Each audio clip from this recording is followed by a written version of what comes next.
the run. Dorindo around the edge. He should go down, and he does. Great awareness by the rookie at the 2-yard line as he goes down, and that'll seal the game.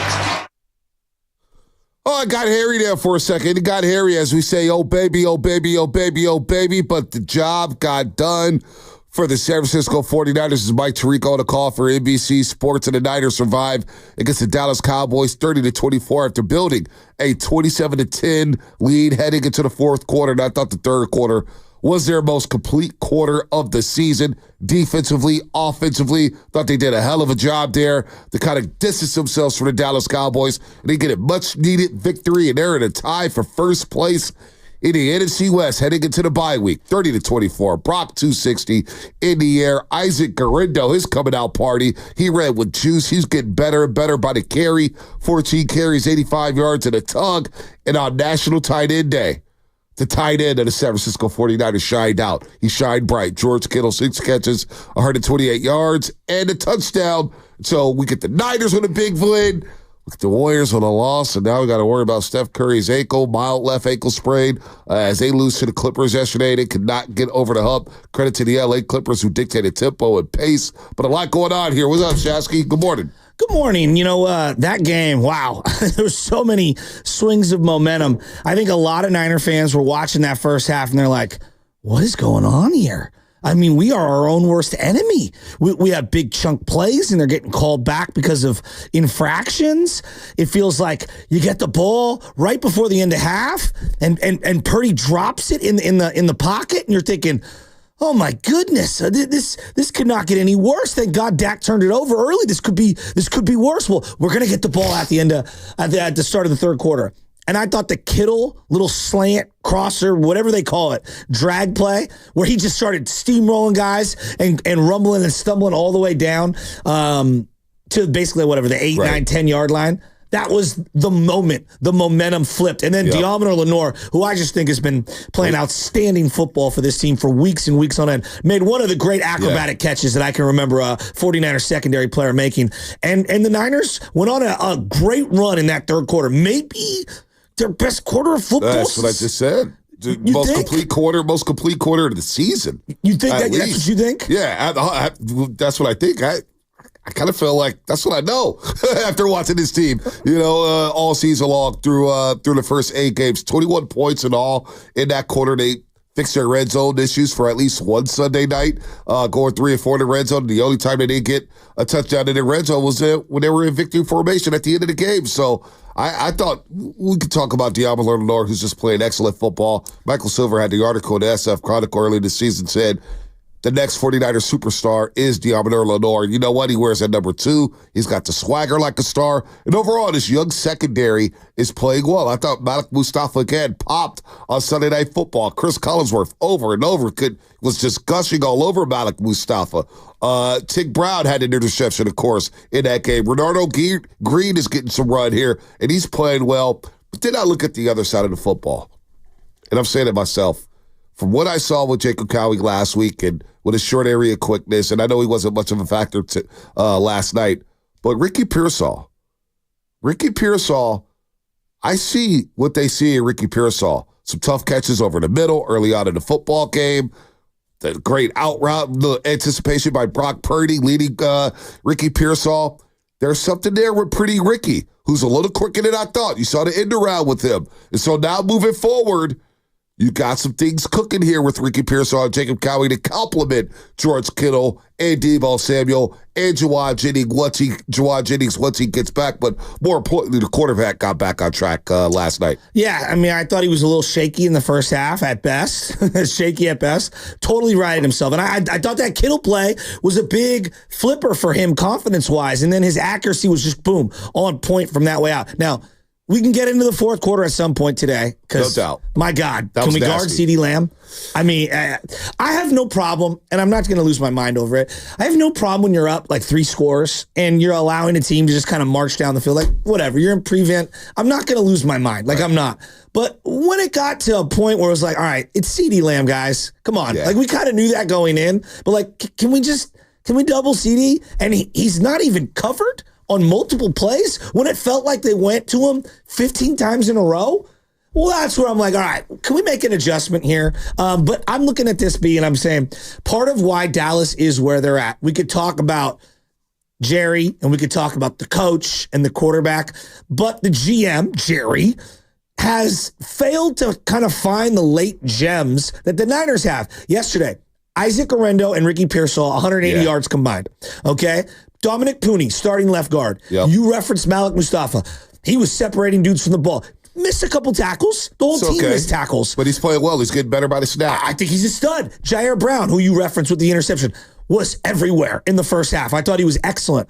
And then you see this guy, Okawanu, out of nowhere, getting pressures. Yeah. All these random guys that they've brought in, as Jordan Mason, an undrafted guy, goes out in the game, they're getting contributions from the others. And then you have your all-time legends like Kittle who are going to carry things. I look at Dallas, and the problem with them is they don't get the contributions that the Niners are getting from the depth of their roster. I just don't think Dallas is a well-coached football team. I don't think they're a well-run football team. I think they're one of the more mentally weak teams I've seen in recent memory. When it going gets tough, they just fold. I mean, now credit to them. They did try to fight back last night on Sunday Night Football. Had a chance, I guess, to take the lead there. The Niners defense held strong on 4 downs, which was great. But I just think mentally they're weak. I think they're poorly coached. And we saw this with Mike McCarthy when he got hired a few years ago. I thought a few years ago, I said, damn, they hired Mike McCarthy out of all people. And we know why they hired Mike McCarthy, because Jerry wants to run the show. The best thing for Jerry Jones is go out there and go get Bill Belichick and step the hell out of the way. That's the best thing for Jerry Jones. Yeah, but he will not do it. Yeah. His ego. And then you see their players after the game, Trayvon Diggs going after a reporter over a social media post. Well, first of all, you just got in the locker room, your full uniforms on. You already see the social media post? Is already sent to your cell phone? So you go after a reporter, because I'm wondering after watching the play, what was Trayvon Diggs doing? What were you doing? And so you come at the reporter, you take your frustrations out on him. I just think the Dallas Cowboys are just a joke. They're an absolute afterthought to me. I don't think they're a playoff team. Matter of fact, I don't think are they really going to go out there and beat the Commanders once or twice? Are they going to beat the Philadelphia Eagles? I mean, that team and CeeDee Lamb and Dak are not on the same page. They're a joke. They're an absolute joke, Shasky. I don't know. Like, I know everyone's going to say the Cowboys suck, and you might be right. But I'm looking at it from a Niners perspective. No, take care of your own business. What? Take care of your business. That's the way I'm viewing it. Like, we've had a lot of drama for like 3 months straight in Ninerland. You're 4-4. Lick your wounds, get healthy, and let's go on a little run here. And your point about Ricky Pearsall is well taken. That little out route that Purdy threw, I thought it was the best throw of the half for Purdy up until that point. He's out of his break, and he doesn't realize the ball is coming, and he's adjusting and making the catches. He's falling down. He made a couple of really nice catches in traffic and just goes down. I'm like, yes, you don't need to run through 6 guys. We've got a million guys hurt right now. Just catch it, move the chains, and let's keep it moving. I saw a lot of encouraging things from him. And then George Kittle, and I think you brought this up about a month ago. I forget what game we were coming out of. George Kittle's an all-time 49er. He is. And I don't ever want to see this guy ever wear another uniform. Now, I know sports, things happen at the end of careers and whatnot, and there's finances, and guys' interests change over time. They maybe want to play for another coach or play in another region, or there's another player that takes your spot. I don't know. But I'd love to see George Kittle retire as a 49er, because he made play after play after play last night, and he's just a superstar. I actually thought, this went through my head yesterday when I saw the graphic of catch leaders in team history. Obviously, Jerry Rice with 1,281 catches. Nobody's catching him. Terrell Owens second on the list with 592 catches. Roger Craig with 508. Dwight Clark with 506.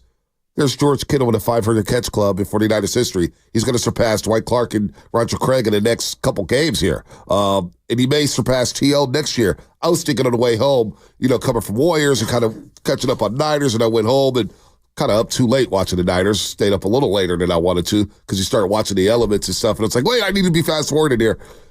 I want to extend George Kittle. I don't want him going anywhere. Like all this talk about him being washed or losing a step, I don't see him losing a step. I don't see him losing a step in the run game. I don't see him losing a step in the pass game. I actually think his hands are getting better. I actually think he's high-pointing the ball better. I think his run after the catch has always been good and solid. You know what? George Kittle is an all-time Niner. He's the best tight end in 49ers history. And for him to ball out and step up the way he did, picking up his quarterback, there's no doubt I love that. I love that. So I love where the Niners are at right now, getting this much-needed victory. And it's kind of like the Warriors, too. First 2 games, they beat the Blazers and Jazz by a combined 77 points, an NBA record. An NBA record for largest margin of victory through the first 2 games of the season, especially on the road. You can't control who you play. You control how you play. And that's how I looked at the 49ers yesterday. They were sloppy yesterday in that first half, and I can only imagine a reaction from people going crazy over the game after they were down at halftime. But the penalties, the self-inflicted wounds, they've got to clean that up. But they controlled the way they played in that third quarter, and they played lights-out football to flip that game, Shasky. So control the way you play. Forget the opponent. I don't care if it's the Cowboys, the Patriots, the Cardinals, the Rams. You control how you play. The Niners controlled that football game yesterday for the most part in the second half. Totally agree with you. And like you look at Philadelphia right now is 5-2, and they're probably one of the last teams in the wild card. So you just got to handle your business. You can't worry about wild cards and this Win and the that. division. I'm with you 100%. And get healthy, right? You got to get healthy. Clearly Jordan Mason wasn't running the way, and we'll get into it, but running the way he was earlier. Your point about Kittle. I'm going to say this till I'm blue in the face. When I look at roster construction, you have to fit everything under a salary cap. There is not one tight end in the NFL whose AAV is in the top 100. I'll say that again. There is not a tight end in the NFL, Kelsey, Hawkinson, Goddard, Andrews, pick whoever you want, Kittle included, who is in the top 100 of AAV most paid players in the league. So what that tells me is that for the fraction of a playmaking wide receiver, I get a guy who helps my tackles out in the run game. I get a guy who's an absolute enforcer and is a matchup nightmare financially. So financially, it's good business. And then just X's and O's and scheme. Okay, you want to put a safety on him? He's going to truck that guy. You want to put a linebacker on him? He's going to run past him. The route he ran last night that Collinsworth was going crazy on, where he's just running flat and Purdy led him. He's just a dynamic stud. And when he makes plays and runs over someone near the sideline, there's just an infectious joy that this team plays with. Unlike when other guys make, and Debo has that quality too. I don't want to take it away from him, but like Debo was solid yesterday. I thought Debo was great yesterday. I mean, the touchdown gets called back with the holding call. Eric Somber's got to make that block. I thought Debo, and look, even on the drag ride, I saw some things from reporters said Debo's got to catch that 4th and 3. That's a poorly thrown football. I don't care if Debo's a $28 million wide receiver, $50 million wide receiver. That's a tough ball to catch. Running the drag route, full speed. You got to turn your whole body around. That was a terrible throw by Brock Purdy. And he was wide open. Wide open. Look if we're critiquing, like, I thought Purdy had a really bad first half by his own standards. Like, he underthrew the ball to Debo on the wheel route, which was a beautifully designed play. You put Debo in the backfield as a running back, and you finally got him lined up on a linebacker, and boom, and he's got 4 steps on that guy. If Purdy leads him a little, I don't know, maybe it's 6, maybe it's not. By the way, we haven't brought up Shanahan. I thought Shanahan had a hell of a football game yesterday. I thought he had a hell of a football game. 888-957-9570. Totally. I want to hear from Niner fans. That design to get Debo in the backfield, motion him out, knowing that Eric Kendricks is going to be guarding Debo Samuel and Brock Purdy waiting, and finally looking and turning the throw. Yeah, the ball was underthrown. At least he completed the damn pass, but he's got to lead up. He's got to lead these deep passes. Maybe it is a touchdown. But the designs of Shanahan yesterday, I thought Shanahan was really good yesterday with his play calling and his play designs. I totally agree with you. I mean, how many times did you see Debo open? Like, wide open. Everyone, they're in man. You can't beat man. Debo, wide open. No, he did a great job yesterday. I also believe, and I think Jordan Mason is a very good running back. Not great, but a really good running back. He doesn't necessarily take certain holes that I think he should. I do think he misses the hole. I'm not trying to pretend to be Low Neal here. Like, I know what a fullback and the running back should be doing on every play. I thought Isaac Guerrero saw the holes a little better than Jordan Mason yesterday. He did. Bobby Turner, the running back coach, is doing an excellent job. He reminds me so much of Mostert. The way he runs, the way he hits the hole. He looks like Raheem Mostert. With the number 31 on? Whatever 31. He runs just like him, it feels like. Too. He's got that juice. He's got that extra juice here. So shout out to our friends at Flowing Water Plumbing and Drain. If you're going to call it to the roast, you better bring it, because if you don't, you will be flushed. Brought to you by Flowing Water Plumbing and Drain. Niner fans, keep it real. How you feeling this morning? Do you feel like they're on the way back? Do you feel like they're turning their season around? Are you a little skeptical with the game, with the way the game ended? 888-957-9570. By the way, James Harden, he didn't shoot the ball well, but he controlled the whole damn basketball game. He had a hell of a back-to-back against Denver and the Golden State Warriors. Zubac killed us. Oh, my gosh. 23 points, 17 rebounds, 6 assists. I'm not a system player. I am a system. The show would go at the end of the game to go up 5, 107 to 102. Oh, my gosh. The Clippers would have win. That's not my big take. My big take was like Curry's ankle and the rotations a little bit. And we'll get to the Warriors at some point. All guests on 95.7 The Game appear on the River Islands guest line. This is the time for you to discover the islands, River Islands, and Lathrop. But, of course, the guests are you callers because we are giving away a jersey. We'll have some information about that on the other side. But we're talking Niners here. 30-24 win. They're 4-4. 3-way tied for Arizona going down to Miami. Is still in that game. Kyler, dude. He had a couple of short yardage runs where he juked 4 guys out of their shoes. I mean, Marvin Harrison showed up. Marvin Harrison Jr. Trey McBride is a baller. McBride is a force. He's a baller. That decent Buda Baker was talking to Tyreek Hill. Tua didn't get hurt. Tua's okay. But, boy, I know a lot of people were skeptical yesterday, but Buffalo went up to Seattle and handled business. We need Seattle to beat the Rams next week. We've got to root for Seattle. I don't know what to make of Seattle. Seattle's a... Do you see them in the red zone? Did you see the play with Geno? Where he got his foot stepped on? Oh, my God. What about the snap going over his head on the previous possession? That first and goal, Kenneth Walker has to go retrieve the ball at the 30-yard line. Seattle was a mess. They're fighting each other on the sideline. NFL was insane yesterday. Like, it was insane. Every single game. From the Bears. Stevenson? Oh, my gosh. If you don't know what we're talking about, we'll talk about it on the other side because I've never seen that at a professional level. Love it. Feverishly waving heavy. Break. All right, we're coming back. Brought to you by Crystal Geyser Alpine Spring Water. There ain't nothing you can do about it. What makes Crystal Geyser Alpine Spring Water different? We always bottle our Alpine Spring Water.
challenge Niner fans. I'm going to challenge football fans.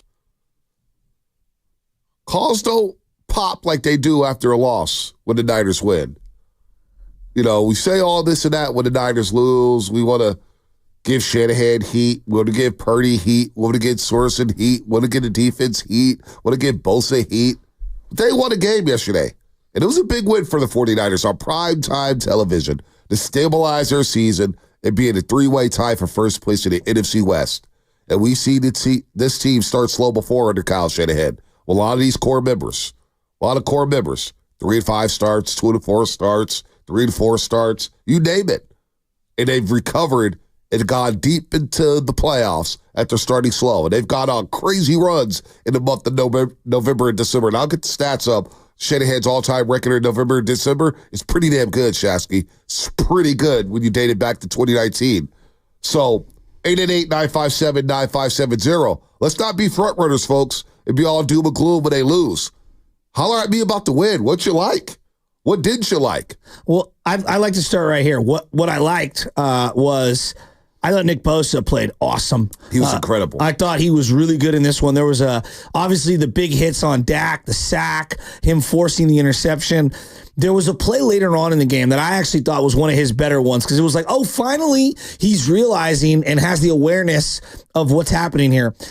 A couple of times after a sack, and I'll give Mike McCarthy credit, he ran on an immediate screen right after it, kind of using the over-aggressiveness of the Niners against them, and then would like throw the screen right into the vacated area where the pass rush was coming from. There was a play in the flat to the tight end, and I don't know if it was the backup tight end or Ferguson. Yeah. And Bosa started to rush, realized where the play was going, dropped into coverage, and then got his arm on him. It ended up being a broken tackle, but somebody else came and cleaned it up. And I was like, that's what I've been looking for, because how many times have we seen Bosa like unaware of what's happening around him? He's just, I have to go get the quarterback. Like, I thought he made a really good instinctual play in space, which I can't remember how many times I've seen him do that. No, I think his pressure on that first interception by Dak Prescott was really good. Number 91 as well. What's my guy's name? Okwuonu? Okwuonu. I think is how you pronounce it. He came around looping on one side. Bosa came in with the pressure, got the hit on Dak Prescott. Look, ever since I had that read about Nick Bosa stepping up, he stepped up against Seattle. He stepped up against Kansas City. And he stepped up yesterday. Nick Bosa's playing lights out football. There's no doubt about it. No doubt. You have to give the man some credit. He's getting after the quarterback. Now, the sack number's got to get up there. We saw the 3.5 sacks. Then he goes getting one, gets a couple yesterday. But I thought Nick Bosa has really played some really good football over the last 3 weeks. He deserves credit. And when you get a guy like that as a one-man wrecking crew, it makes everybody else's job easier. Yeah. All of a sudden, Okwuonu's getting pressure. All of a sudden, you know what? You know who made some plays yesterday early in the game? Campbell? Yes. Did you see the clothesline? Oh, yeah. You see him in the run? They were attacking him on every play. Yeah, yes. He kind of had to make the plays. Like, that's what they wanted him to do. Yeah, no doubt. He made some plays early on in the game. D. Winters also made some plays and then got hurt, and I don't think he came back into the game. Concussion. I mean, that's not good. Well, he's got a bye week. Hopefully he'll clear it next week, and he'll be fine. I thought also our DBs, though, the communication and the wide open busts on some CeeDee Lamb plays, the Turpin play, Tolbert, those are frustrating. But I've seen them make plays as a guy's catching it, playing through the ground, as in punching the ball out. Charvarius Ward, Deommodore Lenoir, Renardo Green, Malik Mustafa, Jair Brown. All these guys now in the last 3 or 4 weeks have made some really nice plays on, oh, that should be a catch. And if you just, the guys punch the ball out. I don't know. I'm really impressed with the ability for our DBs to locate the ball in air. Now, the blown coverages, that is a problem. Like, CeeDee Lamb was the only player on that offense to fear. And for him to be that wide open that many times, that was a little worrisome. I hate to be that guy, but that was worrisome. It was a terrible ending because, Niners up 27-10, Warriors are in the fourth quarter, and next thing you know, during the commercial break, I look up and the Dallas Cowboys have the ball at 30-24, and I'm thinking to myself, are the Niners going to blow this? Bully looks at me and goes, uh-oh, Bonte. I say, hey, look, man, it's going to be a fun show either way. Niners are going to blow it in epic fashion, or they're going to get the win, and nobody's going to call us because a lot of people like to hide. That's the one thing. As I look at the lines, 888-957-9570, I was having a discussion with somebody Friday night. Okay. And I saw this clip, too, and it was off of Levertard's clip with Skip Bayless. I listened to the whole thing. It was great. It was great stuff. But Levertard, he mentioned this, and he said, look, it's hard to construct a show with nothing but praise for 2 hours. People love negativity. People love doom and gloom. People love to just blame people and scapegoat people, and it's a negative thing instead of, and Levertard said this, which is my mindset my whole time in my career, try to celebrate sports, celebrate the greatness. These athletes are awesome. They're one of one, right? And so, yeah, we're going to have to give people constructive criticism, and we lose our minds when they lose a football game. But when guys win and they do well, it seems like in sports radio these days, nobody wants to talk about that stuff. We can't praise anybody. Like Kyle Shanahan. I dare somebody to call us today and praise shout Kyle Shanahan for his offensive game plan. Now, there's a third one late in the game where he passes it, and I know everybody's going crazy. But for the most part, I thought Shanahan had a hell of a game plan yesterday. Well, there was a fullback dive situation, and I'm going, oh, my God. It was like 2nd and goal. Yeah. And they go to the fullback dive, and I'm thinking, Shanahan, please, dude, you better punch this in. And then he does the, rub route play. Right. And to Conley's credit, Conley's coming across. He's the outside receiver. Kittle's gonna kind of go to the pylon, and you're going to throw the touchdown pass to him. Connolly's credit, he's getting pushed into the DB, but it was a clear pick play. That's what we were running there. We were running a pick play. Was it supposed to be that egregious? Probably not. But because the DB's kind of pushing Connolly, he blasted him. That easily could have been called a pick play. No and doubt. I think we got very lucky. They score the 6. They get the touchdown there. But I love that because put the onus on the referees to make the call. They don't want to make that call. Like I saw the Indianapolis Colts run that for years with Peyton Manning. Run that play in the red zone all day. So I was very happy with what Shanahan dialed up. There's a play here, a play there that I can get frustrated with. Right. How about the fake end-arounds? The fake end-arounds were great. The screen pass. Dude, I thought Shanahan was in his entire bag yesterday, so I want to give Shanahan some credit. And his team again. Well, there's an opportunity to where maybe people suspect that, he's losing the locker room. Oh, my God, he doesn't have his pulse on the team. Well, next thing you know, they bounce back after a tough halftime. And I was listening to his presser on the way home yesterday where he said, I think Aaron from Cron 4, she asked him about halftime speeches or something. And he goes, well, this isn't, it's not like the movies. We only have so much time. Like, I may call him up and say, hey, let's go do this, let's go do that. Or I'll tell Fred, hey, I got to go to the bathroom. Fred, call him up, break him down or whatnot. But it's not like Al Pacino on any given Sunday. Or it's not Friday Night Lights and Bowie Miles or the Reverend is yelling at everybody. Doesn't really happen to pros. Don't get caught watching the paint dry? Your favorite movie of all time? Yeah, maybe. I'm teasing. Hoosiers. Maybe. You hate that movie. But no, I actually thought there were a lot of plays to be had in the first half. And for whatever reason, holds, execution, drop balls, slightly, errant throws by Purdy, they didn't execute. And that's what I think was so frustrating for Niner fans is you look up and it's like, we have 2 50-yard field goals against this Dallas defense with no Micah Parsons. So, look, I'm sitting on my couch like everyone else, and I was losing my mind. But I didn't think it was because of Shanahan. I was like, this is on the players. Players have to execute. Exactly. And I think for the most part, in these losses, I point to the Rams game. I point to the Cardinals game. Players have to execute. Hell, even against Kansas City. Lack of execution. Not play calls. Lack of execution. Cost them these victories here. Let's take a call real quick. Let's go to Duke and San Bruno. Duke, what's happening? You're on the roast. Hey, guys. Thanks for taking my call. Hey, a win is a win. The 49ers got to clean up their secondary on defense because better teams are going to crap out of them. It's going to be over. Shanahan's play calling, I will agree, was better, but it was only better in the second half. You can't put Purdy over center with the running back in the backfield because everybody knows what's going to happen.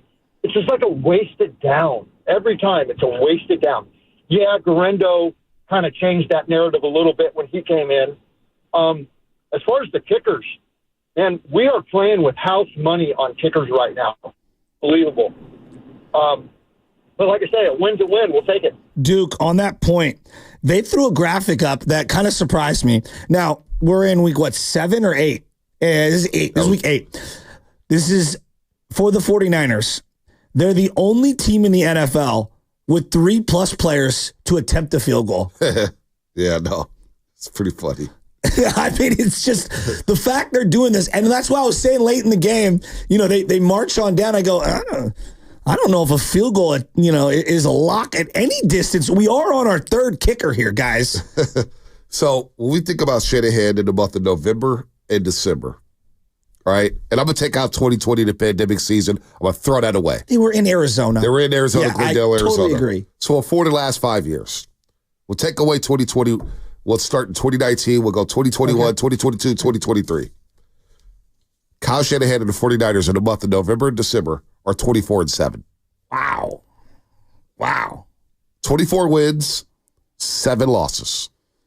I think they even finished 2018 on a high note, too. They beat Seattle in the rain. They did beat Seattle in the rain. There were a couple of nice wins momentum down the stretch. Well, they did. Not to mention 2017 when Jimmy went undefeated down the stretch there. Jimmy Garoppolo when they beat the Bears, the Texans, Jaguars, the Seahawks. No, they didn't beat the Seahawks. Excuse me. They beat the Titans, Jaguars, Bears, Texans. They won that last game against the Rams, right? Yeah. JV team. So Shanahan 24-7. So there's 9 games left in the season, and my thought is they just need to get to 10 wins. Yep. I think 10 wins the division. And, I do too. And then you can reset everything and go into the playoffs. Look, is it hard to come out of the wild card spot? Playing wild card weekend, and win it all? Absolutely, it's difficult. And Mahomes did it last year. Okay? Yep. And it's rare. I know Baltimore did it the year that they beat the Niners. It is rare. I'm not here to say that it's not difficult. But of all the teams that's battle tested, that has a bunch of guys that have won a ton of games in January, isn't this kind of one of those teams? Yes, absolutely. I feel really encouraged. Hey, there's something that happened here at 95.7 The Game subtly over the weekend, and I want to talk about it just ever so quickly on the other side. Right. Oh, my God. Don't forget, when the Red Gold win, our listeners win. The morning after every victory, be sure to tune in to the morning roast for each chance to win a jersey.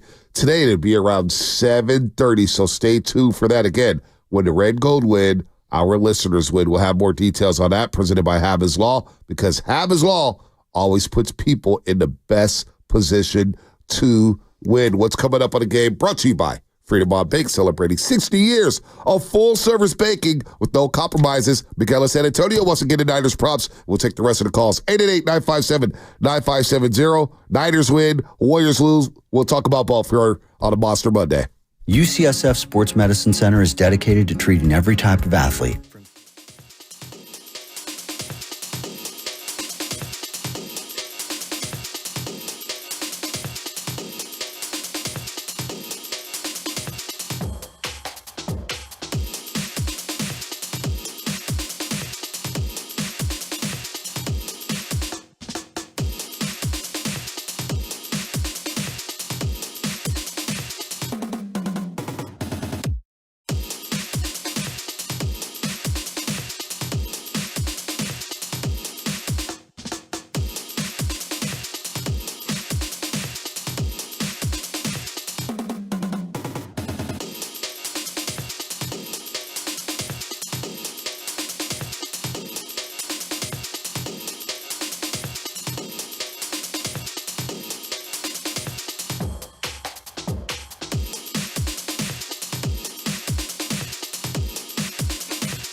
feet.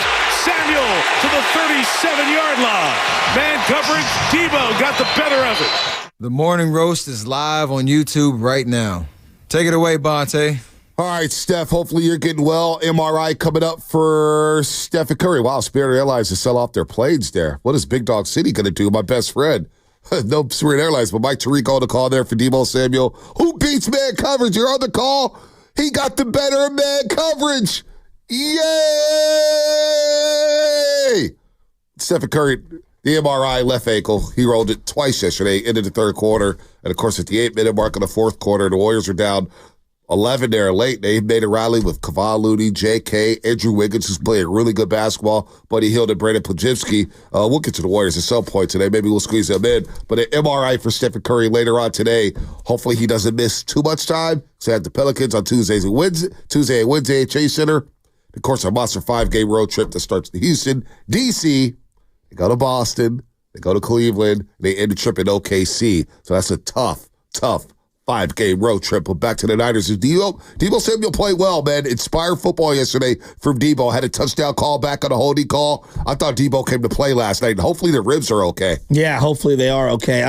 B, I teased this before the end of the break. I don't know if you know what happened over the weekend here at 95.7 The Game, but this is a testament to our audience. And I just want to thank everybody. Over the weekend, 95.7 The Game's YouTube page went over 100,000 subscribers. Oh, yay. Now, I don't know if you know about the algorithms. Some of this data is a little outdated. It goes back to 2022. There's over 41 million channels. 41 million channels on YouTube. This is in 2022. Less than 0.006%. 0.006% reach 100,000. Wow.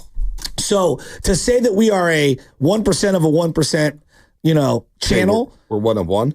We really are. But honestly, this isn't about like you or me or whatever. It's about our audience. And I just want to say thank you to everybody who clicks subscribe, who tunes in, who goes into the videos and all that stuff. Like, because I remember when we first started this thing and getting to 10,000 was a major accomplishment. It's not slept on me how much people really love us out there. And without you guys, we aren't a station. So thank you to everybody in 95.7 The Game who subscribes and listens and watches us on YouTube every single morning. Hopefully we get the chat rolling too. We get the chat back up. How many Instagram followers do we have now? 130,000, I think. Wow. It's not bad.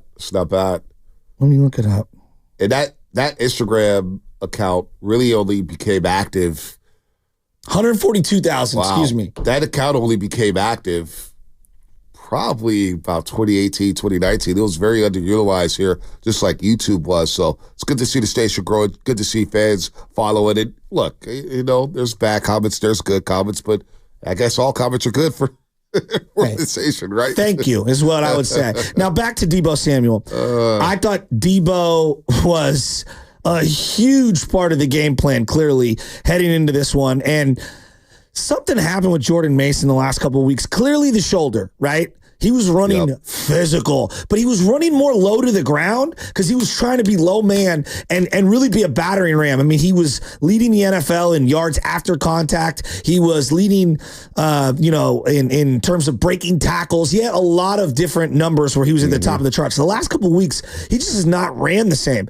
I don't think he's hitting the holes that are there. Like, to know when to cut back in this scheme, like, it's an art. And I think McCaffrey is great at it. He gets thin in these little tiny holes, and then boom, he explodes through. Obviously, Raheem Mostert, who Mike McDaniel called the angle god, meaning he takes great angles. Garendo, it took a minute for him to kind of find his footing. I thought Garendo was clearly better than Jordan Mason yesterday. And I thought Mason has been compromised and he's just not running the same way that he has been. And so he really needs the bye week. I'm not ready to give up on him or anything, but I can kind of see he needs to get it right. Well, Jordan Mason, let's just look at Jordan Mason. Okay. 2022, 43 carries for the entire season, regular season. 40 carries in 2023. In 17 games played. This year, he's already at 134 carries. 134 carries. Now, he's ran for 685 yards, but he hasn't had this volume since he was a sophomore at Georgia Tech. Did he even eclipse 890 yards in Georgia Tech? So at Georgia Tech, his freshman year, 108 carries, 659 yards. Okay. As a sophomore at Georgia Tech, 172 carries, 899 yards. 99, okay. Junior year, only played 6 games, 82 carries.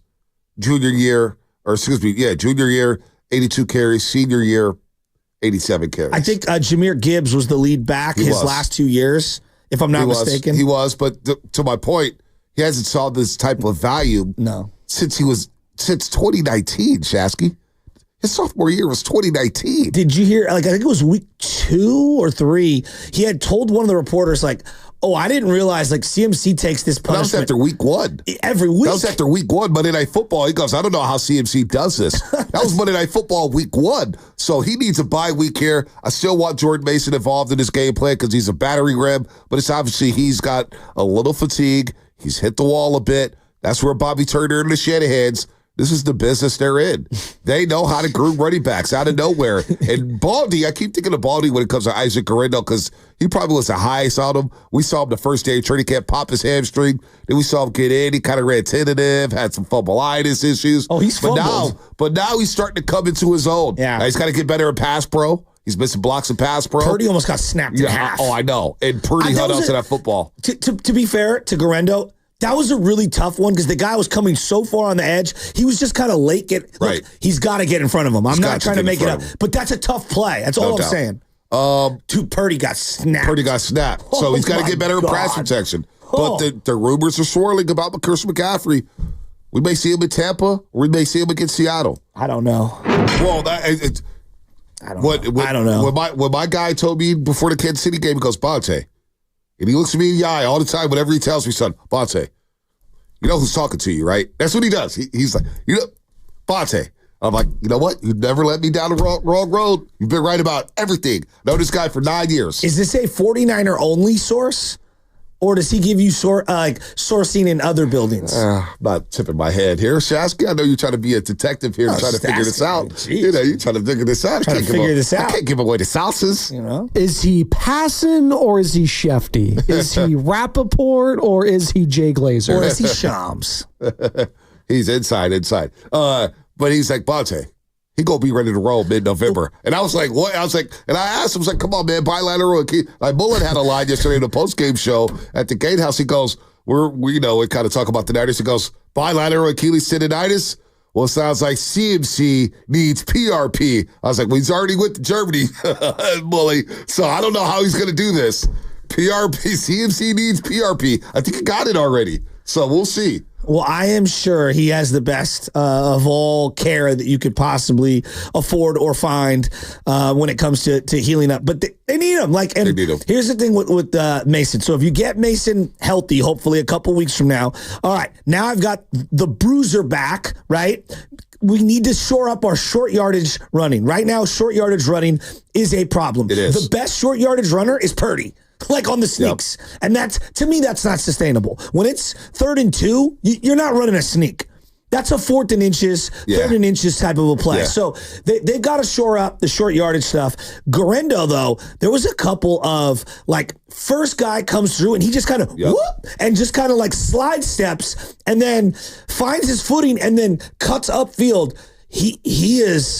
He's really impressing me. No, he is. He's very impressive. And by the way, before we get to Miguel and San Antonio, we're going to get to the calls here. 888-957-9570. Pro Football Focus. And I don't put a lot of stock into it, but some people do. I was very surprised to see Trent Williams, Aaron Banks, Dominic Pooty, and Colt McKivitz in the top 8, top 9 at their respective positions. Absolutely incredible. Football Focus. You know when they show the starting lineups? For the overall year, yeah. Colt McKivitz is a lot better than, according to Pro Football Focus, I don't know how much weight we're putting into it, but he was a top 10 right tackle at his spot, according to Pro Football Focus. I was blown away looking at the Pro Football. I was like, wow, really? But I don't know how they grade everything. Well, I'm not privy to that intel. Well, heading into that game, I thought they had more good games than bad. No doubt. That's what I think. Now, look, we could talk about, situations where they gave up big plays, but last night with no Micah Parsons, I thought they were handling business. No doubt. I thought they did a really good job. The one missed block by Garendo notwithstanding. How about the play by Purdy? It's a fake jet sweep, and then they're going to pitch it out to Debo, and Purdy realizes the linebacker's jumping the play, and he's like, you know what, I'm just going to keep it. 16 yards. He's got to get down. He'll get down. He worries me because he took a shot he didn't need to take. This guy's tough, man. I know he's tough. No one questions his toughness. He's a baller. He'll get down here. But if he goes down, we're in trouble. Well, it's a great heads-up play. You don't believe in Joshua Dobbs? Brendan Allen season? The commercial with Josh Dobbs where he comes in as the backup is such a good commercial. All right, you are listening to 95.7 The Game, KGMZ FM and HD1, San Francisco and Odyssey Sports Station, always live on the free Odyssey app. Don't forget that segment is sponsored by Golden State Lumber, serving the Bay Area for 3 generations. When you succeed, we succeed. Visit GoldenStateLumber.com. Let's go to Miguel down in San Antonio, Texas. I know he's feeling good with his family, half of them being Cowboy fans. What's up, Miguel? What's up, Bonte? What's up, Chasky? Another victory. Let's go, faithful. I slept well last night. I just want to talk about what this game means to me personally. Being out here, I'm the guy that's out there. It's a tradition now. I'm out there watering my lawn, Niner gear head to toe, so my neighbors know who to hate, and they can't say anything because we just own this team. I don't want to downplay what the Cowboys brought. They're coming off a bye. They're ready to go, and I just want to say, man, just being pissed off from last week and watching what KC was doing. This game, I was looking at Purdy, and when it was crucial, he was putting the team on his back, using his legs. He was playing smart. He was throwing the ball away when it needed to be thrown, not trying to force anything, no turnovers, just being smart out there, getting the team involved. I thought Shanahan did a great job. Just watching Pearsall on that jet sweep looked like he was going in motion. He runs off for a 40-yarder. I'm like, that's the kind of stuff Reed was doing to teams. It's like now our team stepping up doing that. The rookies still stepping up, impressing everybody. Lenore is out there making plays. I love seeing Mustafa making plays, especially when we got him for Lance on that 4th-round pick that we got from the Cowboys. Now, he's putting work in against that team. The stuff that I saw in the first half, the penalties were just killing us. I think Shanahan in the half said, guys, we just got to clean up the penalties, stop hurting ourselves. And then the defense, those mistakes, letting CD just wide open. I think they showed this was lining up to be kind of like one of those games where, I can't believe it's happening again. But that 4 and out, the defense stepped up and they sealed the game, which is no doubt, Miguel. And you know what? You brought up something, Miguel. They could go on a run here, right? Again, I look at track records, and I put a lot of stock into track records and trends with this particular guy, and it's Kyle Shanahan and the way he's coached his team. They get better as the season goes along because why? They love to run the ball and they love to be physical. They're a bully, and that wears teams down. They have a team that's built for all seasons. They can play in the cold. They can play. We'll see if they can play in the rain. We know the quarterback has issues in the rain, but what quarterback doesn't have issues in the rain? We'll see about that. But for the most part, in November and December, the Niners played their best football under Kyle Shanahan. If you throw out 2020, the season where they had to move to Glendale, Arizona for the last 5 weeks of the season, 2019, 2020, 2019, 2021, 2022, 2023.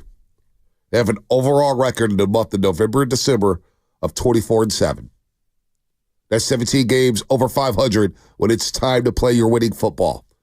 24-7 in the months of November and December when you tally it up in 2019, 2021, 2022, 2023. So why should I not, Vontae Hill or Joe Shasky, believe in Kyle Shanahan and the 49ers turning their season around and going on a run?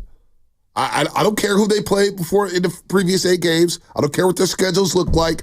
They've got 4 wins. They've got 4 losses. But yet, they're on the top of the NFC West next to Seattle and Arizona. And they play all those teams, the Rams, Seattle, and Arizona. They got dates with them later in the season. Arizona last game of the year. They got the Seahawks in a couple weeks. You got the Rams on a Thursday night. All I'm saying is 24-7 in the month of November and December.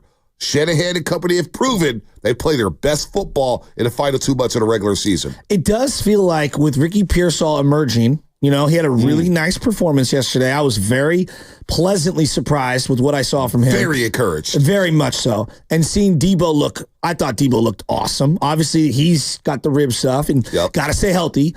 And Kittle plus Garendo, maybe Mason, maybe CMC. They've got enough firepower offensively. They really do. And Juwan Jennings. Yeah, I didn't even think of Juwan. You know what? You're right. I didn't even think of Juwan Jennings. That's a really good point. So now, it just feels like they have enough firepower on offense to get it done. So like the Brandon Ayuk loss to me was just devastating, right? I was devastated. I'm thinking, how are they going to move the ball? But seeing Pearsall make a bunch of little just simple acrobatic plays, simple catches, I says, they might not be in such a bad spot. Look, you're going to miss Ayuk, and there's going to be a point in time where we're going to miss him. There's going to be a defense that stifles you.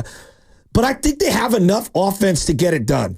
Pearsall's going to, these rookie wide receivers, I'm looking at Keon Coleman at Buffalo, Lad McConkey with the LA Chargers, Leggett with the Carolina Panthers. These rookie wide receivers, Brian Thomas Jr. in Jacksonville. He's having a great We're going to year. watch Malik Neighbors tonight. Marvin Harrison Jr. with the Arizona Cardinals. Maybe this rookie class was deep at the wide receiver position. Xavier Worthy in Kansas City. Listen, Pearsall may be that dude. And him moving the chains, it'll settle a little 3rd and 5, 2nd and 6s, 3rd and 4.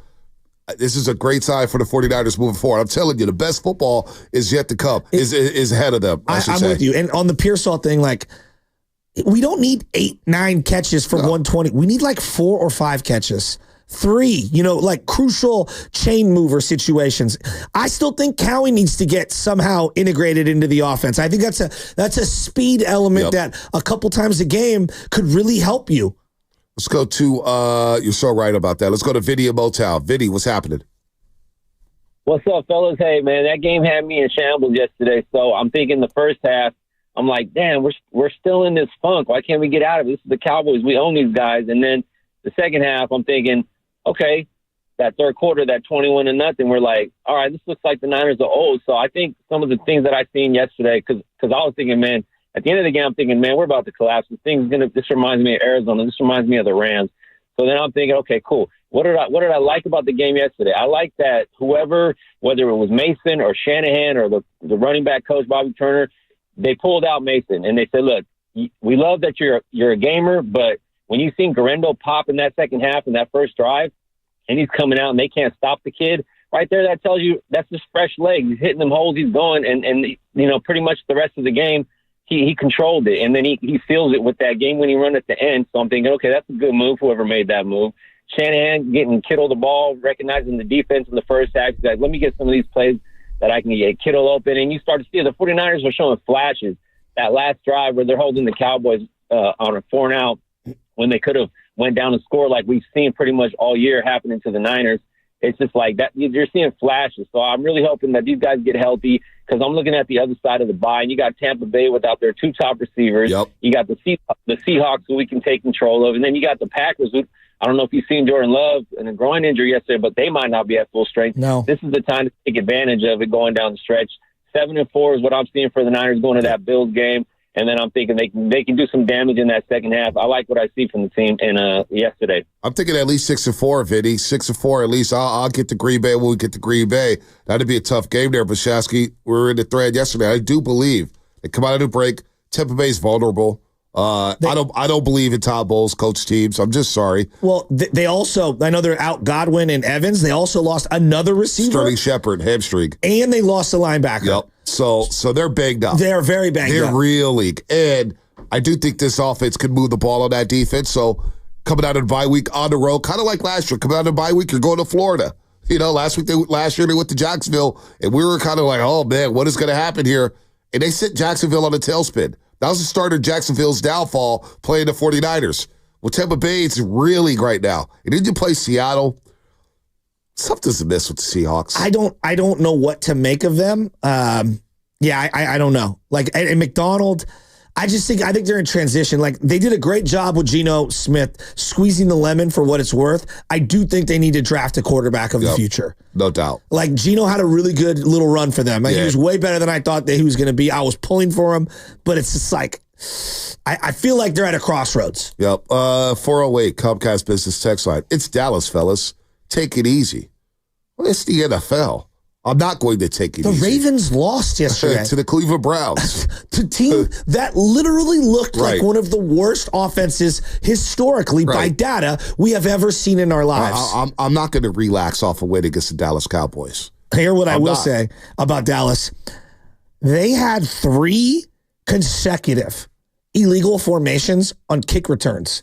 I know. How does that even? How? I don't even know how that happens. They're so poorly coached. Like, we're bad on special teams. We looked buttoned up yesterday compared to them. And they almost had a fumble on one of them. Like, the Chargers are 4-3. You think Charger fans right now are complaining about their strength of schedule? No. This isn't the BCS. This isn't college football. You win the games that are presented for you, and you control what you control. You don't control the opponent. You control how you play. Did you see the late hit on Herbert's ankle and leg? That was bad. Dude. That was the guy should have been kicked out the game. And then that lineman diving on him. I love that. I loved every second of that. I loved every second of that. Back the hell up, homie. Back up. How dirty was that? Very dirty. Very dirty. All right, we're going to get the Rhea Lancaster on the other side. Manny on a Dumbarton Bridge, 888-957-9570. Oh, we got 2 minutes now? Oh, not 7-Eleven? All right, well, let's go to Rhea. Hey, you said 2 minutes ago. Rhea Lancaster, what's happening? Good morning, everyone, on this win-win Monday morning. My Niners pulled out the win. My Clippers showed up and pulled out the win. I was like, who scheduled this anyway? My head was exploding, trying to go back and forth, but my Niners got the bulk of my attention last night. So I just want to say I feel very comfortable about our rookie class, our depth, the second half of the season. I feel like things are going to right. The ship is going to run, start getting like on the right track, and everything is going to be okay. I feel like we're going to be a little more buttoned up, because I don't feel like we were buttoned up to start this season. And also, can I just say, this is the first game where I'm like, Shanahan wasn't having me screaming too much, but I need him not to run on 3rd and 10 and pass on 4th and 3. Yeah. I need you not to do that. You mean come on, let's make better decisions. The Kyle Juszczyk, we're just going to take the field goal, 3rd and 16 gun run. I didn't love it. You didn't like that? You didn't like that, Rhea? Yeah. You didn't like that? You guys didn't like that? I got a kick out of it. It was okay, but I didn't love it. No. I think he's just got to, I don't know, he needs to get better, a little bit better. He was better yesterday, but he needs to get a little bit better in certain situations. No, I hear you. We need to lock down. Amador Lenore needs to go nowhere. You lock him down. And I need Jair and Renardo not to run into each other on the field. I don't know. Let's fix that. Yeah. Whatever we're doing, It's a young secondary. There's no doubt. And that's why you brought up Amador Lenore. They've got to find a way to keep this guy. Oh, they will. They will. Fonte, that catch on the sideline was so good. Listen, NFL teams, NBA teams, for the most part, the players they want, they keep. They find a way. They find a way. The Niners will find a way to keep Lenore. He's not going anywhere. He'll be a Niner for a long time. That catch to contort his body and get the elbow down, the helmet down, that was sick. He's a West Coast kid. He ain't going nowhere. He's going to be wearing that too for the red and gold for the foreseeable future. I don't worry about him. He's so good. We'll get to Manny on the Dumbarton Bridge, 888-957-9570. Again, we're reacting to Sunday night's win. Sunday Night Football. The Niners beat the hated Dallas Cowboys. Doesn't it feel good? Doesn't it feel good, folks? 888-957-9570 is the number. That's what's coming up. Your phone calls brought to you by Life Source Water Systems. How about them Cowboys?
longest of the year. First and goal. It is Garindo inside to the end zone. San Francisco takes the lead. We went into this year, we thought it'd be real hard for a lot of the rookies to earn starting positions, just where our team was at, but believed that they were going to give us some real good depth. And you hope to have some good luck and stuff and not have to get to that, but we haven't in all areas. And unfortunately, that a lot of those guys are players. They showed it in preseason, and when their number's been called, they've all come in and done their job, and they all continue to get better too. I want to thank you guys, Shasky, and I listen to you guys every single morning on the way to work. You guys make my morning drive way better. You heard from Shanahan right there. By the way, when the Red Gold win, our listeners win. Yeah, hell yeah. The morning after every victory, be sure to tune into the Morning Roast for a chance to win a jersey. Today, it'll be in about 11 and a half minutes. So stay tuned for that, presented by Habba's Law, because Habba's Law always puts people in the best position to win. 650 Comcast Business Text Line. This is how you do us. No Warrior segment did bring someone on cheering for the Clippers. Like, I forgot Rhea Lancaster was a Clipper fan. I forgot. But you know what? The Clippers deserve credit yesterday. They dictated tempo, dictated pace, point to the paint. They outscored the Warriors in the paint 58-38. 58-38. They took away the threes. How about the passing numbers? The highlights. The Warriors had 19 assists after having 73 in the first two games. Only 19 assists last night. So the Clippers turned the Warriors into an isolation team.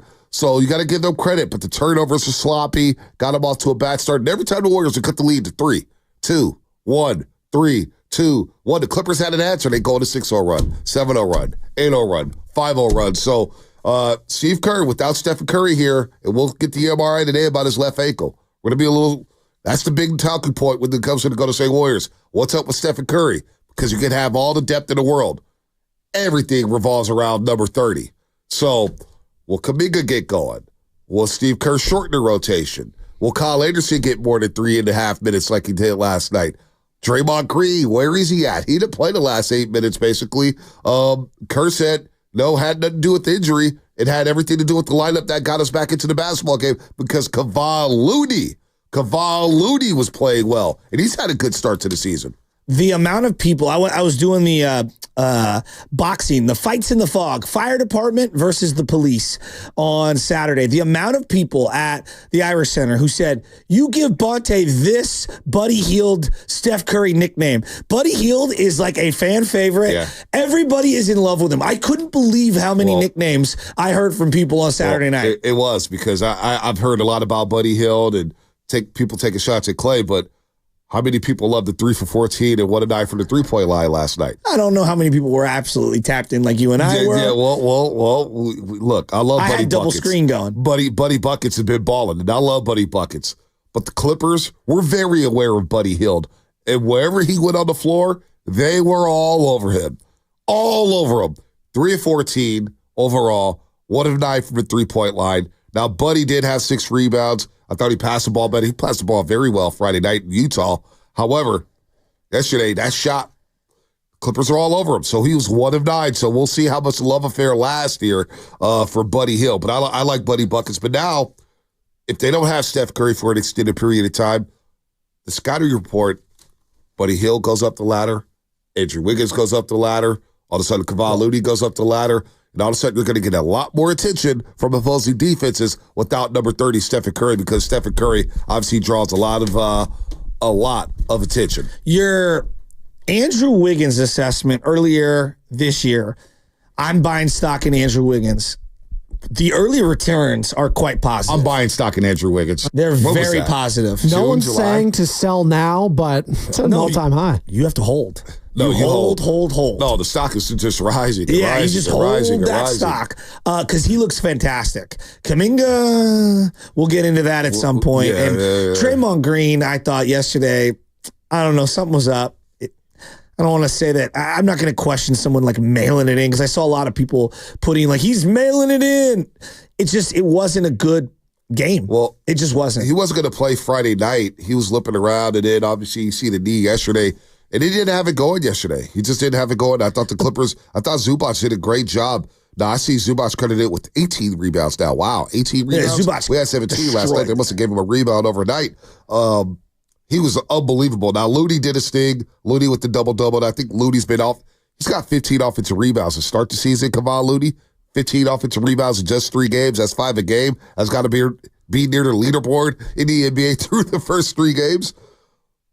But they need a little more in the paint. They got outscored 58-38. And TJD, he got outmanned yesterday, 4 points, just 1 rebound from Chase Jackson Davis. So Looney yesterday had it going. TJD didn't. Draymond didn't. So we're going to see Pelicans coming in without Trey Murphy, the third, and DeJounte Murray, who's going to be out for 4 to 6 weeks. But they're still bringing in Zion. They're still bringing in Brendan Ingram. They still have CJ McCollum. So Warriors are on the alert here. This is a big 2-game stretch. And they need to win at home, Shasky. Yeah. They were 21-20 at home last season. You've got to protect home court. And every time the crowd tried to get into it, they couldn't because of the turnovers, big baskets by the Clippers.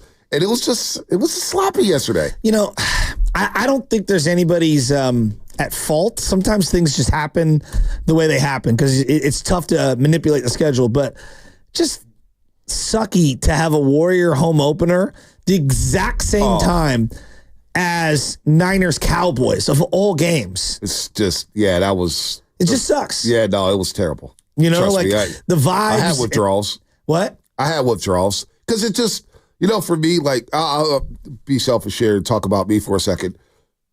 Just, what's going on during the game while I'm watching the Warriors. You know what's going on, but you're not involved in Twitter. You're not involved in the text messages. Then you go home. You already know the outcome, and you're watching it over. It does. I've seen some of the plays, and you just don't feel kind of out of the loop, And so that's tough when you do a job like this. But, yeah, hopefully we never see that again. I just didn't love it. And I know each of these teams wants to operate like, hey, we're the most important. And I get that. Like, if I ran either one of these teams, I would feel like my team is more important than the others or whatever.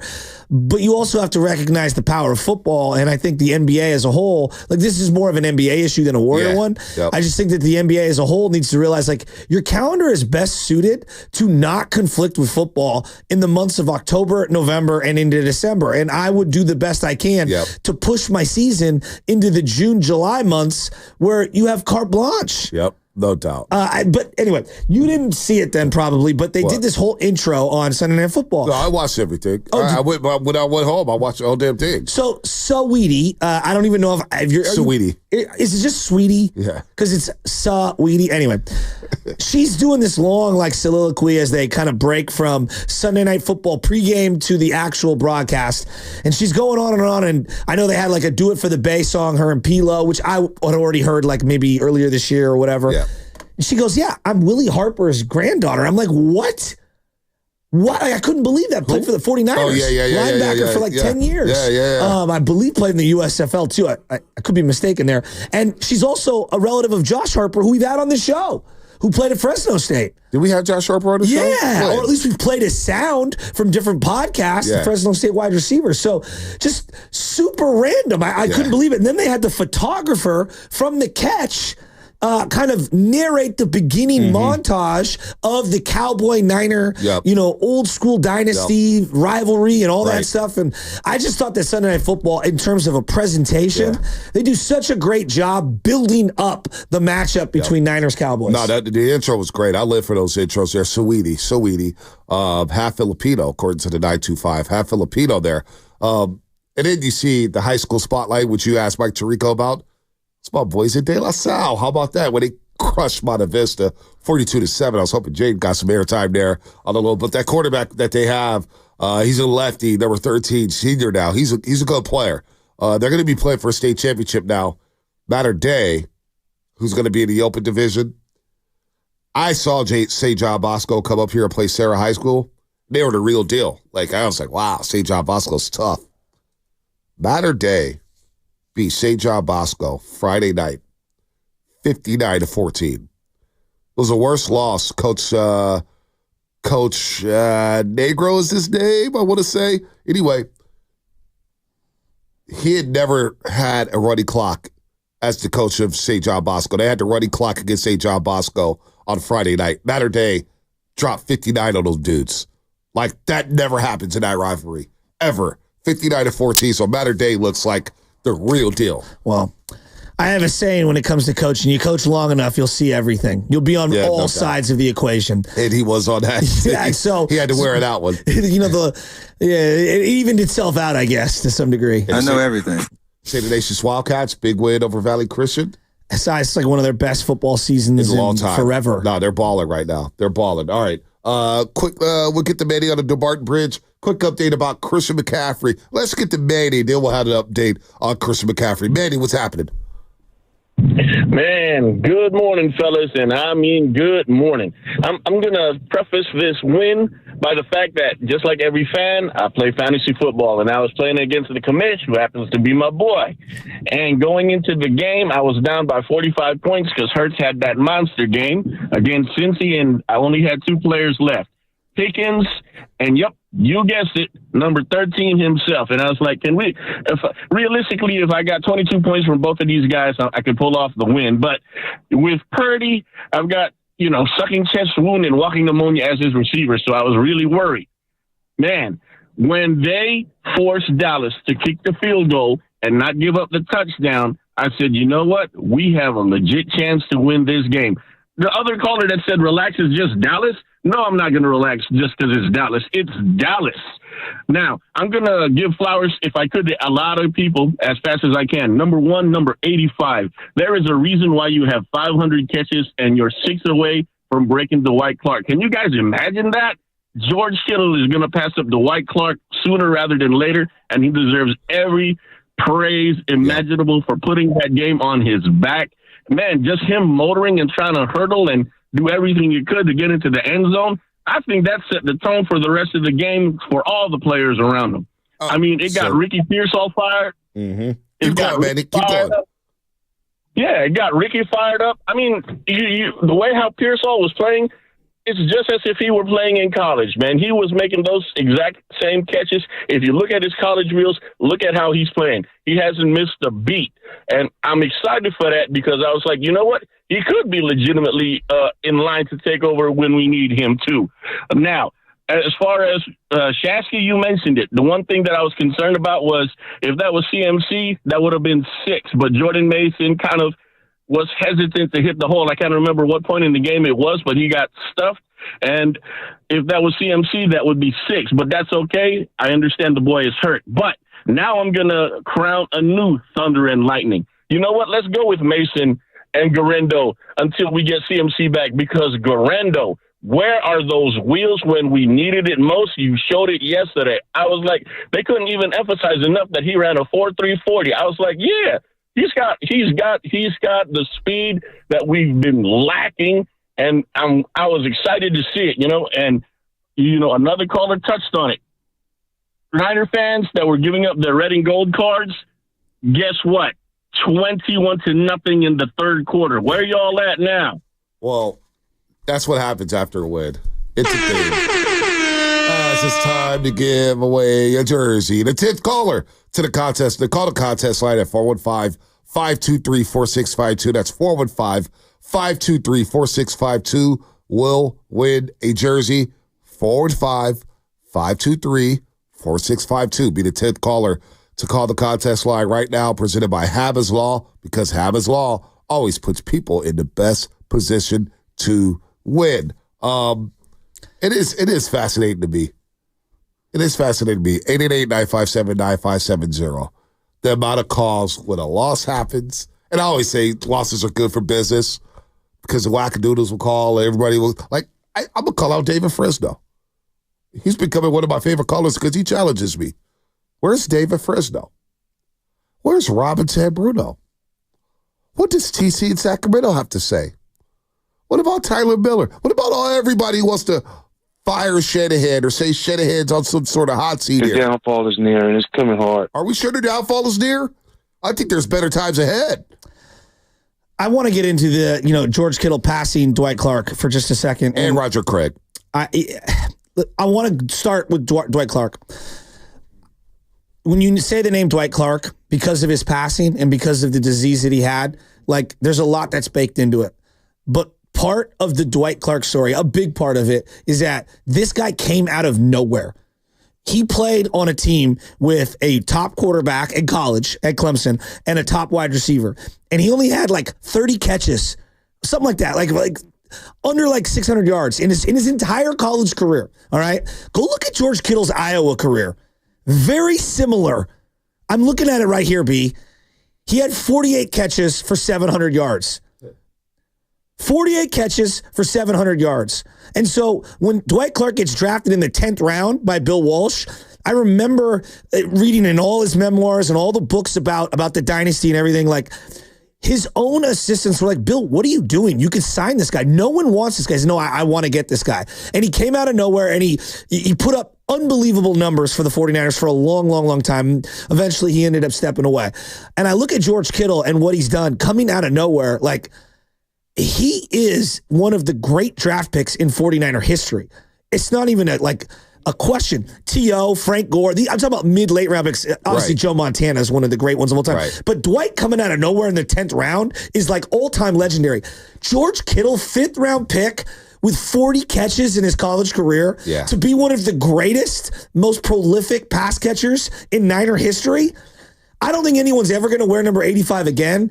And it wasn't lost on me like, damn, dude, he passed Dwight Clark. That's and obviously Roger Craig. That's just unbelievable. I didn't think I'd see that coming. Hasn't passed Dwight Clark yet, but he will. He's going to. He's got 500 catches. Dwight Clark 506, Roger Craig 508, T.O. 592. When it's all said and done, because I do think the Niners, this is the type of guy you want to extend. He's going to be number 2 all time in 49ers history, franchise history. He's going to join the 600 club in 49ers franchise history. There's no doubt in my mind he will, because I think the Niners will extend him. Because you think about who George Kittle is. Look, he's at 40 catches and 503 yards. So he's on his way to back-to-back 1,000-yard seasons. If he goes for 1,000 this season, that'd be 4,000-yard seasons for the tight end position. Now, he also had 2021 where he only played in 14 games, and he had 910 receiving yards. All right? He had more yards or more catches as a rookie than he did in his entire career in Iowa. That's crazy. Right? Think about that. 40 catches in Iowa, 43 catches as a rookie with the San Francisco 49ers. And then where I'm getting to is, it's not only what you do on the field in 49ers franchise. What made Dwight Clark stand out and Roger Craig stand out is what they did in the community, how they became ambassadors. That's why we love Jerry Rice. Well, George Kittle has taken on that role. He's become an ambassador for this organization. He's great in the community. And who doesn't love the Kittles? I walk in the Kansas City game, you see the entire family. Hey, guys, how you doing? Hey, they're all polite and nice. And he brings the whole crew out. They're like 30 deep at these football games. They run a whole suite, for crying out loud. But this guy's an all-time Niner. He really is. And I don't think we discussed, so when I brought up a couple, when you mentioned it, I was just bringing it up because I don't think we do that enough. No. Again, we don't celebrate the good times enough in sports radio. That's what I want to focus on. The hell with the negativity, man. The hell with it. And George Kittle's a breath of fresh air. And there's no doubt. And so like yesterday's game, just this is my opinion. I've been really high on Purdy. I thought his confidence looked completely shattered. And confidence is not something that I can quantify. I'm just saying what I thought I saw. He looked shook. He did. He was missing open receivers. He was even on the catches that he made. There was a pass to Kittle where he's rolling out. Collins was like, Kittle was waiting forever for that ball. It was like a simple, an 8 or 9 yard pass, and he lobbed it into him. It felt like he was just kind of hesitant, tentative. Before, it felt like when he was rolling, he hit his back foot, bang! I'm gonna rip the ball down the field. And I was like, what is going on with Purdy? And then the drive before half, that ball that he pump faked on, what was happening? I'm going, is he in the Jimmy zone? Confident. I'm talking confidence-wise. Yeah, the Jimmy zone. And then George Kittle get on the first play, bang, on that little middle crosser. And I'm saying to myself, Purdy looked like a completely different guy after that one play. No, he did. And I thought that George Kittle picked up his guy there. It was a great throw by Purdy. It's easy throw, but it was a great throw by Purdy to hit him on the crosser. And I just felt like the whole offense took a deep breath, and George put the team on his back again. I thought it was a monster play in the game. One thing we don't touch on enough, we used to do this a lot. We talk about tone setters. Who's going to set the tone for the football team? And a tone setter it could happen, a tone could be set in the first quarter, or juice, or a jolt. There's certain players who give a sideline jolt. There's certain players who make plays where the sideline wakes up and gets up off their ass and they're like, okay, it's go time. Debo's one of those players. Nick Bosa can be one of those players. Fred Warner is definitely one of those players who was setting the tone yesterday. We didn't mention Fred Warner. Oh my gosh, what a gladiator he is. But then there's also George Kittle. Because George Kittle doesn't like to go out of bounds and not inch out. He likes to truck you. He likes to run you over. He did in Seattle on a big play, third down, where he's like, yeah, I'm not running out of bounds. I'm looking to run right through you. Kind of like Jeremy Shockey and Julian Peterson at the goal line way back when in that wild card game, Giants and Niners. He's a tone setter for this team. He wakes his team up. He's a captain for a reason. So they go. This offense moving forward here, George Kittle understands what time it is. And I think what got lost in the shuffle last week after the Kansas City game, Travis Kelce said, hey, let's do this again in February. Ha-ha. Kittle's like, okay, yeah, sure. And I don't think that's lost on George Kittle. Watching that receiver doc, like I had an opinion of who he was before the receiver doc, and it totally changed after it. And not that I thought he was fake. I just thought it was like too much. Everything was sticky. I thought everything was sticky, and not necessarily that it wasn't like real. It just felt very curated and not authentic. And then I do think he picks and chooses his time. The guy is really charming. That's number one. Like he is. Like he's a very charming individual. It's hard to not smile when he's talking. But I actually underrated how authentic he is. I think that he truly is just an optimistic, upbeat individual. I thought it was a little like put on for the cameras. Yep.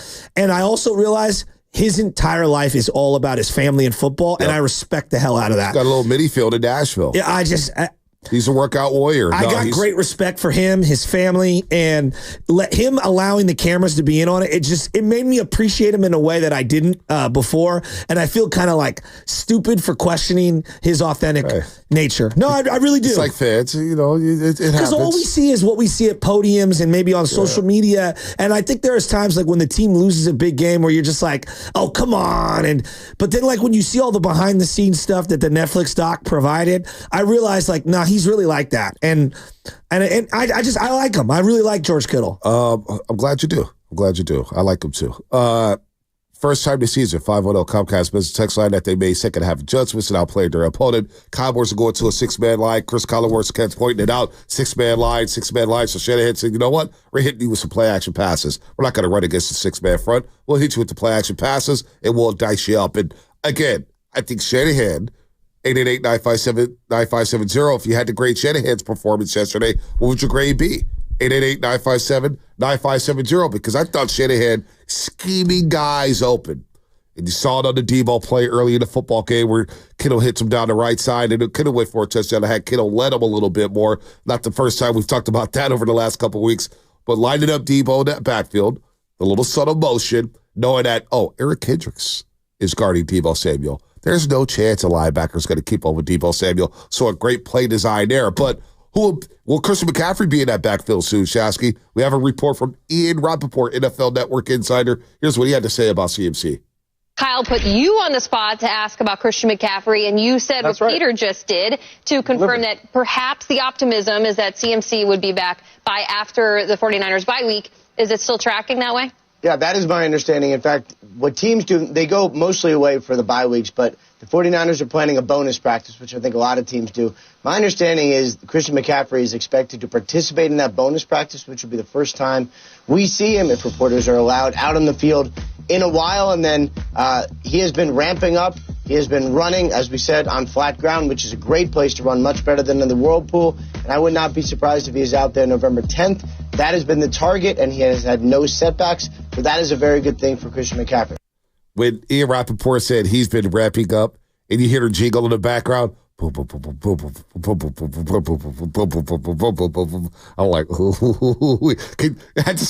was going to just isolate that little track they had in the back. They're so NFL Network, they're geniuses, man. They got me going. When Rappaport said ramping up, and I heard that, and I'm imagining Christian McCaffrey as the team's on the practice field. McCaffrey's he's in the training room. They're stretching him out. He's putting the wristbands on. He's putting the eye black on, and then he just walks out on the practice field, and it's like, there he is. There's CMC. Come on, you know you like that stuff. Well, I was envisioning when they were talking about the whirlpool, I'm envisioning him kind of like Darth Vader in his Bacta tank, on Mustafar, where he's got this like cryogenic chamber that he's in. You know exactly what I'm talking about. Who's Mustafar? You don't know about Mustafar? It's, I don't it's know like a lava planet. You know, I don't know nothing about Star Wars. Where he got sliced up. I mean, it's one of the great moments in cinematic history. It's true. A moment I've never seen. When he became Darth Vader. You were the chosen one. Spadoni is ear to ear. He loved the way I was just rat-a-tat-tatting that. But that's the way I vision it. I'm very excited if they can get CMC back. Because Guerrero provides a level of speed that it does have a Raheem Mostert feel to it. And he's got the turbo jets. He does have some speed. Really, really good speed. He made a couple of nice catches, too. He did. He's got to get better at pass protection. That's the next step for him. That's what all running backs have to do, young running backs especially. That's what they miss with Christian McCaffrey. He knows how to protect the quarterback. Let's go to in San Francisco. Is it or is it just AW? JW. AW? Yeah, JW, man. JW. What up, JW? Yeah. Hey, man, I was feeling kind of down, man, this kind of season with my Niners and Kyle Shanahan, and I was one of the guys that was kind of like on eggshells with Shanahan, man, but, it's a long season, and we got to pull it through, and we pulled through with that Cowboys game, and to keep it 100, Shasky, I was mad at my mom because, she's a Cowboys fan, but we pulled through, man, and that's all good, Shasky, and I sent you that DM, man, of my little son, man, American Canyon, they 9U. He went off. He was going crazy. 270-yarders, he picked 6 to the house, and he threw a bomb. So I'm just a proud father, man, and I'm happy for my son, man. Go Niners. JW, real quick. What if I told you in 2019, 2021, 2022, and 2023 that Shanahan and the 49ers are 24-7 in the month of November and December, in those 2 months? What if I told you that? Because it is true, it is accurate. Does that make you feel better moving forward? It kind of do, but at the end of the day, man, the end of the season, it all counts in February. I hear you. Hey, look, you got to get to February, you got to get through November and December. That's why we got to start stacking these wins. Let's go Niners. Let's go. There it is. I love that. There it is. I mean, this is separation time in the NFL. Week 7, week 8, you start to flip the calendar to November. It's separation time. You start to separate the champs from the chumps. And there's a lot of chumps out here in the NFL. I think the Seahawks are chumps. I think Tampa Bay Buccaneers are chumps. We know the Panthers are chumps. What about the Cowboys? Oh, chumps. I mean, nobody's worried about the Cowboys. No. Actually, full disclosure. Okay. I wanted to bet the 4. I wanted to slam the 49ers yesterday. I wanted to. I'm trying to save some money here. I wanted to slam it. I honestly, so you were not willing to put your money where your mouth was. I didn't. Weird things happen. He's building all that money in that stock that he has in Andrew Wiggins right now. All right, so just worry about that. He doesn't want to, August 8th is what I said. Buy the stock. Hopefully, August 8th, I bought the stock, and it was at an all-time low. And boy, Andrew Wiggins has not disappointed me. Double-digit rebounds in the first half against the Utah Jazz, career high for him. 13 rebounds, a career high for Andrew Wiggins. 3-point shot looks really good. Really good. 29 points yesterday, 20 in the second half. The activity, the energy level. The only question I have on the Warriors outside of Steph Curry's injury is, are we sure Kuminga and Wiggins can coexist simultaneously? I'm talking about thrive simultaneously. It feels like either or. And to me, I think Kuminga needs to be the backup 4. Ooh. The question I have with Kuminga, because he's a smart player, the contract league rate, I think, is a thing. Him not getting the extension, he's a restricted free agent. And we think about what Jeter said when it comes to arbitration, like, oh, you took me to arbitration, and there's nasty things that get said in these arbitration meetings. We heard from Corbin Burns about it, who's now with the Baltimore Orioles. He's a restricted free agent, Jonathan Kuminga. And Steve Kerr wants to push this pace and play .5 basketball. Can Jonathan Kuminga play .5 basketball? Because one thing I noticed down the stretch yesterday, and it's early, and he hasn't been in many situations like this, but there's a lot of indecisiveness down the stretch with that lineup. And Jonathan Kuminga, whether to drive the basketball with a wide open lane or take a 3. It's something to monitor moving forward. He gripped a big offensive rebound. It was like I want to say it was a one possession game, and then kicks the ball to Pajemski, which was the right play. Passed up the three-pointer, and then Pajemski kicked it right back to him for a wide-open three. He bricks it. Then I think the next play down after the Clippers scored, he took like a midi in the lane fadeaway and just clanked it as well. And I'm thinking, it just feels like each miss kind of zaps a little bit of his confidence, and I'm rooting for the guy. I think he's in a tough spot. He's pressing a bit right now. But here's the thing, like, he's not worth $40 million. $40 million a year? He's just not. He's not, Pete. Like the Warriors are smart not to give the deal. I get the Warriors' position. Let's just wait a minute. We got our books in order. There's no need to panic and just give out a bunch of money here. Let's not do that right now. I mean, they did that with Jordan Poole, and they immediately regretted it. Right. Well, I don't know if they regretted it. Things happened, and no, they regretted it. And they moved on. Jordan Poole was a fine player. But anyway, but Kuminga's pressing a little bit. There's no doubt. I think Pajemski is pressing a little bit right now, and he'll get better. But without Steph and Curry over here, it makes guys have to step up. It forces guys to step up. So I'm eager to see what happens over the next two home games against the Pelly Pals. The Pelicans, who really had the Warriors' number last season. They really took it to the Warriors and Chase Center last season. Remember, the end of the season, they blew them out of the gym. So Kuminga's got to be a little bit better. Pajemski's got to be a little bit better. They're going to have to do this possibly without Steph Curry as we await the MRI later on today. 888-957-9570. We can talk a little Warriors today if you want to. We can talk some Warriors, but we're heavy on the Niners. You saw what happened with Trayvon Diggs after the game? I did.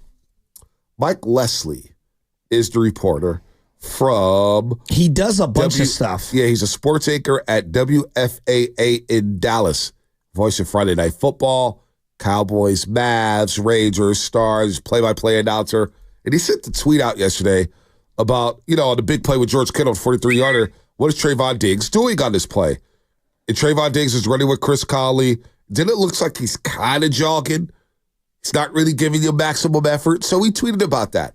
Well, Trayvon Diggs, shortly after getting to the locker room after the Cowboys lost 30-24, I guess he ran straight to his phone, looked at Twitter, or what could have happened is somebody sent him a text message like, look at this guy.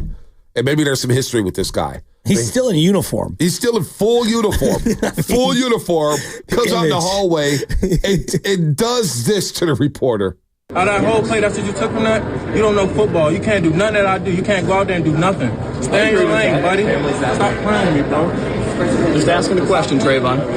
I mean, I'm happy to have you answer the question. Out of that whole play, that's what you took for that? That's what you got from that? That whole play, that's what you got from that? I'm asking. We can talk about it more. What were you doing then? And you heard what he said at the end. I think you edited it out. Did you? He basically said, what were you doing there? And what did Trayvon basically use the Snoop Dogg line from Doggy Style? These! You can fill in the blank. These! Here's where I struggle with these ones.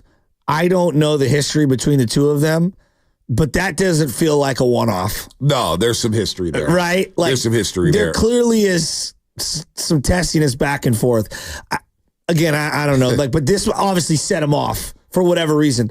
But stepping back, isn't this a microcosm of how Jerry Jones operates his entire team. organization? It kind of speaks volumes on what the team is all about. Zero accountability, worried about the wrong things. I mean, Trayvon, I think it's easy for everyone to blast Trayvon Diggs. Dude, worry about what's going on the field. But again, I do want to know, there's got to be more between him and this reporter. Well, Mike Leslie tweeted out after the game, Trayvon just came out of the locker room and approached me about this tweet. He said, I didn't know football, and I can't do what he does. He and I are in agreement about that. He didn't offer an answer as to what he was doing on the play, however. Then later on, he says, I do not have a comment about these. Then he was asked, I've been asked by my bosses at WFAA to provide a little context for this tweet because they don't want people thinking I just randomly tweet things like this. That's fair. That's not exactly a common phrase for me, as you might imagine. The context. And he sent the video out again and all that stuff. So, seeing how people talk online and how people there's a lot of blurred line. This guy works on TV, so I don't know. I don't know what his coverage looks like. I don't know what's going on. But just look at the Niner coverage. Maybe we hear from RJ Shaw. Maybe they touch on it. Look at the Niner coverage. Is the coverage all over the map when it comes to there's homerism, there's middle of the road, there's extreme criticism. It's right. No, like we can assess this. Like it is. The landscape is vast. It is a wild scene. Okay, so now it never ceases to amaze me. That's what I'm goes saying. on that beat.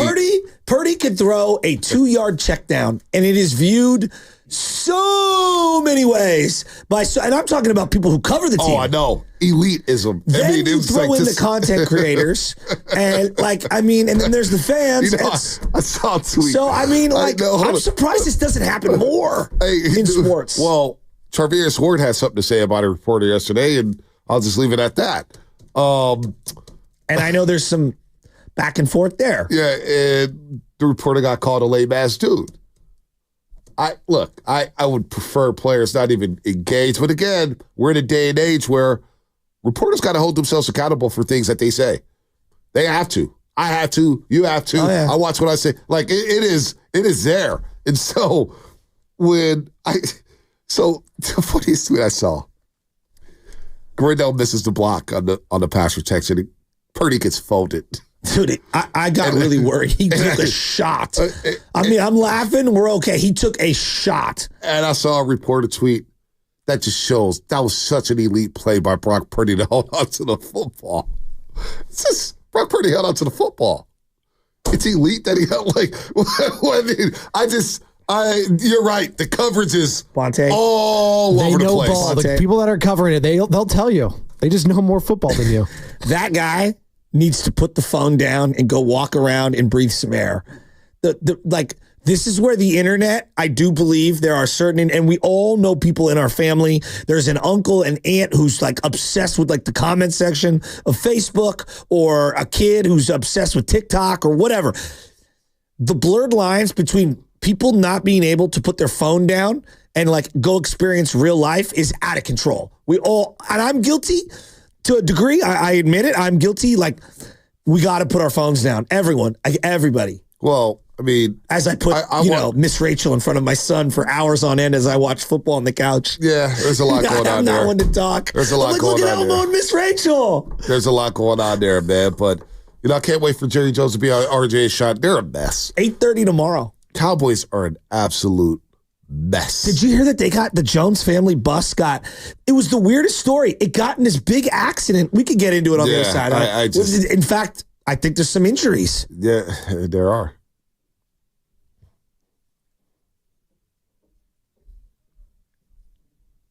Ow!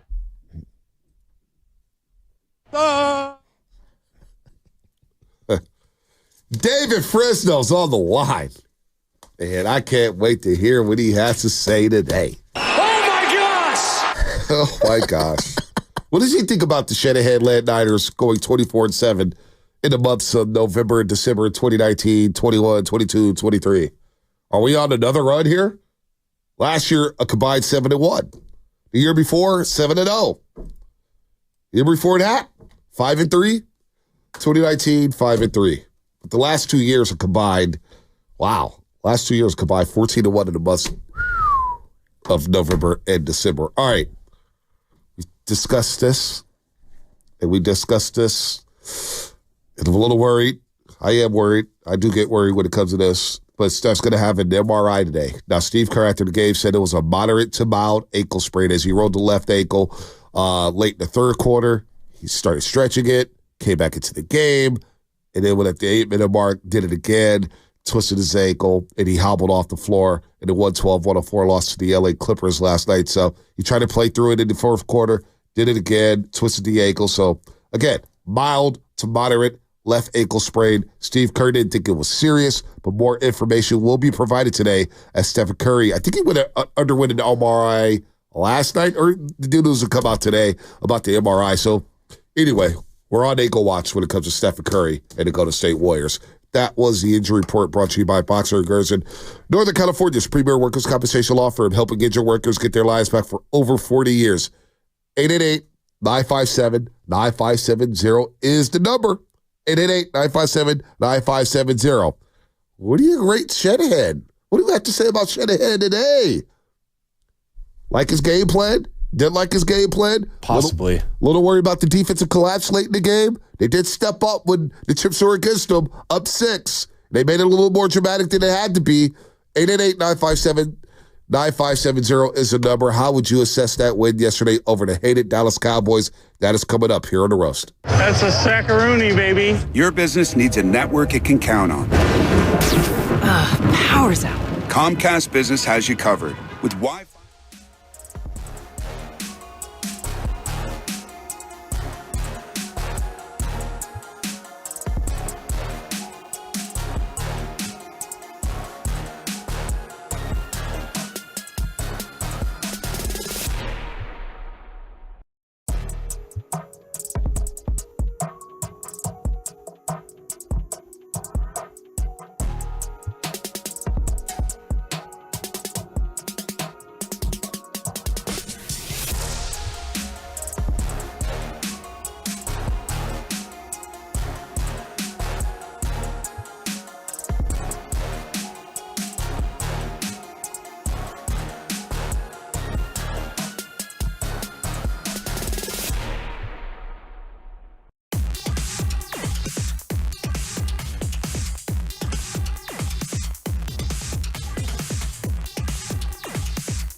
Oh, baby, oh, baby, oh, baby. I wouldn't give you a long one, but my Tufts lost yesterday. Kind of took some of the air out of my sail. Lose to the Clippers, but the Niners get the win. Very important victory for the Niners.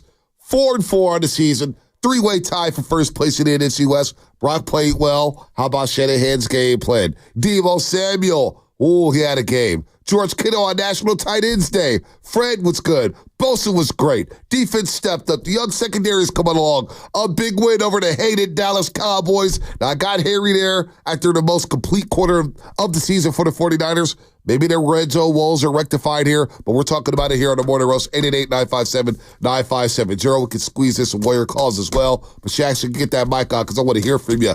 Niners win in what looked like an electric atmosphere at Levi Stadium. Yeah, it's a great Niner victory. Also, you should be reeling a little because your Yankees are down. Well, we should all be really because that means the Dodgers are 2 wins away from winning the World Series. I still think the Yanks can pull this out. They can, but the most important game is obviously, you know when I went down the rabbit hole Saturday night, Mike Francesca, formerly at WFAN, he has a Mike Francesca podcast. Yeah, he does it immediately after the game.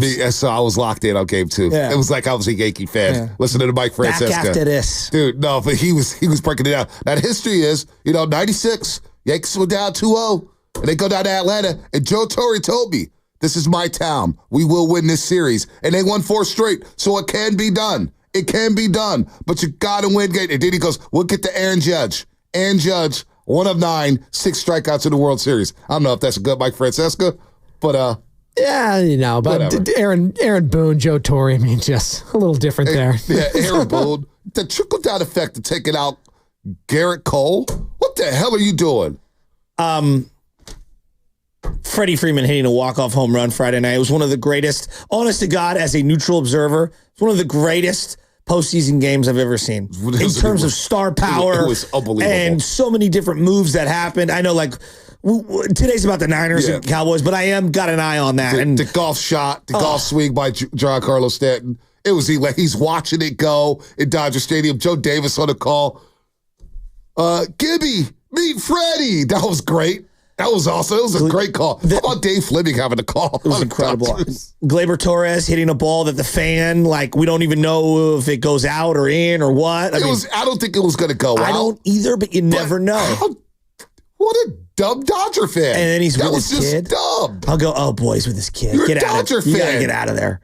Be aware of the situation. Your team is against the ropes. Anyway, but Boo taking out Cole early. You shoot through your bullpen. Holmes was not good. You use Kittle. I mean, it's just unbelievable how bad Boo was. Bets on Friday night. We'll get back into Niners Cowboys.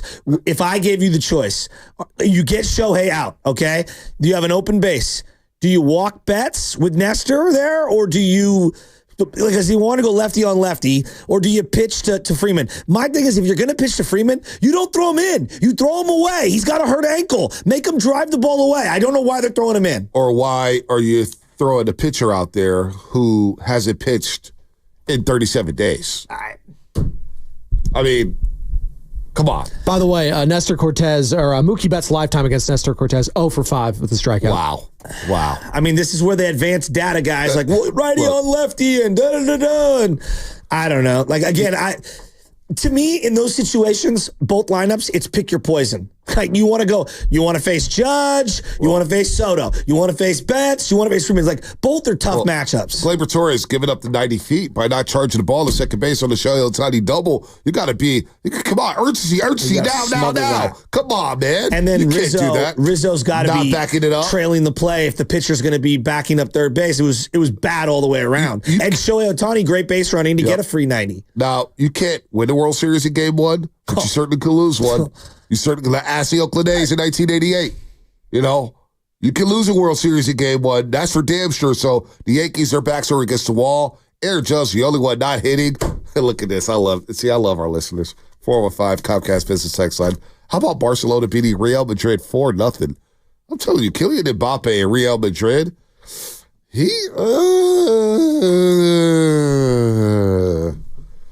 Tough scene. Lamine Yamal, though, the 17-year-old who was 16 when they won the Euro Cup for Spain. He's sick. Robert Lewandowski's just aging like fine wine. Dude, he's so good. He's so good. So that's our soccer talk. I want to get back into the Niners. You don't want to get into soccer? I'm a big number guy. I'm a big number guy. And 14 is an interesting number in 49er history. Can you name, without Googling, just some of the best number 14s in 49er history? Sean Hill. Sean Hill wore 13. Did he wear 13? Do we have any good 14s? Well, Kasim Osgood was. Oh, my God. Yeah, there are a lot of forgettable 14s. JT O'Sullivan. Another forgettable 14. The Hall of Famer, Y.A. Tittle. That's a good one. Even though his career was more made with the New York Giants. Yeah, that's what I'm saying. Yeah. It's a very bad number in the last 40, 50 years. It's a bad number, period. Well, Ricky Pearsall looks good in it. Bless me. I have a feeling Ricky Pearsall will be changing that number next season. You don't think that's a long-term number for him? No.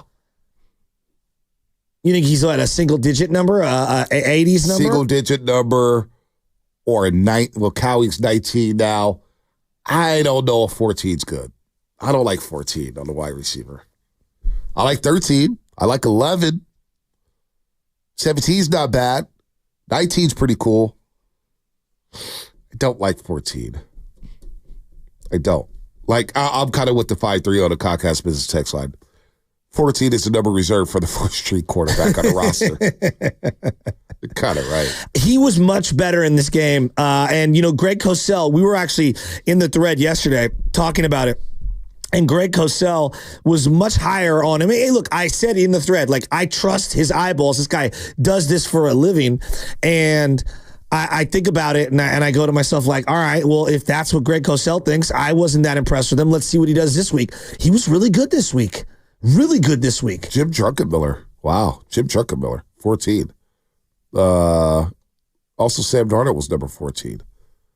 Probably the most famous, Y.A. Tittle, Dan Fouts, the other one. Dan Fouts. Yeah. That's a good call. An autogram. Dan Fouts. They were showing Dan Fouts a lot of love during the Oregon-Illinois game on Saturday as college football was ramping up. Oregon looks good. Oregon looks great. Dan Lanning. I like Dan Lanning. Let's go to the lines. All right, we'll get to David Frisno in just a second. But Jacob in Castro Valley has a rap for us. I'm here for the rap song, Jacob. Okay. What do you got for me, Jacob? What's up, guys? Good talking to you. I was there with you guys on Breakfast with Baldy. Oh, nice. That was an honor. Oh, yeah, Jacob, you work on the, is it the refrigerators? Yeah, with the Local 38. Yeah, nice. Yeah, no, I like you, Jacob. Yeah, shout you're a out good dude. Local 38. Yeah, you make that big money, man. I need to do what you do. Everybody was all doom and gloom on Friday with the Niners, and I was like, bro, what is going on here? It's Niners Cowboys. So I know. I was like, I need to hype everybody up. Hey, Jacob. I know. Real quick, Jacob, I was so disappointed in 49er fans last week. And I'm borderline disappointed today because I see a lot of texts. Well, they haven't beat anybody. La, la, la, la. They haven't beat anybody. Blah, blah, blah. They haven't beat it.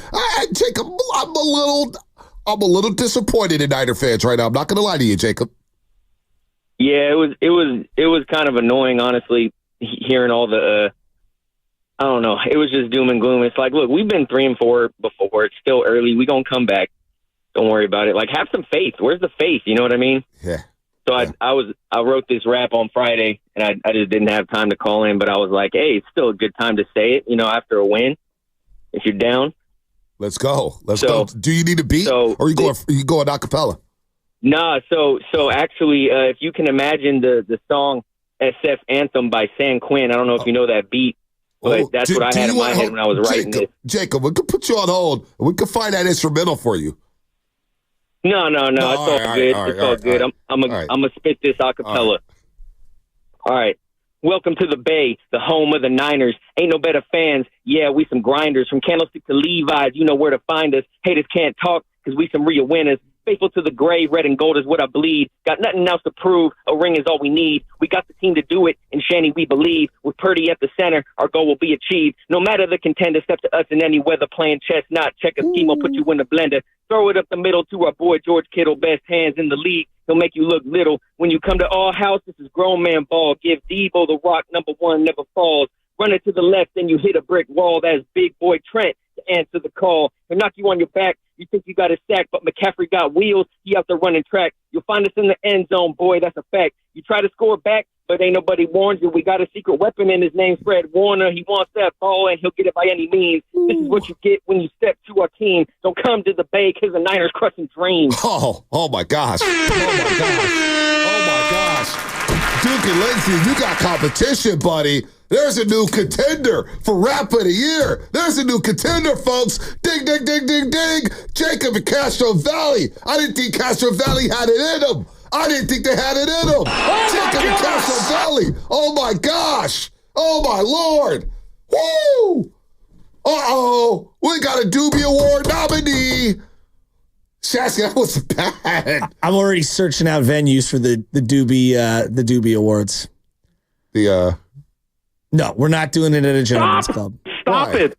Because we don't have a venue big enough for everyone. Oh, they got a gentleman's club this big. They got 2 levels at on Broadway Centerfolds. We can do it upstairs or downstairs. I'm not going to sugarcoat it. You can sit here and do a sugarcoat have people job. on the balcony just over it could be unbelievable. 2 levels? Like the real award shows. I'll throw some of my ideas at you at the break. I don't know if you guys know this. Great rap there. I love that. That was the 3rd straight game with 2+ picks for Dak Prescott. He had 9 interceptions all last year. Yeah, I know. It's not a well-coached team. It's not a well-coached team. Will they be all in on Ben Johnson from Detroit? They need an offense. Their offense is not innovative. It's pretty vanilla. Their running game is non-existent. They quit on a running game. If you're Ben Johnson and you've already said no to a job, last year, you've got some gumption to you, right? I think that ownership matters, and you clearly have options. Why would you want to work for Jerry? That seems like you're inviting, unless you grew up a Cowboys fan, I don't know. I have a hard time seeing that happen. But I guess I wanted to ask you more about Dak and the finances. He's a $60 million quarterback, and there was a lot being made about him being a $60 million quarterback. And when he's making $60 million, you can't afford other things, right? And that's why you got Zeke playing running back yesterday. Are you a little hesitant every week this year as you're watching to just shell out money for Brock Purdy? I'm not there yet. I mean, he's going to get paid what he wants to get paid. It doesn't make you think a little? I'm kind of living in the moment. Obviously, it's there with the Purdy contract, but I'm not there yet. I'm not there to thinking about next year. I'm kind of living in the moment here. Now, the Cowboys did what they had to do, and I don't get why they extended Dak Prescott, because they have a lot more data on Dak Prescott and what he's done with the Cowboys in that uniform. He's been there for a very long time, nearly a decade. Well, Brock Purdy, I think he's a better quarterback than Dak Prescott. I think he sees it better than Dak Prescott. I think he does more than Dak Prescott. And he has mastered this Shanahan system. So, no, I don't worry about the 50 to 60 to 40 million. Not right now. Not for me to worry right now. I got to see the season play through. That's what the season's all about, is to see whether or not Brock Purdy is worth all that money. And Brock Purdy doing less or doing more with less. Well, that's a side mission to the bigger mission, which is win the Super Bowl, right? Like the big mission is win the Super Bowl. Then you have this side mission, which is like find out what you think Brock's worth. But I guess I'm looking at it this way, where he's worth what the market tells you he's worth. No, the market's going to dictate what he's worth. Was like you kind of hit it on the head. I do think Dak is good, not great. I think he's good. I think Purdy's a little better. I think where it gets tough, and for me, is like players 5 through 10, 11, 12 at quarterback on any given week can play like a top 4 quarterback, and also can play like a bottom 12, or not bottom 12, but the lower end of that bell curve.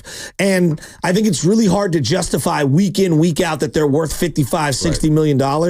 Whereas like those upper echelon guys, Josh Allen and Lamar, like even Herbert, like I'm watching Herbert, I'm like, he's good.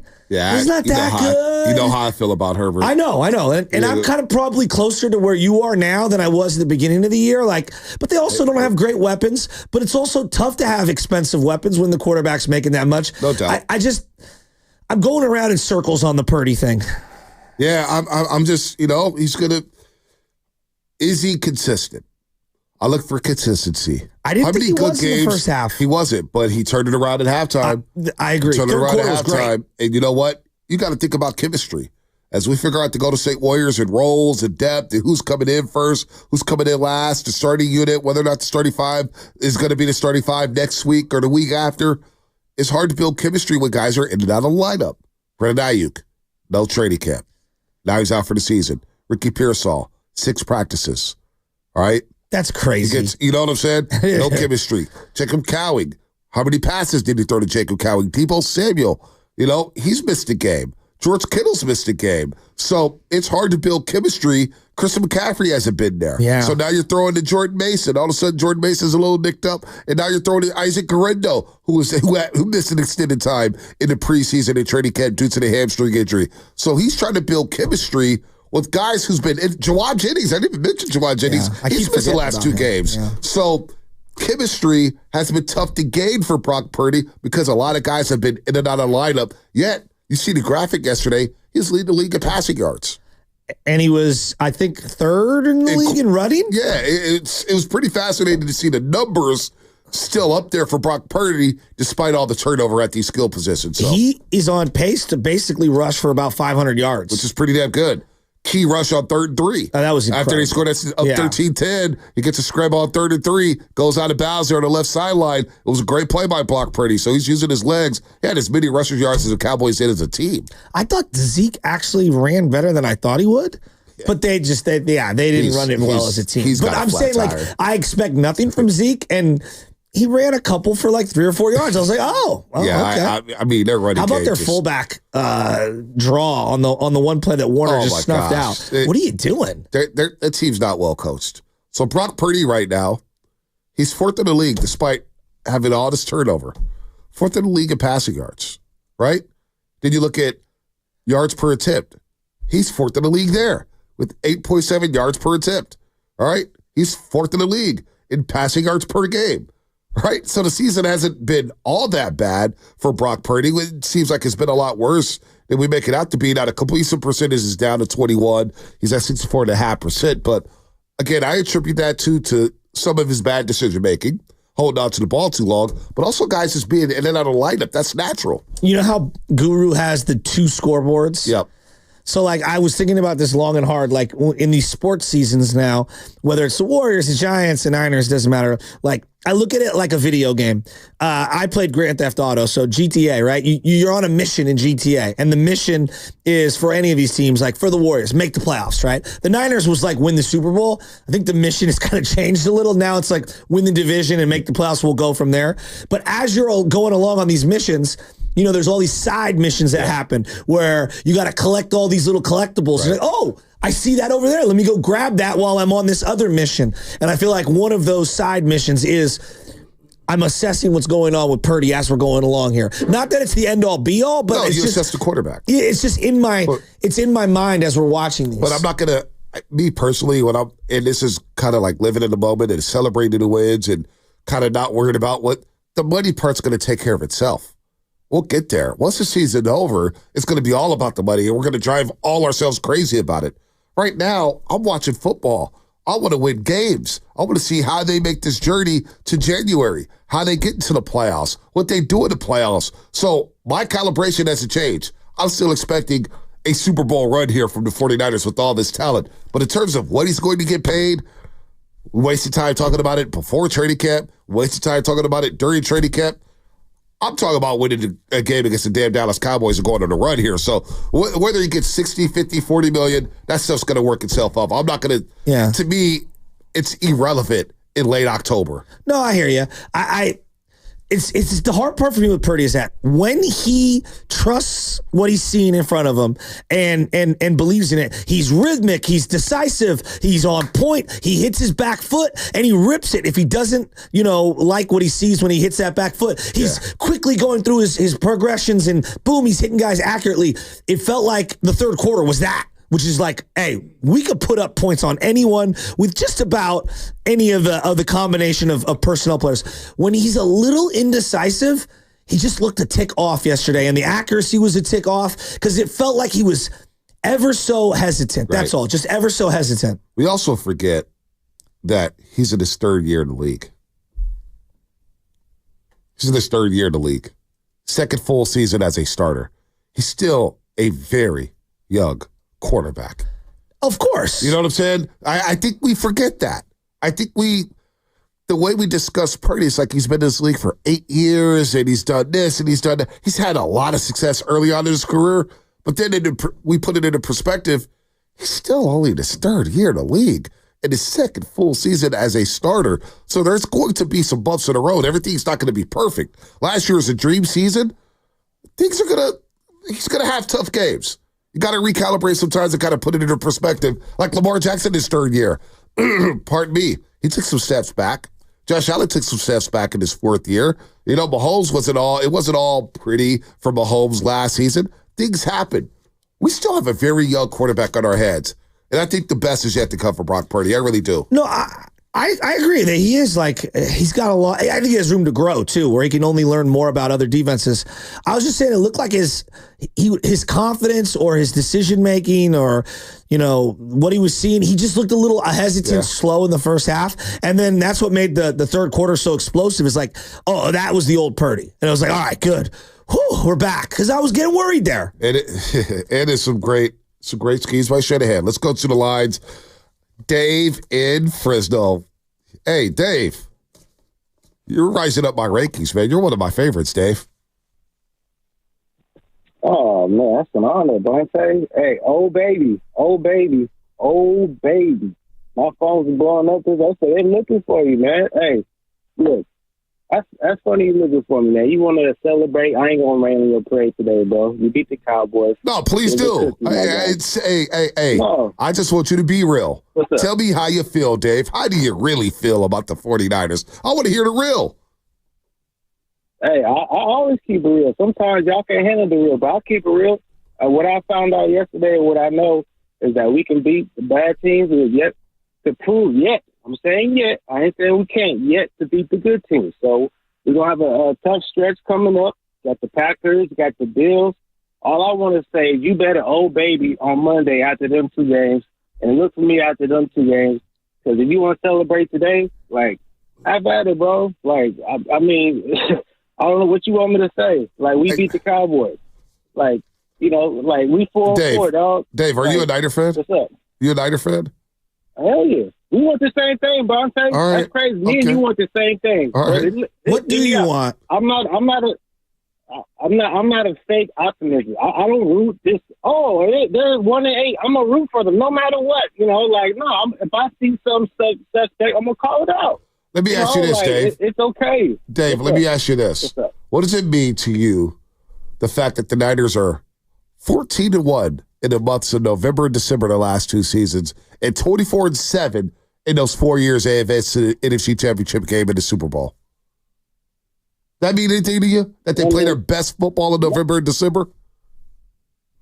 That's history, bro. What they gonna do for you this year? It's a trend. It's a track record. Let me ask you this. You can hang up on me. Let me ask you this. No, I'm not going to hang up on you. Barlow fan. And you an Eddie Barlow fan, right? You respect Eddie Barlow? Eddie DeBarlow. Oh, I love Eddie D. What do you think? How do you think if he was running this team, what would it be going through his head right now? Oh, he'd be going crazy. He'd be going crazy. Jed York has a different way of going crazy. Jed York wants the same thing Eddie D does. He does. I think we underroot that. We get on Jed for a number of things, but Jed wants to win too, Dave. Don't get it twisted. These guys want to win bad.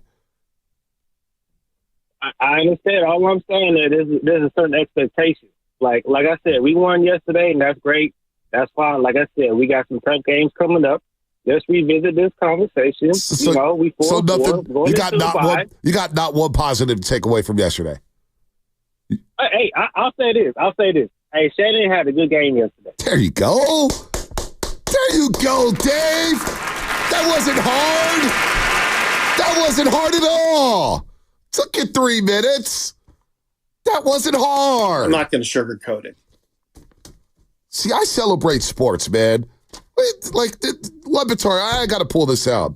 Because we just live in misery. Doom and gloom. And I don't want him calling out TC. I'm calling out Robinson Bruno. Can we give credit when credit is due? Are you serious? Is it that hard, folks? That's your old damn team that you root for. Did Dave sound like he was a Niner fan, Chesky? Not really. Not really. You just beat the Cowboys. We used to fuss on beating the Cowboys no matter what. Dave Campbell was coaching the Cowboys. The Niners came back and beat them 31-27 with 2 late touchdowns. And you know what? The Cowboys didn't make the playoffs, But I celebrated anyway like we won the damn Super Bowl because it was against the Dallas Cowboys. Come on, Niner fans. These new age Niner fans are killing me here. Dak gun Dak. Come on, man. More coming up. Brought to you by O'Reilly Auto Parts. 1 and 4.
was getting rushed as he threw, and in the back, Jair Brown comes up with the pick. 3rd and 4, Prescott moves the pocket, throws on the run, sideline, going up to grab it as he inbounds. Yamador Lenore ruled inbounds, a spectacular interception by Lenore. What's going on, Roasters? It's Brian Baldinger with the NFL Network, and you're listening to The Morning Roast with Bonte and Shasky on 95.7 The Game. Oh, baby, Baldy, enjoy this tomorrow at 7:30. Baldy at 7:30 tomorrow here on The Roast. Good morning to everybody out there. 888-957-9570 is the number. And don't forget, if you don't bring it, if you're going to call in, you better bring it. Dave's lucky he didn't get flushed there. Shout out to our friends at Flowing Water Plumbing and Drain. Don't forget, call it to The Roast and you come weak. You will be flushed. Brought to you by Flowing Water Plumbing and Drain. Don't forget, most wanted tickets in the Bay Area. Here it's Hip Hop Made the Bay, starring Too Short, who's in the building at the Warriors game yesterday. Where is Ja? I wonder if Ja Rule will be at the Warriors game Tuesday and Wednesday. Every time there's a lady. Did you like that one, Shasky? Every time there's a lady. Baby. Are you going to dress as Ja for Halloween? Absolutely not. Absolutely not. You know what? I'm going to be Kristoff for Halloween. Oh, nice. Baby Ted's going to be Elsa. And it's going to be Yana. I'm dressing up as 2022, or pre-2022 Andrew Wiggins, an astronaut. Hey, you better leave deep cut. Better leave Wiggins alone. Better leave Wiggins alone. We're going to be a family of astronauts. August 8th. I'm buying stock in Andrew Wiggins. That was August 8th. Hell, I may have said it before that. We just didn't get to drop. But a lot of apologies coming towards Andrew Wiggins so far this season. By the way, both those DJ Quick also will be there. Nice. Friday at the SAP Center, November 1st. That's coming up this Friday. Tickets are selling fast. Get yours now at Ticketmaster.com. Let's go to, we got some heavy hitters on the line. Okay. All right. Let's, you know what? I love when you stare aimlessly into the screen of callers. Hi, how are you? My little computer. Let's go to JC and Sack first. We'll wait on him. What's up? What's going on, fellas? What's up, JC? Man, I said it before. I'm going to keep saying it. I'm not panicked because the division doesn't force us to be panicked, right? Yep. Now, yesterday, it was a win is a win is a win, right? Exactly. It wasn't the best. It wasn't the cleanest, but it's the NFL, and you take them how you get them. As far as Purdy, he was shaky in the first half, but he got his rhythm in the second half. So I like what I saw with him, a little bit of resiliency. Kyle Shanahan, he did a better job. I've been waiting for the wrinkles with Deebo at the backfield as a receiver because he'll be better than any running back that we have, including C-Mac, as a receiver going out the backfield. So I like that wrinkle.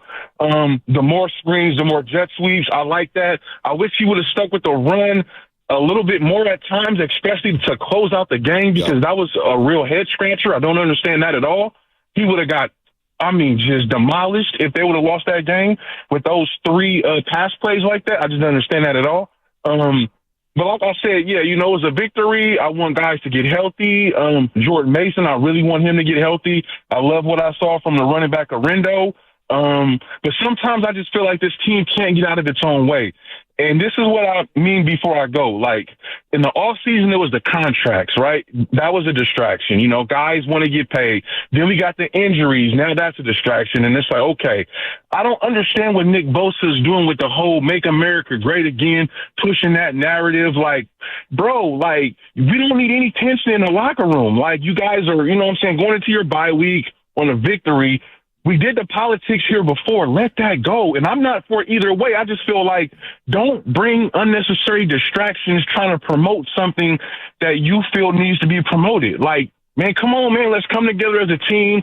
We don't need any type of vibes like that at all. So, that's just one criticism I had. We've been here with the politics. That's over. Let it go. Well, and that's all I got to say, man. All right, JC, good call. Within that locker room, I don't think the guys, there's probably a lot more guys who support that side of the party. There's a lot more guys who support another part of the party. But they're a team, and I don't think Nick Bosa's racist as well. I saw some of the tweets yesterday. Nick Bosa's he gets along with everybody. Within that locker room, I don't think it's going to be a big deal at all. They've handled much, much worse. But as far as the fans in this region and people who are casual football fans, obviously they're going to take a bigger issue at it. And I saw the online, responses to Nick Bosa wearing that hat kind of came out of nowhere. We know what that hat at times represents. But that's not going to bother the locker room, Shasky, what Bosa did last night. I mean, within our own families, people have differing opinions on a variety of topics. I mean, I just did an event over the weekend where there were multiple politicians there, and there's lots of different people feel one way versus another way, whatever. At the end of the day, it was a hat in a post-game interview for a split second. And if people are triggered online, I don't think that represents the locker room currently. No. I hear him on that, though. I do hear him on, because we did go through a very big thing with the Kaepernick saga and everything that happened there. Whether it was not handled properly, whatever. But I get what his point is. We have a bigger issue. We need to come together, unite, so we can try to accomplish a goal as a unit. Let's keep that out of it. I understand his point of view. I think the majority of people kind of feel that way. Yeah. Much to do about nothing. And it was a heavy day yesterday. It was a heavy day with Dag Riley in New York City. I'm not going to dive into it, but boy, oh boy. But people are allowed to vote who they want to vote for. I'm not going to get into politics. One thing I mentioned on Twitter yesterday is that I try not to spend a second on politics on this show. Because I never realized until I started working for a school paper where I read the sports section and we were having a lot of fun. And the news writers and the politician writers would just be, oh my gosh. And I asked him, I said, why'd you guys want to write about this? You guys one day wanted to be a news writer. And I respect all of them. They do a great job. Stephanie Rice is an old friend of mine, used to write for the Chronicle at times. I go, why? This seems so damn stressful. So stressful. So anyway. I'll leave it here. I think that, people are allowed to have their opinions and their platforms and whatever. You can agree, disagree, whatever. I refuse to be triggered in either direction. I'm not going to be triggered by Greg Popovich and what he does or says. I know people like Steve Kerr and Steph Curry have had their points of view. I'm not going to be triggered on that side. I'm not going to be triggered on the opposite side when it's Nick Bosa or Tom Brady having a hat in his locker room, which has happened before. I'm here for sports. Yeah. There are so many other outlets where everyone can go argue it themselves. No doubt about it. Let's go to. We'll get to Zach in San Diego in a second. Let's get Brian in Palo Alto. He actually went to the game. He didn't watch the game on his couch. He went to the game. Were you on the sidelines, Brian? Yeah, I was at the game, and hold on, real quick, BPA. Where were you sitting? Were you 50-yard line, 10 rows up? Like the 20-yard line. My stepfather's tickets, maybe like 20-yard line on the 49ers side. Nice. And then, I think, everyone was glad they didn't blow that fourth quarter lead because I didn't have a lot of confidence. As you guys know, I've texted you multiple times this year, late in the fourth quarter, and said confidence in next year and Sorensen 0.0.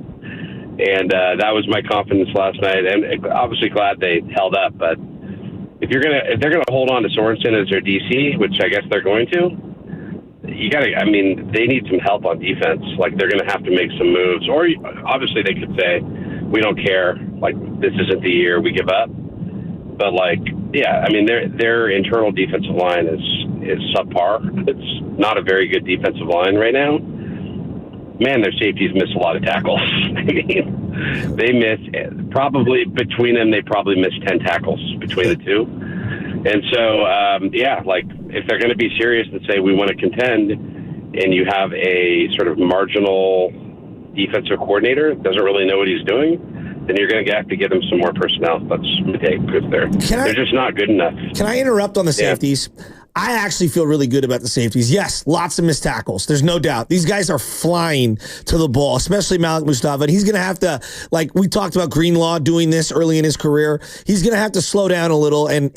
But when this guy hits you, he separates guys from the ball. And if you're going to be a safety, I'm okay with giving up a big play here and there if you're making big plays.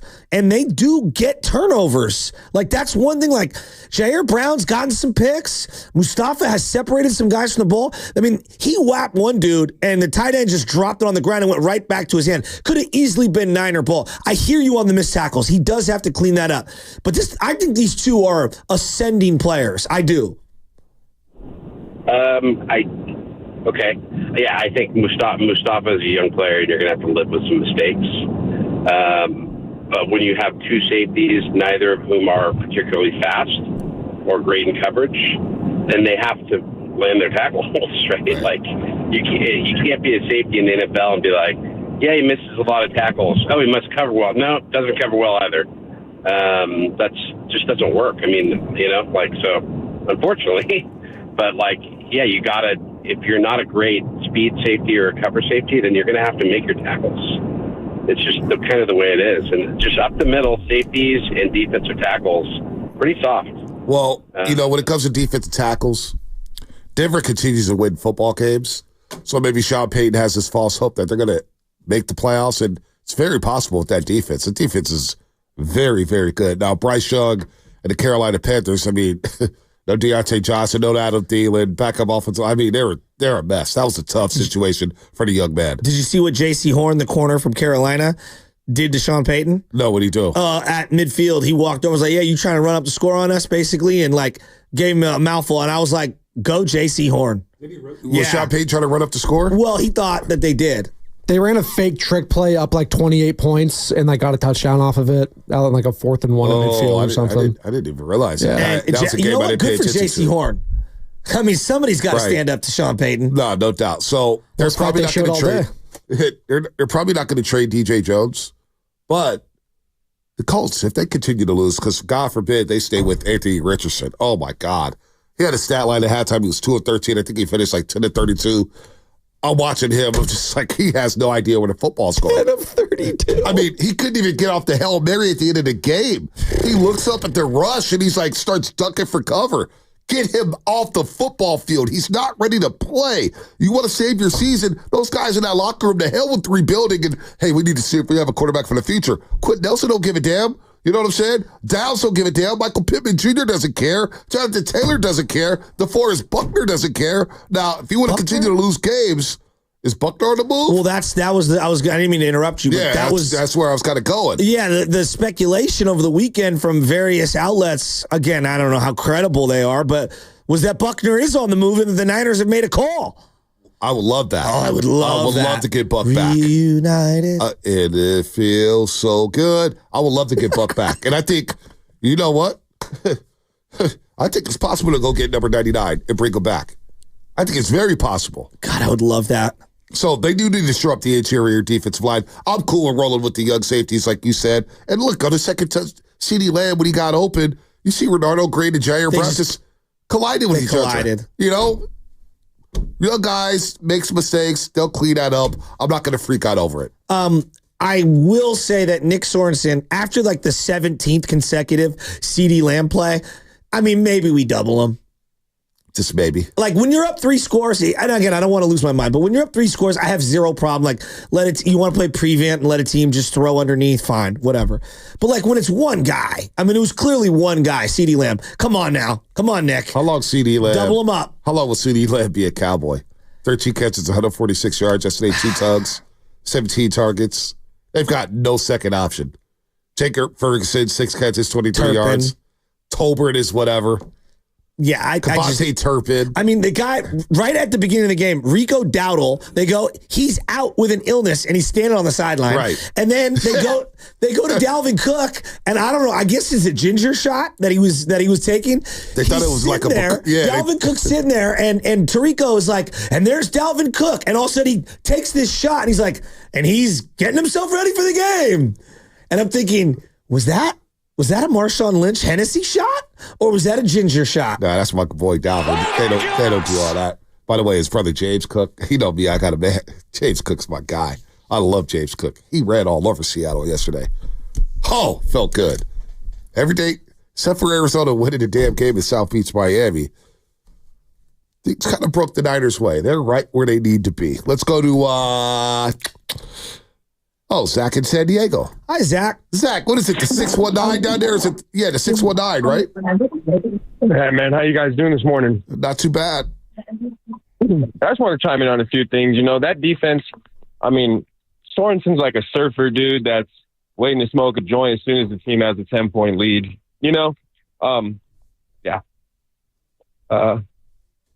Minus that, team looked okay yesterday. I feel like Brandon Ayuk is still looking for pieces of his knee on that Levi turf. When he hit Sorensen, like smoking weed, I was like, all right, I saw Spinotti getting ready. What? Spinotti was getting ready for the dump because he's like, just stop for 10 seconds. Okay. There's one thing. Good. There's one. Honestly, no. This is going to get me mad because there's one thing. When someone gets hurt and their career is on the jeopardy, to make a joke of that, like we can laugh a lot. I know. Go. Just read it. It's sick. You need to contact Flowing Water Plumbing. You can join at flowingwater.net. It's just. Come on, man. Whether you like Ayuk, don't like him, whatever. Like, come on, man. Like the guy's leg is really messed up. Why would you do that? Like, it's not funny. I'm sorry, it's not funny. It's bringing Twitter to the airwaves because that's what Twidiots do. Not idiots, but Twidiots. That's a 4. I've never heard that before. I stole that from Chris Mullen. I knew it was coming from Mully. Twidiots, because I saw people. I am never going to go there, man. It's just we all know that the grossness that is out with the. I'm not going to sugarcoat it. You can sit here and do a sugarcoat job. I don't want to blame it on all those fans because there's a lot of good fans out there. There's a lot of really good fans out there. Young, old, my age, a lot of good fans. But online and the internet has given certain fans, a certain segment of fans, this false bravado that they could say anything about anybody at any time. And it is disgusting. So with Zach in San Diego, what he said, there's a lot of that. I get DMs about it. And I read some of this stuff, Instagram, Twitter, and people DM it and think it's funny. And I'm just saying, damn. Like, really? That's how you feel? It's interesting because every day I open up that, different apps and I realize in real life, you could get touched no matter who you are. Ask Little Dirk, Things happen to people. I don't know why people talk so recklessly about others everywhere. It's just like, dude, life is cruel. No, life is cruel, but people do. Somebody called me an imbecile. I was talking about Brock Purdy, right? Oh. I was talking about Brock Purdy, and I blocked the guy. Imbecile, that's like a 1990s insult. Well, it was about Throwback. the Spags. Yeah. It was about the Spags and the coach speak, and I was like, that's just coach speak. Saying that Brock Purdy had no weaknesses. So what, is Brock Purdy the perfect quarterback? No. But I like Brock Purdy. I think it's a really good quarterback. The old Sports Illustrated where you'd build the quarterback. Yeah, and remember that? Everything would be Brock Purdy. Right, yeah. Like, he's the perfect quarterback. Oh, okay, great. And I was like, it's just coach speak. Spags, that's what coaches do. Belichick was known for that. Talking up a player and then undressing him on Sunday. The arm of Drew Bledsoe with the legs of Randall Cunningham and the mind of Troy Aikman. So, people started saying, well, name a weakness, Bonte. And one guy just came out of flack. Whoever is listening to this imbecile, blah, blah, blah, blah, blah. And I actually replied to that one. And I told the guy, I said, look, man, you shouldn't call me something that you wouldn't call me if I was sitting right in front of you. And I'm not making a threat. I'm not saying that I will put hands on you. But don't act like if I see you, you're going to call me an imbecile to my face. Because that's not going to happen. Well, again, this is where I think the detachment from reality from the internet. In real life, people are nice. In real nice, people are happy. You go out and people are having a good time. Yes, there are whack jobs everywhere. I walk by Union Square every day. Trust me, I'm well aware. But the majority of people are kind and good people. Not only that, and something happened in Orlando. Ben Simmons was walking by Brooklyn Nets, and the fans like, Ben Simmons, you trash. And he turned around. And Dennis Schroeder went up to check him. And then you get some other people, it's like, oh, we're making ESPN. Just to try to get a reaction out of somebody. Color it. And Ben Simmons turned around and the fan got shook. We see Russell Westbrook going to the tweet saying, what'd you say, man? Don't say anything. Like, we'll say something now. Stand on it. So we do have a problem. We do have a problem with, like, there's just, it's a little too much access sometimes with some of these fans. And they think they're tough and not one of these players are knock them the hell out, because it's going to happen. It's going to happen with a reporter or a fan. Somebody's going to get knocked the hell out by an athlete. It's going to happen soon. Trayvon Diggs almost touched dude up yesterday. I mean, It's just for nothing. Yeah. Like, it's just a matter of time. I know we're still reacting. Niners, big win over the Cowboys, 4-4, get their season back on tracks. I've also got my eyes on a situation that's brewing in Milwaukee over the weekend. The wheels are starting to get put into motion. Oh. Don't know if you know this, but I know. Giannis is not happy with the Bucks. Oh, I know. We don't have an identity, he said to reporters after a loss to the Brooklyn Nets on Sunday. Yeah, that team, the Brooklyn Nets, they lost to. Well, I've got my eye on that situation. Well, not only did they lose to the Bucks, they lost to the Bulls Friday night at home. They lost to the Bulls. So this could be like a monocle segment where I put the monocle on like it's Monopoly and I stare into the souls of the Milwaukee Bucks because I'm monitoring that situation. Well, just keep an eye on it. No, when Giannis came out and said, if we don't win a championship, this franchise may trade me, that was his way of saying, hey, if we don't win a championship, I may want to throw up the deuces. And I'm not saying the Warriors are going to trade for Giannis and get Giannis, but the Warriors were also big name hunting this past offseason. And if Giannis and the Bucks want to do business, kind of like John Lynch and the 49ers, they'll always pick up the phone down to Chase Center. You better believe that. So I'm not even sure how much I like Giannis anymore. Is his jumper improved? But you don't say no to a talent like that. As I said a month ago, Giannis at 50, Kuminga at 40. Yeah, you're taking Giannis all day long. Yes. It's not a disrespect to not a disrespect to Jonathan Kuminga, but Chris Middleton. It's the Dame Lillard trade, but regardless, Chris Middleton, just something to monitor. You know, we'll talk about it later this week. No, there's something there. Not necessarily with the Warriors, but with Giannis wanting out in Milwaukee. He went out and said it. If we don't win the championship, I have a feeling this team's going to break it up and we may be traded. Oh, really? You have intel on that? And Jimmy Haslam runs that team, the owner of the Cleveland Browns. He's also the owner of the Bucks. Yeah, there could be something there. All right, Doc in Oakland. Doc, what's happening? You're on a roast. Is it Doc Rivers? No, it's not Doc. What happened? Oh, Doc called us back. Call back. Robert in Fremont. What's happening, Robert?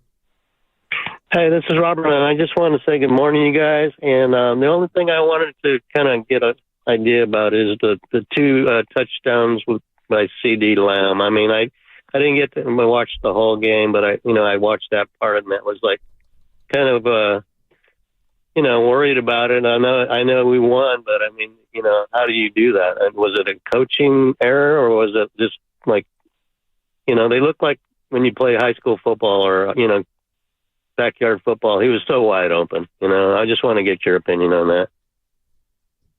Well, Renardo Green and Jair Brown ran into each other on one of the touchdowns. Just simply ran into each other. The other touchdown looked like it was a coverage bust, and it's going to happen with the young secondary. But it's better that it happens when you're up 17 points as opposed to a close game. And you know what? The Cowboys had the ball back with 3 minutes left. And what happened?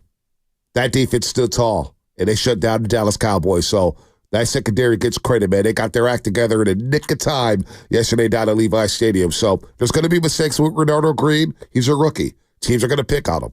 Jair Brown, second-year player. They're going to pick on him. Malik Mustafa. They're going to pick. But Malik Mustafa made a hell of a play in the end zone early in that game. Yeah. In the red zone. Yeah. He made a hell of a play covering. So they're getting better by the snap. And I'm with the 405 here.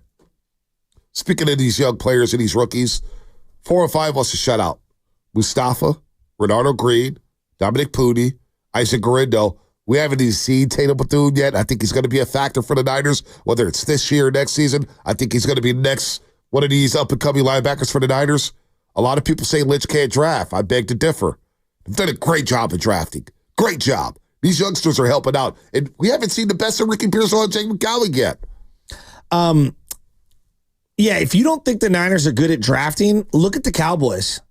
And I think the Cowboys actually have a good roster, like top end, but where they're missing is all the depth. And the Niners have clearly done a really good job in the middle to late rounds the last couple of years finding depth. Look at all these contributors that you're referencing. Yep. Lots of them. D. Winters is another guy who played last night. He had a couple of nice plays. He did. Then he got concussed.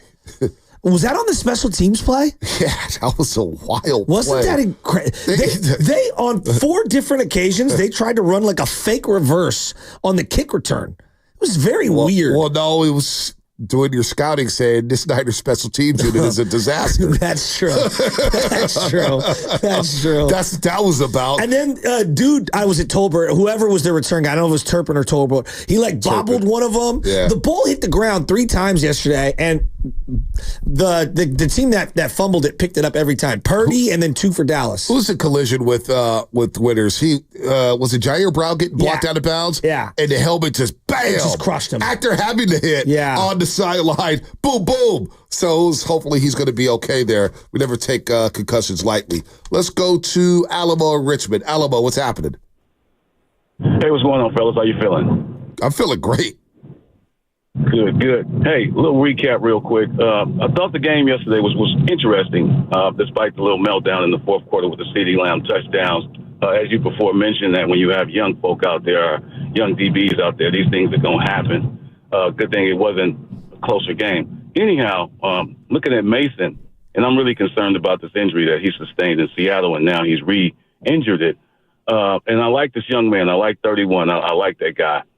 Really speedy, really gritty, get it done. Next man up mantra is what the Niners team has been as of late. You talked about Winters being injured with the concussion. That could be an issue as well. The penalties. We got to shore up the penalties. We look like the Oakland Raiders out there yesterday in regards to that. As a matter of fact, we lost plus 80 yards on behalf of those penalties. And then we had a touchdown by Debo, of course, called back. But Kyle seems to be dialed in. I don't know what he told them in the locker room before the second half began, but whatever he told them, it seemed to work.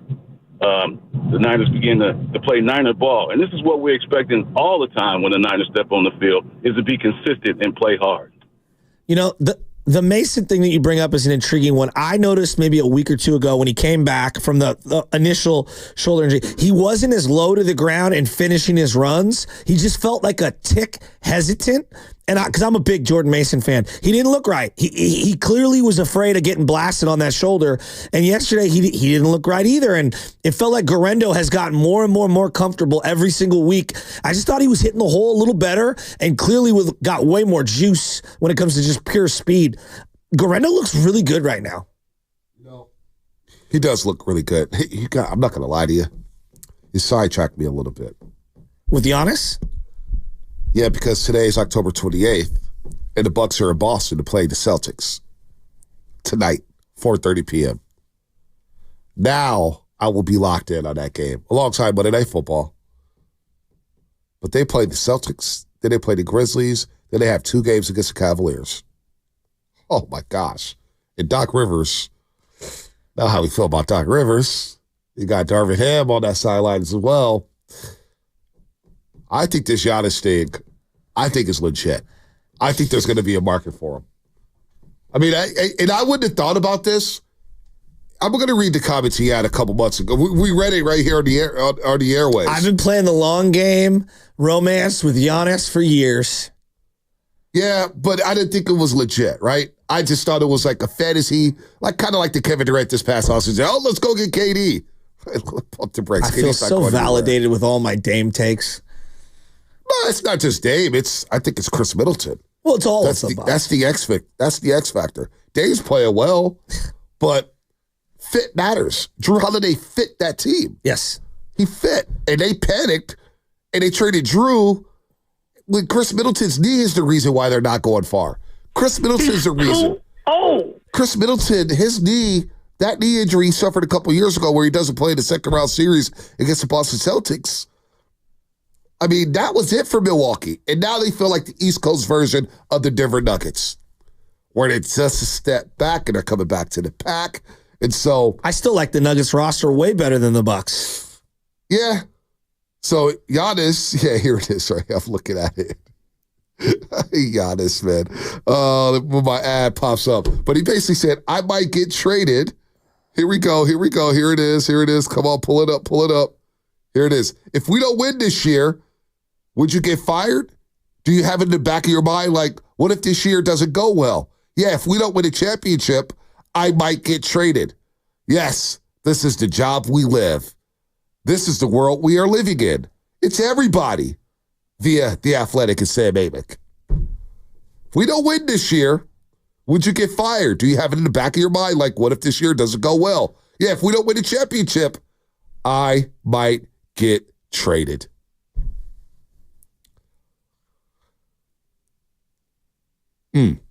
Oh, yeah, 510 reminded me. Now it's Middleton's ankle. That's the ankle. He had ankle surgery this year. Ouch. Multiple first rounders. JK. Some other people. And we get this done? I don't know what's going to get it done. Well, all I know is this. Uncle Joe Lacob, Mike Dunleavy, Kirk Lacob, Steve Kerr, Steph Curry. All in collaboration here. Windows will stay open forever. In this season, with the young Oklahoma City Thunder team, that looks like they're locked and loaded for the foreseeable future. This West is wide open. The Lakers are surging. I don't believe in Sacramento because they don't play any defense. And by the way, can you pull Colin Draper? Wait, pull Colin Draper. The two of you look like you were going to make love to each other. You were so excited. What happened there? I text Colin Draper. You pointed at him, and he knows. He was radiant with happiness. Giannis's contract. He's making $48.7 million this year. He's making $54 million in 2025-26. He's making $58.4 million in 2026-27. And he's got a player option for $62.7 million in 2027 and 2028. And I once asked Giannis about Greek night. Remember that? I went to the locker room and asked him about Greek night. I said, did you see the fans in the Giannis jersey? With Antetokounmpo on the Warriors jersey? He looked at me, laughed, said, I'm not answering that. You know better. And then the whole room laughed. If Joe Lacob pulls off Giannis somehow to the Warriors, they are the NBA's new Yankees. Yeah, I know they're the Lakers, but to get KD and Giannis in a 10-year period to go along with Steph, be pretty incredible. You are listening to 95.7 The Game. KGMZ FM at AC1 San Francisco and Odyssey Sports Station, always live on the free Odyssey app, but we are the Warriors flagship station. I love how there's so many people that claim that there's a secret meeting that's happened. I've heard that from 50 people. You know what, though? Between Giannis and Steph. Yeah, I mean, things happen. You never know who you may see pop up at dinner at a restaurant. I see some things in my lifetime over the last 6 years. I don't say anything. Say, that's interesting. Interesting. Having espresso martinis over there. Look at them. How long has that been a thing, espresso martinis? I mean, I don't know, but I kind of like them now. Oh, yeah? I do like them. I'm an espresso martini guy. You want to be blacked out and up? No, I just want to be up. Their martinis are lightweight. I just want to be up. They're lightweight. They're lightweight. And 650 has been saying this for a long time. Just saying it for a long time. But the thing is, I'm not just going to throw something out there about Giannis or anything. The situation is the Warriors have plenty of assets. Plenty of assets. Now, Danny Ainge wanted an arm and leg for Lowry marketing. Can people finally admit that it was kind of smart not to trade all these assets for Lowry marketing? If you get Giannis, yes. No, I don't even care if you don't get Giannis. I would not have given the Utah Jazz and Danny Ainge wanted 4 unprotected first-round picks. Yeah. They wanted players. Market is not worth all that. Market is making $238 million. Are you kidding me? I mean, the Warriors beat them by 1,000. It just wasn't even close. Draymond defended him well. Kuminga defended him well. Market is just a guy. That's why we got to watch more basketball, folks. Stop looking at box scores and basketball references. It's just a guy. I like the guy, but he's not moving the needle in the Western Conference. I'm sorry. The Utah Jazz are 3 years away from being 3 years away. Got beat by 41. That was the second largest home loss ever for the Utah Jazz. Second largest ever. The amount of the Warriors have won their first 2 games by margins Combined, never seen before in the NBA. 77 points. It's just incredible. But you know what? The Blazers, give them credit. Hey, you know what? Hey, Spadone, the Blazers. The Carolina Panthers think the Blazers stink. No. Jesus. They beat the Pelicans yesterday by 22 points. So then we should beat the Pelicans? No, that's not how it works. 60? It's not how it works. They're going to be coming here pissed off from losing to the Blazers by 22. It's like I was comparing this morning. I was like, it's so funny that the Niners just can't beat Mahomes, right? There's just certain teams, like they just have your number and then you have theirs, right? Yes. Like, and then the Cowboys, you just beat them. Like, it's a trickle-down effect. Maybe the Cowboys play the Chiefs one time and then they beat them. So it's cyclical, right? Just certain personnel and stuff like that. No, it's a great point because as I'm watching the Seahawks, I'm like, and I know they lost to the Bills big, but like the Niners can't lose to them. And for a long time, they couldn't beat them. Yeah. And then I'm watching your Raiders. I'm like, how do they play the Chiefs so tough? How? Division games are different. Yeah, okay, but it's the Raiders. Division games are different. They're just different. And then I'm watching the Niners versus the Cowboys, and I'm like, I have zero faith that Dak is going to win this game. Oh, yeah. There was no freak out whatsoever. There's just no way Dak is going to win this game. And what's he do? He has his third straight game with 2+ turnovers. I mean, but back to the Blazers for a second. They lost to the Pelicans Friday night. Brandon Ingram hit a 17-footer with 5 seconds left to win that basketball game. And then they got their asses blown out yesterday by 22. So you can't take anybody lightly. Now, Kyle Draper, before we go to break, the Keys were rolling down at Crypto.com Arena. And then LeBron James scored 18 and 21 for the Lakers as they went on a 21-0 run. A 21-0 run.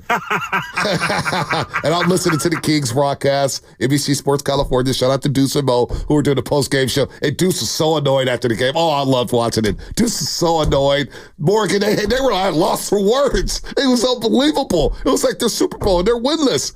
As soon as the game was over, as soon as the Lakers won 131-127, here's Kyle Draper and Katie Christensen on NBC Sports California. Oh, my gosh.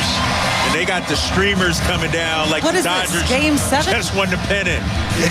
You got to understand, this is Anthony Davis' first win against DeMontis Sabonis. It is. So they're going to celebrate out here. 131-127. I mean, that is next level saltiness right there by Drapes. I mean, Anthony Davis has a ring. I mean, the audacity coming from the team that lights a beam every time they get a win. I know. Get out of here. You made it into an entire thing. You have a social media page dedicated to it. Miss me. The Lakers literally do that every game after a win. And no, it's not Game 7. It's only Game 3. And the Lakers are undefeated. And Kyle Draper, that is Anthony. Can you put one more time? Just one more time. Oh, my gosh. They got the streamers coming down like what the is Dodgers this, Game 7? just won the pennant. You got to understand, this is Anthony Davis' first win against DeMontis Sabonis. It is. So they're going to celebrate out here. 131-127. You know who can't stand Sabonis? Who? Steiny. I get texts from him all the time about Sabonis. He gave him the Hollow Man name. Yeah, Hollow Man. Empty calories. Yeah. Empty calories. I always said, do some more, like, are the calories full? And they hate me for that. But, you know. Last night during the broadcast, they were showing Nick Bosa. His mom flew out and cooked him meatloaf and no carbs. So he's the reverse. A lot of meatloaf. A lot of meatloaf. I don't think we should be discussing, unless it goes, Nick Bosa had a great game. It's his birthday. Great game on the field. But when you bring up Bosa, that opened up another door from last night. All about his play. Guy was phenomenal on the football field. I want to finish up with Niners. Let's go. I got tons more thoughts. You got Warrior thoughts too? I got thoughts on everything. College football, Warrior. I want to talk Niners too. But the juice after a win against the Cowboys? Where's the energy from Niner fans? Guys like David Frizzo, yeah, it's the Cowboys. I don't care. What are they going to do in February? Really? Have we reached that point with the 49ers? They just beat the Dallas Cowboys. They're 4-4, getting ready to go on the run. Where are the Niner fans at? 888-957-9570. Come on, can we give some credit to Shanahan? Does Sorensen get some credit for the first 3 quarters? Does Purdy get some credit? Niner fans, don't disappoint me. I want to hear from you on the other side. Brought to you by Safeway Northern California Division. Head to Safeway this week for this.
I will hate watch. I don't know how many others out there hate watch. I'm a sick individual. All right. Hey, check this out. This is San Leandro Mo, and you're listening to 95.7 The Game, the Morning Roast with Bonte and Shasta. Did you play highlights, Spinoni? Because we just totally missed it. We didn't have our headphones on. We're not prepared for this segment. Why are you looking at me like that, Lovin? Why are you looking at me like that? Clean it up, Bonte. Why are you looking at me like that? We were distracted. Download the Odyssey app. Is that what you're waiting for? You want to write down the notes when I did this? Well, no, I just want to look at you now. Okay. Do I look handsome? Do I look good? No, you do look good today. How's my suit last night? I felt really good about my suit. Sam Lubman is looking at you the way Dwayne Wade looked at his own statue after it was unveiled. It's not good. Oh, I'm definitely not giving Bonte that look. It bothers me. It was not good. It's not good. I got to do better. Charlie says he's an old-time friend. Of who? Shasky? Me? Old-time friend of me? I'm now a little nervous. I told Fezzi yesterday, by the way, post-game, talking Niners and stuff, I said, Fezzi, maybe I need to take more pictures for social media. You know, like Carlos Ramirez, our boy Carlos, and Laura, they're always taking pictures of their fits before the game. And I felt really good about my outfit yesterday at the suit, man. I'm getting better and better at like putting together combinations. They got the site on YouTube, Shaska. You learn this when you start wearing more suits. The color wheel.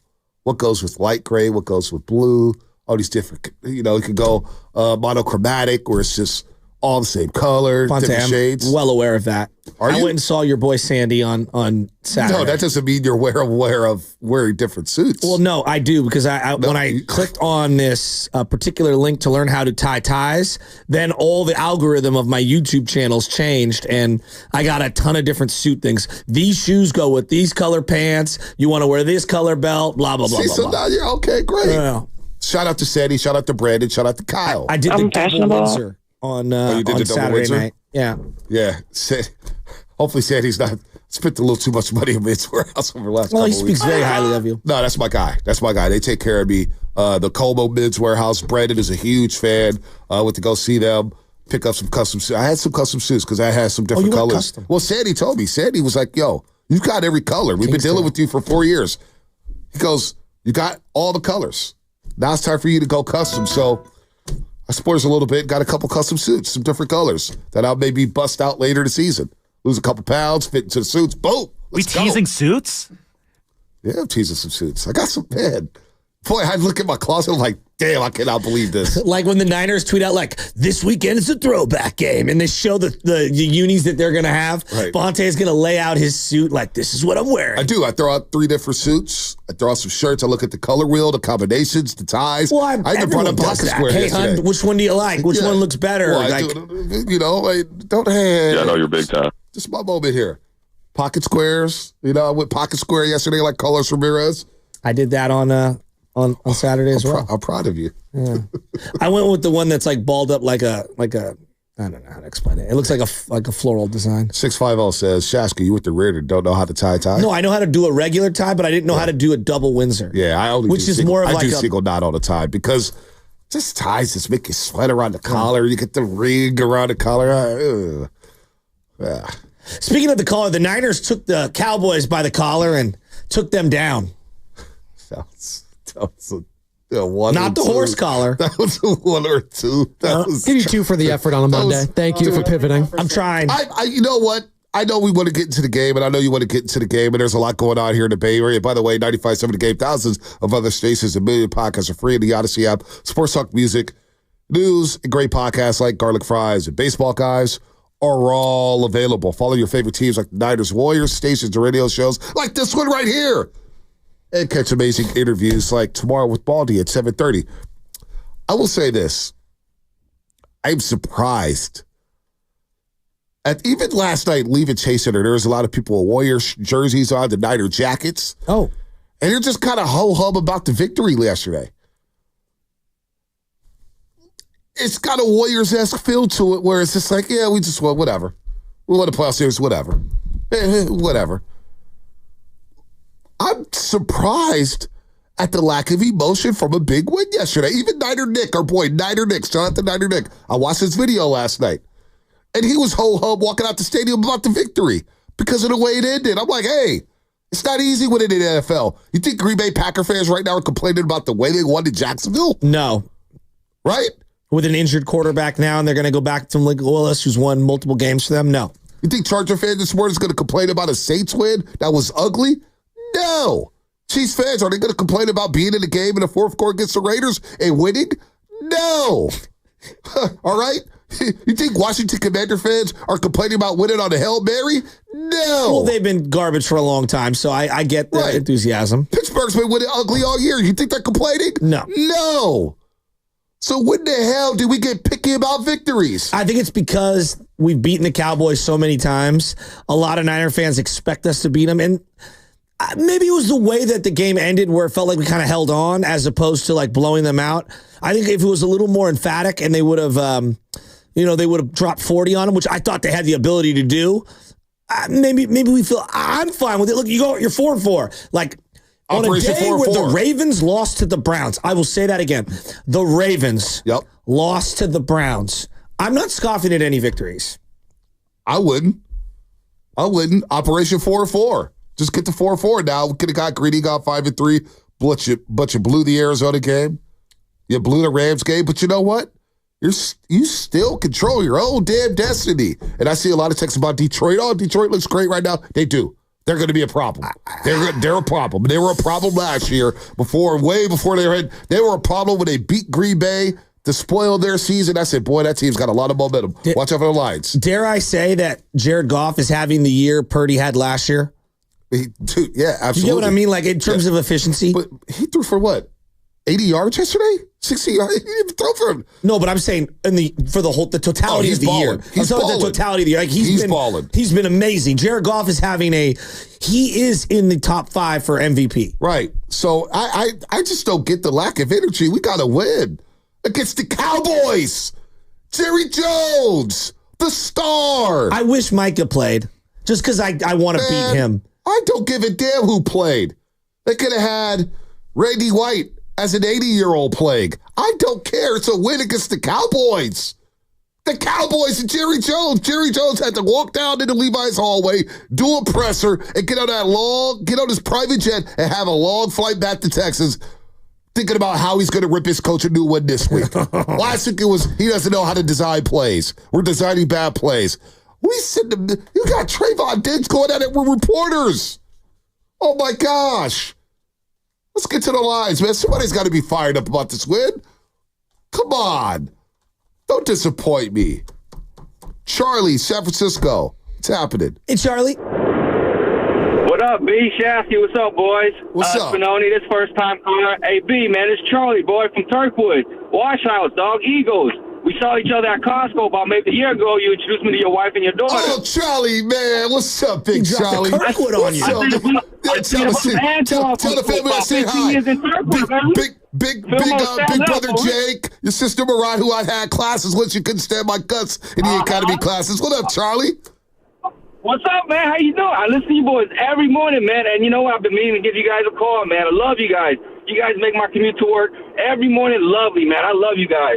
But I digress. I want to talk a little bit about last night's win. I mean, come on, dude. It was the Cowboys. I was stoked. I was jumping around in and out of the house. My kids thought I was crazy. My wife thought I was crazy. I had my hoodie on. You know, I was stoked, man. And you know what?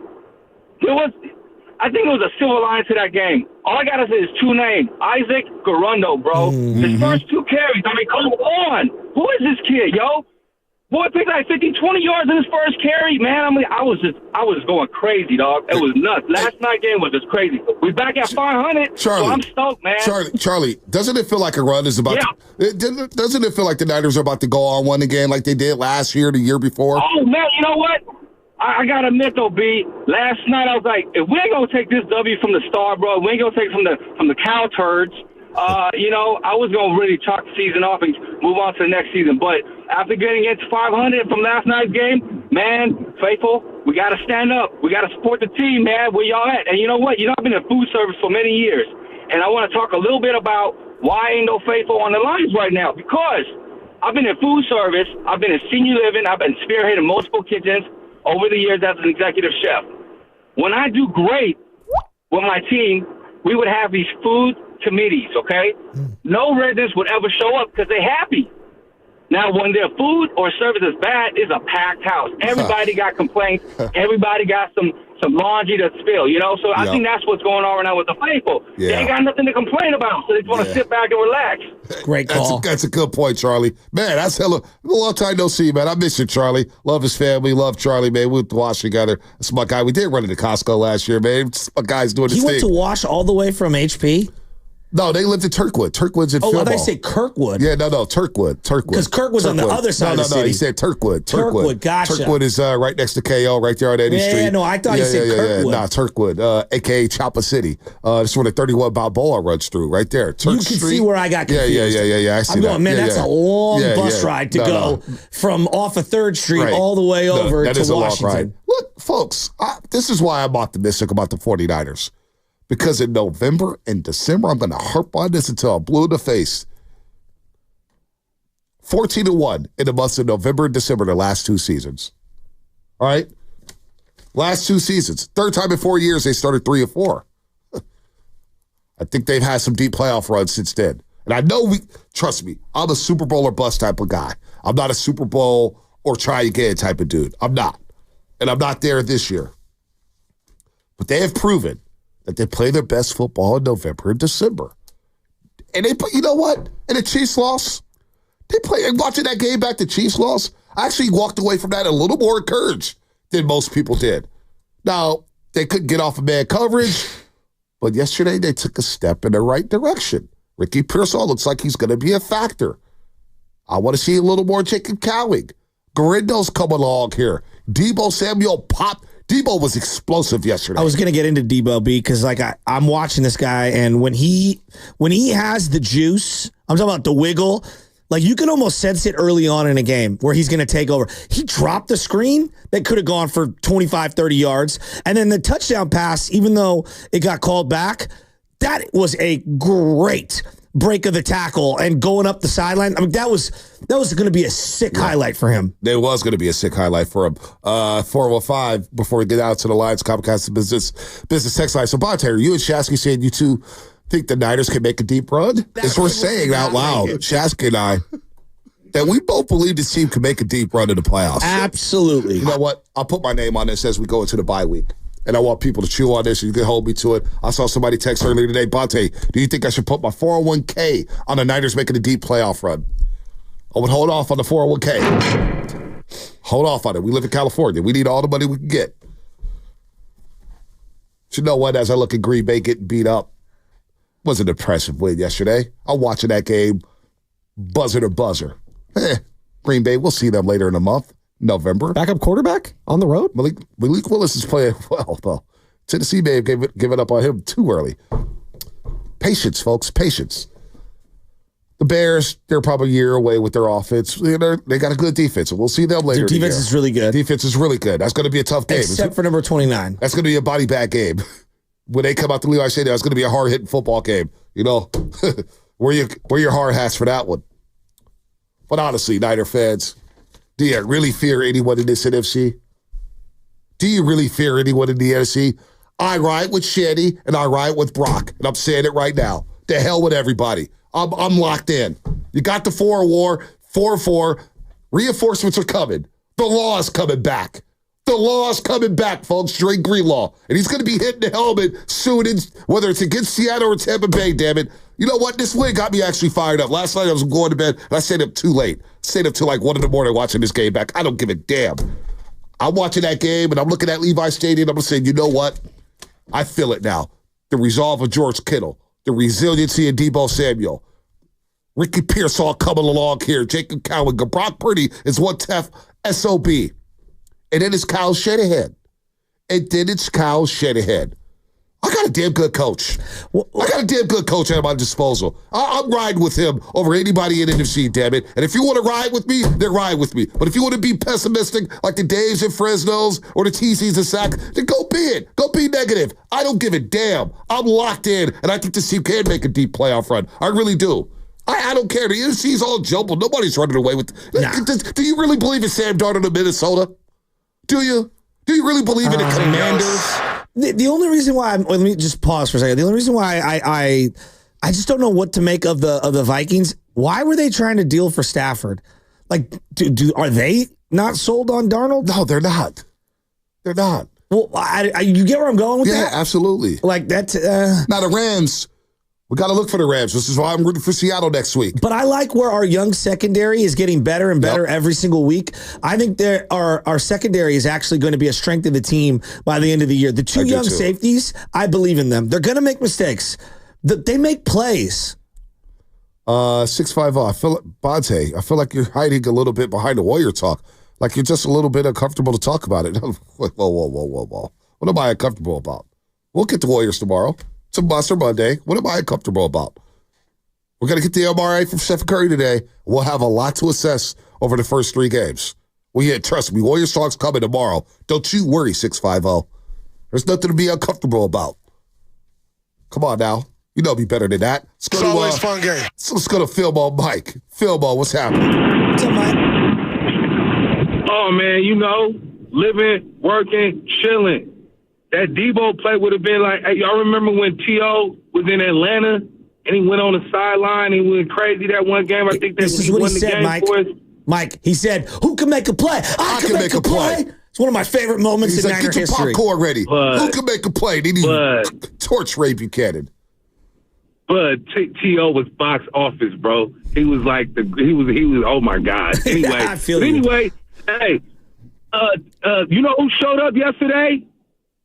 Campbell showed up yesterday. He did. I don't know what he showed up yesterday. It's about time. I didn't even know. And I didn't even know he was an all-pro. I'm like, man, he was an all-pro? You've been looking trash this whole year. But it's all good, man. I'm so happy about the Niners win. You got to realize at the station I work at, I got a lot of Cowboy fans over there. It's weird. I'm like the only Niner fan, bro. It's crazy.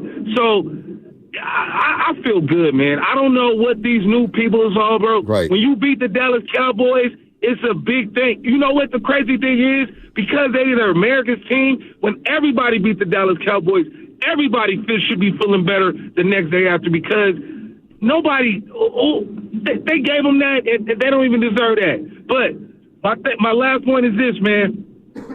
We going into the bye week. We getting it together. We feeling ourselves. We should be feeling ourselves, and we have to understand that Kyle Shanahan, he be looking sick with the hair, with the gray. I love it. He be looking like Al Pacino, like it's what's the movie with Jamie Foxx? Yeah. Oh, Any Given Sunday. Any Given Sunday. Yeah, Any Given Sunday. He be I'm feeling, bro, because he locked in, bro. If you ain't locked in like Cal, he's locked in, bro. You don't care about nothing. You don't care about his appearance. All you care about is winning some football games, bro. Yep. There's no doubt. Good call, Philbo. Shanahan is locked in. And he was locked in yesterday with that game plan. And we saw adjustments at halftime from this football team. They came out of the halftime locker room like gangbusters. Boom, boom, boom. Touchdown, touchdown, touchdown. 21-zip in the third quarter. Most complete quarter of the season for the 49ers. So whatever he said at halftime, and I know he said he's not doing speeches. This ain't like movies or anything like that. We ain't sitting at home watching some fictional movie. Shanahan is dialed in. But I thought that he actually called a great game in the first half. They left plays on the board because players didn't execute. Exactly. Drops, inaccuracies. Exactly. I thought Purdy was a little hesitant on a couple. Holding calls. How many big runs have been called back for holds? I swear they've got 200 yards of holds. That would be 200 yards more to their rushing total overall.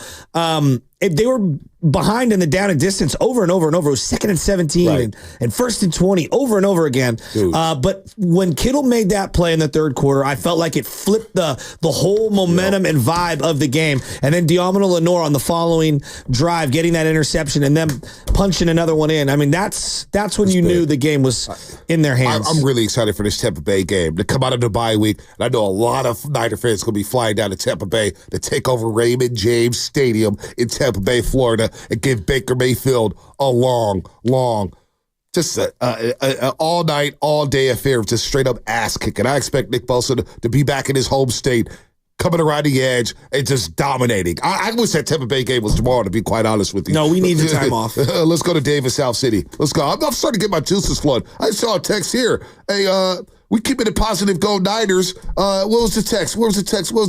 Oh, 480, Comcast Business Text Line. The negative people have made it difficult to enjoy the ride this team has been on. Things are starting to click, and these rookies are exciting to watch. You're damn right, 480, excuse me. They are exciting to watch, and things are starting to click. Let's go, Dave. South City, what's up? Hey, good morning. Great show. Good victory. Third quarter was awesome. So I'm really thinking all these new rookies, like, is it Garundo? I'm sorry if I mispronounce it. Yeah, you know it. Yeah, they're like going to make the team exciting this year. So that's all I got. Thanks. Well, I would add to that I think Dominic Cooney has an opportunity to be one of the best immediate starter linemen that they've had since when, B? Like Steve Wallace? Joe Staley? Yeah, but he was kind of a work in progress year one. I'm talking about year one, like plug and play. I know Guy McIntyre was Mike Upati? Yeah, Mike Upati was plug and play. He was a brawler. Right. He was a brawler. Right. You're right. He was a plug and play. You're right. I mean, this guy is. I don't even hear his name. He finished a run yesterday. They like Banks was taking one side and Williams was taking the other side, and then bam, he came smashing through. He is a monster. He is a monster. He's been a great draft pick. This offensive line has been really good. Really good. Let's go to good call on a potty. How did I forget that? Doc in Oakland. Doc, what's happening? What's up, Butcher? What's up, Bronte? What's up, man? Doc? Great to talk to y'all. I listen to you all the time. Thank you. Kind of, love to hear a dude from the Excelsior and another dude from San Francisco. I'm Pine 92. Shout out T-High and Mill Valley. But, we all from a little era. And, so love to hear your takes always. We played Tam High in high school. They came, my junior year, came to Washington High School. It kicked our ass on a Saturday afternoon. Also played against Southern Marin. Used to play their home games in Mill Valley out there in the Pop Warner days. Got a lot of respect for Mill Valley and Tampa Bay High School. Yes, sir. Yes, we did. We play Wash on a regular. Yep. And usually won. No, calm down.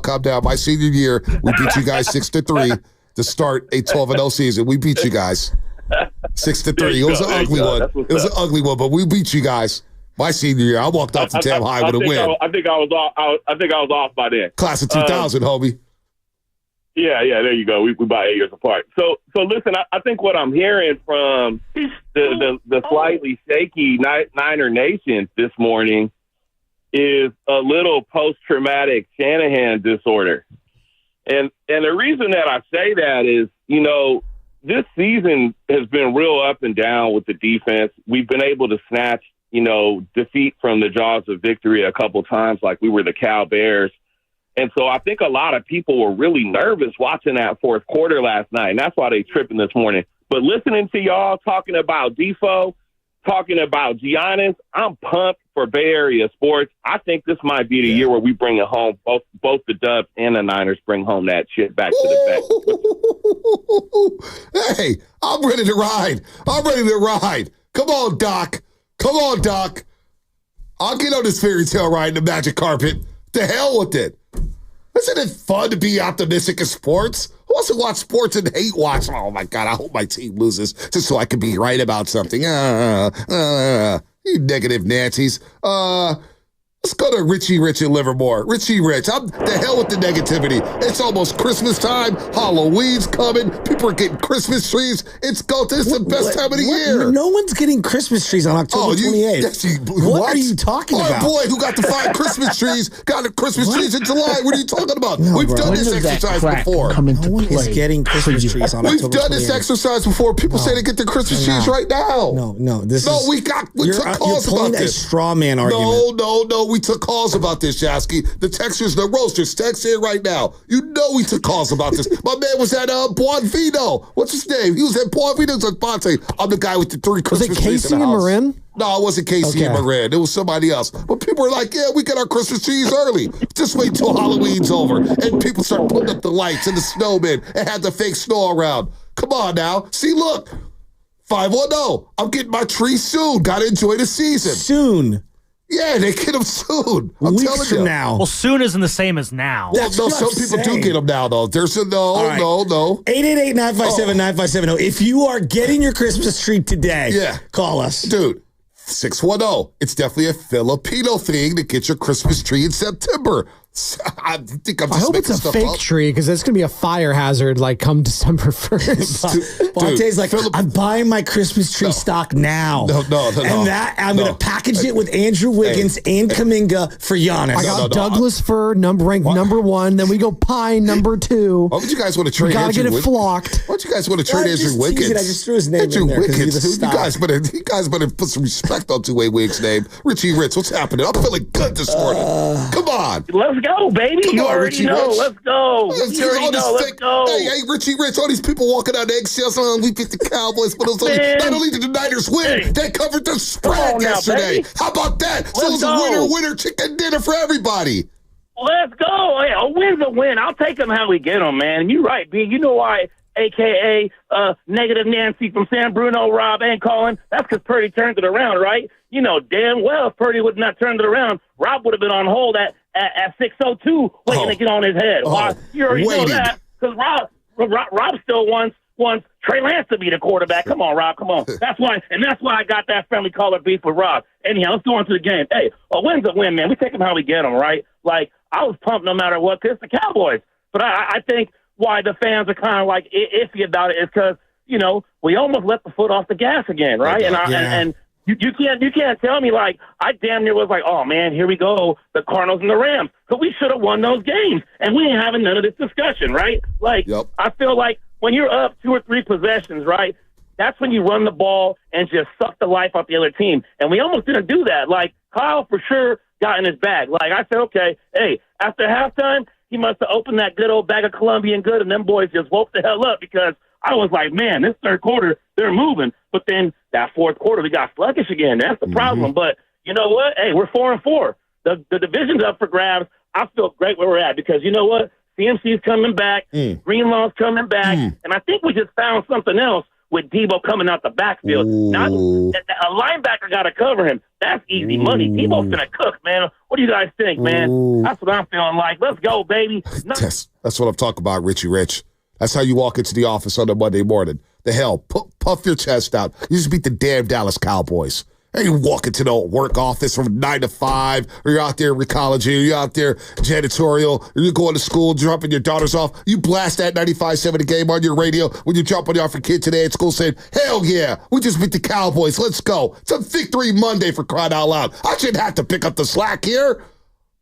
What the hell is going on around here? I can't, I'm just now envisioning in my head people going out getting Christmas trees. It's a fire hazard. If it's that dried out for multiple months, I can't get this out of my head. Says the guy who puts 3 Christmas trees in his house. Okay. Just because he buys 3 Christmas trees doesn't mean he buys them in October. That's what I'm saying. He buys them in early November. So people do. You better be, hey, the Filipinos right here on the text line, the Filipinos are saying this is what we do. Call Michelle. Can you call Michelle? She's Filipino. I want her to chime in on this. Well, Michelle's been, she's been around you a lot, so I don't know how Filipino she is. I wish I had a picture with her family. I was the tallest person in the room. I felt so good about myself, dude. Michelle has never invited me over for lumpia, so I don't know if she's really Filipino or not. Hey, she's really good at I've never had her lumpias yet. Come on now. It's been really good couple of years. We've been doing radio together since 2017.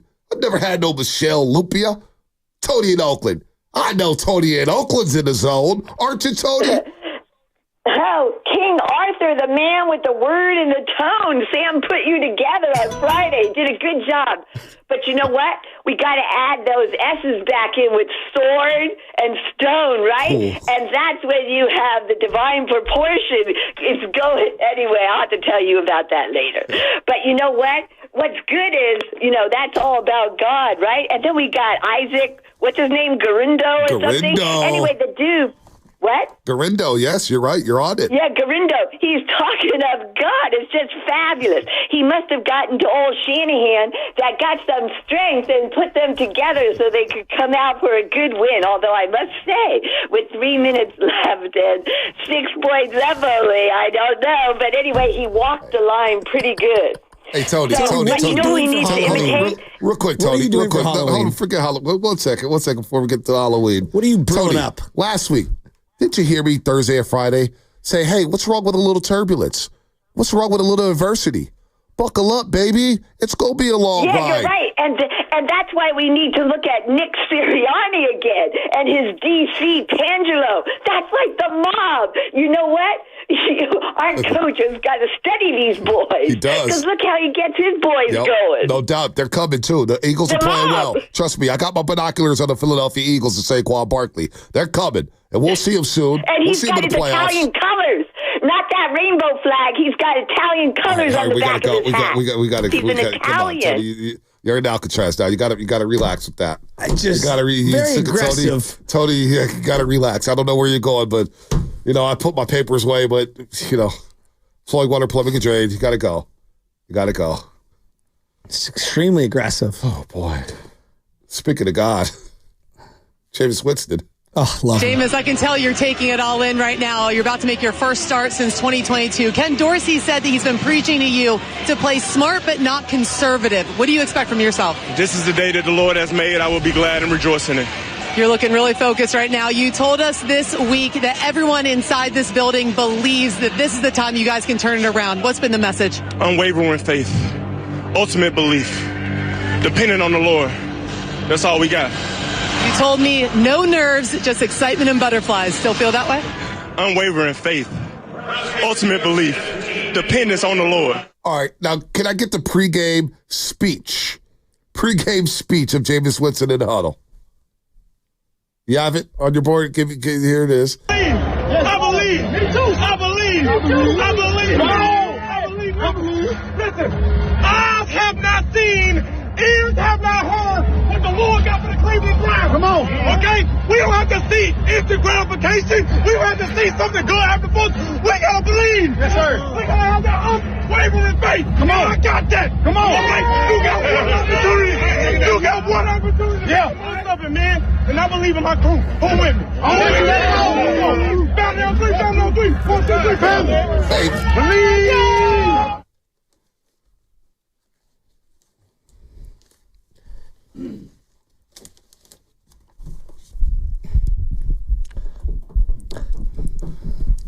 I love me some famous Jameis, Florida State. Come on now. My unofficial AFC team has always been the Cleveland Browns. Mine's been the Steelers. Oh, that's fine. That's fine. I liked Buffalo for a long time, and now everybody's like kind of in vogue to like Buffalo because I love the old AAFL teams, right? And obviously the Browns are one of the famous ones of all time. They are so different without Deshaun Watson. Stefanski felt like a new man calling plays. I am pulling for them so hard. The OG Brownie at 50-yard line logo great. is the elf. Just the elf. It's so good. Jameis was balling yesterday, man. I'm so happy even when for they him. fell down, but he goes, "We got this. We got this." Jameis, man. He's a guy I will always root for. Yeah, no, Jameis is a lot of fun here. Can we play the? Yeah, I was going to say, you're going to get into that right. I didn't mean to cut you off, Bonte. Jim Donovan, their longtime radio voice for the Cleveland Browns, passed away. He had these complications. Obviously, he did a lot of media there in Cleveland. And let's play the Browns radio call because it got pretty emotional. Andrew Siciliano on the call. You know the ball's got to go into the end zone here if you're the Cleveland Browns. One play to get a huge emotional win. You got to defend 24 yards. Let's go. 3 seconds. This is it. For the win. Make some noise wherever you can hear the sounds of our voice right now. 24-yard line. Shotgun. Browns up. 29, 24. Lamar Jackson has the football. Browns rushing 4. Lamar flushed out. Lamar chased by Za'Darius. Lamar Jackson avoids Za'Darius. He's got to throw it. Directing traffic. Pump fake. Now throwing. End zone. Back corner. Still good. Incomplete. The Browns win. 29-24. You just knew it. You knew it. You felt it. So many things happened in this game that are unexplainable. And it all added up to a Browns win. This one's for you, Jim Donovan. The Browns have beaten the Ravens. It is emotional here at Huntington Bank Field. What a win. What a moment. You can't even write stories this good sometimes, folks. Wow. Jim, I know you're smiling. The Browns beat the Ravens 29-24 for their second win of the year. Hell of a call. Hell of a call there, Browns Radio Network. Of course, that familiar voice, Andrew Siciliano, is now the new voice of the Cleveland Browns, play-by-play voice. Got one more I want to squeeze in real quick, Sal, before we get to Spinonia Lubman. I know Lubman looking at me crazy. How about this play? Jaden Daniels. Comes down to one last play, and it's going to be getting longer by the second. You're all the way back at the 30-yard line. Now you can step into it. Here comes the Hail Mary with the game on the line, and the ball is caught! Caught! It's a miracle! It's Noah Brown! Oh, my goodness! This town is going crazy! It's a madhouse in Landover, Maryland! He did it! Noah Brown, Jaden Daniels, Stevenson. He apologized for the botched Hail Mary defense there, but the Commanders, there's some magic in the air when it comes to Washington. Adam Peters put together a good roster. And can we give Bob Myers some credit? Maybe it's the Bob Myers pixie dust. Number 2 overall pick, baby. Bob knows. Let's go. What you guys got? Well, I was getting to Jaden Daniels there, but, we kind of already did that. So I'm going to pivot to some of the stuff I've seen on the Twitter sphere this morning. It's been so much dragging of Aaron Rodgers in the New York Jets. And I can't help but feel, kind of giddy about it because it's fun to watch that guy get dragged because, well, he's Aaron Rodgers. He's all the stuff that we know that he is. But after saying last week, we just got to play and have fun. That's all we got to do. You ran your coach out of town. You brought your buddy in to play a wide receiver. And then you got embarrassed by the Patriots. It's just such a chef's kiss of a disaster for Aaron Rodgers and the Jets this year. You got to love it. Gotta love it. I'm shocked you didn't go Florida State football. Florida State football right now. Let me talk about that. Very, very ho-hum win for Miami over Florida State. I mean, we'll celebrate it, yay, but I'm not gonna sugarcoat it. Florida State just lost a 4-star recruit. He just decommitted. Oh. Yeah, not good. It happens. Not good. There's a lot of bad football right now, ladies and gentlemen. Raiders stink. Jets stink. The Saints stink. The Panthers stink. There's going to be a battle for that number 1 overall pick. For those first couple, like the Titans, there's going to be a lot of teams that are going to be in the market for a quarterback. It's going to be heating up here pretty soon. Who's going to be the number 1 overall pick? Shador Sanders? Hey. Oh, and by the way, sometimes the grass isn't always greener, Devontae Adams. You hate to see it. Gangrene. Beat me by 1 second. Oh, man. We'll get into some more Warriors tomorrow. We'll get back into the Niners as well. I expect a lot more juice from Niner fans going into the bye week. And the Warriors, they got a double dip against the Pelly Pals. So we'll talk about the depth, what we see from the first 3 games, some of the concerns with the Golden State Warriors. We'll do a heavy Warriors show tomorrow. I'm looking forward to that. But enjoy the day. We got World Series, Game 3 today in the Bronx. Come on, Yankees. Come on, Yankees. Giants, Steelers. What else we got? We got something else happening too. We got hockey, or we got NBA basketball. We got a lot, man. A lot going on. I love sports. How can you not celebrate it, folks? Forget the negative Nancy's. We're not doing that on the morning roast. I want optimism. I want positivity. And you know what? Shanahan, 14-1 in November, December, the last 2 seasons. I believe in you, Shanahan. Yes, I do. That's Fast Five, brought to you by Xfinity at home or on the go. You get the fastest internet to all of your devices. I'm buying stock in Andrew Wiggins. I want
Mayor Steiny and Guru. Yeah. On 95.7 The Game. 3rd and 6, and Purdy throwing to Tebow. Brings it in across midfield. Stays on his feet. Samuel to the 37-yard line. Man coverage. Tebow got the better of it. All right, Mike Tirico. Tebow Samuel. 49ers are back. 4-4. Yeah, 500. Yeah. You were there. Yeah, I was there. Had a good time. Nothing like watching pro sports up close. Got to get on the field. Well, what you mean? It's nothing like watching pro sports. I wasn't finished. No, you said up close. Oh, anyway, I owe you something. Friday, I'll take care of you. Yeah. Yes, you do. But I'll tell you what, man. There's so many thoughts going through my mind. I didn't think that game should have come down to the Cowboys' last possession, down 6. It kind of felt like the Seattle game where the Niners were up 20. And there was a juncture late in that fourth quarter where Seattle and Geno Smith had the ball, and we saw the interception. And that kind of mirrored itself yesterday. I'm telling you, Brock Purdy in his leg game, Steiny, is saving this team in offense right now. And another big takeaway before I throw it back to you is I like what I saw from the connection of Brock Purdy and Ricky Pearsall. Now, I know it's early, but I'm going R&B. They have rhythm. And I like what I saw. 4-4, and now all of a sudden the streets are saying who may come back after the bye. Steiny, I'll take it, and I'm sure Niner fans will take it.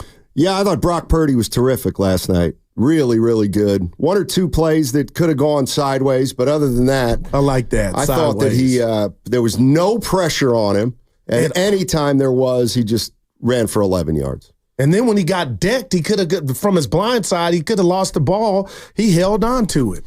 Yeah, 30-24, Niners beat the Cowboys. They're now 4-4. They have a bye, 2 weeks off. I should say a week off, and they play in 2 weeks. And, it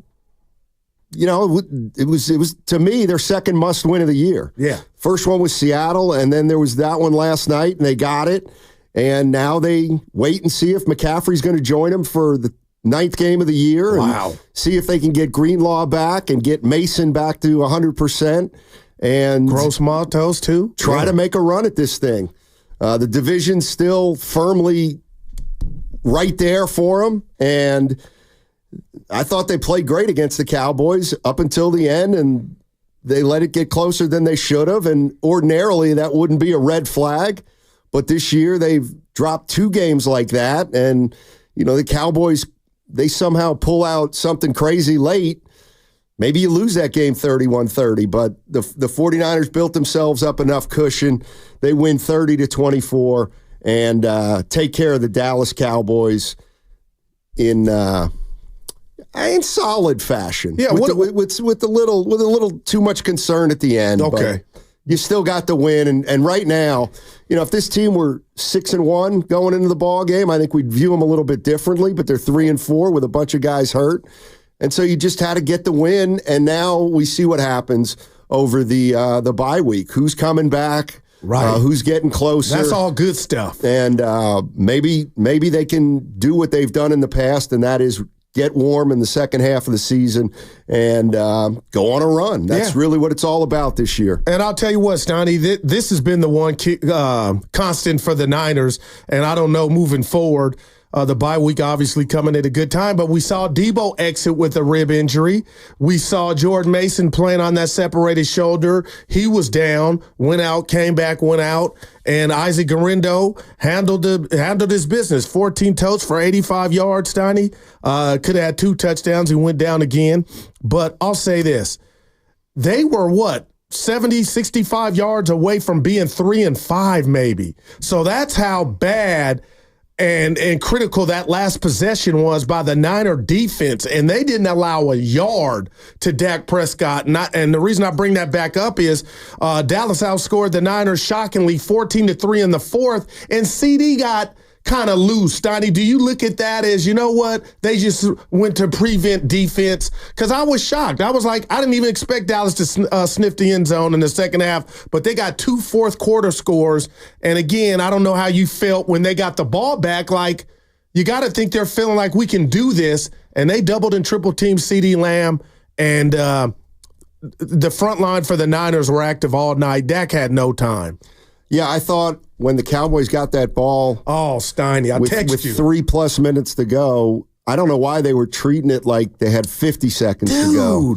They basically threw 4 straight times and didn't get anything. That last one, was it interference? Was it not interference? Looking at it again. Could have gone either way. But now we're in an era, Steiny, where the refs are throwing, where's Dibs at? The refs are throwing the flags and picking them up. We saw last night a pick play. Conley was involved on the Kittle touchdown. 2 refs threw the flag, and you pick them up and say, I shouldn't have threw it. I just don't. Forget the 2 teams. I told you, the Viking-Ram game, Steiny, I don't like that. Why did you throw it?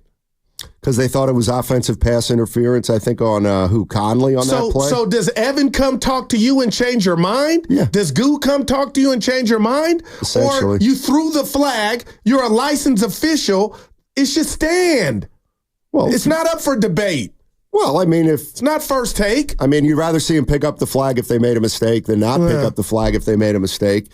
I can just tell you, what they were saying on television was I forget who the ref is, the ref analyst on that broadcast, but he thought it was a fair call, fair non-call. Okay. And the one thing Chris Collinsworth said was, well, he said, I believe you.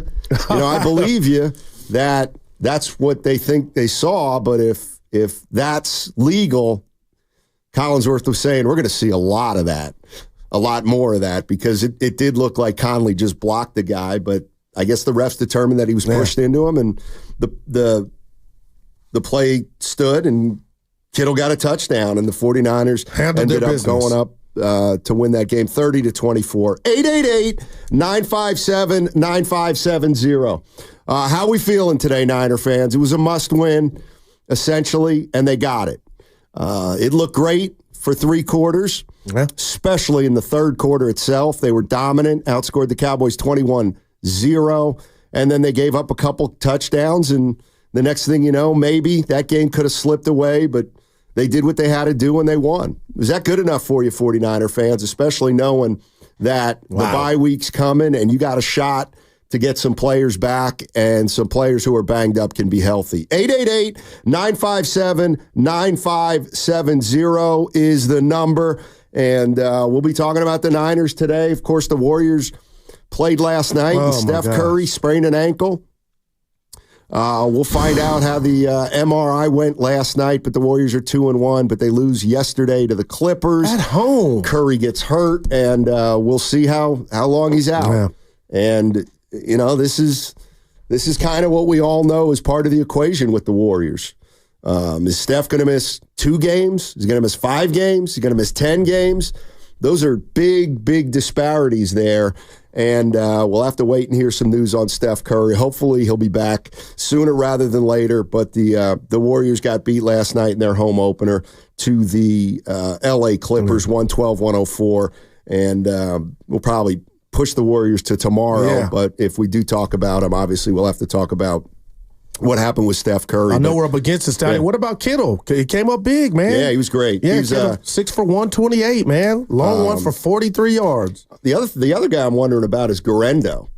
I'm wondering about Garendo because he seems to give him some life out of the backfield. And as good as Jordan Mason's been this year, you can just tell by watching those 2 guys how different they are. And Garendo just... It seems like Garendo's much quicker at hitting the hole, which it feels like isn't always the best way to do it when the 49ers run their offense. But once he gets ahead of steam, I mean, he can move, Garendo. The only thing I worry about with him is fumbling for a rookie, but he held on to the ball last night. No doubt. And I'll tell you what, you look at Ricky Pearsall on that end around, Steiny. I mean, he looks smooth, 39 yards. And the Niners they had their way with Dallas into the fourth quarter, and you talked about it. That third quarter was it, especially when they were the beneficiaries of getting the ball at the 40-yard line.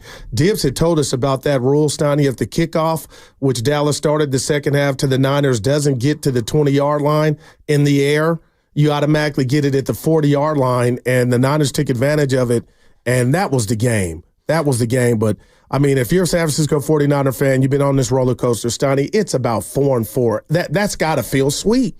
888-957-9570 is the number. 49er fans, how you feeling after that one? Was it good enough? Do you feel like we got 2 weeks to get something going here? Where are you at with the San Francisco 49ers, essentially halfway through the season, and they're 4-4? That segment brought to you by LifeSource Water Systems.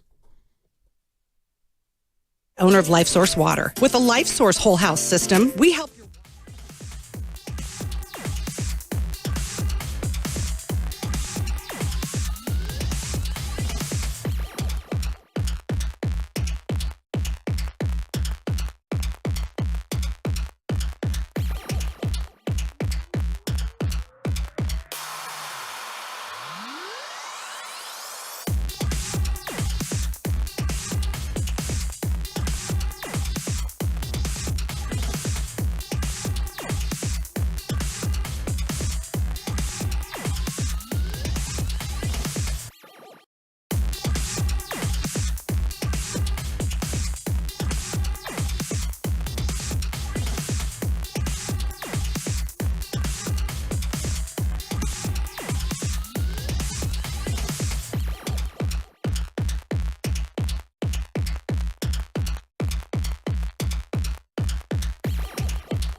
into a motion. The blitz comes. Purdy gets it up. It's a touchdown for Kittle. However, the contact brings the flag. There was no foul for offensive pass interference. And George Kittle, on his day, gets a touchdown. Now, back to Steiny and Guru on 95.7 The Game. All right, that was Mike Tirico. Here's what Terry McCauley said why it wasn't offensive interference. It looks like the defender, one, steps in front of the receiver trying to run a route, and second, the other defender engages him and kind of rides him into him right here. So this is not offensive pass interference. This was correctly picked up.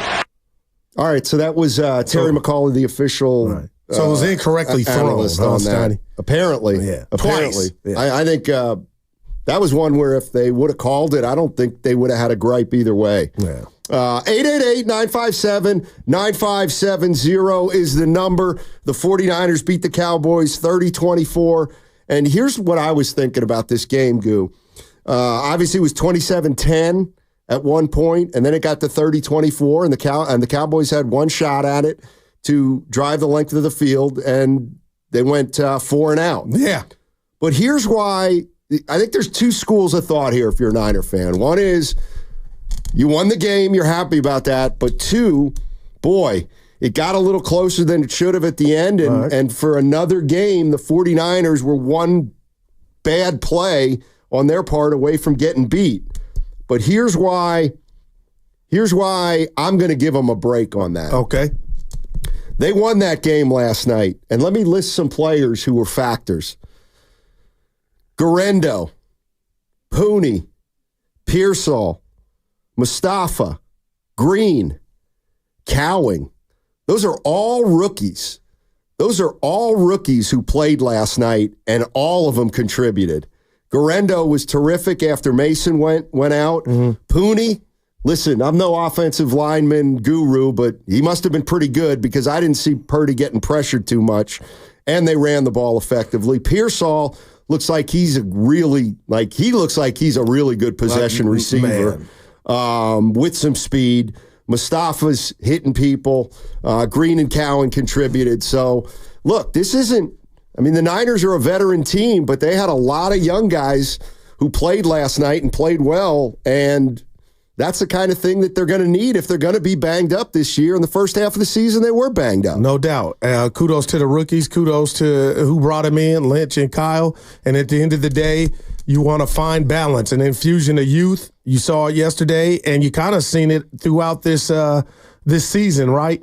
The fact that you got guys dropping like flies. So, Steiny, I'm curious to see now where these youngsters are getting reps when you do get the OGs or the bona fide studs and stars back, and there's whispers Greenlaw might be on his way back. But when that day does come, again, this just may be a season where the Niners are a different seed. Maybe they're not the number 1 or 2 seed, and I know people don't want to talk playoffs at 4-4, but right now I expect the Niners, when this thing is done, Steiny, to be have a ticket to the dance. It's just where they'll be slotted. But how can you hate on anything you saw last night from the guys you just mentioned? But the Pearsall one to me, and again, I know he didn't catch 10 balls. It's how he caught it. It was the routes. It felt effortless. So that was something that we didn't see with Ayuk, who we know is on the mend. But at the end of the day, partner, they got it done. And I just think how I felt when Seattle had that ball in the game that they were down 20. How the hell do they have a chance to even go up if they get in the end zone? Guess what? They didn't. And like you said, Dallas didn't even get a first down when they got that possession back. But you tell me if I'm nitpicking with this, because I jotted this down, Steiny, as I was in the stadium. The Niners were up 17. Garendo's doing what he wants to do on the ground. 12 minutes left, and you could say, Goo, that's way too early.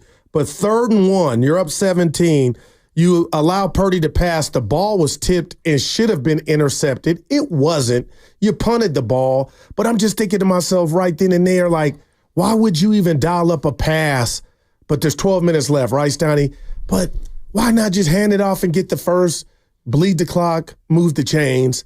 But things like that, I think we'd be talking about more had Dallas came back and took the lead, or even, my goodness, won the game. 888-957-9570. The question I have the 49er fans today is, was last night good enough? Do you say, we needed a win, we got to win, that was priority number one? Or are you the kind of Niner fan that looks at that game and you still just don't understand how maybe they can't close games better? They were losing at halftime. They were. They were down 10-6 at halftime. Which shocked me. They scored 21 in the third to seemingly put the game away, and then it gets a little bit tight at the end. But what's the emphasis you put on a game like this if you're a fan? The win or, oh boy, I kind of felt like the same thing could happen last night that could happen earlier in the season. Just trying to get a gauge on where 49er fans are after that one last night, 30-24. 888-957-9570. Jump into the conversation here on 95.7 The Game. No, I just got to call my own self out, Steiny, to answer that question you posed. You ran down a list of all those youngsters, but at the end of the day, I was like a parakeet last week talking about Brock Purdy's performance and how I was getting a little nervous, and it wasn't just me. So here we go, Sunday Night Football. The stage is set. Brock Purdy, Steiny, 18-26, 260, 1 touchdown, ran with his legs, no interceptions. So that to me is what you call the bounce back, the get back. And he had, I don't want to exonerate him because there was nothing to exonerate him from. But, Dallas moved the ball on the Niners defense in the fourth quarter. But Brock Purdy was the one guy that had to show up. And I thought he looked like the Brock Purdy we're accustomed to, Stoney. Yeah, he looked like he was pretty comfortable his ability all night. To run, man. Yep. 888-957-9570. Let's get it going with Brett in Walnut Creek. Brett. What's going on, Brett? How you doing, man? Brett in Walnut Creek. Hey, Brett, what's up, buddy? Hey, I'm doing great. Here's the thing that I'm excited about for the second half of the season. First and foremost, yeah, it was a key win, and yeah, it was an emotional win, and yeah, it meant a lot. Here's the biggest thing I saw about the 49ers. They've been coming out in almost every game, getting out early, getting out 10-0, getting out 14-10, getting out 14-3. And then it seemed that in the second half, they didn't make adjustments. The other team made the adjustments. Figure out how are they going to win the game. And obviously a couple times this year, they didn't. This time they came out and made the adjustments. Figured out what they needed to do differently, and made the plays. In their third quarter, it was like the Warriors coming out and Steph Curry lighting them up for the Warriors. I mean, it's like, they came out and took it to them. It's like, we're going to dictate the game the way we know how to play it right now. That was the biggest thing I saw about the Warriors in this game I haven't seen all year. Make the second half adjustments that says, we're not going to just not only beat you, we're going to pound you. Now, granted, Dallas made it closer than it looked. A couple of defensive breakdowns, no question. But that's the key the Niners got to do this year. It's like, make the adjustments in the second half. So when you're up, finish the game. And if you're maybe behind, come back, make the adjustments to get in the game. They got the talent. Way to make the adjustments and go get it. Love it. Thanks, Brett. Appreciate the call. That they did. Yeah, Collinsworth said on that first drive that he thought the first drive of the second half was that the 49ers looked like they'd just become more physical in that first opening drive of the second half where the 49ers took the lead. And then, man, it felt like the Cowboys went 3 and out in about 3 possessions straight in the third quarter. They Maybe went 23 minutes without a first down. Yeah. Think about that. Yeah, you can't. That's a long time. That's gonna be a problem. Yeah. This is from the 510 on the Comcast Business text line. I love the win. They'd already shown they can blow teams out, but they're struggling. They've been struggling to win ugly. Hanging on for a win in a game like that turned a little ugly. Maybe that can be the turning point. Maybe. We'll see. But now you're 500, and hopefully, Steiny, when they hit the field again in Tampa, number 23 will be back. I mean, that's a possibility. Yeah. I'll tell you who it didn't look like they missed last night. Brandon Ayuk.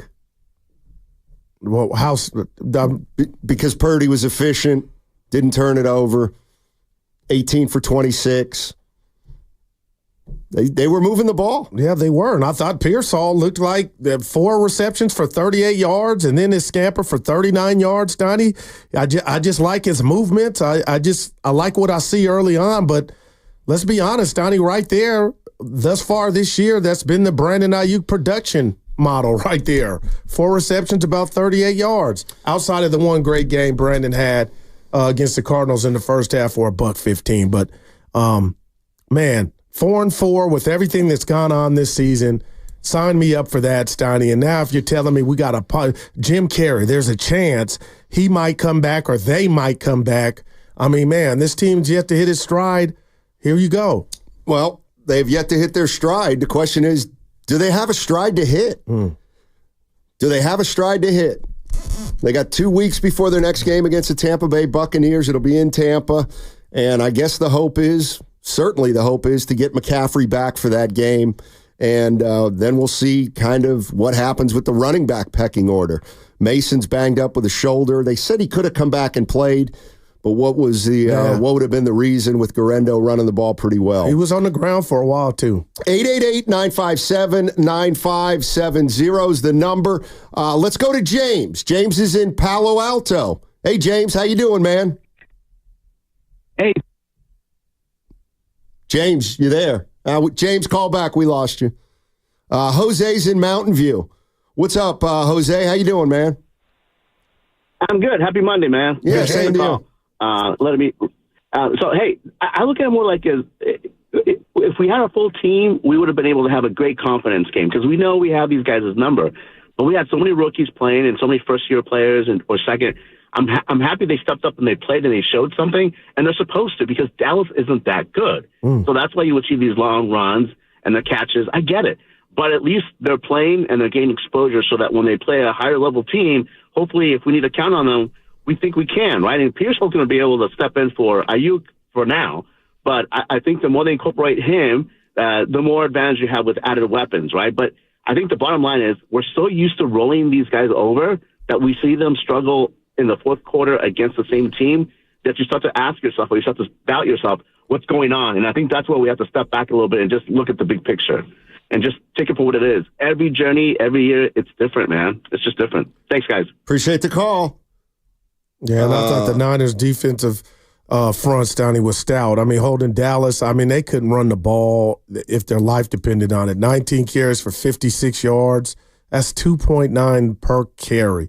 And they're the worst rushing team coming into this game. So the Niners handled business there. And I don't know what you made of Dak's performance, but Stoney, he threw 2 interceptions, 2 bad ones. Could have thrown one on that last drive. He was under duress all game long. I thought the first throw was terrible, where you got where Bosa hit him as he was releasing. I thought the second one, Lenore made a great play. Yeah. And I mean, for him to intercept that and come back and come down inbounds with it. Yeah. An interception's an interception, but boy, Lenore made a great play on that. And then the 49ers took it in to give themselves some breathing room. 888-957-9570. Let's jump right back into James. James is in Palo Alto. Let's give it another try. James, how you doing? I'm doing well. Thanks for giving it a second try, guys. I'm enjoying your show a great deal. Thank you. I think some props need to go to the drafting guys because our draftees this year and even last year have been tremendous. I mean, 1 through 6, all around, and even a few undrafted people are contributing. And I think that the injuries have forced Shanahan to use the younger players, and they've got speed, they've got strength, they're everything they should be, and it helps the 49ers a great deal. I hope that besides Pooney, the other, Mustafa, he's fixated in the secondary. He's fixed in the secondary now. But I think some of the other players could have a bigger role if Shanahan would just let them play. Yeah, I think, Kyle Shanahan's got some similarities as far as I'm concerned to Steve Kerr. It's tough for rookies to play, either because that's his philosophy or because they're a team that's challenging for a Super Bowl title and you can't play 6 or 8 rookies. But they did last night, and they got a win. And I'm just looking at the big picture here. to me, was mostly positive, and that is you ran 36 times and passed 28. I think that's exactly what the Niners would love to do in any game they play if they're given a chance to do it. Run the ball a little more than pass it. They had 225 yards on the ground with a bunch of different guys. They controlled the possession game, 33 minutes to 27-ish, 32 to 28. So that's a big thing too. And then lastly, the turnovers. They didn't commit any turnovers last night. That helped win the ball. No doubt about it. And I'm sitting up here just thinking to myself, like, and I know it's for another show down the road, Steiny, but I guess we could get into it because we're in the start of the bye week. But it's just what you said. When McCaffrey does come back, and I believe he is coming back, Steiny, do you ride him like you did? Kyle does for that matter. Do you ride him like you did before? Or is there going to be constraints, load management, the fact that you've seen Mason or Garendo be able to handle it? You know, are you going to spread the wealth? I'm real curious to see how they use McCaffrey once he comes back. Like, don't forget about some of these guys, I guess, Donnie. Yeah, I don't know. I can't imagine that Kyle Shanahan.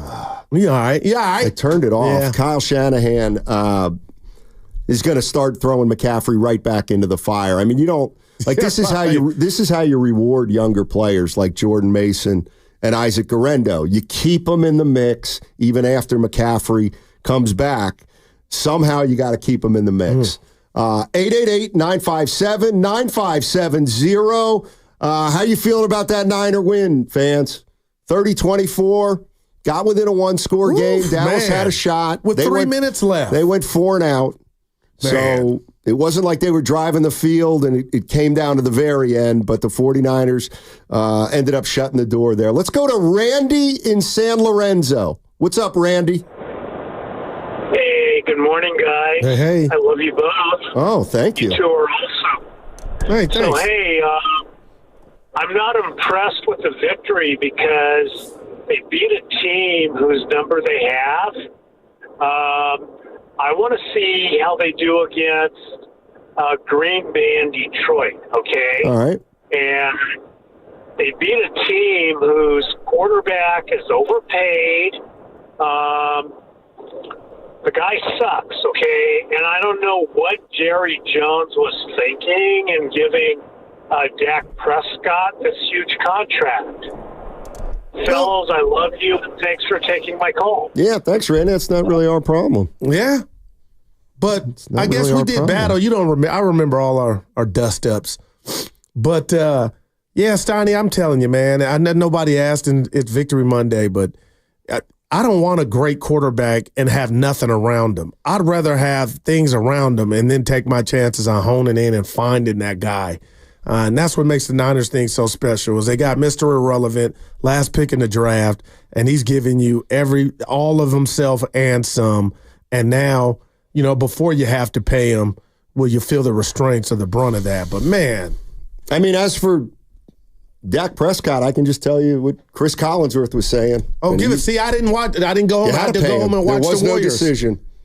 I guess I want to be somewhere in life where we had to give it to Daryl. And also, what did Daryl do so good? Also, Mike nothing. Tirico. We just had nothing behind Daryl. That's what I'm yearning for. Also, Mike Tirico. Yeah. Italian stallion. Simply said, that's the price of a quarterback in the NFL. So nothing to see here. All right. At least as far as I we're appreciate concerned. It, Spadoni. Let's go to Maurice. Maurice is in Allentown, Pennsylvania. What's up, Maurice? How you doing? I'm doing good. How about you, Steiny and Guru? We're doing well. All right, hey, look, this team, they keep giving us hope. Like the problem is they're still making those dumb mistakes. Like you got Connolly who's trying to move Pearsall and tell Pearsall to go to the line when he should have just stayed there because it was a run play and it didn't even affect what was happening. You got these holds, you got all these like offensive penalties that are just driving them back. And then on that fourth down, you got Debo who drops the ball.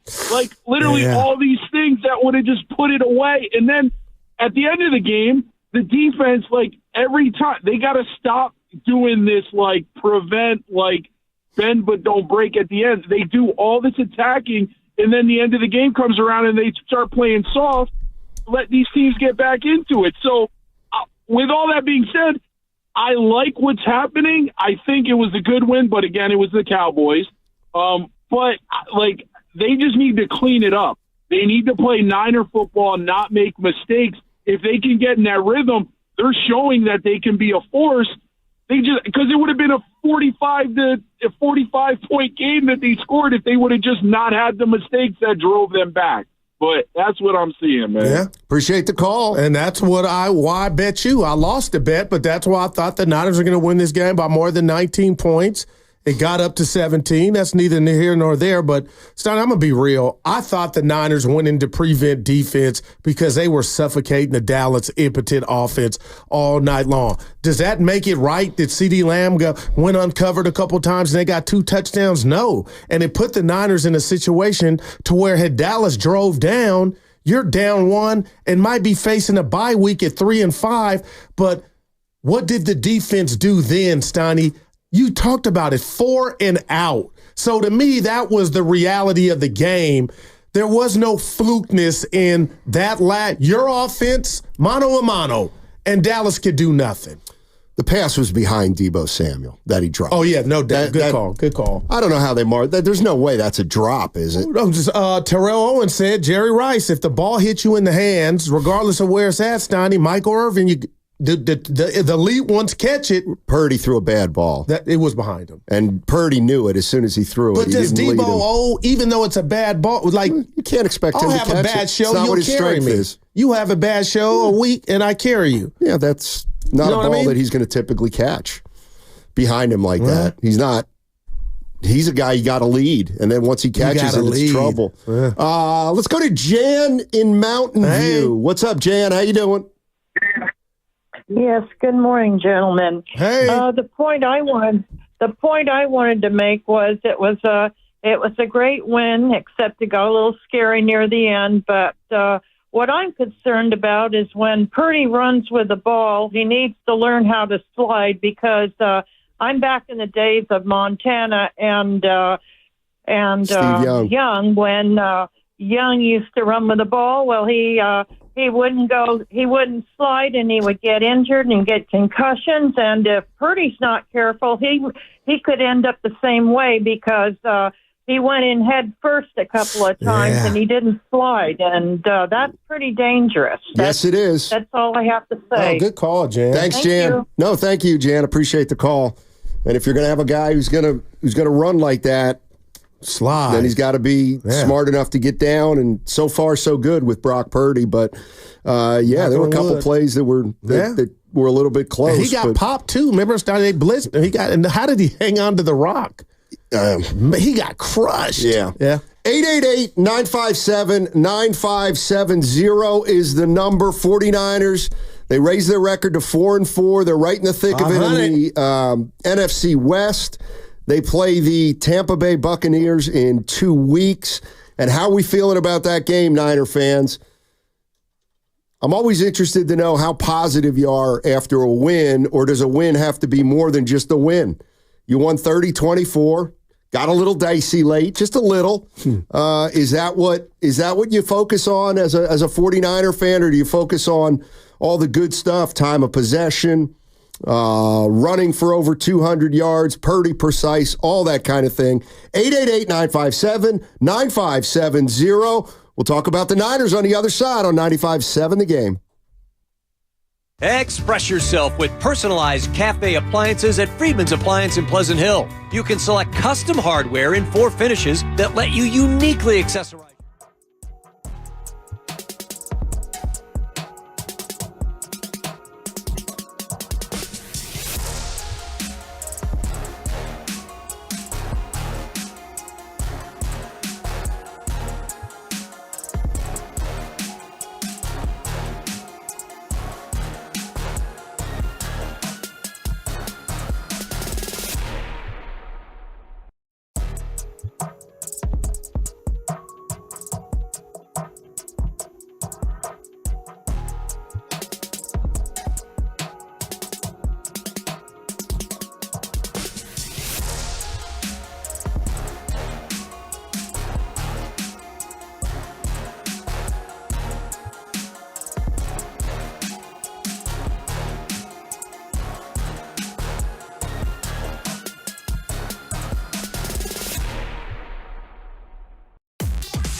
3rd and goal. Purdy trying to sneak it inside. In for the touchdown. On a drive where he did a lot with his legs, Brock Purdy runs it in. Now, back to Steiny and Guru on 95.7 The Game. Mike Tirico, NBC. 49ers win 30. You can't hold off for 1 minute. You know what? I'm just excited. My bad. Why? Why are you excited? I was just in an arena with almost 100,000 people. 72. A stadium. I rounded up. Just watching stuff. Did you have the whole section to yourself? I saw where your seats were. No, I was up there with God. Yeah. Yeah. Now, why would you judge? You see shaming me. There's not a bad seat. I don't see Levi's. shame you. Yeah. I sat in the 3rd level with you once at a game. Did you? This sucker. Oh, boy. But anyway, hey, not a bad seat at Levi's. And Steiny, I'm just fired up. I left not for a night game. I left the football game and then went home to watch the Warriors. How'd they do? I'm like, wow. You can't keep losing at home. We'll get to them. Couple things. We'll get into some sound of this game. I got a right on the table. Brought to you by Atco. You got to start using Garendo in the red zone. I mean, they'll get McCaffrey back, and hopefully he's fine. But I mean, he's a touchdown machine. Yeah. You think? They were good last night, Steiny. You know what? I'm about to say it. I'm about to use the John Tortorella. Mason just stinks in the red zone. I don't know what it is. He just stinks. I don't know why. He just it could be a byproduct of everything around them. They stink in the red zone. They had a good night last night. Yeah. He didn't. Well, they were playing the poorest Dallas Cowboys with no Micah Parsons nor DeMarcus Lawrence. I think Garendo gives him something. Yeah.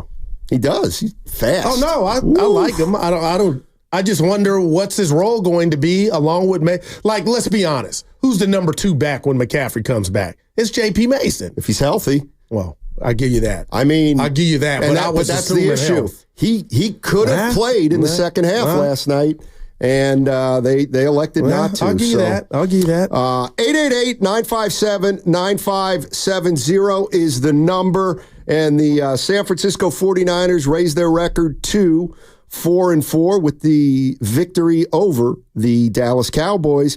This from the 707. To me, I got to disagree with this one last night. Give it to me. To me, Bosa is still not playing up to par. Bosa. Well, let's just talk about that for a second, Steiny, because we'll get to him later after the game. But, he's the highest paid defensive player in the league. So with that alone comes great expectations, right? So he had a sack, but I just think of, all the guys on the Jerome Browns, the Reggie Whites, the Strahans, and maybe that's unfair, the TJ Watts. But I know Dak was under duress, and I won't sit here and say I didn't see Nick Bosa because I did, Steiny. 3 total tackles, 2 solo. But if we just wanted to give him a letter grade for the season, I would just hit the plus sign on the calculator. I feel like you could do more. But it sounds like you're afraid to give him a grade. What's a plus sign on the he's got to be a plus. You know what? I give him a C+. Oh, boy. Yeah, C+. Ooh, and he might be like, Goo, I got no damn help, bruh. Hargrave went down. I'd give him a little higher than that, but that's just me. Yeah, but not an A. Oh, like a B, though. Right. I think he's been pretty good. 888-957-9570 is the number. How about we take a listen to Kyle Shanahan's post-game speech to the team after the game.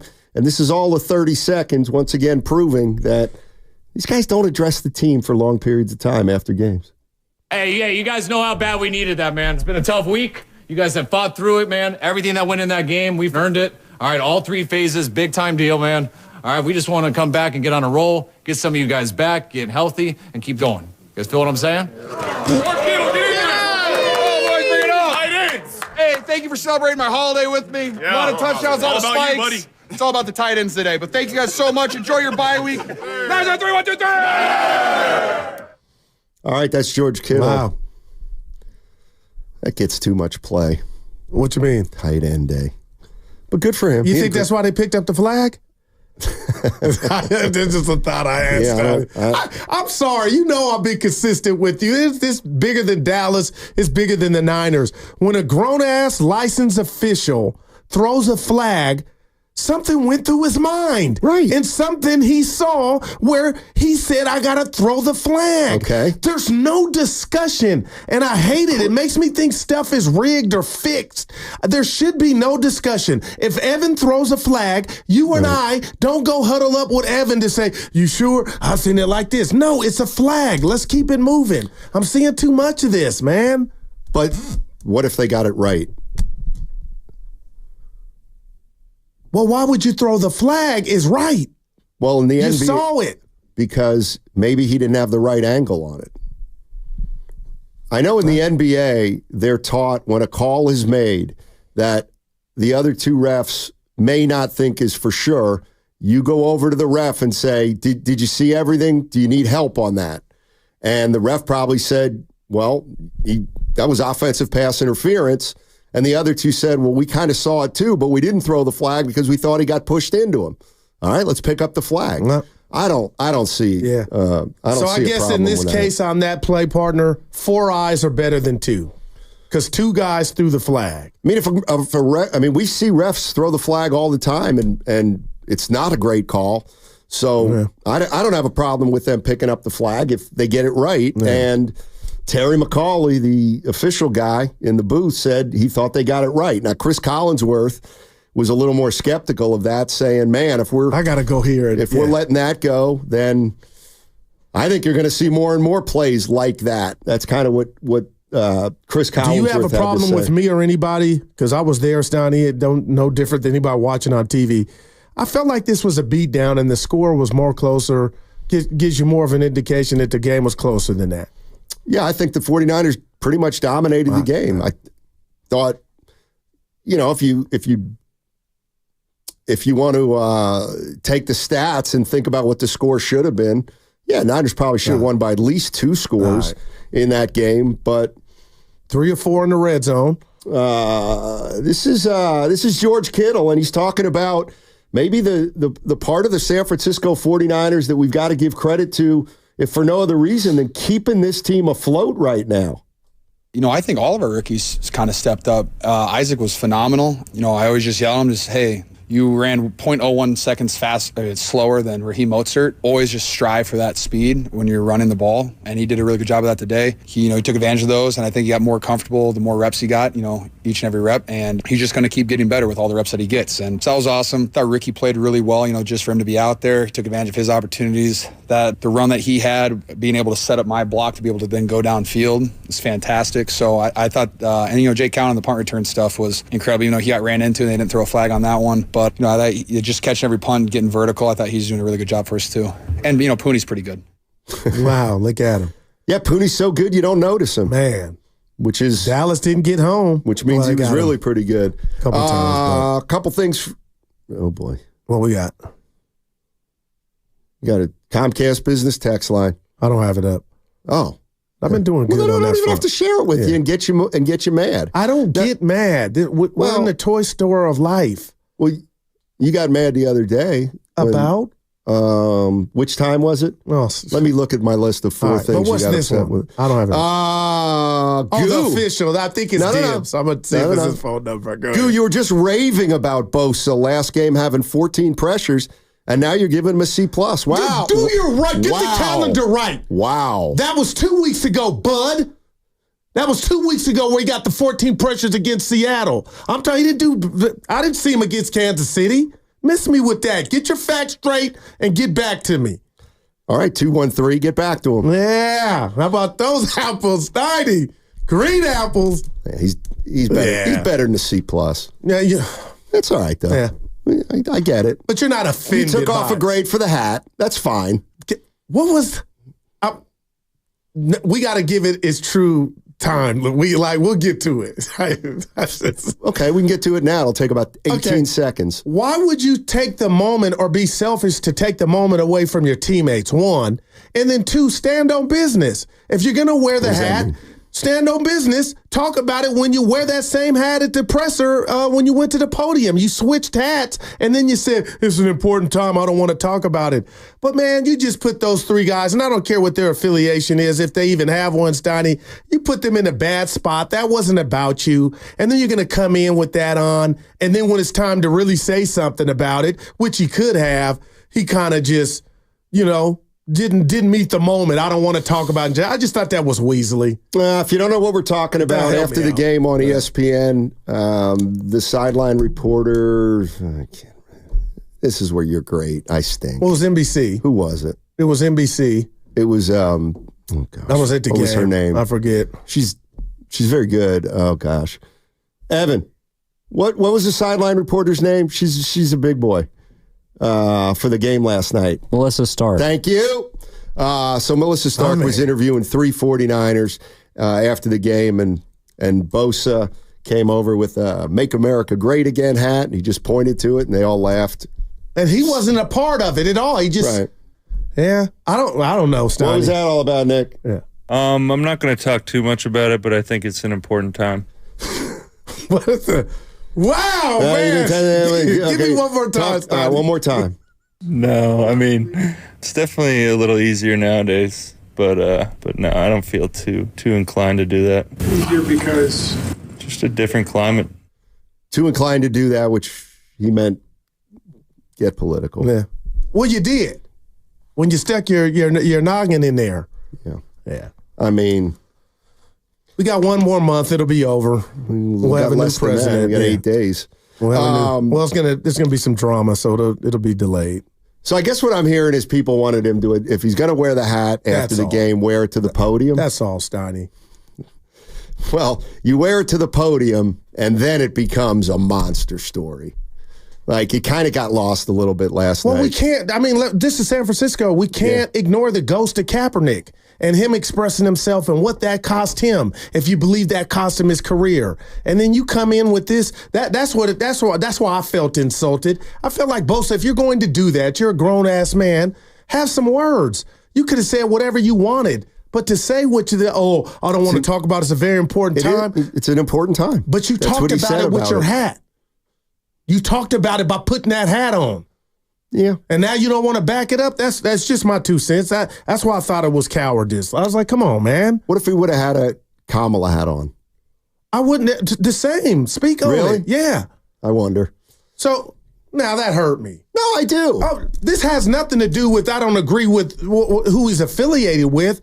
Just stand on it. If you're going to be that bold and hijack the interview and you know what's coming with that, I feel like you let them down by not speaking on it. That's what trolling is, isn't it?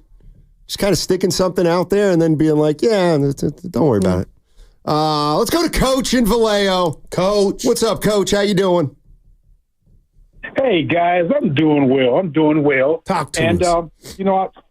Watching that game yesterday, Steiny was right that when he was speaking last week, 49ers should have blown this team out. You're looking at possibly the worst team in football.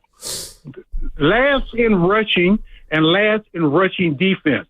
They are not getting any better at all. They quit all the time. Dak Prescott, oh my goodness. Told you, and Coach. Brock Purdy was extremely ordinary yesterday. Nothing exceptional, nothing, great or anything like that. And Guru, being a Cowboys fan like myself, you knew Dak was not going to come through yesterday. It's incredible. You knew Dak was going to choke. And even after the game, you know what? He said he wasn't even concerned. Now, what great athlete is not concerned when they lose? All the great ones hate losing. Yeah. But Dak doesn't care. He's got his $3 million plus per game contract. He's built in a new mansion. He just got engaged to his lovely fiancée. All's good in his world. Yeah. There's no incentive for him to be better. No, that's what it is. That hurts me.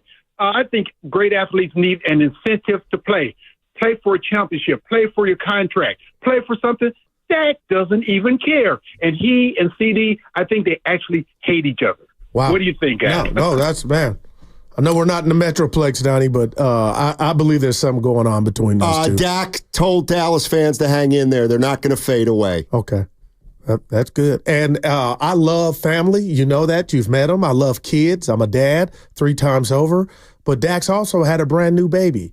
And I feel like when you go through that phase of your life, you can leave the job, even if you're failing at it. You can forget about it as soon as you get home because now you got, I'm freshly married. I got a baby. That hunger, I believe, wanes a little bit, Stoney. Would you say that for all married players? No, who have children? No, I wouldn't. But Dak, you're singling out. Yeah, Brock could get married and have kids, and he'll still be the same dude. That fire will be lit. That zest. I couldn't believe they had the ball. And you text, what did you put? I sent you something, a receipt my neighbor had on the game. And I was like, there's no way this is about to happen. And sure enough, they didn't get 1 yard on 4 and out, not 3 and out, 4 and out. I mean, that's the. And why were they rushing? There was 3:05 left. And we didn't talk about this sequence. Dallas was up 10-6 into the first half. They win the coin flip, and McCarthy's getting killed right now too, Stoney, because he doesn't know when to not take the ball. You know what I'm saying? So anyway, they were rushing. They had like 2 minutes, 2:05. Relax. You got your timeouts, and they went 3 and out. Well, in the first half. Just like, what if you would have got 3 there? You're up a touchdown. What if you got 7? What if he throws a pick? Why did they panic? He's $60 million. That should be the last thing you're thinking about. Throw a pick? I don't know, Stoney. I think you're coming around to see how putrid. It's not just him. They are. 888-957-9570 is the number. 49er fans, was that good enough for you last night? Or are you really trepidatious about the way that game almost ended? You're listening to 95.7 The Game, KGMZ FM and HD1 San Francisco. Always live on the free Odyssey app, Twitch and YouTube, powered by First NorCal Credit Union. This is Kyle Shanahan on Isaac Guerendo, rookie. I did a great job. Came in, he was ready to go. JP got banged up. JP tried to come back and maybe could have, but Isaac was rolling and did a good job. All right, so that's Shanahan on Isaac Guerendo, who had a big night, filling in for Jordan Mason. Man, Stoney, I heard them compare Guerendo's speed, because in real time, I know our guy ran track, Mostert at Purdue. He was world-class track sprinter. But I don't see Guerendo, he's not slow at all, but I don't see that burst like I do or I saw with Mostert. But I'll watch the film tonight again, the game back, and see. But if they're saying he's that fast, then I'm missing something. And he almost took one home, should have took one home against the Seahawks, so I don't know why I'm acting brand new, but I want to see that run last night because he had a few holes. And like Coach said in Vallejo, Stoney, Dallas is they're the worst in running the ball, and they can't stop the run. So that's a recipe for disaster. This is George Kittle talking about what the 49ers are working on this week. Small, consistent steps in the right direction lead to great results, and this was just one step. It's a long season. Being able to we were 5-3 last year going into the bye, 4-4 this time. I think we all wish our record was a little bit better, but that's just where it is. That's our reality, and getting a win tonight was huge, and gives you confidence. I think there's a lot of things that we're going to try to clean up, myself included, but I think we're taking steps in the right direction.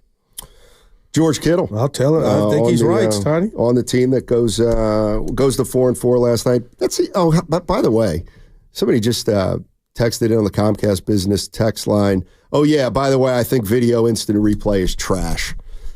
I mean, am I the only one that thinks Purdy didn't get in on the sneak? Wow. Even after the replay. It was like his elbow's down. And what about the Cowboy defender on the punt team? Clearly making missed contact with the punter. Like, how does that go unmissed? Well, it went missed. Yeah. Went the opposite. I got it, too. Okay. Oh, boy. Is this true? Dak is not married? Well, he's engaged. Oh, well, he should still have the fire then. They sleep together in the same bed. You don't know that. Dude, you don't know what kind of Christian he is. They got a kid. Allegedly. Yeah. Isn't it funny that Whoopi is included in all the whatever you? Did you just say Whoopi? Yeah. Is this the dating game? No, I'm just saying whoever religion you are, we all agree on one thing. The whoopee. Yeah. What do you think about this, 49er fans? This is from the 650 on the Comcast Business text line. I'm not satisfied until we play a complete game. We had 3 bad quarters of football. We blew them out in 1 quarter, and that won us the game. If we want to beat great teams, then we need to play well in all 4 quarters. I mean, that's true. Now, what about if I rebuttal to that? Okay, talk to us when we're healthy, and you'll get that complete game. Would you meet me halfway there? Like, Steiny, it's incredible. Debo walked off, and I know it's football, but guys keep coming in and out. But to the Niners' credit, they didn't wilt. And imagine what we'd be talking about. The phone lines would probably break had Dallas won that game, and the Niners are 3-5. Just think about that. So to me, that's what this was about, Steiny. It's the battle of attrition, and right now what we didn't talk about is what else happened around the National Football League in regard to the NFC West. You see the Rams, we saw what they did Thursday. I didn't think they were going to win that game. Now Seattle coming back down to earth. But what about Arizona? Got a big win in Miami. So there was no room for the Niners to kind of slip up and trick this one off, and they didn't. If you're concerned about the division, I wouldn't be. And the reason is because you have every opportunity to win that division and make the playoffs. And you're fortunate that you're in the division you're in. So take advantage of it. 888-957-9570 is the number. Here's kind of the way I look at it. And we had that funny clip of John Lynch that I would play a lot about how being a Super Bowl team is something you have to earn every year. Well, Tim. And the reality of the situation is that the 49ers, as of right now, aren't a Super Bowl team. I wouldn't consider them a Super Bowl contender at 4-4, but it doesn't matter because it's only week 8. Can they be a Super Bowl contender by week 12? I mean, the way I'm starting to look at this team is that they were coming off a Super Bowl loss. That was affecting them. That's affected them. They're coming off an offseason in which Williams didn't show up and Ayuk held in, and McCaffrey has been hurt all the time. They're missing Hargrave. They're missing Ayuk, Juwan Jennings, Hufanga, Moody. It's like you're not going to get, chances are, a complete game right now from the San Francisco 49ers. It's not about that right now because they're not good enough maybe to play a complete game just yet with this personnel, with 6 rookies playing as much as they did. So what is it about then? It's about surviving the middle part of this season. Can you get to 6-4, 6-5, and then you start getting players healthy, and then by week 13 or 14, you start looking at this team saying, well, now we're starting to click on all cylinders. I mean, that's what the year has come down to. You're not 6-2. You're 4-4. So the games are still incredibly important, and you got to win the games that you feel like you deserve to win. And if Tampa Bay fits that bill, you got to go in there and win in 2 weeks. Do you feel like this means anything? Because to me it does. The fact that we've seen different circumstances, but Kyle Shanahan and the Niners 3-5 and get it back and go to a championship game. 3-4. Turn it around. We've seen the Niners a couple years ago, 3-4 and 3-5, and turn it around.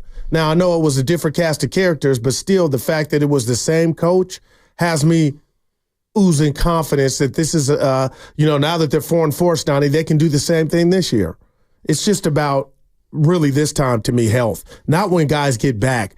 Can they stay when they get back? All right, 888-957-9570 is the number. Niners 30, Cowboys 24. They're now 4-4, which puts them even with Seattle, but they have the tiebreaker against Seattle. Of course, they have losses to the Rams and to the Cardinals, so they're going to have to make up for that. But the 49ers were really good in the third quarter last night, and it was enough to win the game for them. And they rode the win on the backs of a lot of young players that weren't even on the team last year. I mean, maybe that's the way we got to think about it. Who was in large part responsible for that win last night? Well, Garendo was. He's a rookie. Pearsall was good. He's a rookie.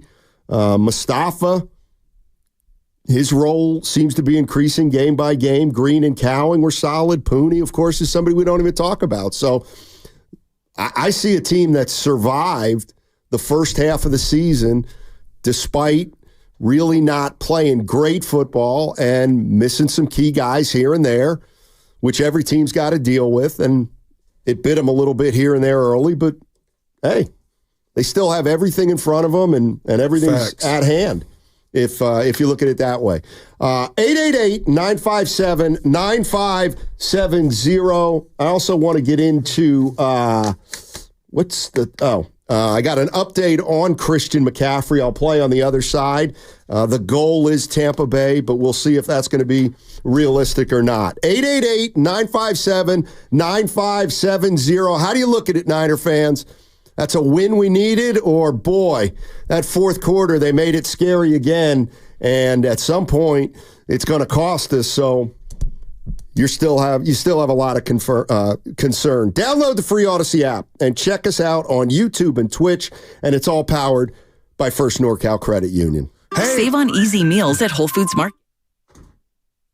Banza, Cauliflower, and Dia frozen pizzas with Prime through October 29th. Just pop it in the oven for a simple weeknight staple. While supplies last, shop in-store or online. Terms apply. Tune in to 95.7 The Game.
4. Prescott moves the pocket, throws on the run, sideline, going up to grab it. Is he inbounds?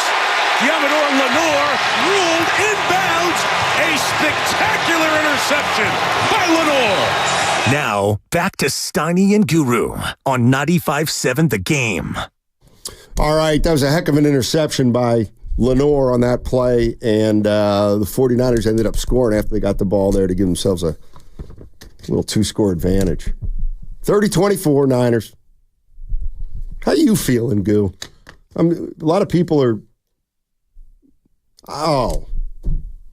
Uh-oh. I don't see the eyeballs. What's that mean? Goo was there yesterday. He was walking the field before the game. And that was a great time. Shout out to Bob. He was walking on the sidelines, acting like a big shot before the game. And he starts taking a video, and he goes, "We're going to lose by 100. Well, that's why I'm not. Seriously, man, I kept it real. I owe you a beer or a soda, but come on, man. That game went just like I thought, except the fact that they got by the way, 2 touchdowns and had the ball. That was a head scratcher. But when it was all said and done, partner, and the dust settled, Niners got to 4-4, and you just hit the nail on the head the last segments, Donnie. Everything that the Niners set out to accomplish this year is still, no matter it hadn't been pretty, is still right in front of them. And for that, you got to be excited, man. 888-957-9570 is the number. Niner fans, how are you feeling about that win? Was it good enough? Now, I know all the problems don't get solved in one game, but with the bye week looming and the 49ers not playing again for 13 days, I essentially look at last night's game as a big win. They've had 2 games this year where if they lose, they're in big trouble, and they've won them both. So now that gives them, I don't want to say breathing room, but they don't have to be perfect. They just have to be pretty good the second half of the season, and that should be good enough. The question is this team getting better right now? And certainly in the third quarter, they did last night. How about healthier? Would you? Well, we don't know until they come back, but by all accounts, you teased, Donnie, you're going to play the update on McCaffrey. But if that is true, which I do believe that at some point they're coming back, I mean, man, what if they're 5-4, 6-4 if it's 2 more weeks, but you add that to a winning record? Watch out. This is Ian Rappaport, NFL Network. Kyle put you on the spot to ask about Christian McCaffrey, and you said what Peter just did to confirm that perhaps the optimism is that CMC would be back by after the 49ers bye week. Is it still tracking that way? Yeah, that is my understanding. In fact, what teams do, they go mostly away for the bye weeks, but the 49ers are planning a bonus practice, which I think a lot of teams do. My understanding is Christian McCaffrey is expected to participate in that bonus practice, which will be the first time we see him, if reporters are allowed, out on the field in a while. And then he has been ramping up. He has been running, as we said, on flat ground, which is a great place to run, much better than in the whirlpool. And I would not be surprised if he is out there November 10th. That has been the target, and he has had no setbacks. So that is a very good thing for Christian McCaffrey. All right, it's a good thing for the Niners, too. So I'm operating under the expectation that Christian McCaffrey is going to play against the Tampa Bay Buccaneers 2 weeks from yesterday. All right, I'm with you. Let's go to Mike. Mike's in Santa Clara. Hey, Mike, how you doing, man? Good, gentlemen, good. Good win yesterday. Still gave me a little bit of a scare once I saw that last-minute touchdown by CD. I was like, man, here we go again. Are we really going to lose this all over again, just like we've done in the past? But we pulled it off, and so it's a good win. I just want us to get some consistency and get a couple of wins in a row now out of anything. The other thing I wanted to point out was there was Steiny, you said there was a texter earlier in the show saying that Bosa still isn't doing enough. I have to disagree with that. Yeah. Watching the game yesterday, I can count just alone on my hand 5 different times that he was being double-teamed and basically just being held down on the freaking field at that point. You know, and he still got the play. He still got plays made out there. So I have to disagree that he is doing, he is doing what he can to do now. You just can't help sometimes when you're getting double-teamed and getting flattened to the field by 2 people. The other thing I also wanted to say was, can Brock, look, I like that he is, using his legs a lot more, but can he please learn to slide? With all the injuries that we've had so far, the last thing we need is our general on the field getting a concussion of some sort or some sort of injury by going head first. Yeah. He really needs to fix that. I'm just worried that he's going to get hurt by not sliding and just diving forward at that point.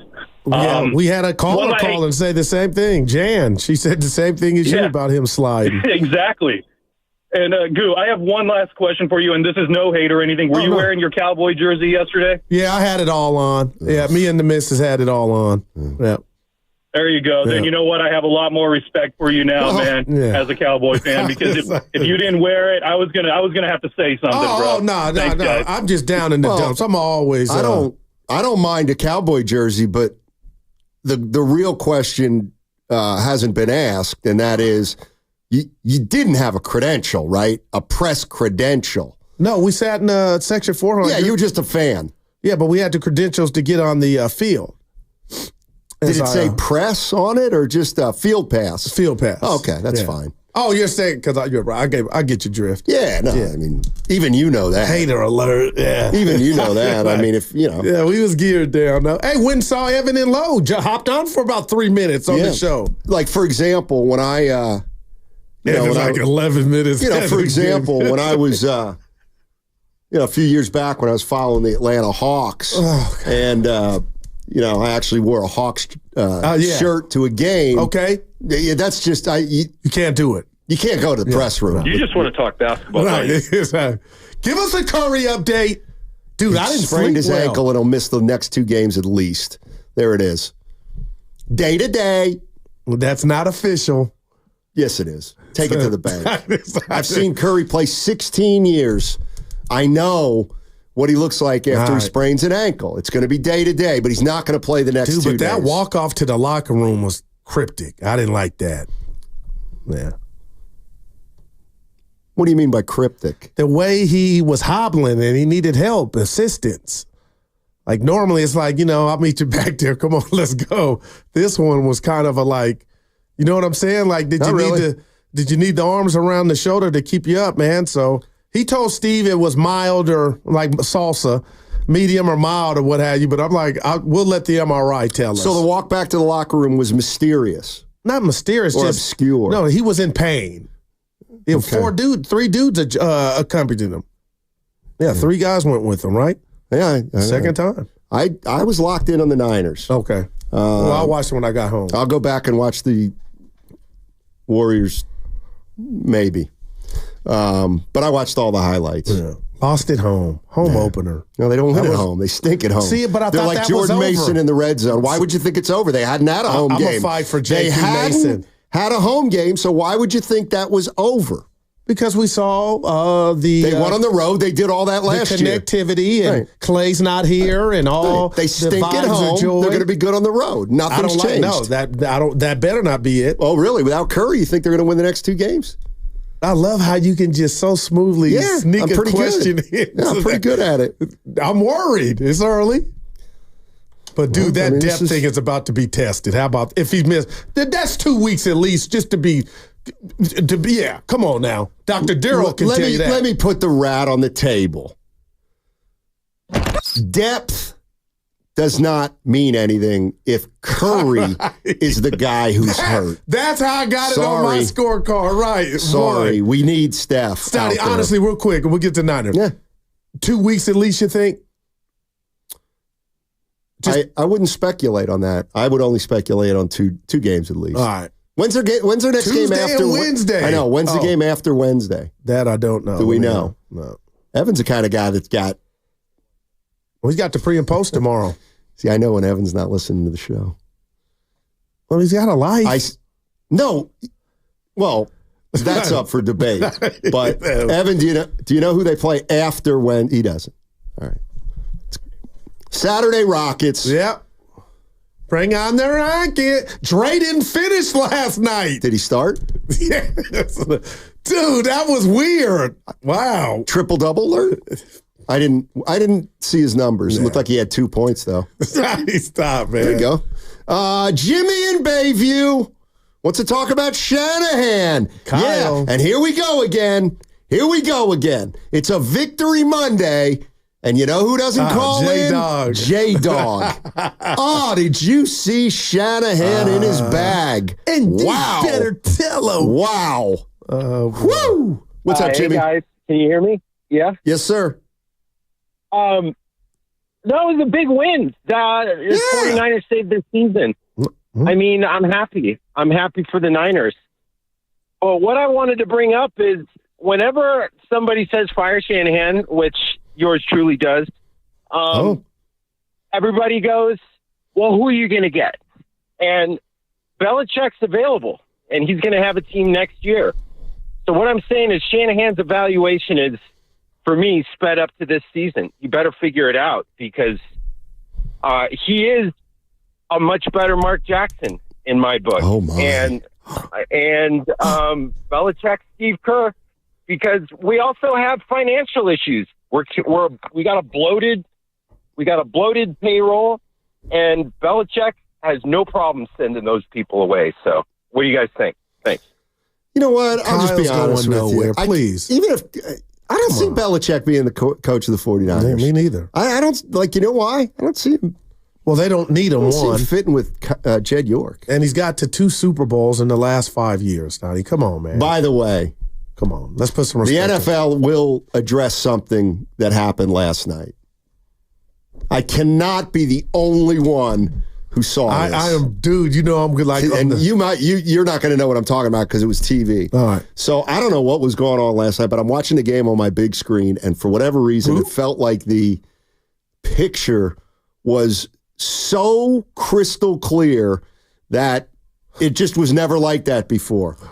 And they show Kyle Shanahan on that screen with this play sheet over his mouth. I'll tell you what. Dude, give it to me. I mean, I could almost read, not that I would know how to decipher it, but it's incredible, man. You can see a lot of that play sheet. And I swear to God, in the first quarter, he's got that play sheet in front of him, talking behind it. They're showing it on the television screen.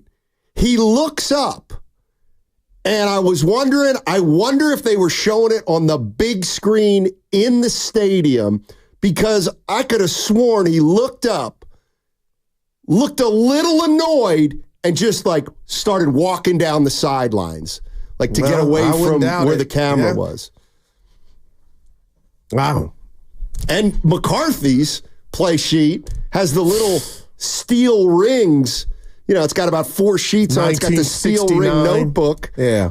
No, it looked updated. Right. It was color coordinated.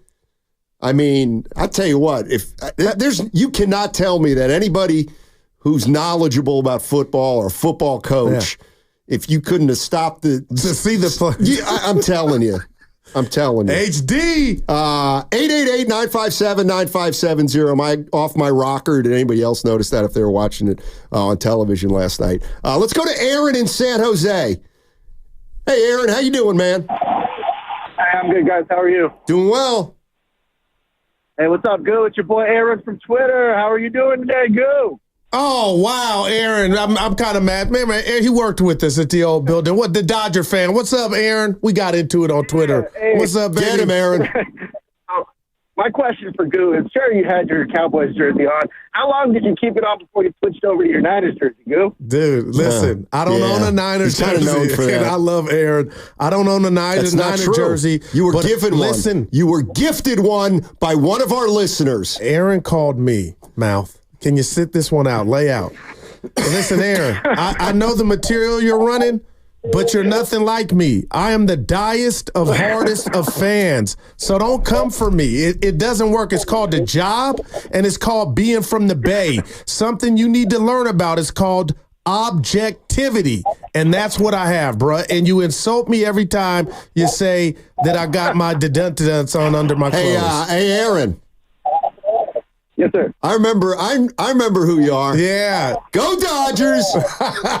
Yeah. Did I get it right? Yeah. Look at him. Yes, sir. Dodgers in 4. Thanks. Yeah. Thanks, hey, Aaron. you know I didn't mean to. I cussed at you, but you know I didn't mean Get it, him, buddy. I Aaron. love you. No, I know that, Goo. I know that, Goo. I love you too, man. Yeah. Love you. This is my guy. This is my guy, Ryan. This is what life's about. You call after a tweet and you hash it out. Yeah. We need more of that. Yeah, I feel better. Well, that's maturity. I thought the boss was going to call Swearing me. on Twitter. Wow. I thought the boss was going to call you me are in a league of and your tell own. me to take it down, but he didn't call me. He left me alone. Anyway, do you remember him now, eh? The DJ. Yeah. We need more of that. I feel better, man. He was a man alone at the old building as a Dodger fan. I remember that. What are you watching tonight? We got too much. You mean the football? Lakers, Suns. Okay. Steelers, Giants. Oh, yeah. Game 3 in New York. No interest. In what? The World Series. Sorry. This is all shtick. Lakers, Suns. Yeah, what are those two? It's that seriously. 49er Frankie, watch all three this. at one time. Watch this. It's and you know feasible. what? I'll be happy to do this. Suns, Lakers. Okay. Steelers, Giants. World Series. Which one are you watching? I'm watching all three. I'm not. I mean, what are you missing from if they're all at the same time, and most people don't have 7 screens, then what are you watching? But Steiny, you could use your phone for a screen, your laptop.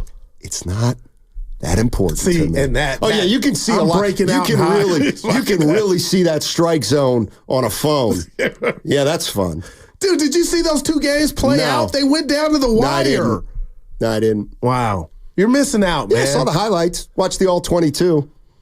It's actually the all 18. Get it?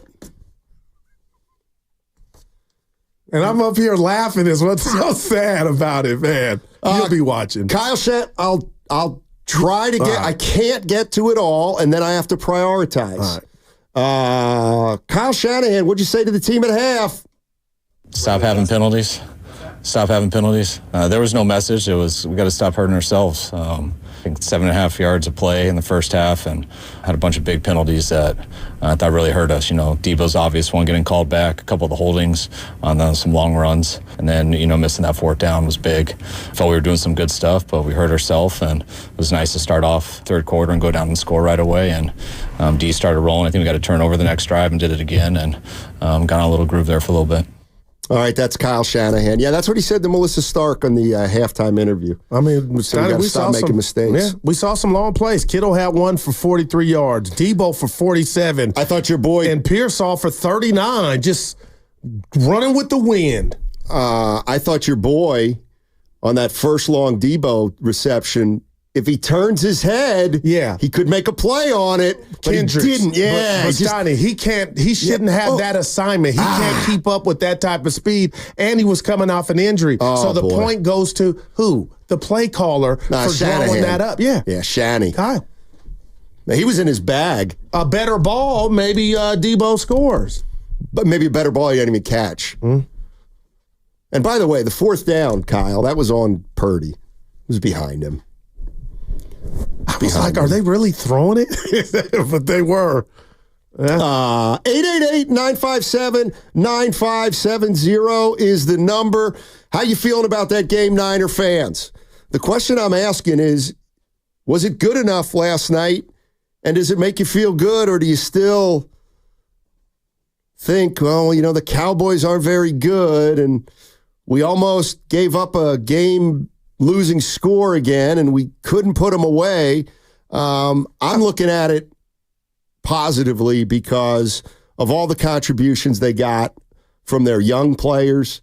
6 rookies by my count. 1, 2, 3, 4, 5, 6. 6 rookies participating and being a part of the win.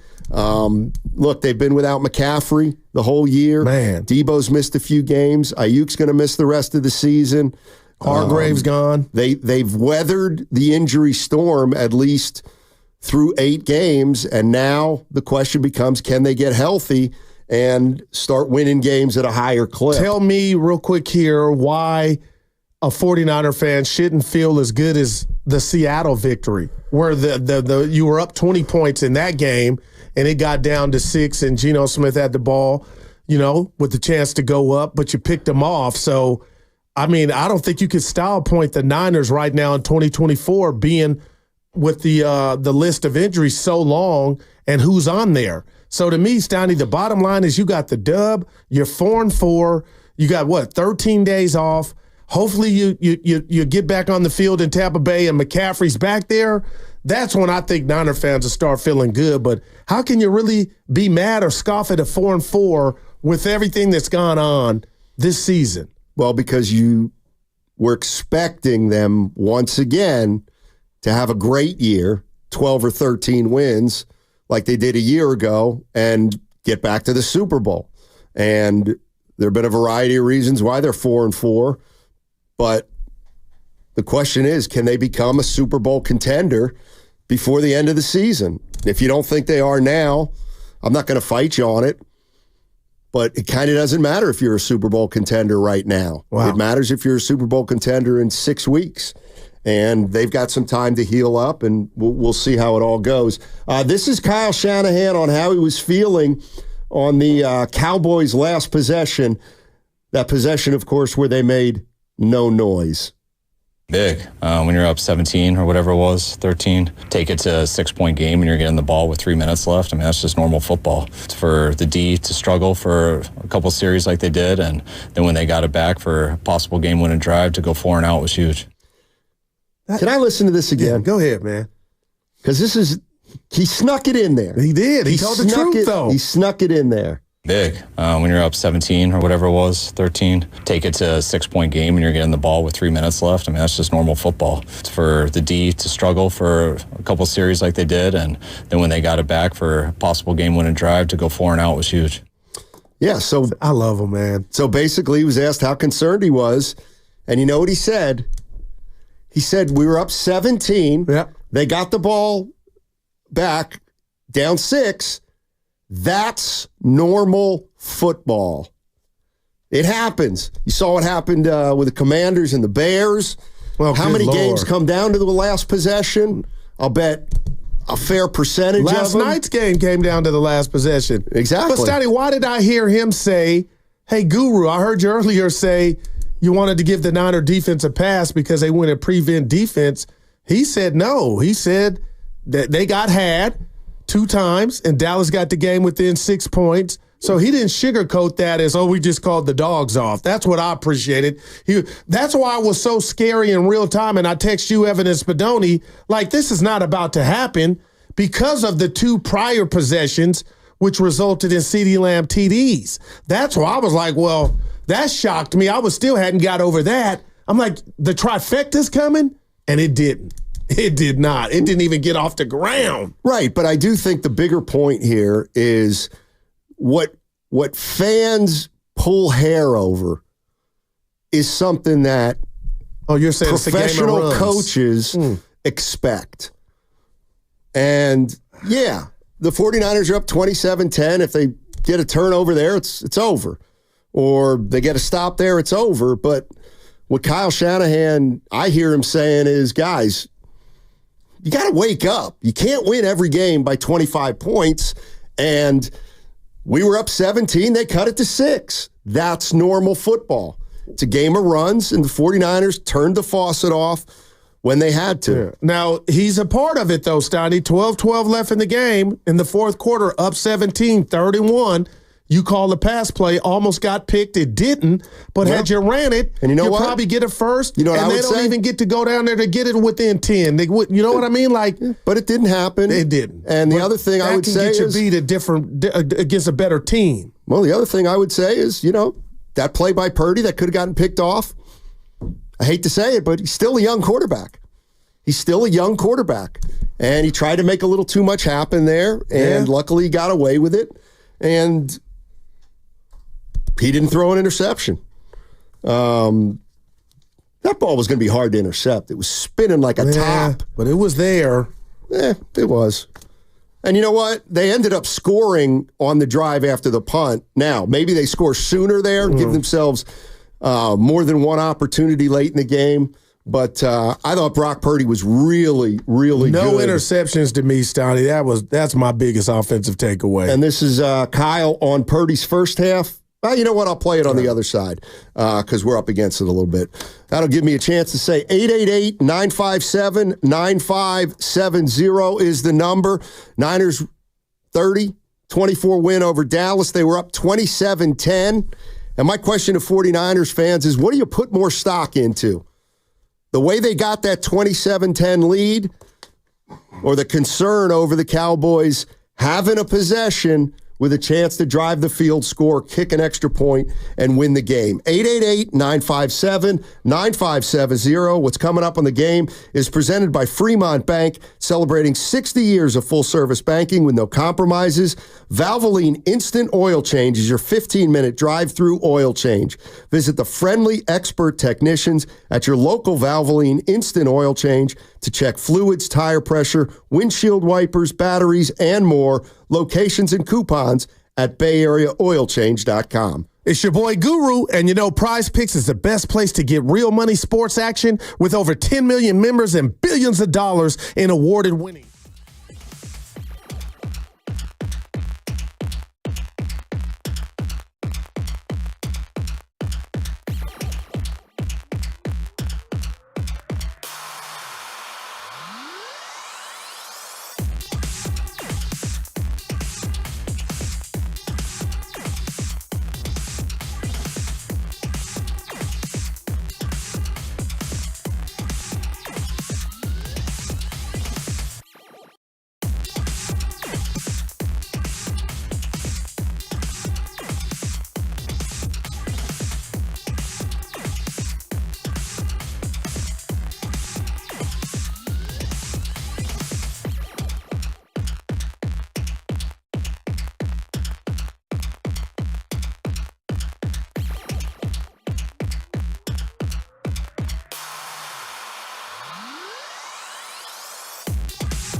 cross, nobody with them.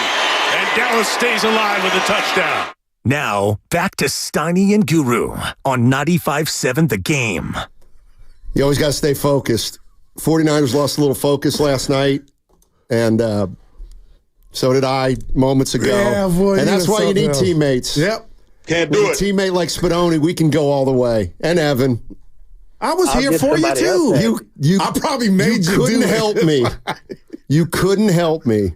I laughed. Hey, I like See, what you know what? And that's my fault. That's my fault, obviously.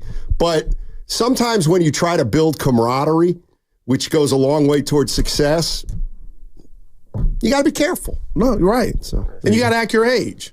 You would think you would know what button we're hitting because we're here so much. That was great. Hey, I hate making mistakes like that. That was provocative, what you threw out to What got me. cut or what didn't? Before the break last segment, are Niner fans fixated on how you got the lead, or are you disturbed a little bit of how it kind of went away at the end? But I just feel like the Seattle game was a twin to this. You were up 20, you let them do some things, but Steiny, when the tough got going, you got, oh boy, you know close. what I mean? Yeah. 510, happy about the win, but concerned about the running game. What are you talking? They ran for 200. That's a joke, right, Steiny? Halfway through the second quarter, the Niners only had 23 rushing yards. 2 weeks in a row. Also, 2 weeks in a row. Well, they were losing Their at first half. offensive play of the game was completely first play. All right. But, Steiny, they were down to this Dallas team at half. Well, if I asked you why was that, how would you respond? So this is where I will give credit to the Cowboys. Well, their defense was pretty good in the first half. Their offense stinks. Yeah. Man, they don't got much out of. So let me ask you a question. Yeah. You're the resident Cowboys expert. I thought Dak was mobile. He used to be, and that went away when he wrecked his leg. He is a statue, Steiny, and I think that's hurting him. You think? And if you look at him, he's gotten bottom heavy. He got thunder. He's got a caboose. Yeah, he got some stuff back there. So I don't think that helps him. But Steiny, being elusive is no longer his game, and it's hurting him. And they're killing him for it. But it is what it is. And that's why I'm looking at Brock Purdy like you could tell me, any naysayer, Brock doesn't putting up the numbers. And they say, what? Nah, he has shown us he's an egg eater because he can scramble with the best of them. And isn't he an egg cooker then? If you're cooking them, you eat them. So if you're same thing. But an egg scrambler would be the guy who scrambles the eggs. No, if I scramble eggs, I'm eating them because I'm cooking them for me. Yeah, it works. Didn't quite connect. But moving on, you get my drift. I'll move on when I want to move on. Dak he's a statue. He's the black Kirk Cousins. Cousins is better. Cousins throws better than him. There's no doubt. Now last year Dak was in the MVP voting. Yeah, he had a good year. I like how Cousins chucks it. Cousins is better than him this year. Oh, there's no doubt. Yeah, there you go. Yeah. We can agree on that. Oh, Valerie. Hey. Valerie's in the South Bay. Hey, Valerie, how you doing? Hey. Hi, good morning. I'm driving home from the game, spent the night down there, driving back to Martinez. All right. Yeah. And I just wanted to comment, that was a super thrilling game to be at, and the ending was nail-biting, very stressful because, of course, you have all these loud Cowboy fans right around you thinking they're going to pull it off, and the faithful really brought it. I thought that, crowd noise was super into it. Kind of up until the end, I saw a lot of people kind of leaving. Yeah. So, and I heard a lot of Dallas fans, and so I was really stressed at the end. But we pulled it out, and I'm super happy we have a bye and we have some time off. So hopefully we get our injured soldiers back. Valerie, let me ask you a question. And I got one for it, too. Yeah. Let's say that game started at 5:25, 6:25, 7:20. Let's say it ended about 8:30, 8:45. When did you settle into bed back in Martinez? Oh, my gosh. Well, I had been working all weekend, so by the time we got back to the hotel, I was in bed by 10:30. Oh, that's not bad. Huh? And she stayed out here, so she didn't drive back. Yeah, and I'm driving back this morning. Who'd you go with? My best friend. They've been going to Niner games together for, since Candlestick Park. Oh, wow. I like that. Yeah, history. Thanks, Valerie. Yep. Appreciate the call. Of course, Valerie stayed at the Hilton Santa Clara. Yeah. One of the best places places awesome. to stay when you're in the South Bay. I wondered how long it would take to go from Santa Clara to Martinez after the game. Yeah, gotcha. Oof. I could tell you. That's dedication. Yeah. But I'll tell you what. To me, it's more dedication to stay down there. You said on the text thread you saw a lot of blue. No. I heard. Oh, heard. I didn't see a lot of blue. It was 75-25. Evan said maybe, it might have been Evan. Help me if I'm wrong, Evan. About 70-30. But there was some blue in there. But, I'm being honest. I don't know how Dallas was up in the first half. Well, they didn't allow a touchdown, and they scored one and got a field goal. So when you score a touchdown and run, then the third quarter, the Niners were just like Garindo almost took it to the house like 3 or 4. And I heard people saying Steiny and Goo could have ran through those holes. They were so big. So I don't know what. Now, who did you? No, nobody said that. Well, they said we could have ran through the holes. The fans I was with that I didn't know, I heard that echoed. So I just used one fan said it. No, there were a bunch, and I just put you and I. But there's only one runner between you and I right now. You got to give up on that. I shot hoops Saturday morning. I know. That's what I mean. You got to give up on that. I'll never give up until I get hurt. Well, you know what? Got some new shoes, too. And you wonder why people sometimes root for injury. See, now that... I said people. That could have ruined us because when the day does come, I get hurt, you'll be smiling underneath like knockout. You don't know that. Guru's hurt. You won't know Guru's that. Hurt. Guru's has to go surgery. Guru's hurt. I tell you what, though. Oh, I'll my be God. honest I'm with looking at you different on 2 o'clock. Hurry up. Dude, I'm just telling you. You want me hurt. Evan and I have made a bet that I'm looking at Evan he's like, on tell your me side. more. Oh, okay. He's on your side. My boy. What bet? Go with the bit. It's theater of the mind.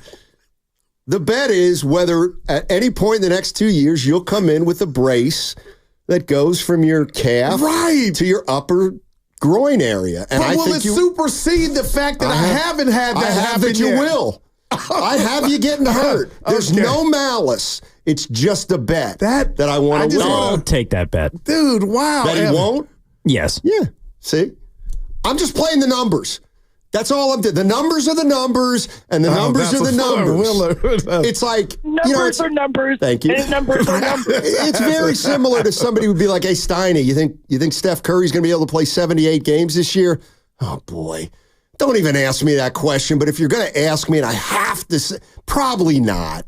And it's the same thing with Goo. Steiny, do you think Goo's going to break something because he shouldn't be playing? But what about Barnett? And I know I'm not a former NBA player. Or the guy Larry I met, you just answered your own 67 years question. old, who was trying to check me. You just answered your own question. What about those guys? Jim Barnett was an NBA player. You weren't. And you never will be. Right. But you'll always lament that you let it get away. But I guess, and I love Jim. He's my guy. He's in better shape than you. Even at, I don't even know what he is now, but we'll see. I would take him in a race over you. Oh, Steiny, stop. Dude, Jim Barnett, race? Great athlete. I'm not saying he's not. Well, I'm quick still. You're not. You're not quick. I think you think I'm a donut butt, and I'm faster than you. If you watch me play, come to a court. Pay me. Guru. I'm in pressure running up and down. I'll tell you what, I'll come. Give me $100. I'll come watch you, and then I'll scout you, and then we'll talk about it for an hour the following day. If I had the bread, I would break you off to 100. Well, then I'd ask for 1,000 if you had the money. Oh, my man. Oh, let's go. The person calls themselves The Observer in Orlando. Wow. I think that's a paper. This is The Observer in Orlando. Hey, Observer. Yeah, how you guys doing this afternoon? Doing great, thank you. Talk to us, baby. Hey, listen, Valerie's got no complaints because you guys on the West Coast, she was home by 10:30. That game didn't end here till 1 o'clock in the morning. Oh, my gosh. So, wow. But anyway, all those 8 o'clock games ended about 1 o'clock here. But what I wanted to speak on was I see a real lack of intensity defensively on the 49ers in the second half of these games, even sometimes in the first half. I'm not asking them to be the 85 Bears or the 2000 Ravens, but I don't see any excitement, any real excitement. It seems as if they're almost like going through practice where they allow the completions. I made the tackle. Let's run the next play. I'd like to see some real intensity somewhere. Can I say this? And I won't cut you. I'm cutting you off, but I'm not to cut you off. You finish. Okay, Dallas got the 2 touchdowns. I'm still surprised that happened. Lost Lamb. But what about that last drive where the game is on the line? I thought the Niners were playing with like dudes with their head cut off. Yeah, he disagrees. Go ahead. But why the need for that? Okay, why did we need to get to that state? Okay, I got you. Maybe because you're not that good with the injuries. You know what I think? I would agree to a point, but the one area where I might disagree, I feel like the defensive secondary's playing with urgency. I do. I feel like they're more wound up. I think Mustafa obviously is a hard hitter, Lenore, which he brings that. Lenore is really good, makes a spectacular. They got attitudes back there. So I think that when we talk about urgency, I feel like the defensive secondary has had it, but.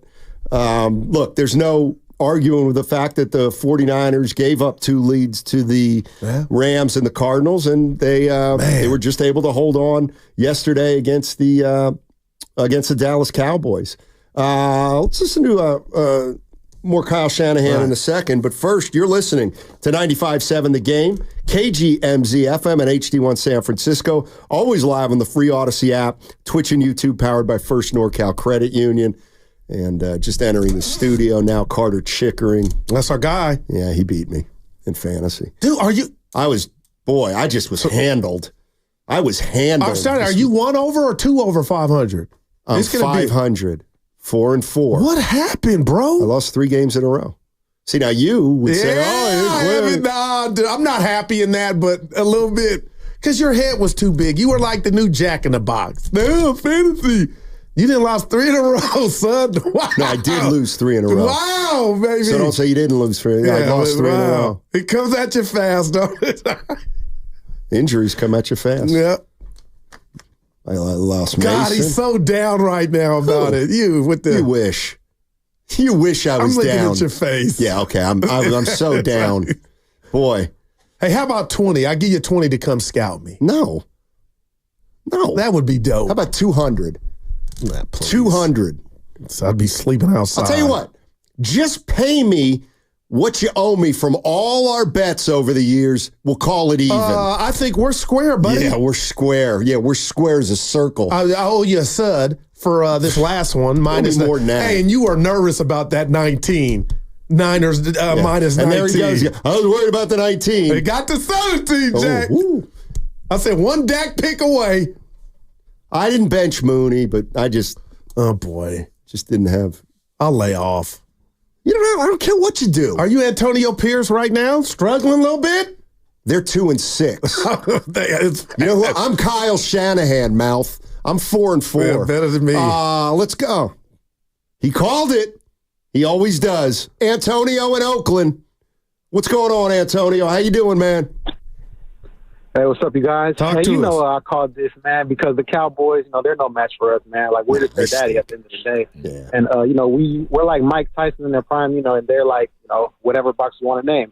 But anyway, man, like, shout out to George Kittle, now 3rd all-time in, 49er history in receiving yards behind Jerry Rice, the greatest receiver ever. And then T.O., the 2nd greatest receiver ever. Yeah. Not bad for a tight end. That's not a great receiving tight end, right, Steiny?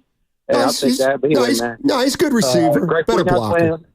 Yeah, that's a. Huh? Yeah, he's a good receiver. Great blocker. Oh yeah, definitely, man. But you got to be all around, and he is. Give him credit.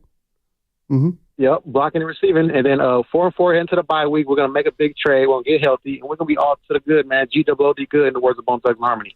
I'm ready, y'all. Well, the Warriors, we're gonna be all good, man. What about Curry? Wow. Can you spin it positive anyway? Oh, yeah, man. This is going to be a time for Pozinski to step up big, and he's going to shine on prime, man. He's going to step up for Steph, and we're going to win as a team.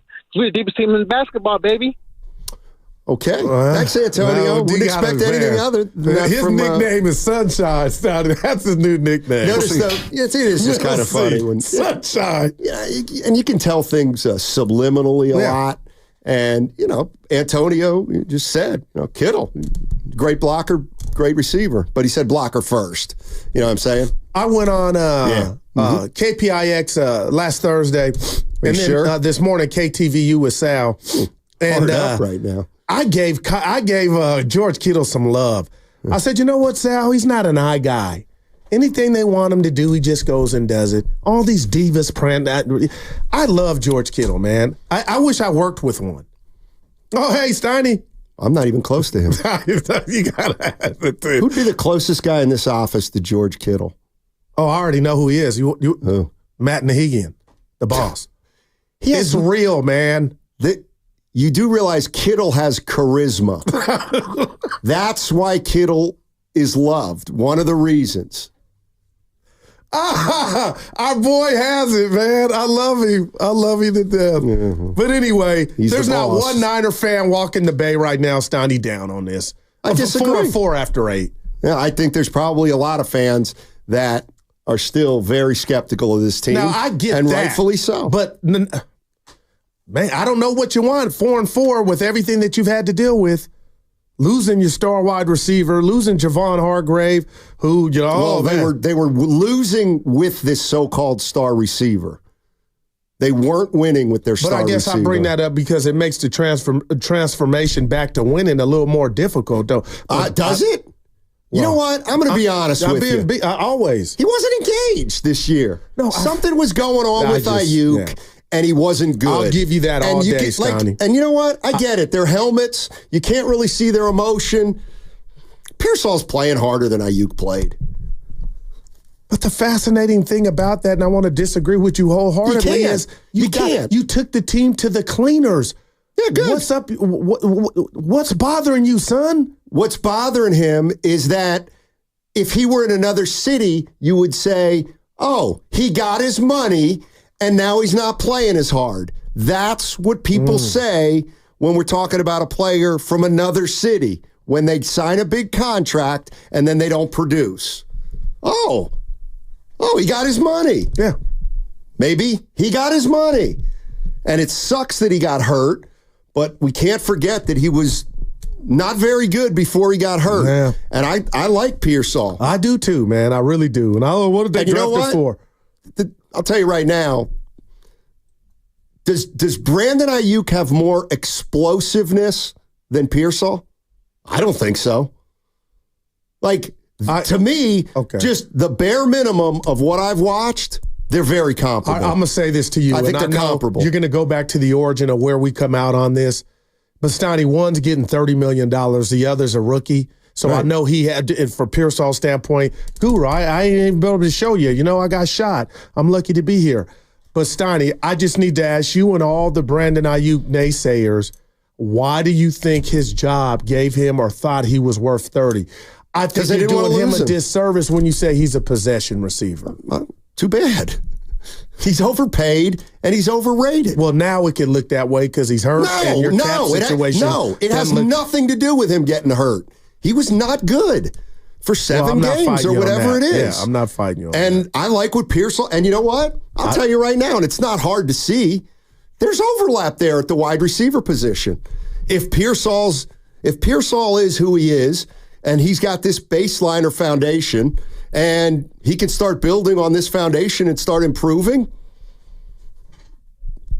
what's Pearsall make with that rookie contract? See, this is the way I always look at it. It's not fair. What do you think Pearsall's making? I don't know. $750? No, I think it's probably more than that because he was a first-round pick. But my point is Ayuk's not 3 times better than him. I'd rather have a receiver making 7. But he's paid like he's 8 times better than him. Well, that's even worse.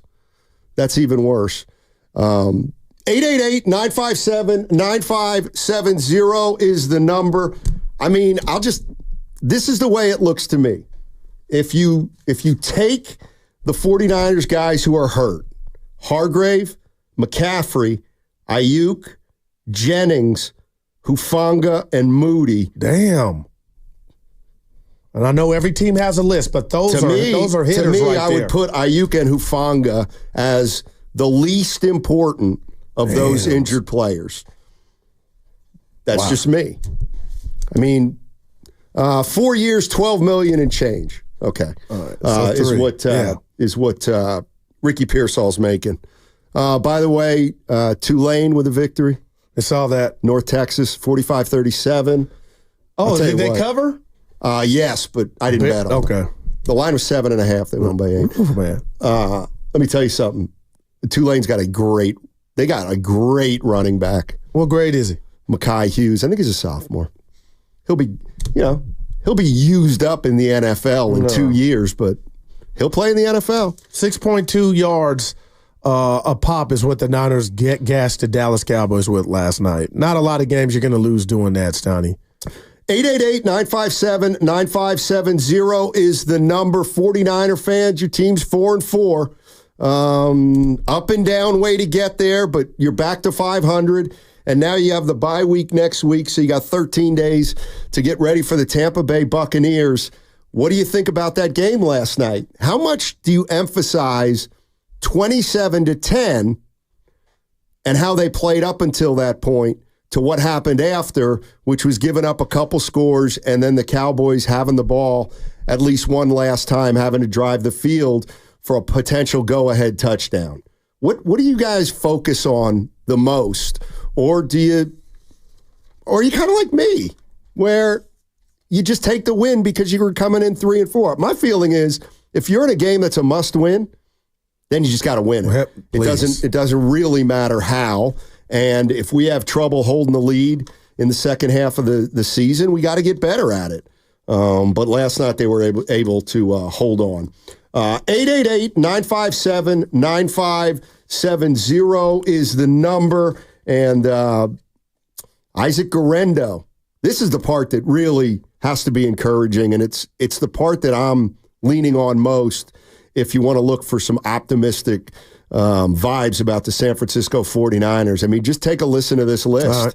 Guerendo, Pooney, Pearsall, Mustafa, Green, Cowing.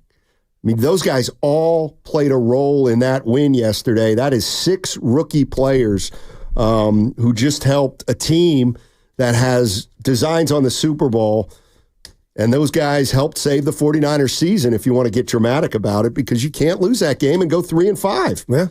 Otherwise, you're really, really in big trouble. And when you get the reinforcements back, now mixed with this youth, watch out. You would think. Yeah. 888-957-9570 is the number. This is from the 408. So disappointed in your Ayuk talk. No whisper from 49ers about his effort, but you guys are going to don't worry about guys. Don't worry about Goo. Yeah, because I was defending him. Hey, 408, he wasn't engaged. It was obvious to tell if you watched the first 6 games. Something was going on with Ayuk. What? I don't know. But he wasn't very good, and you know it, and we all know it. We do. 888-957-9570 is the number. And I blame the 49ers for part of that because they were in on the hold-in situation. It takes 2 to tango. And maybe it was because lack of training camp. But he was not very good first 6-7 games of the year. And I like what Pearsall's given him so far, obviously. How can you not? 888-957-9570 if you want to jump into the conversation. What are you emphasizing if you're a 49er fan? The 17-point lead, which is the positive, or having to hold on at the end, which is a little bit of a negative in what's been happening at least 2 earlier games this year. 888-957-9570. Download the free Odyssey app and check us out on YouTube and Twitch, powered by First NorCal Credit Union. Did you know that most people wait 6 or 7 years before they buy a new TV?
missed by the rookie at the 2-yard line as he goes down, and that'll seal the game.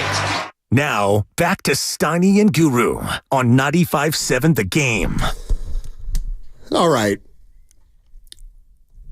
You know, what you got? If I'm facing two choices, and this is where this is tip of the cap to the rookie. All right, we're up 6. There's a minute left, and I'm walking into the end zone to put us up 2 scores with under a minute left. I got to do it. I can't believe I got to do it. No doubt about it. So I asked Evan, just to make sure I wasn't missing anything. I said, so a guy goes down there so as he'll be able to, then you run out the clock because they don't have any timeouts, as opposed to he scores, you get up 37-24, which still allows time for a kickoff return, onside kick, kickoff. I'm taking the 6. I'm taking it. Well, no pick 6 because you wouldn't be throwing. But. Oh no, if you score, Dallas will be throwing, and Dak will probably throw it to you, and then you can add on. My whole thing is Garindo. How many fantasy owners own him? Well, I guess maybe now everyone now. Well, I'm sure they're like, no, dude, get in. But I love that. Steiny, I question Garindo in regard to speed, man. He lettered in hoop in high school and also was a 3-time state champion in track. 100-meter dash at 10.51 was his time, and then also was on the state-winning 4x100-meter relay in his senior year. So he runs a 4.3, go. Man. He's very fast. I'm going to check that out. I don't know why. That scamper in Seattle? I got a question for 49er fans. Without getting into, this guy's better than that guy, or he, Garendo's different than Mason. He just is. And the dimension he gives him. I'm going to hit it and I'm gone. Exactly. And Mason will run you over, though, Steiny. Not in the red zone, he won't. He's the worst red zone rusher in the NFL. And that's why when you saw Garindo get in, and you're just like... Garindo tap dancing in. Yeah. By the way, a sincere congratulations to George Kittle. Yeah. 500 career receptions. Damn. Only 4 other Niners have 500 career receptions. Can you name them? T.O. Correct. Jerry Rice. Correct. I will go... 500 career receptions. Dwight Clark? Correct. Okay. One more. So, come on. One more, and then Kittle joined him. Okay. So there's one more. All right, Steiny, I'm looking at you. John Taylor. Incorrect. Damn it! All right, can I give my first follow-up? Freddie Solomon. Incorrect. Who is it? Think about it this way. Receptions. Roger Craig. That's correct. That's correct. They had a show where people could give you the we hits. could have done password. See, that's the thing. Like, I knew we're talking about catches, so you automatically think of receivers and tight ends. But the emphasis I said, no, think receptions. Yeah. And it's in my tone, too, that gave you that It was clue. like you were saying Roger Craig. You said receptions. George, in all seriousness, that's a pretty exclusive list. An honor, just thankful that I got to be a part of an organization, with a very high standard of how they play football. Thankful that, they've kept me around for a long time and, just every single day striving to be better than I was the day before and continually prove that, I need to be on the San Francisco 49ers roster. So, be on a list with any of those names. I mean, any list that you're on with Jerry Rice is a good thing.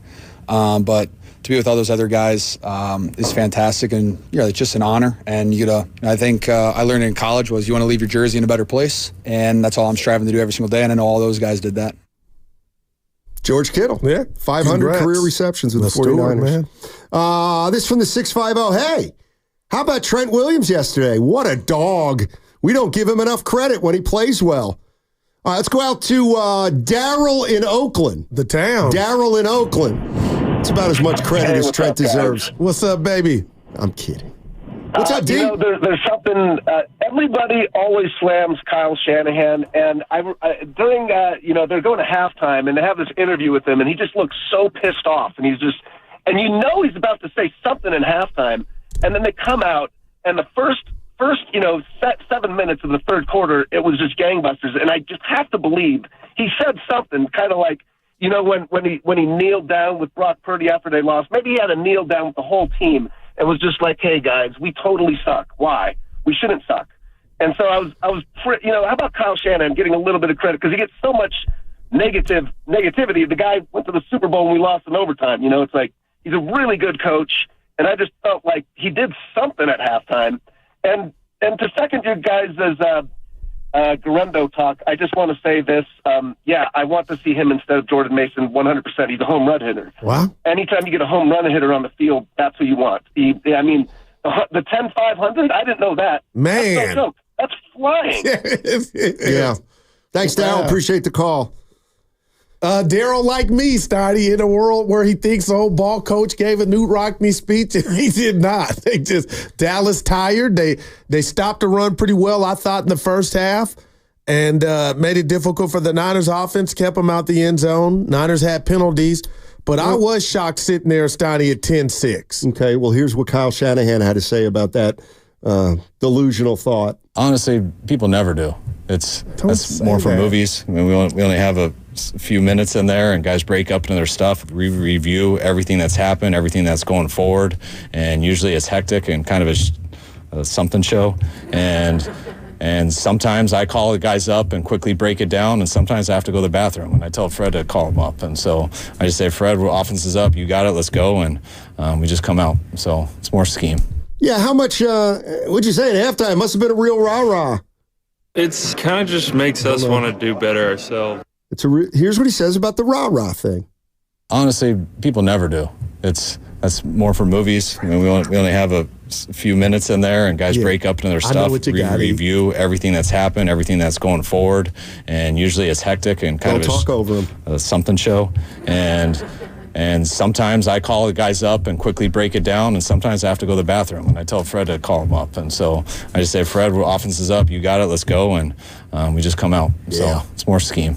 More scheme. Evan's got something to bring into the Exhibit A, and when he does, Snyder, your thoughts, because I know where he's going. Yeah, I thought it was interesting because after the game, Fred Warner was actually pointed at by Nick Bosa. Said he gave a hell of a halftime speech. Right, a player, absolutely, no doubt. Well, not the coach.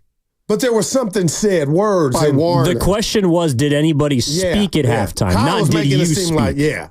Kyle's making it seem like it was just quiet. No, for 54 was saying what he had to say, and it worked. Well, how come Kyle said they didn't? Nothing really happened different. I don't have an answer. You take the podium first. Yeah. Okay.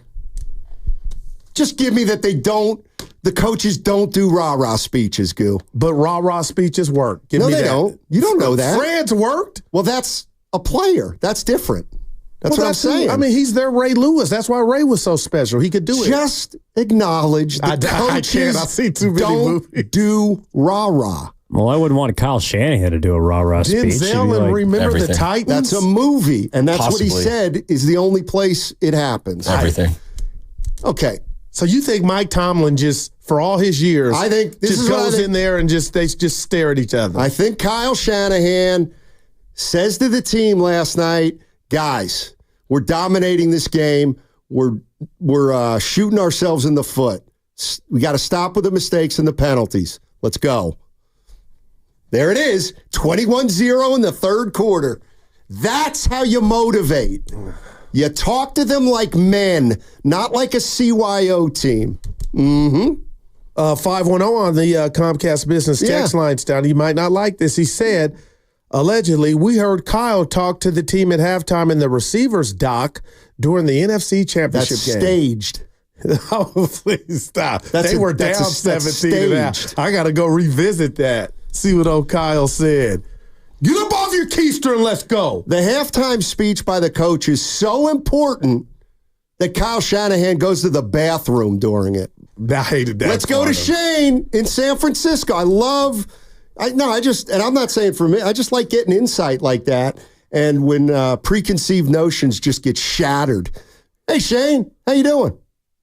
Steiny, Goo. Hey, appreciate you guys having me on today. Hey, I don't know, man. Where's the excitement at? That's kind of how I feel right now. It's like we don't know how to feel about this win. Hey, in a way, right? As I'm Niner with fans. you. I get this, Shane. Don't go anywhere. I go into the boss after 10 minutes, and I said, you know what? Yeah.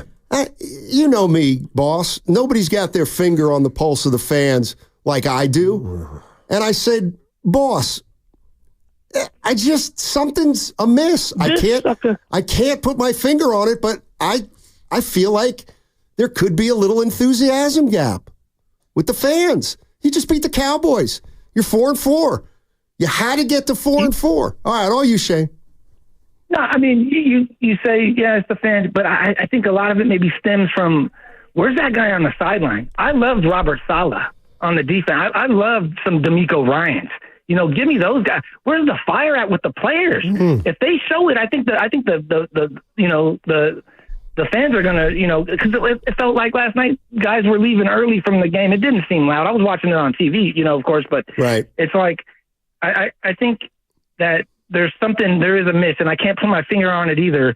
But there was some big takeaways from last night, and those takeaways with Purdy running the ball, and maybe that was man coverage, and he escaped, and he's got to do that some more. Shanahan is forced to play these younger guys. He's instilling confidence in them when they're out there playing, and whether or not they're making mistakes or not, they're out there and they're getting the playing time. That's huge. That the trend with the young guys has to keep going. It's not like CMC is going to come back and be our savior this year. Right. I mean, Garindo, look at him. We still got to have Mason involved too.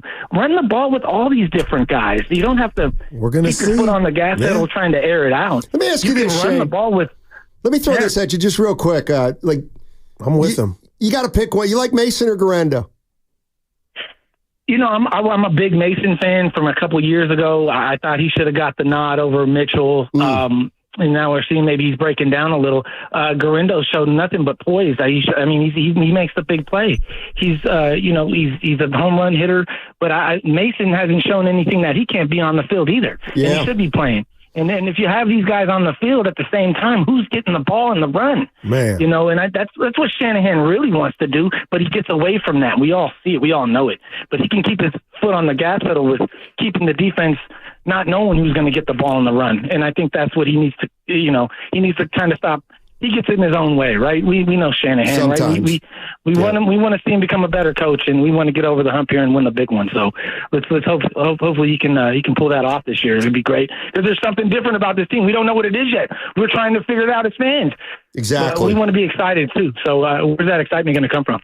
Thanks, Shane. Appreciate the call. And there's a price, Steiny, in any sport and every sport when you play with violence and you're physical. And that's what young J.P. Mason is. He runs hard and he's physical, but at the same time, that could be a detriment. And we're kind of seeing it with Debo throughout his career, Steiny, when he had this offense on his back and he was everything. And last night looked like a throwback from the past. He came out lined up in the backfield. But I just say that like – We're sitting here saying it's a three-headed monster. Is it really? Because J.P. Mason has to prove to himself and the coaches he could stay healthy.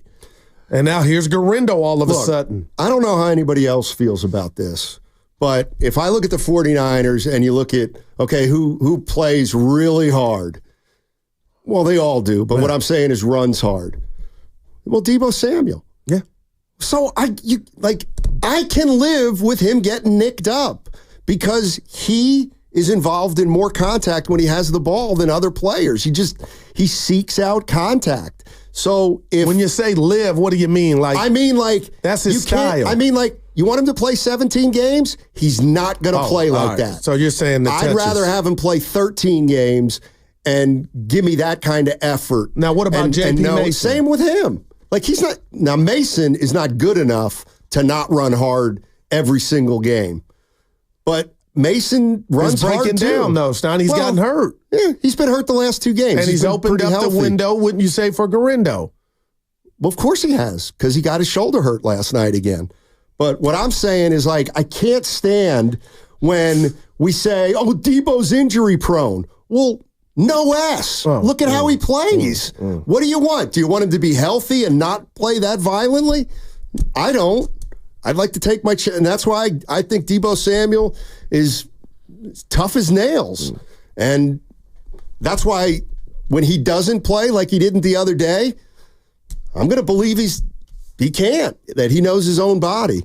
What about what the last caller said about he thinks that 49er fans aren't really sure how to feel about this game and this team right now. Well, all I can say is, from a fan standpoint and the psychology behind it is, Sonny, how many people or Niner fans thought last week against the Chiefs was their Super Bowl? That was the game they wanted revenge. That was the game they wanted to win, and they didn't.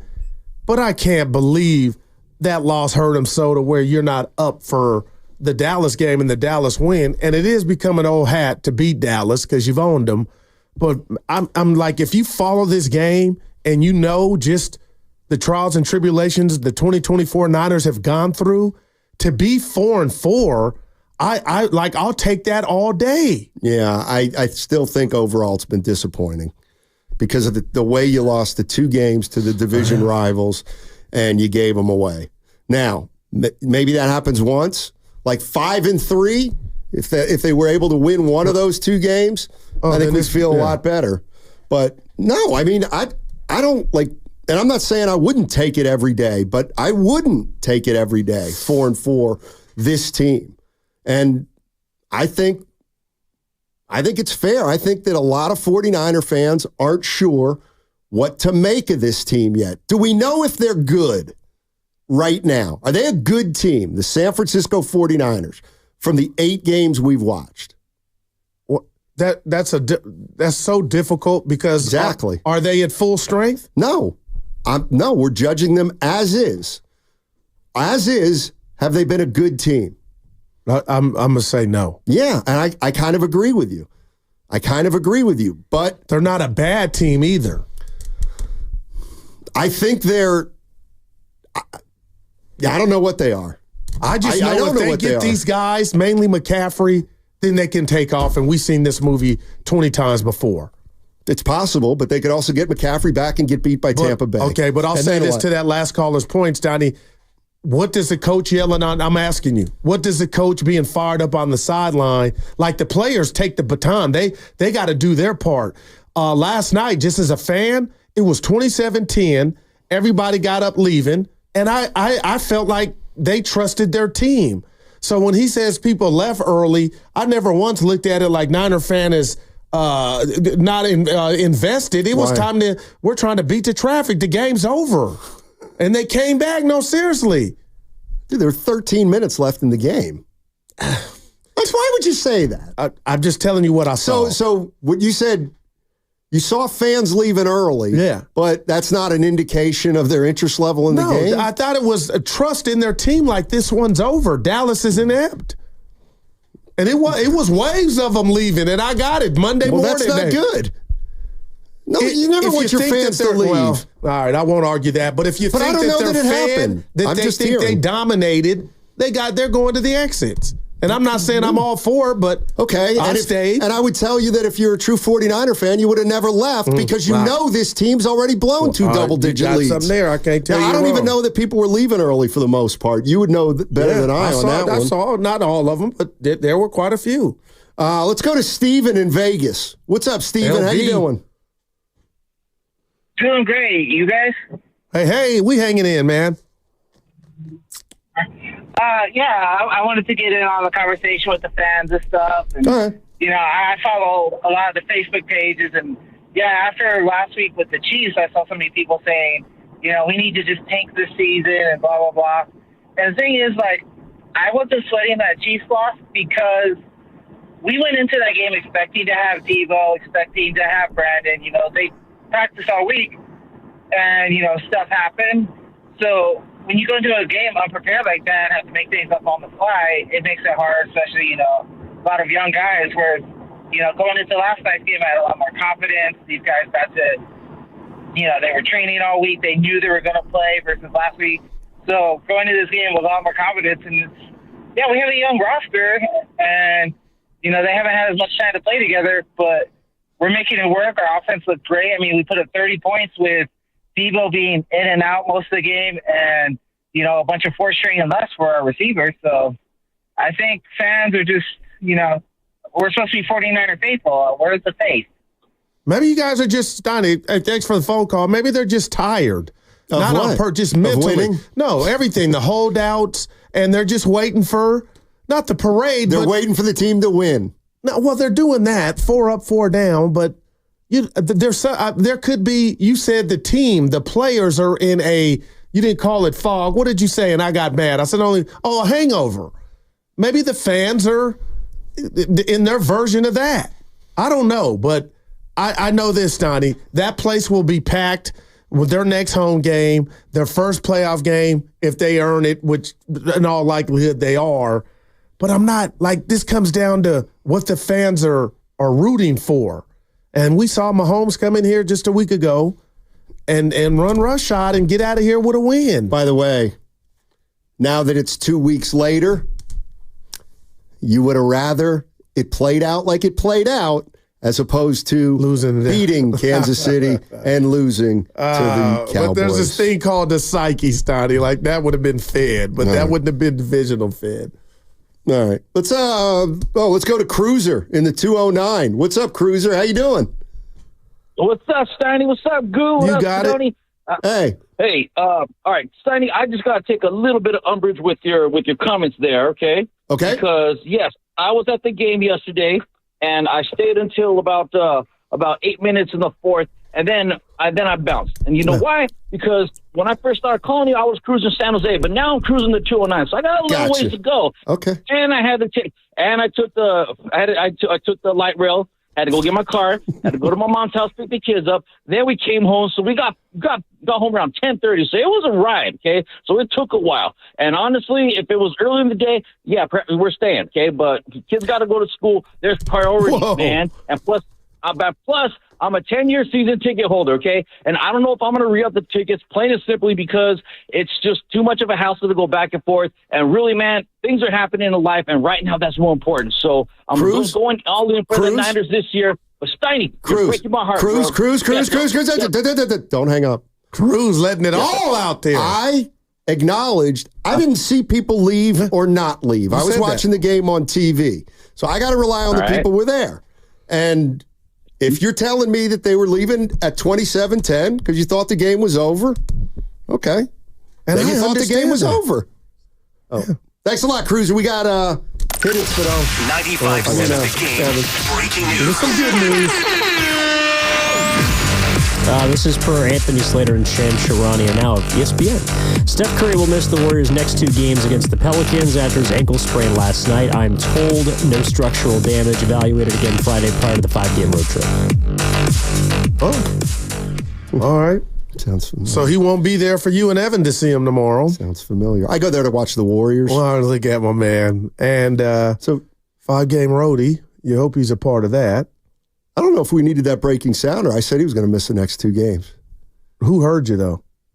What do you mean? When you said it? Everybody. I said it earlier in the show. There? Yeah. Oh.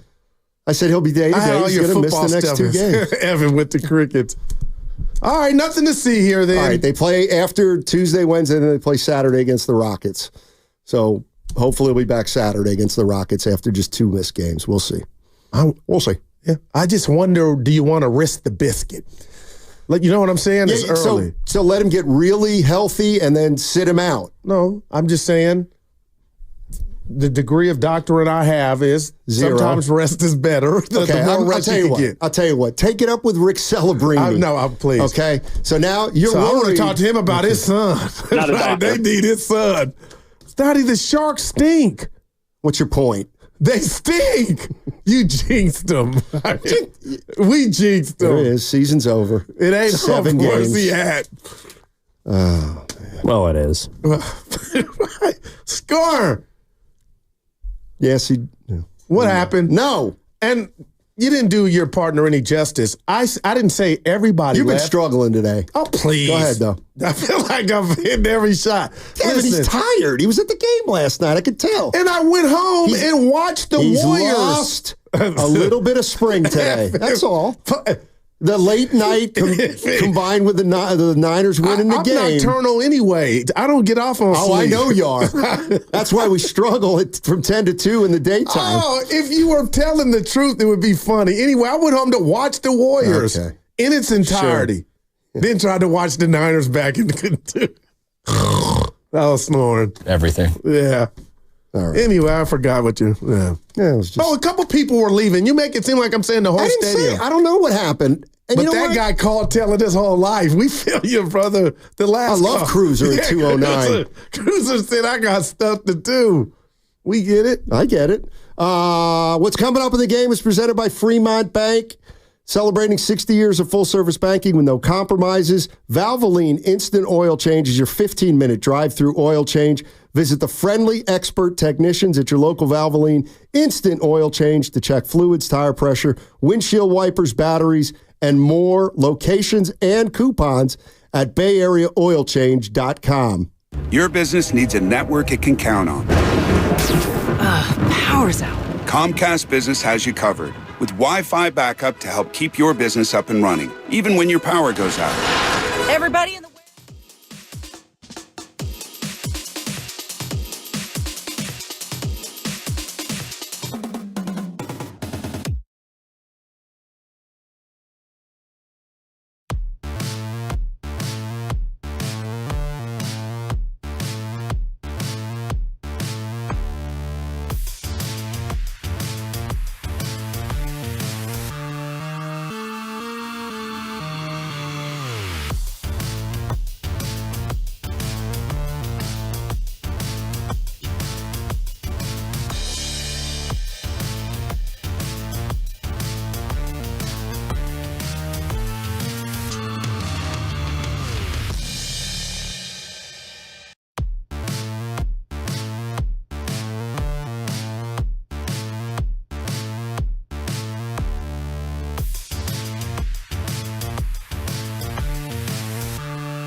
Mike Tirico, NBC. Now, back to Steiny and Guru on 95.7 The Game. You guys are all jerks. Be careful touching that mic. Don't put me in your mess. No, you weren't even there. But I heard it. Dude, look at this. I heard it. Look at that. You must what? Look Are at you this. Lou Ferrigno? If you're on the YouTube chat, look at that. I'm still holding the handle of the coffee mug that broke. So how does that happen? This is all exactly. What's how does going it through happen? Your body. I picked up the coffee mug. I shook it timidly to get a little water out, and the handle broke. I still have the handle in my 2 fingers. I might need to be careful That's around you because you might be strong as all outdoors. My man broke a boy. And then, coming a minute, Steiny got a minute, and then, so they were getting and then mouth Lucas. What you're not gonna clean it up? I said I'll clean it up right now. Tell Evan to go jump on. Oh, and I believe you. But dude, I don't think I would have taken an hour. I just seen the boss with the mop. minutes. I just seen the boss with a mop walking past the window. Dude, you made a mess out there, messy Marv. The cup was empty. Yeah, all right.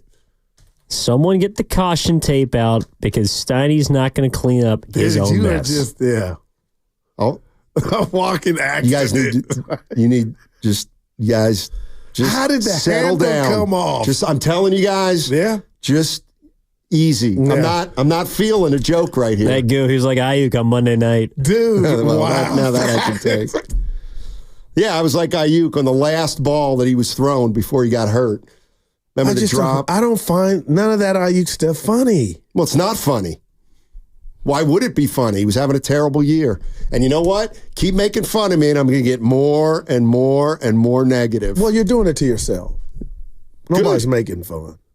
You weren't out there, Goo. I heard the ruckus, and I said, you know what? I'm nosy by nature. I'm not going to ask, and then it just comes to me. I thought you were going to make a Trent Williams joke because he holds. He didn't last night. He was very good last night. Speaking of which, get your game ball from last night. I got one. Okay, go ahead. You're going to be like, oh, state the obvious. George Kittle, step up. Number 85, Steiny. This is why Mike Zimmer in Dallas are a mess. He's a defensive coordinator.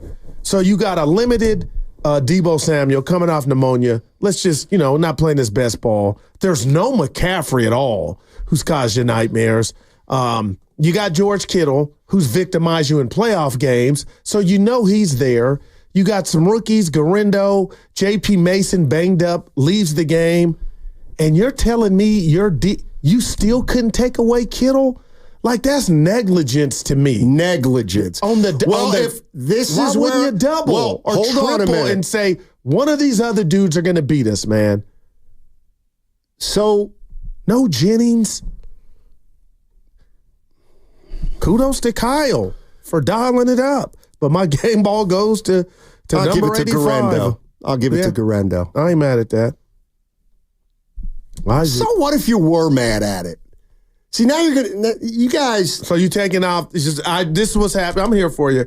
You're going to take out what happened with the coffee mug on me. It has nothing to do with the mug. It has to do with the people's reaction, including yours, and you weren't even there. Yeah. Call it like you see it. Right. Shut up, Shannon. Oh, my God. I don't think, wow. Now, I've dropped mugs, but I've never just pulled the handle off. Absolutely incredible. Shanahan on Garendo. I think he's learned from each run he's gotten. There's a couple runs earlier in the year that he did all right on, but, we grade him pretty hard, everybody pretty hard. And, so what? He had a couple 4-yard runs. We thought he could have got 7 yards on. We go pretty hard on him, and then you watch how he takes that to practice. And, everything we've really kind of been pushing him with, he's been real coachable. He's not a sensitive guy. He's real detailed, and he's very poised for a rookie. Things aren't too big for him, and didn't get a lot of preseason. Once he got healthy there and throughout this year, I feel he's gotten better each week. It's Kyle Shanahan on Garendo. Stoney takes the constructive criticism well. He's a rookie. Yeah. What pick was he? 3rd, 4th round? Something like that? Had Pearsall in the 1st. I think Pooney was 2nd. It must have been 3rd or after. Garendo went round 4. Yeah, usually 4th round picks better take coaching. 888-957-9570 is the number.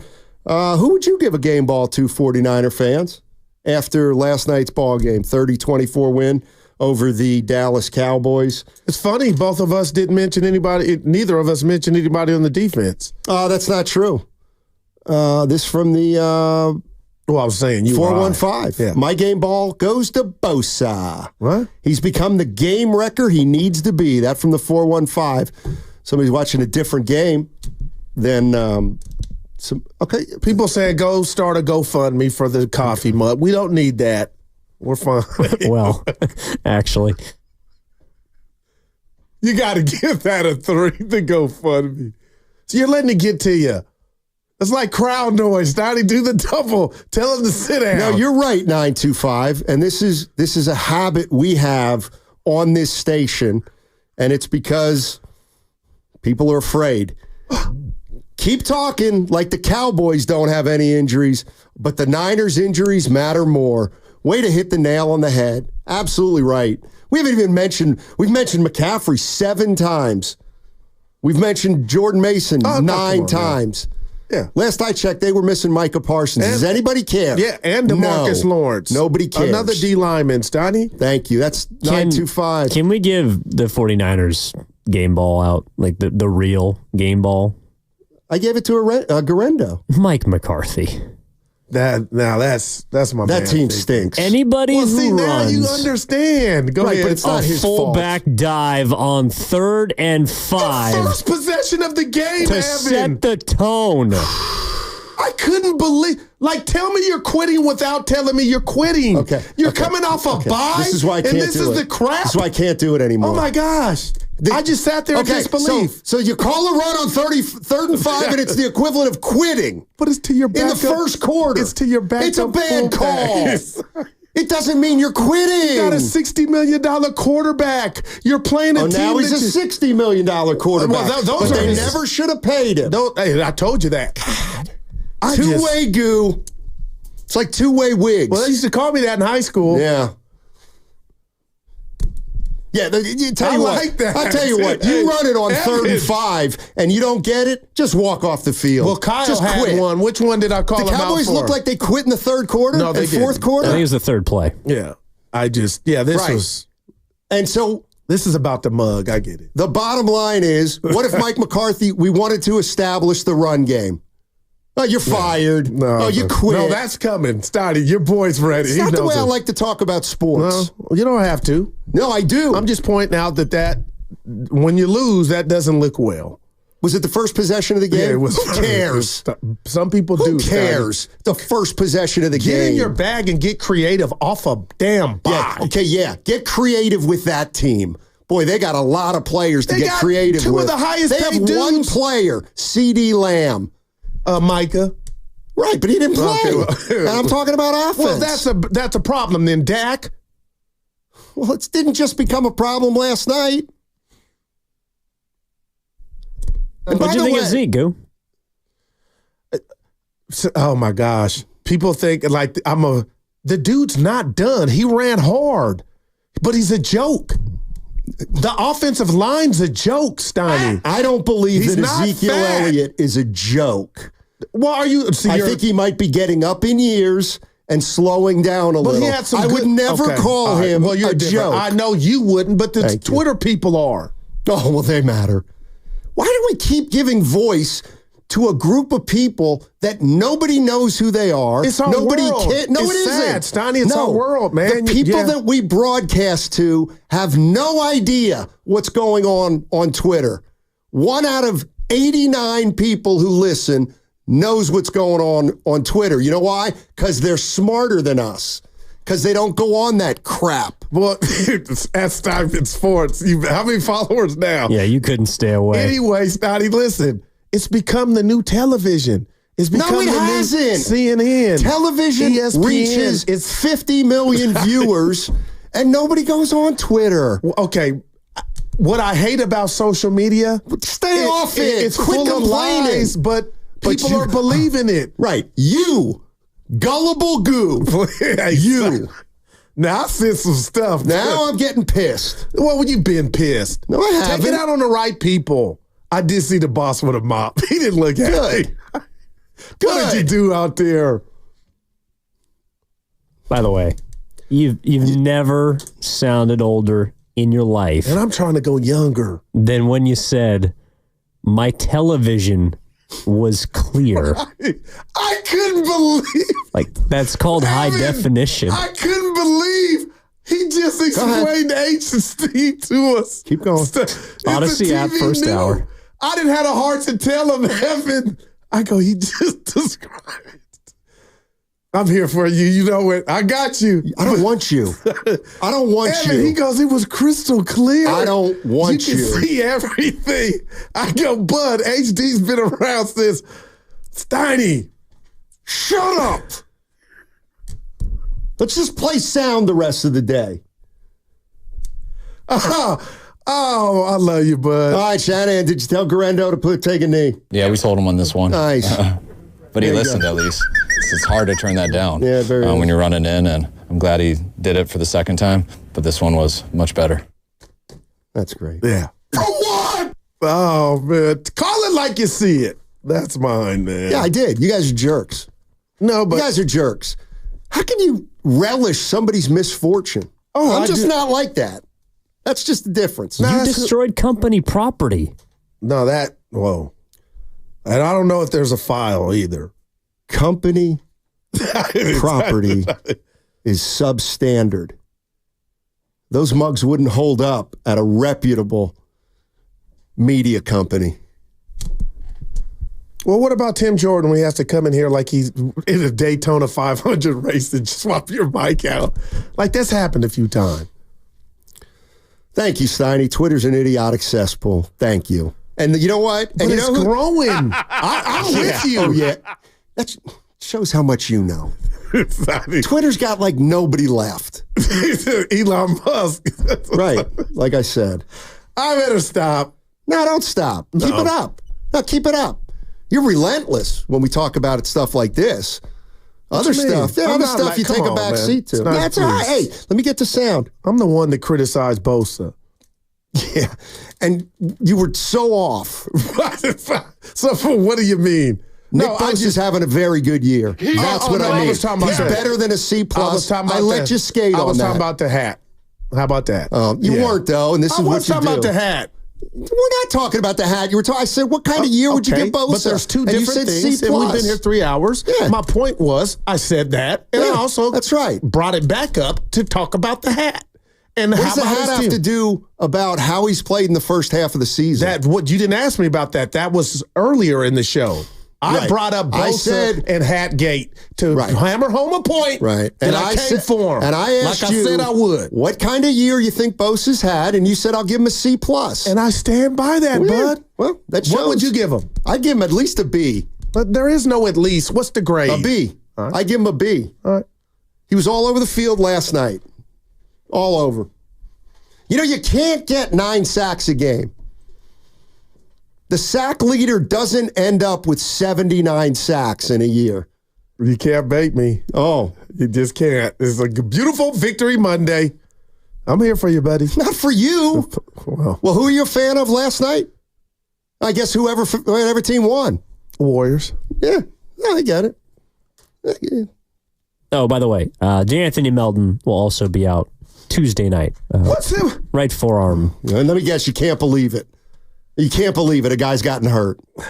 You can't. It's just unbelievable, right? You just can't believe it. No, seriously. That 12:30 last night. Why don't you say something about him quitting like you did about Debo last week?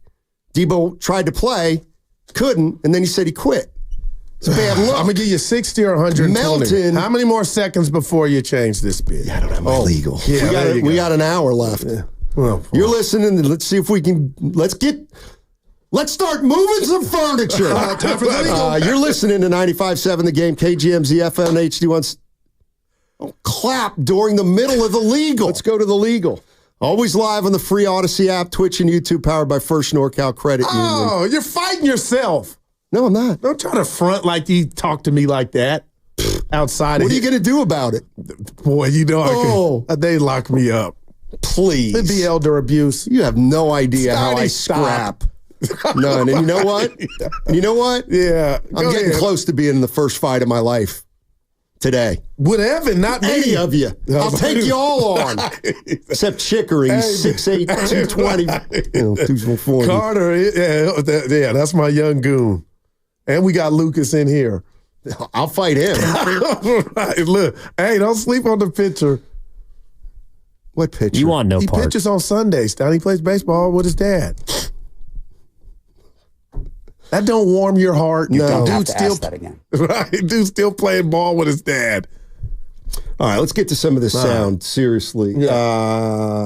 Garendo, Kittle, just more Shanahan on the overall victory. You always go into a season, you expect to win them all. So you're not exactly where you want to be, but going into this game, we knew this was a big win. We didn't want to be 3-5 going into the bye week, having your backs against the wall like that.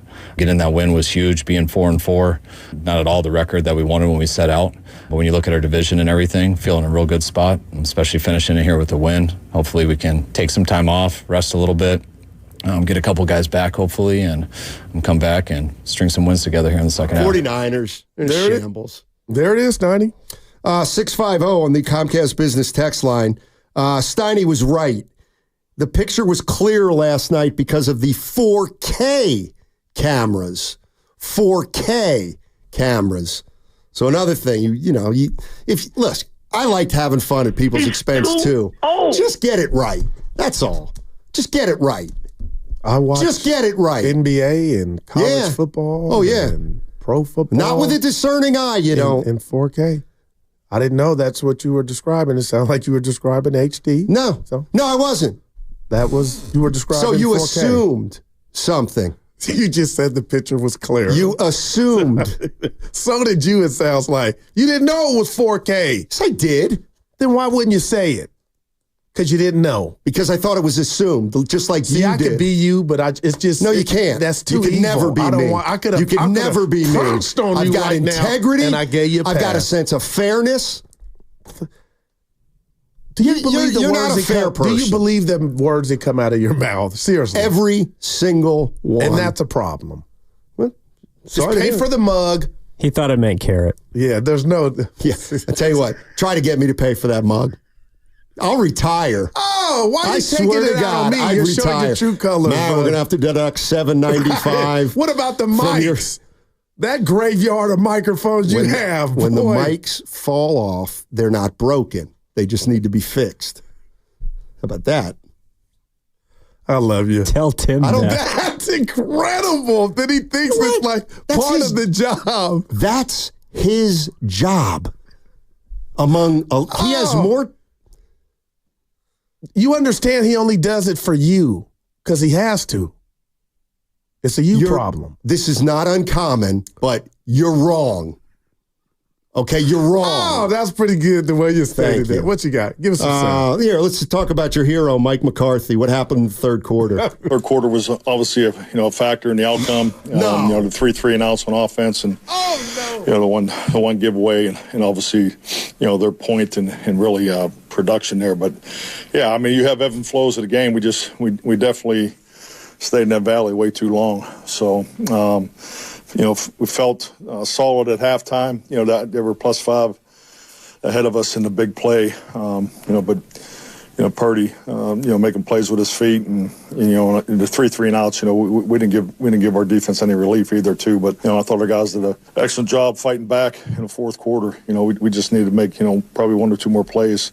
Particularly on it, they still have a chance to go down and win it there in the last series on offense. Oh God, we'll see. Yeah. Keep ripping Kyle Shanahan, 49er fans. Man, Steiny. He is, man. He's got a Super Bowl ring, though, right? Yes, he does. Yeah. And that's all that matters. Might have been pre-HD when he got his.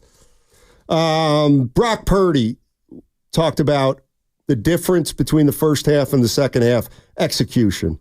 Definitely thought had some missed opportunities, obviously for big plays, but just completions in general in that first half, especially on third downs. And so, for me, I was just being real with myself and knew that I had to be better, especially for our team, man. Defense was doing a great job in that first half, and for us, I feel like we just stalled on third downs, and a lot of that was on me. So went into halftime, just talked about our plan for the second half, and from my mindset, it was like, I got to get back to basics and just keep things simple in my mind and still playing with conviction, but being aggressive and just trusting in my guys. And so that was the mindset, and I thought we went out and, for the most part, executed a lot better. That was Brock Purdy. And one of the reasons maybe that Kyle Shanahan doesn't seem to take responsibility, for stuff that goes wrong is because Brock takes it for everybody. You got to love it. 469 total yards is what they put up, Stotty. Third down, 8 of 16. I don't know what it was at half, but they improved it. And the best part to me, 3 of 4 in the red zone. You talked about it, time of possession. Again, I'm just one of those guys rushing 223 yards to 56. You almost outgained them by 200 yards total, and yet they got the ball with a chance to go up. So obviously that was the part that, you don't like. But other than that, Stoney, this game, I understood the people leaving early. I'm not saying it's saying it's all this guy's fault, but is it a coincidence that they were better in the red zone? And Mason, I thought of you. Wow. Mason didn't play a lot in the second half. I thought of you when they were scoring like damn. But, that's just something we'll watch, right? Well, what if McCaffrey comes back and all of a sudden it continues? Then there's a larger issue. Wouldn't that dispel I guarantee you, once McCaffrey gets back, the red zone will absolutely get better. You would think that. But I don't know that it would get better just automatically, even if McCaffrey doesn't come back. There's something about Mason in the red zone. Yes. There just is. I don't know. I'm not sure exactly what it is, but there's too much evidence to the contrary when he gets inside the red zone, especially inside the 10. Or it could be a Kyle thing to where he looks at Mason as a certain type of back. And there is no need, I know it's going to sound ludicrous, no need for ultra creativity, Stoney. I don't know. But to put it just on him. Nobody's putting it just on him. But certain guys are better than other guys at given things. And maybe Mason just doesn't excel down there. Maybe he's better at midfield because he waits and down in the red zone, I don't know. Maybe Garendo hits the hole harder in the red zone or more quickly than Mason. Anybody else want to weigh in on that? Mason and Garendo in the red zone? The numbers show that Mason's the most ineffective runner in the red zone with as many touches as he has. Garendo got in last night. Would have gotten in twice if we needed him to. So, I don't know. Does anybody else see something there with Garendo and with Jordan Mason and maybe how their different styles impact what you can do down there? 888-957-9570. That's just one little aspect of the game last night. No. And again, this with everybody that's already out in regard to players for the Niners, Stoney, the fact that we hadn't even given it much mention, but Debo did leave the game with ribs in the fourth quarter. You got to think this bye just for him and that. We don't even know if it's serious or not, but ribs are for real. At the end of the day, he can just rest up and be the best version of himself when they take on Tampa on the 10th. November. 888-957-9570 is the number. 49er fans, how you feeling after that one last night? 30-24. Dominated that third quarter. The other 3 quarters, hey, you didn't dominate, but you got the win. Yeah, lost the fourth. Also, if you're just joining us, the Golden State Warriors played their home opener last night. They lost to the Clippers, and Steph Curry sustained a sprained ankle. He's going to miss tomorrow's game and Wednesday's game, both against the New Orleans Pelicans, and we'll see about the game following that, which is next Saturday against the Houston Rockets. But, I said before we knew about the injury, it's probably going to be, is it going to be 2 games? Is it going to be 5 games? Is it going to be 10 games? And to me, there's a monster difference between those because the Warriors, they don't have the room for error like they've had in the past. Oh, man. I don't really want to see what this team can do playing 10 or 12 games in a row without Steph Curry. Let's hope we don't find out, Matt. Obviously, they're gonna need him. 888-957-9570 is the number. The San Francisco 49ers with a must-win victory over the Dallas Cowboys. They're now 4-4, and they're where they need to be, at least after that game last night. You'd like to see them, obviously, with a better record, but 925, Mason isn't a threat in the passing game either. Like that, it does look like they're more willing to throw to Garendo, but I'm willing to listen to anybody's explanations on Mason's got to get healthy though, too, though, Stoney. Yeah. All right. 888-957-9570 is the number. Come back. Talk more Niners on the other side. This is not uncommon.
and get a great deal on the iPhone 16 Pro.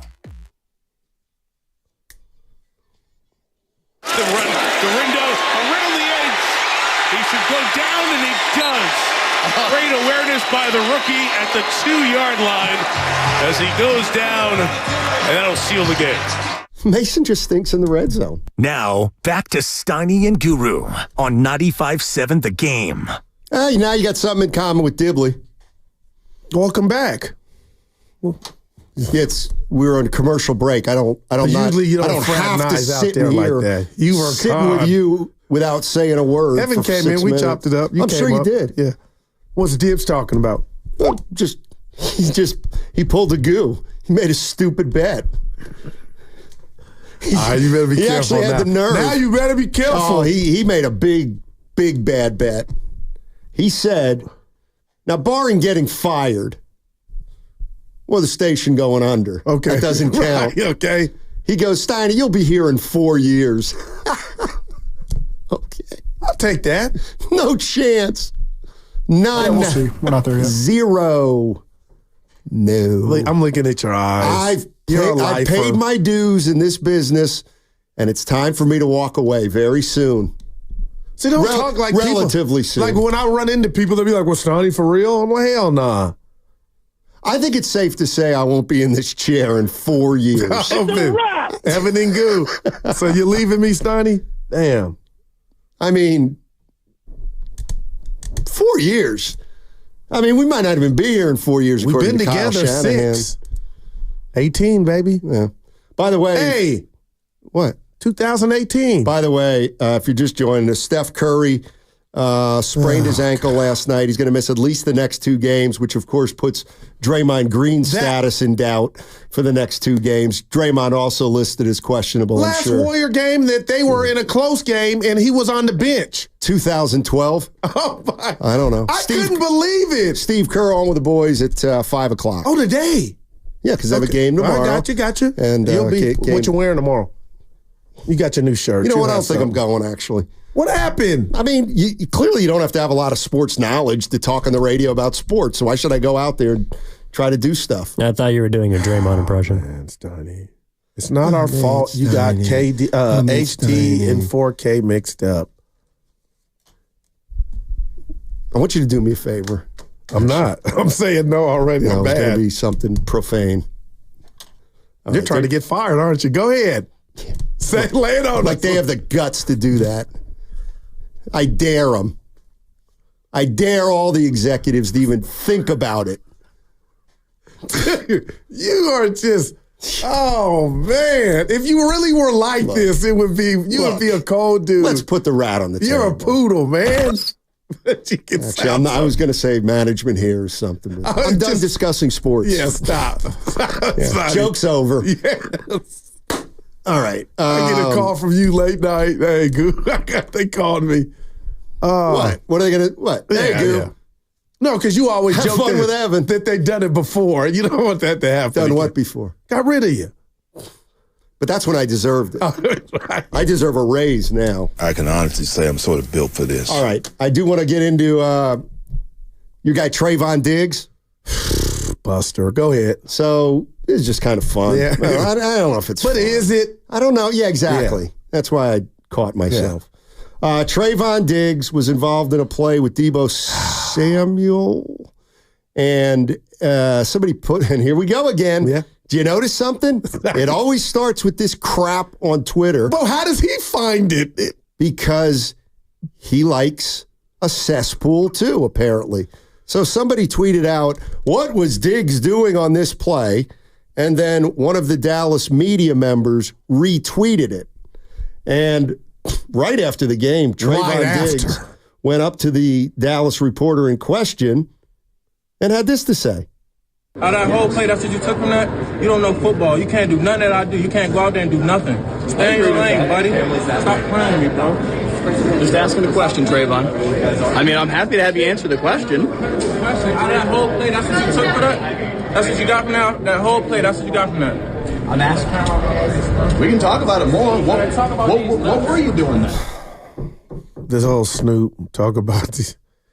Like, that's such a bad look. For the Weasel or for Trayvon Diggs? For Trayvon Diggs. No, it is not. Steiny, come on, man. You just lost to a team you can't beat. Yeah. Hold on real quick. You 3-4, and you may think and you're right, the dude don't know what you know. Well, I mean, but is that what you hadn't even made it to the locker room, and you gonna double back on what your brother or your girlfriend or your wife or baby mama text you? So you gonna go at him. You can't stop the team in red and gold, so you're gonna go at the dude. That's what's wrong with their culture. That's what's wrong with Twitter and the crap that's on there.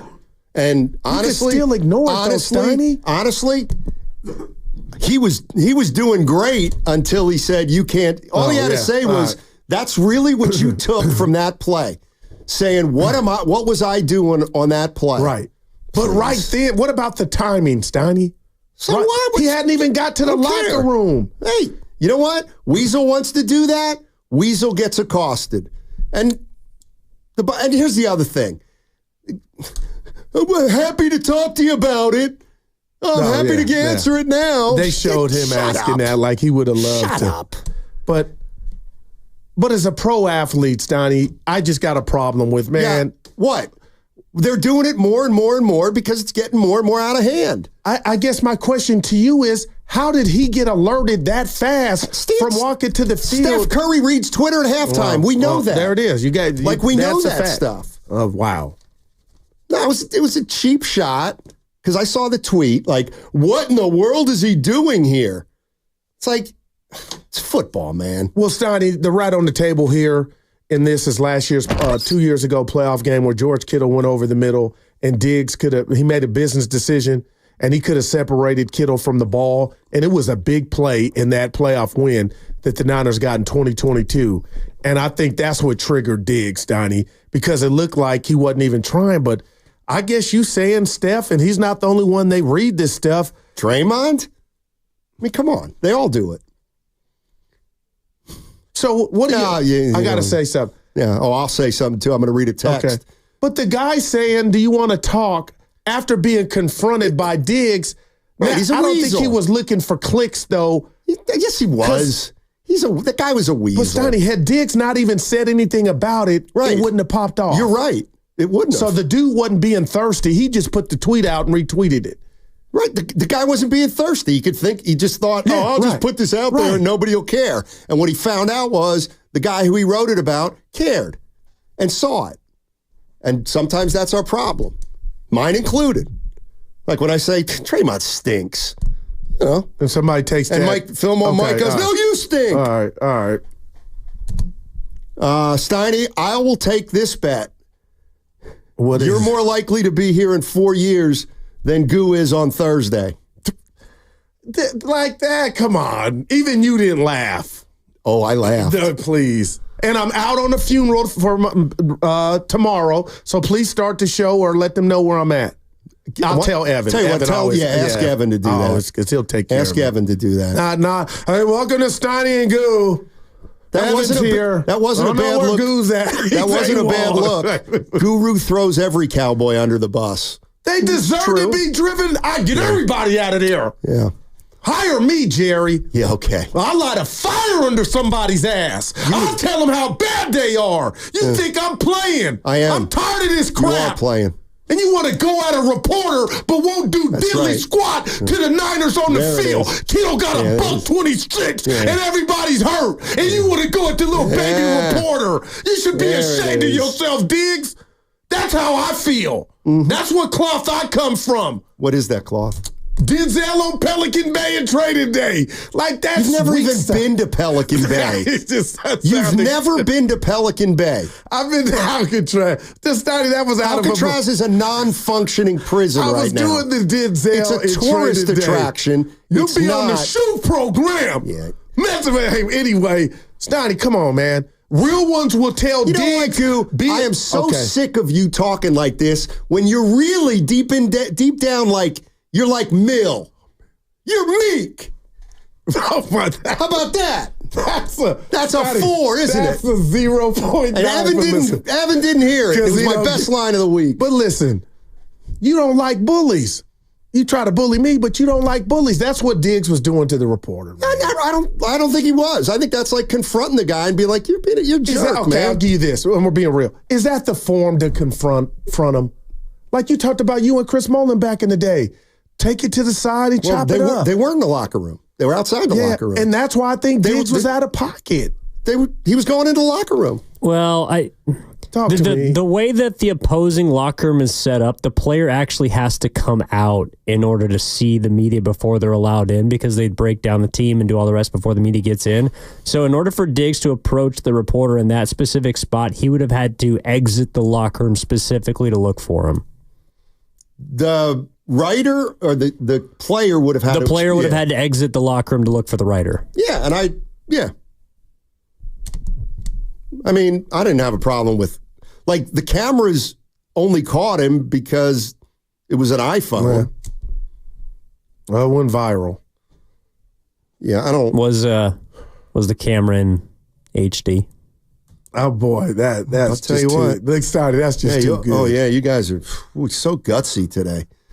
Gutsy. Some knucklehead here with Guru. Did you see the Dwayne Wade statue? Go ahead, have fun. Okay. Yeah. Next question. Make fun of some more people. Make fun of a sculptor. I'm not making fun. No, I'm making fun of the people that pour the cement. You know what? You have no appreciation for art. Go ahead, though. You need to call the Hall of Fame. They get it right. I don't know who the statue is of Dwayne Wade that the Miami Heat unveiled yesterday. Steiny, this thing is going viral because it's ugly. It looks nothing. It looks nothing like Dwayne Wade. And the Miami Heat have billions. Come on, Pat, get it right. And even he doesn't own the team. Evan, who did you say the dude looks like? The statue looks like Thanos. I don't know who that is. Just go Google it and then look at the statue. Steiny, a superhero, villain. Thanos? No, Thanos. Oh, well, Thanos.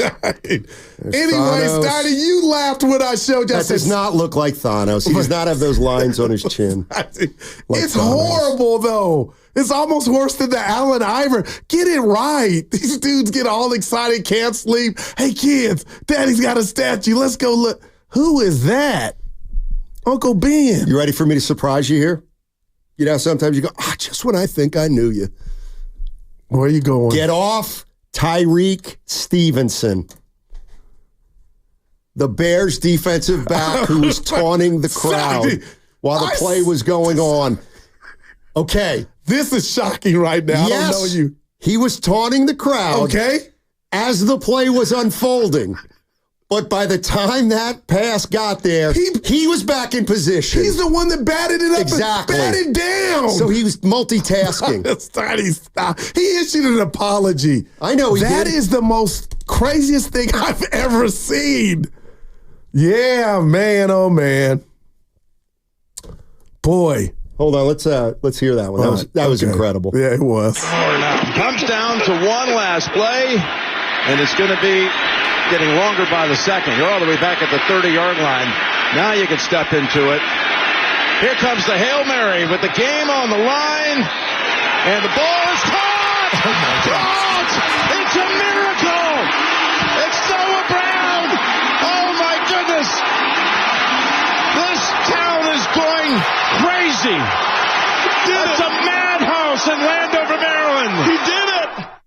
Oh, man. Commanders ended up winning that game. They're Eberflus, the coach of the Bears, getting criticized, not necessarily for the last play, for the play before the last play. They gave up like a 12-yard pass to get him from 20 to 30 That's or 20 to the 35. Man. That's a hard way to lose. That happens. Yeah. So I'm saying the D-Wade statue looks like Morpheus from The Matrix. I don't know who that is. You've never seen The Matrix? Never. No clue. Is that Keanu Reeves? Yeah, and that's the Lawrence only thing I know Fishburne. about. You would love it. Fishburne. Poor man's Denzel. Please. Well, he had acne. But anyway, he's a great actor. He ain't Denzel, but he's a great actor. Yeah. What do we got? Did you guys see the way that the Ravens lost? Yeah, I was watching the end. What part in particular? So Jameis Winston threw the game go-ahead touchdown, right, with 90 seconds left. What happened before? The play before, Kyle Hamilton got hit in the chest with a Jameis Winston pass. drop the ball. Steiny, right? Like, was that for a touchdown? No, like he would have picked it, and then the next play for an interception. Yeah. Next play, wop up top. Well, you see, more. The 49ers apparently aren't the only ones that drop interceptions because it happens one time a game with Purdy in the opposition. This one was right in the bread basket. I mean, Fred Warner should have had that one last night. I don't know how he did. And if he would have just not even tried, Lenore was going to. Right. That's when I was like, oh boy, they're going to get a man. Oh boy, what?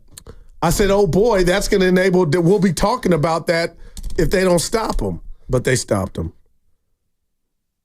The 49ers. Yeah. The 49ers. You okay? What do you care? I care about you, bud. Well, I don't need your care. But I don't like when you take your toys and go home. And you got that attitude right now. I can't do that. He broke his toy. This isn't a pickup basketball Evan game. Said you it's a broke your profession. toy. It's a profession. I'm not like you. Just when you F up a pickup game, I can't just walk off like I would when you do that. I have to finish the job. And I've never done that in my life, please. You've ruined, you take pride in it. You take pride in ruining pickup games. I'm going to throw him. You better duck here. Shout out Oregon. You say you cheat. You try. You've acknowledged that you try to cheat.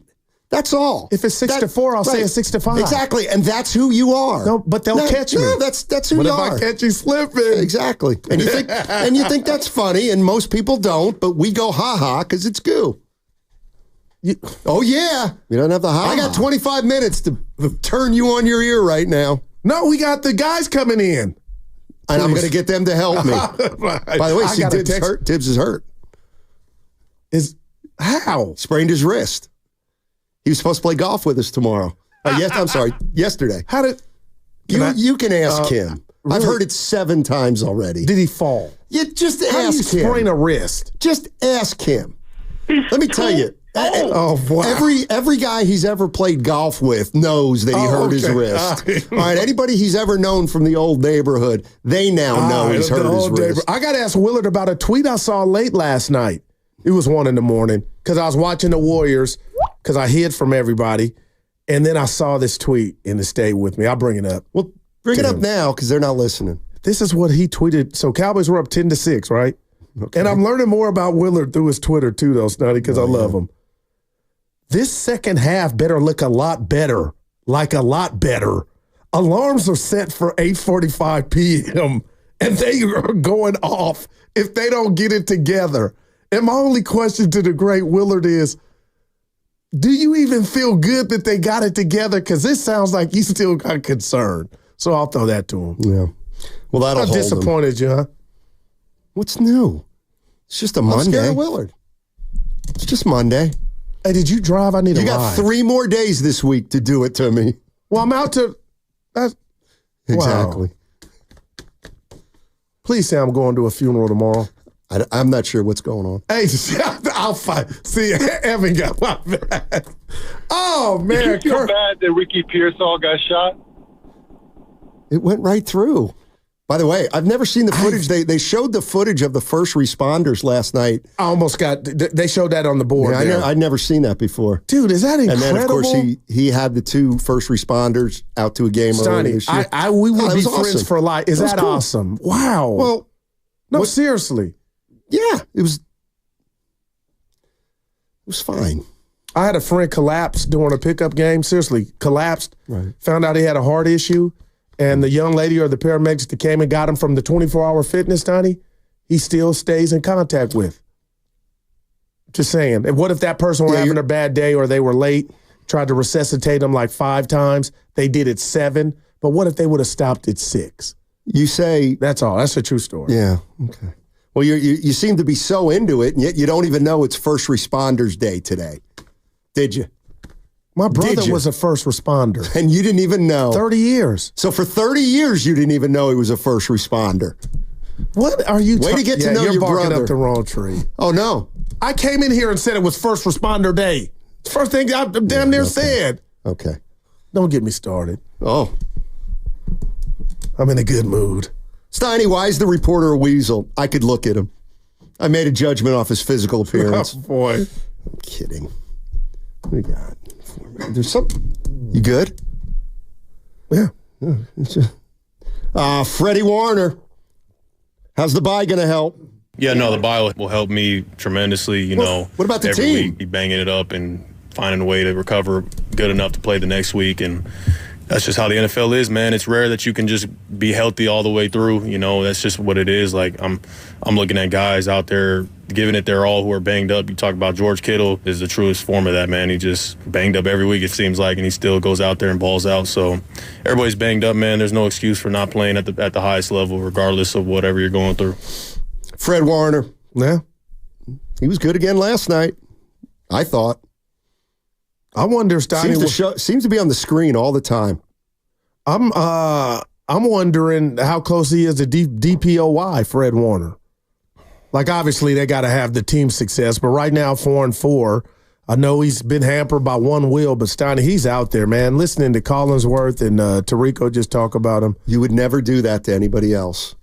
I would never do that. Make a point to say, well, he's out there on one wheel. He looked pretty damn healthy to me. But the Chief game, he was, and he said as much. And I know excuses. He said he was coming. He said no excuses. Well, he said the opposite. Oh boy. I'll let you have your 15 seconds. We'll get 2 minutes. We got 2 minutes. Dominic Lenore, great interception. Let's hear more from Nick Bosa on that defensive secondary. What can you say about his ascension?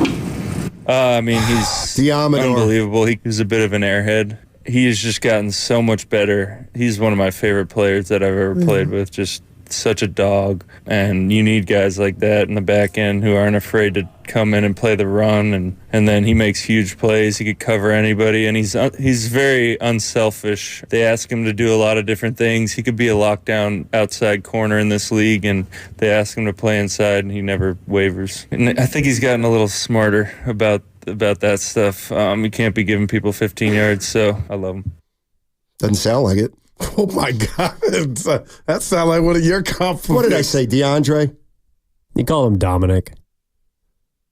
Stick it a pony. There you go. Who's been playing is that? I know his name is Diamador because I was the guy that said if he had gone to Vanderbilt, they could call him Diamador the Commodore.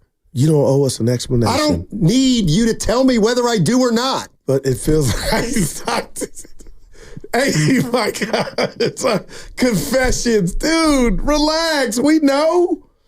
You know what? What about Jameis Winston? Dude, that was special. Thanking the Lord, and then he thanked the Lord again. You got this. I like guys who thank the Lord after a pick six. Well, why would you thank him then? Because you should be thankful for the opportunity first and foremost. It's like... Not that many Tim Tebow's running around, Steiny. Praise God when it's not always going your way. Now, you stole that from me. I said that to Sal this morning on KTVU. You know, Sal, I swear. How hard up do you think I am that I would steal anything from you? Oh, you stole. Seriously. Hey, and then we got to go. Nothing burger. Please. That was sponsored by Safeway. Head to Safeway this week for this digital deal and more for members. Signatures.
This is not uncommon, but you're wrong. Now, back to Steiny and Guru on 95.7 The Game.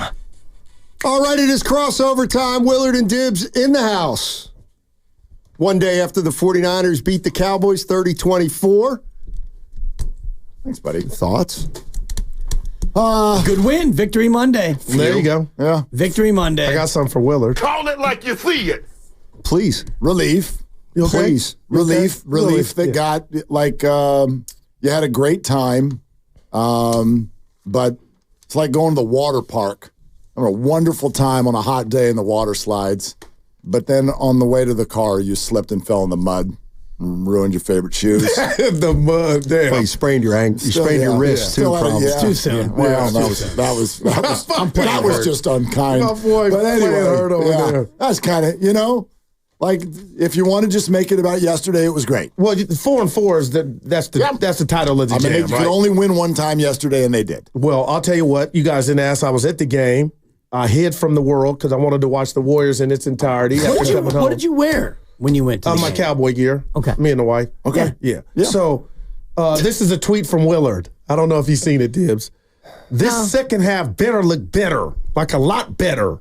Alarms are set for 8:45 p.m. I love that. And they are going off if they don't get it together. So my question was, I was gritted, 12-20, like, how do you feel after they got the dub? It sounds like... I sent that, and 10 minutes later, they scored 21 points in 4 seconds.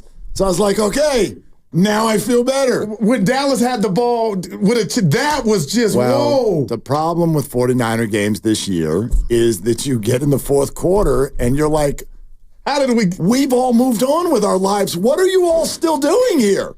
Like, you start getting snacks and having conversations with people. Counting the dub. Yeah, you go into chill mode. And the Niners do too, unfortunately. And that's a characteristic they have got to shake. Because every single time they do it, we have to go back to the TV set and get all ramped up back again when, I've already sent people to the showers. 3:05 left, Dibbs. Dallas had all their timeouts. I couldn't. I was like, "There's no way it's going to happen." Wait, at the end of the game? Yeah. No, they didn't have any timeouts. They had it when the Niners had the ball. Right. Yeah. But when they got the ball with 3 left, they didn't. Right. But they still had 3 minutes, and they threw 4 bombs. If you really want to look at it, it's 3:36 left. Niners ball. Dallas with all 3 timeouts. Okay. That to me is where things started to get a little bit wonky, so to speak, because Kyle went. Try to throw, scramble, timeout.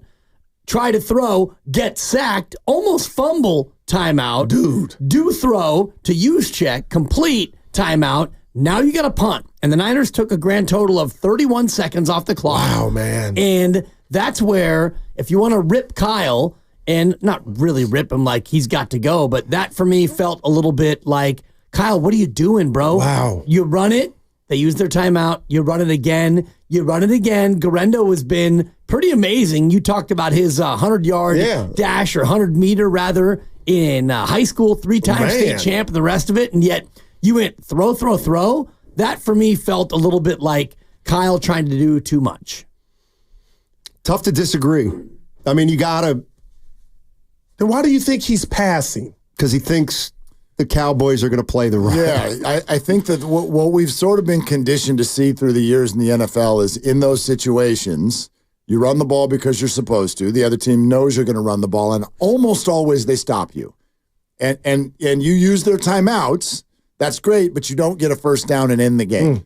And I think that when you look, it's no different than why he went for it on 4th and 3 in the first half. I think he thought, there are openings all over this defense. I don't blame him for that. And we should be able to complete a 5-yard pass when we want. Now, they didn't. They didn't twice. Garendo missed a block. Go back to the first half. Purdy throws it behind Debo. Yep. Not a good throw. Also could have been caught. Not a good catch. Right. I'm going to give him. Not a drop. No. Not a drop. No. But the great did ones have a came drop, when they hit their though. hands. He did it, yeah. Like Jerry Rice. Like 10 minutes later. Jerry Rice would have called. Dude, CeeDee Lamb, that catch he made. man. He Some gorgeous he catches, dives forward and does a somersault at the 5. That was amazing. Sometimes you can just look at everybody and go, none of you did good there. Right. Yeah, not a good throw, not a good non-catch. Right. So I don't know. I have mixed feelings about that because I tend to not mind aggression in those situations where you feel you've got an edge on who you're playing and you can just end the game right now. But the Niners are, they're still not executing.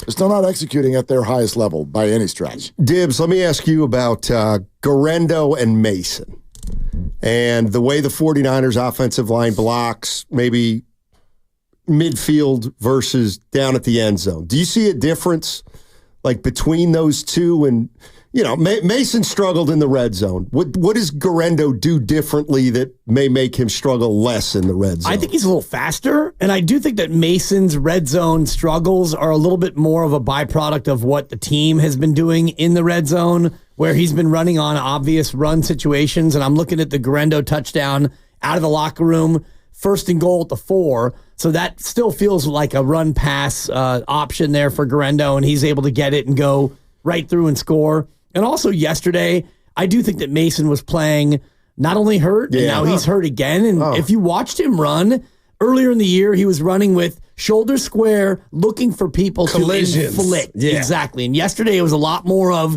you get to the hole, and it was a little bit of a turn and a little bit of a resignation sensation to the reality that he was hurt and that he was probably going down.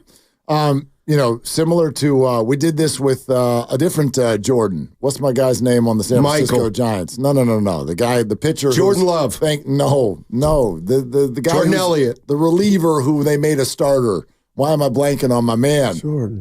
Hicks. Thank you. Thank you, Mark, for thinking of that. All right. Anyway, Jordan Hicks. Thanking himself. Well, I was the one. I got 3 blank stares. I looked at Evan and he was off mic. And Jordan Hicks and Dibbs, you were on this throughout the whole year. You're like, this guy's never pitched this amount of innings. Right. I got to think halfway through the year he's going to run out of gas. And we got halfway through the year. What happened? Ran out of gas. Jordan Mason's never been a starter, not even in college. So, when he had that quote, go back to game 1. There's a lot of work. Right? When he went over to Christian McCaffrey after the Jets game and goes, you do this every week? I can't believe you do this. And so I thought even last week, look, the Chiefs are a really good defense, but he looked hesitant. Yeah. And I don't know if that's because it hurts. And he was on the ground for a minute last night to back up you. That thing is barking. I don't know if it's because it hurts or if it's because the whole body is just out of gas or whatnot. But, he looks like he needs a break. And so the bye week is perfect for Jordan. All right. A couple things I wrote down here. I'll throw them to you guys. I like the run. I think that was their perfect, in an ideal world, run-pass ratio. 36 rushes, 28 passes. If the game's going well, I feel like that's what they'd like to do. Have that kind of ratio. And I'm just wondering how much you think it might have been a function of being up for a good chunk of the game. Well, not a good chunk of the game until the second half. But what did you guys make of that? I tell you what, I think this is not going to be a popular answer. I just think we get so overwhelmingly triggered by play calling. And I think that there are multiple options every time a quarterback comes to the line of scrimmage. In fact, we're told that the 3rd and 10 run, which was a head-scratcher to all of us, was potentially something that Brock optioned to. Now, you could say, why even give him the option? But I don't get too deep into the minutia of play calling unless something looks really out of whack. I liked what you said earlier, Goo. For example, 3rd and 5 opening drive. And, my God. And you hand the ball to your backup fullback. That's the Cowboys who did that. Yeah, Lipke. I was like, that's what's his last name? Lipke? Yeah, Lipke. You handed it to Lipke? Yep. That was coming off a bye. That's what you came up with. That was, and Kyle had a few of those. Dibbs, I agree with you in terms of it's 2nd and 3. You're trying to run the clock out. Maybe try Garendo right there. Outside of that, I don't get into the whole play calling thing because we don't really know exactly what was called. And we don't know what was checked to. And we don't know if option 1, 2, or 3 happened out there. Unless something looks amiss, go to the Green Bay playoff game. They only threw it 8 times. Then I can go, all right, there's a narrative that builds there.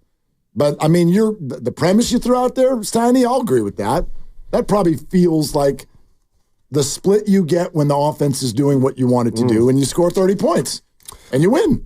How about the non-pass interference call on Conley on the Kittle touchdown? 2 flags were thrown. We've been waiting on you, Dibs. Two grown men threw the flag and picked it up. Tell you what, Terry McCauley. It looks like the defender, one, steps in front of the receiver trying to run a route, and second, the other defender engages him and kind of rides him into him right here.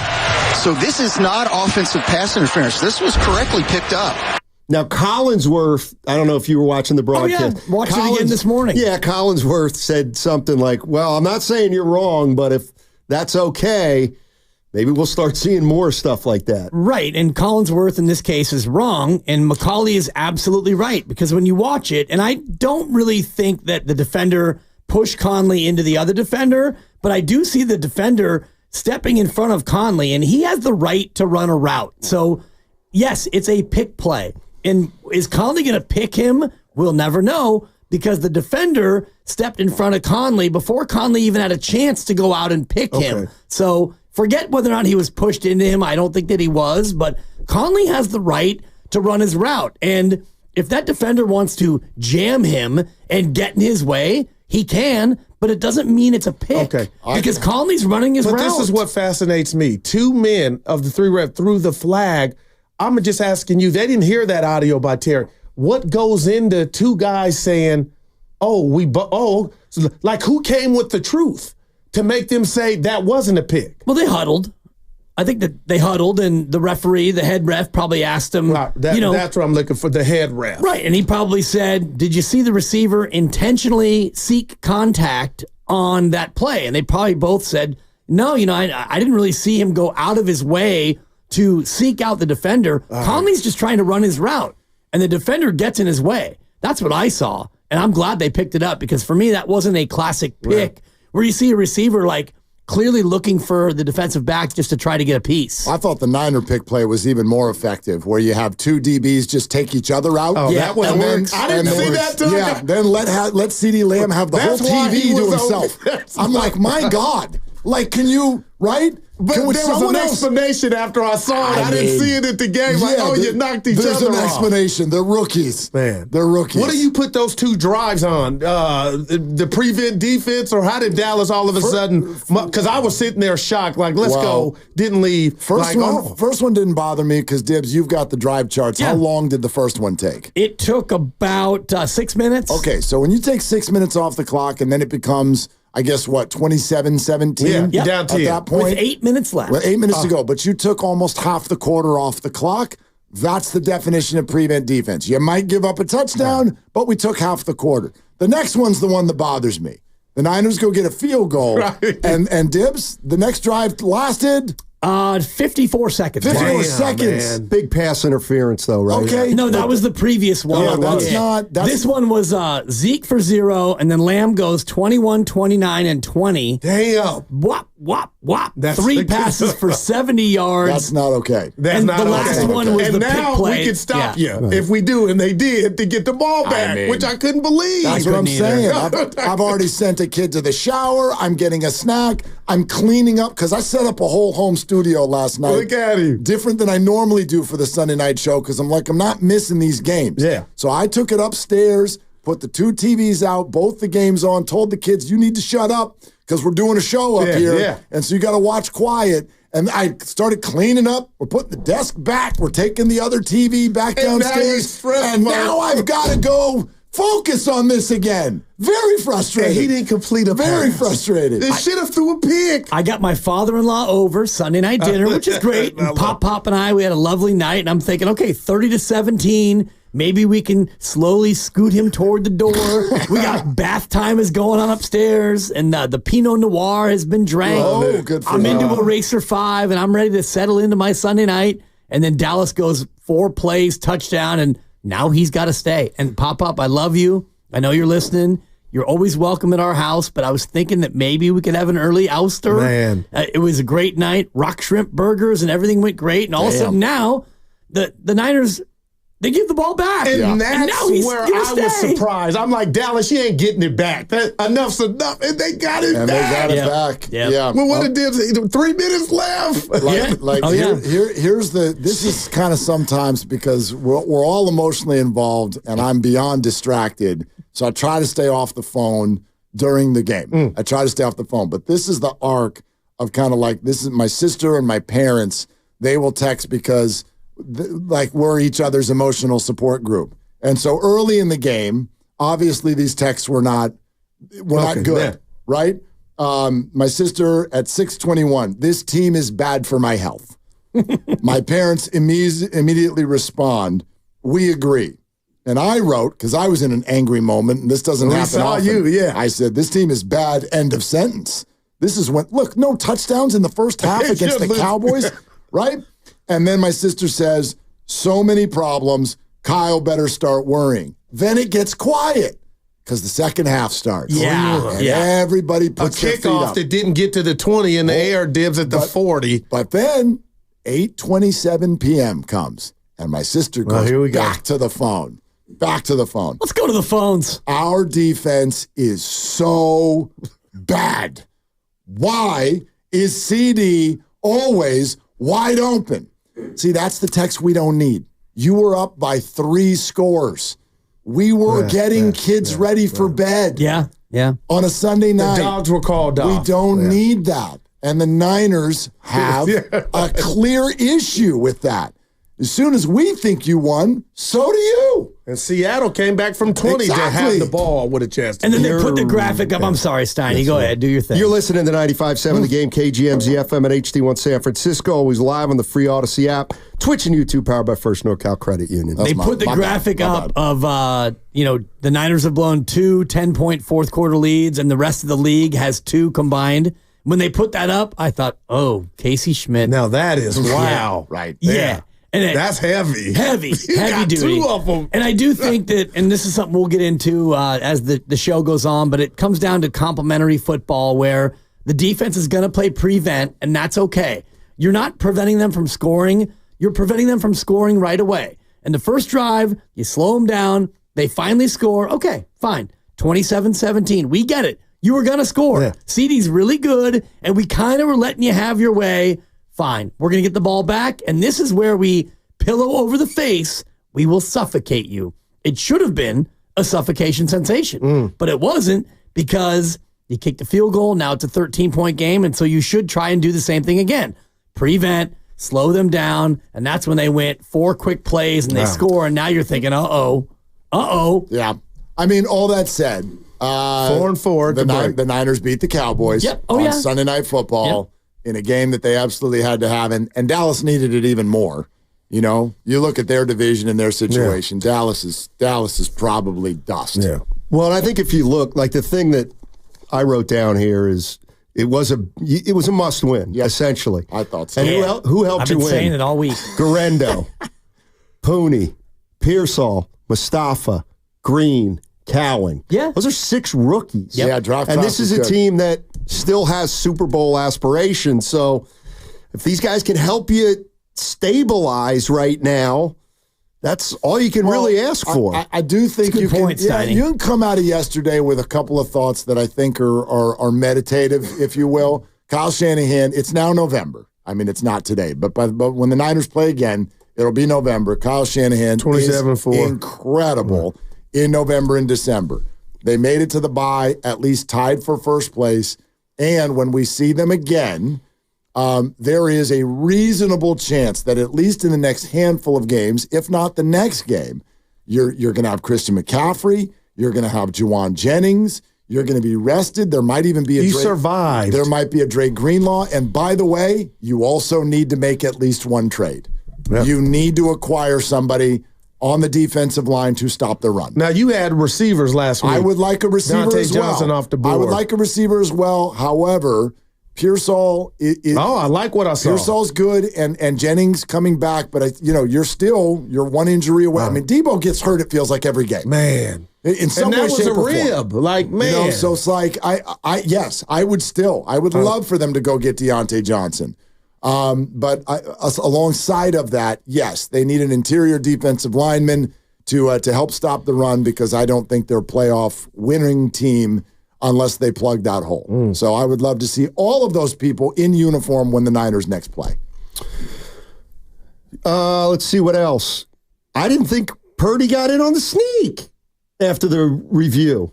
It was close. It looks like you might have been right. Yeah. You might have been right. I think he's right. I just saw it like man. Classic just the tip moment. Okay, because for just a second, which is all as you it know, takes. Steiny, Too close to overthrow or over. Yes, rule, and you just need the tip of the ball to be across the front end of the end zone. I get you. And so in real time, they call it good. And when you look at it, I don't know if you can overturn it. So it becomes one of those ones where you just give it to them. I got to switch this up. What down was that, by the way? Wasn't that early in the? I mean, they're just going to go in on the next play. Most likely. It wasn't. That it was wasn't third fourth and down. 2 at the 2. It was third down? and 2. Yes, Okay. it was. Well, you would have taken three there.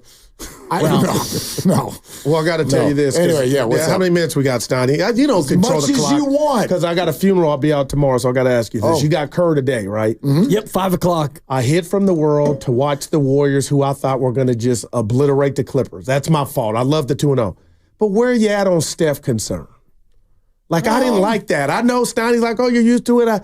I didn't like he hopped the second time. It happened twice. Yeah. I'm at like a 4 because it's only game 3. And so if you want to look at 82 games of Warrior basketball and you want to think about the chef, considering his ankle issues, his knee issues over the course of his career and his age, if he can give you 60 games of 82, if you can say, you know what, Steph, can you give us 60 and no fewer? You might get more, but if you could guarantee 60 games from the chef, you'd take it. No doubt. At 36 years old, right? Here's my answer. Okay. I am less concerned about Steph's ankles than I am about Kuminga's three-point shot. And that, man, it's real.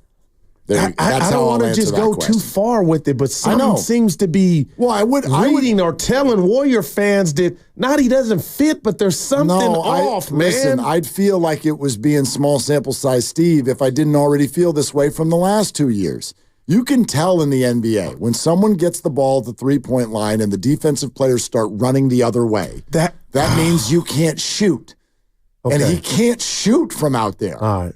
He never has been able to shoot from out there. Doubt. And Draymond didn't finish the game last night. That bothered me. Unless you do things like, unless you're a Draymond or someone like that who does all kinds of other stuff. It's real, man. No, you don't get $250 million if you can't shoot a 3 if you're a wing in the NBA. Yeah, you don't get that. We got a special announcement. If you do the honors. Yeah, so earlier in the show, anybody who's listening in hour number 3, Odyssey app, all that good stuff, knows that Steiny had a little trouble during one of the breaks with one of the coffee mugs. And so our boss, Matt Nahigian, has prepared an official 95.7 The Game statement that he would like me to read on air to Matt Steinmetz. Okay. Matthew, I wanted to express my extreme disappointment in your actions today. Breaking an Odyssey coffee mug in the kitchen shows your complete disregard for property that is not owned by you. Not only that, if you just left it sitting on the ground in 100 pieces, you left it for someone else to clean up.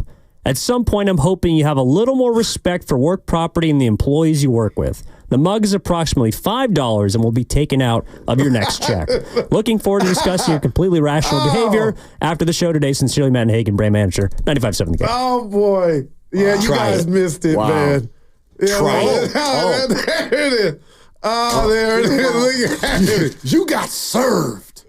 TFC took off a handle to a mug. Lou Ferrigno, the real one. I mean, I don't get it. Let me know when you guys are done. Was this purposeful? I have questions. I have a lot of questions because I wasn't in on the bit. Yes. It was an accident? Was I. Yeah. Well, if it's an accident, then it's an accident. But did you leave it for someone else to clean up? Oh, boy. I don't. Mark, making it wild. I don't understand what's going on. I'm just here to. I'm here to. He got a coffee cup earlier in the show, and somehow the handle came off. Here's one thing so that's he brought easy the to handle in understand. here. I'm leaving now on 95.7 The Game. Did you want me? I'll text you. I'll text you.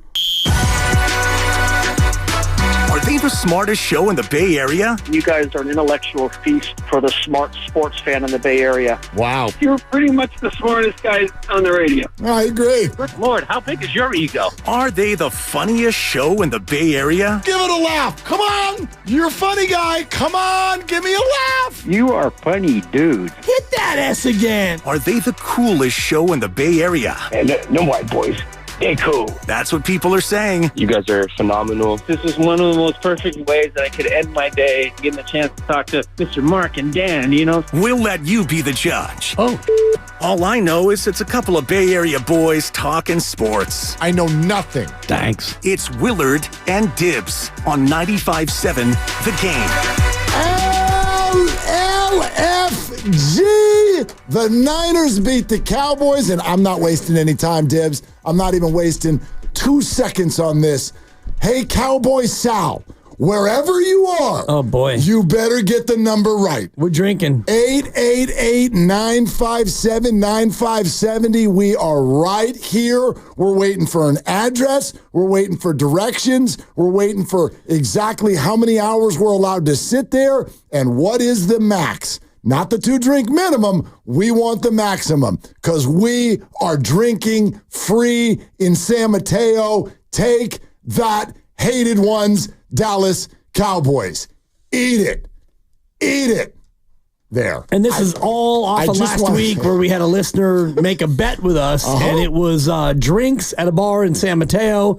You and I took the Niners. This caller took the Cowboys. We win. He loses. We're thirsty. He pays. And that is the payoff of exactly what you're talking about. All right. So just wanted to get that off my chest. Nice. And now we can do a nice, fun radio show and welcome everybody. And not everybody who calls is going to have to give us drinks. Just you, Sal. But the rest of you out there, 888-957-9570. How did this one make you feel? Because it was a classic sort of mixed emotions kind of a thing. No doubt about it. The lead emotion is that the 49ers won. It's a victory Monday. You beat the Cowboys.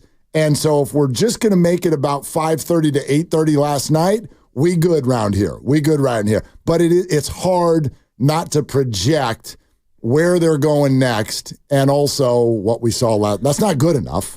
That's not going to be good enough to have a special year. But it doesn't have to be good enough right now. It just has to be good enough in 13 days when they come out of the bye against a Tampa team, and they're going to have an 8-day rest advantage against a team that is down 2 wide receivers. And so also, you would figure that, like last night, will be good enough then. And then you have Seattle coming off a bye, and we don't know if that will be good enough then. But the beauty of this whole thing is it really is week to week. And last night felt like an 8-week season in a nutshell because you were kind of okay in the first half. The defense was good. The offense couldn't really cash in. The third quarter was, oh my God, you're the best team in the history of football. And then the fourth quarter was, hold on, Bessie. Hold on for dear life because this thing is about to get really, really uncomfortable. So that 4 quarters last night felt like 8 weeks into a nutshell.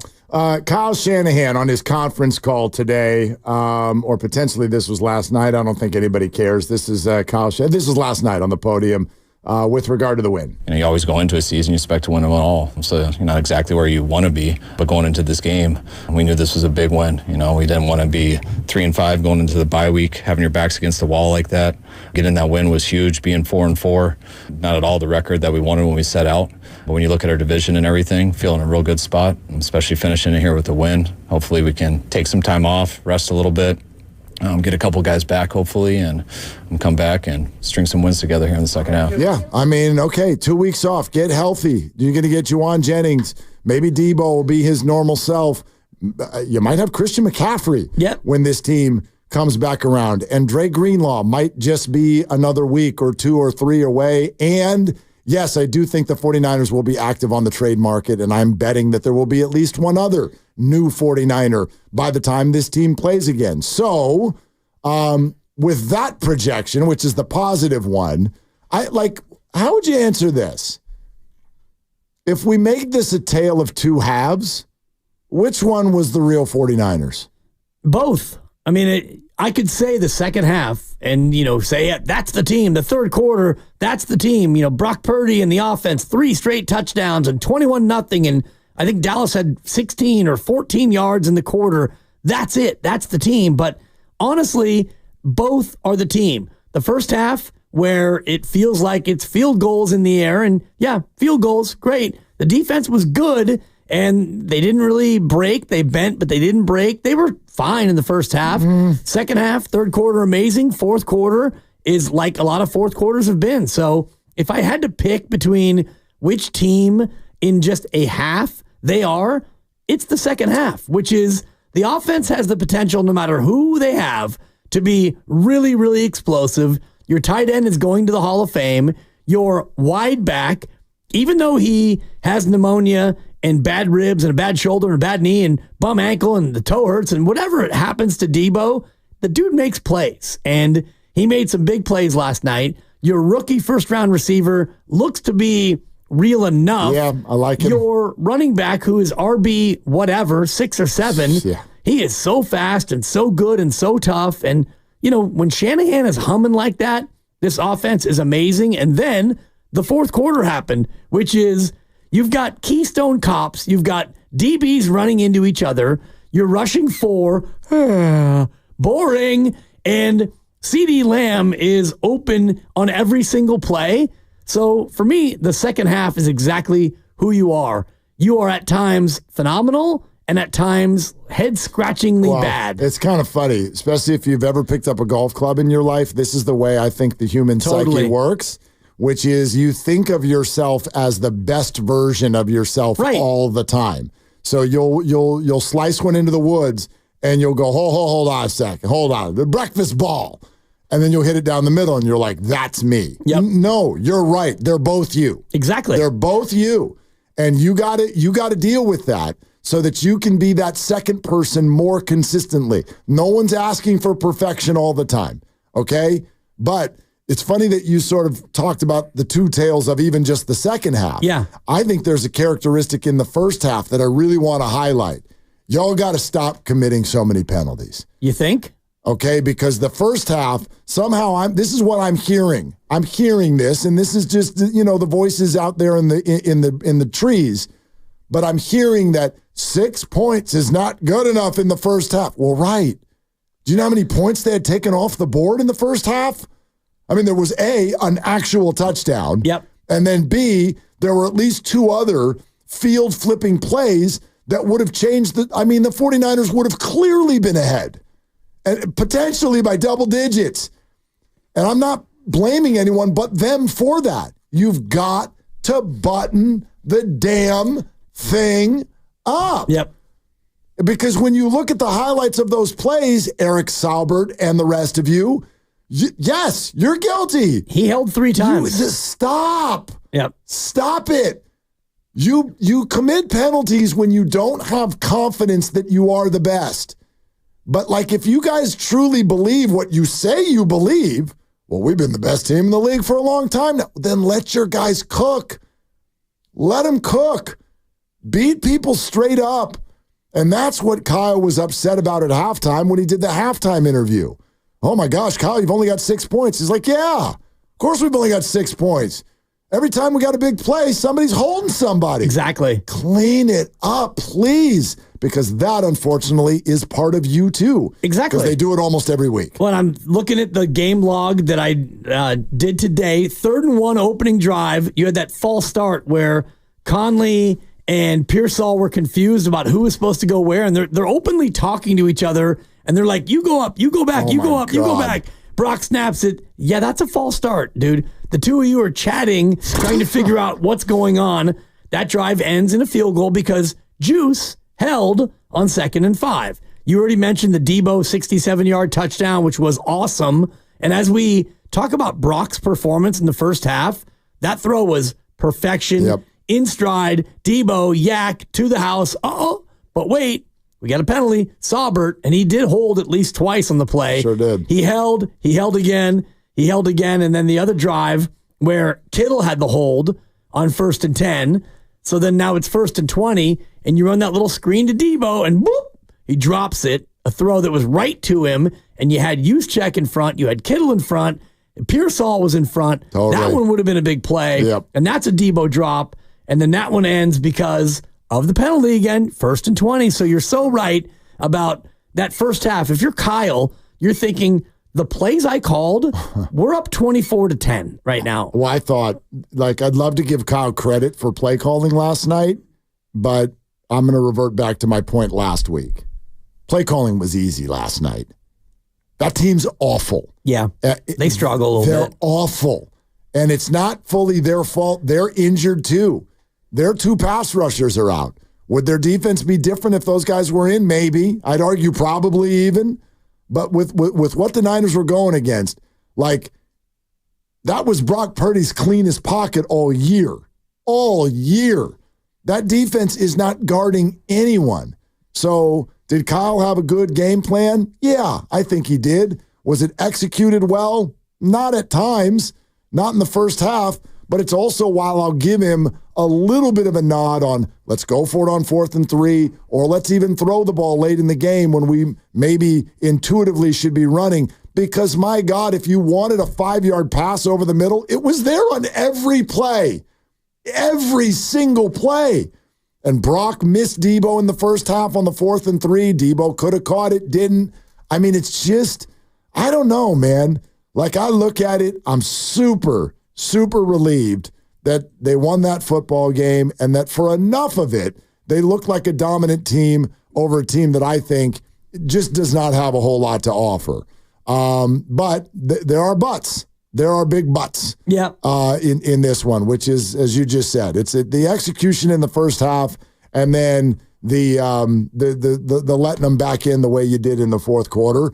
Those things are head-scratching and frustrating. Well, those are losing scenarios when you get into deeper situations and games against the likes of Green Bay and Buffalo and Detroit, which are 3 of your late November and early mid-December opponents. So you get into that stretch, and those teams are probably going to be playoff teams. Green Bay, Buffalo, Detroit, those are kind of playoff games for you. And when you make these mistakes, when you play that lackluster on defense and you choose to pass the ball, and that the big one for me is 2nd and 3. So you come out, you're trying to kill the clock, and you want to throw it, and Brock doesn't throw it. He scrambles for 7. All right, they use their timeout, their first one, 2nd and 3. Now you go ahead and run the ball.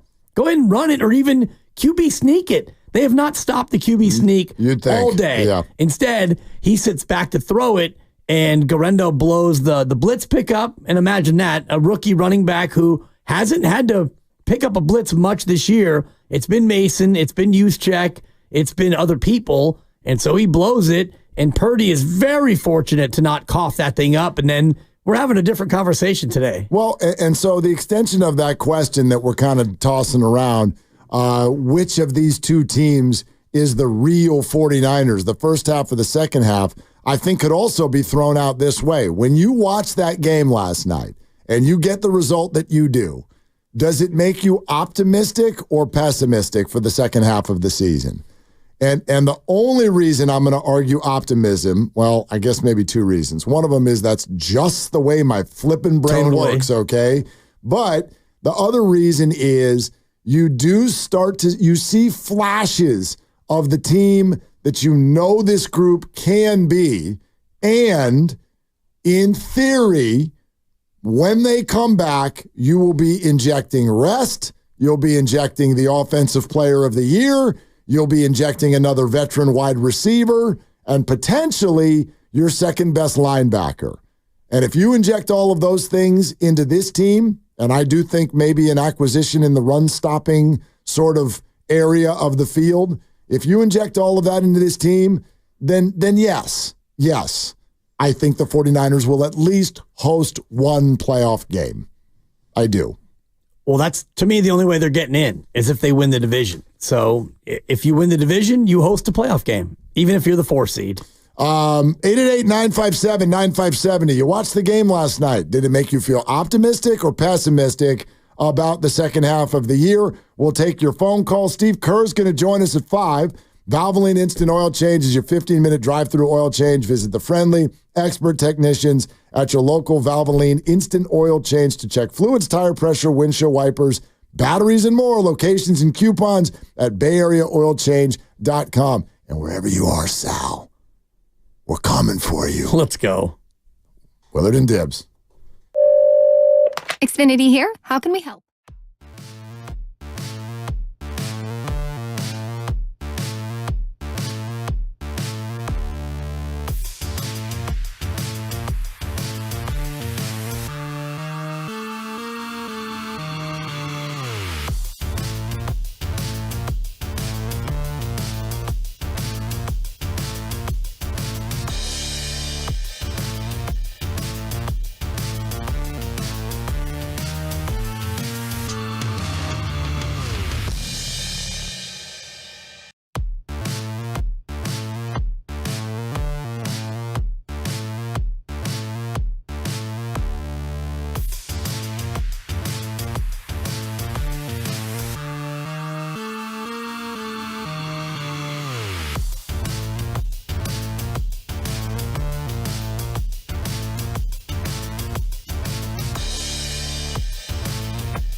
feet.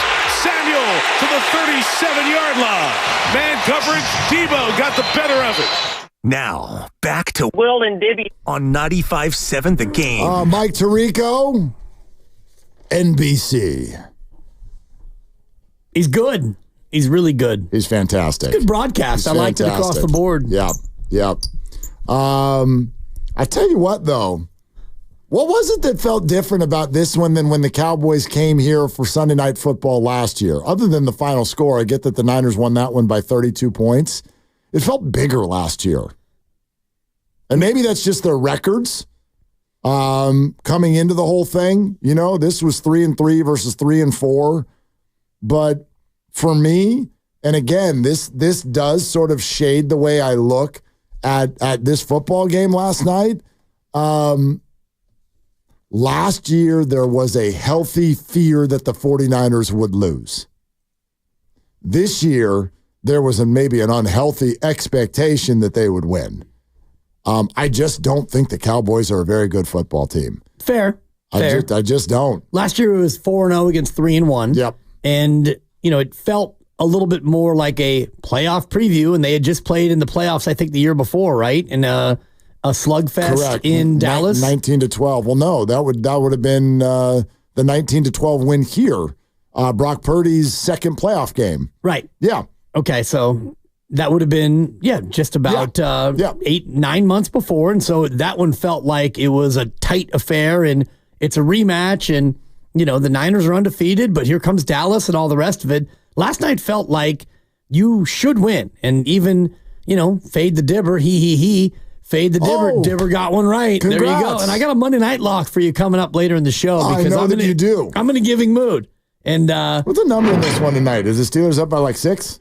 Steelers by about 6? I'll check. Give me a sec. Yeah, check the FanDuel thingamabob and let us know. Well, the pick is already in. I know no it's matter what already the number in, is. but I don't know. I don't know the pick, and I don't even know the number because this is Steelers one by 6. Yeah, it is. It's Steelers by 6. Okay. You know how it goes when you get to Monday Night Football. There's two things that can happen. Either it's like, ooh, that's a matchup I want to watch. Right. Or it's, ooh. Who the hell's playing? No, I need 11. I need 11 points from George Pickens. God. You know what I mean? I don't have either of those tonight. So tonight is a reconnect with your family night. Nice. Like it'll be on. I'm not saying it won't be on. But like if someone talks to me tonight, I'll listen. You know what I mean? Fair. I'll look, the eye contact, the whole freaking thing, Dibs. Yeah. We're going to look at people, listen to them. If somebody needs a favor in their bedroom, like if you need me to like kill a spider or like reach something at the top shelf, tonight's the night. Giants.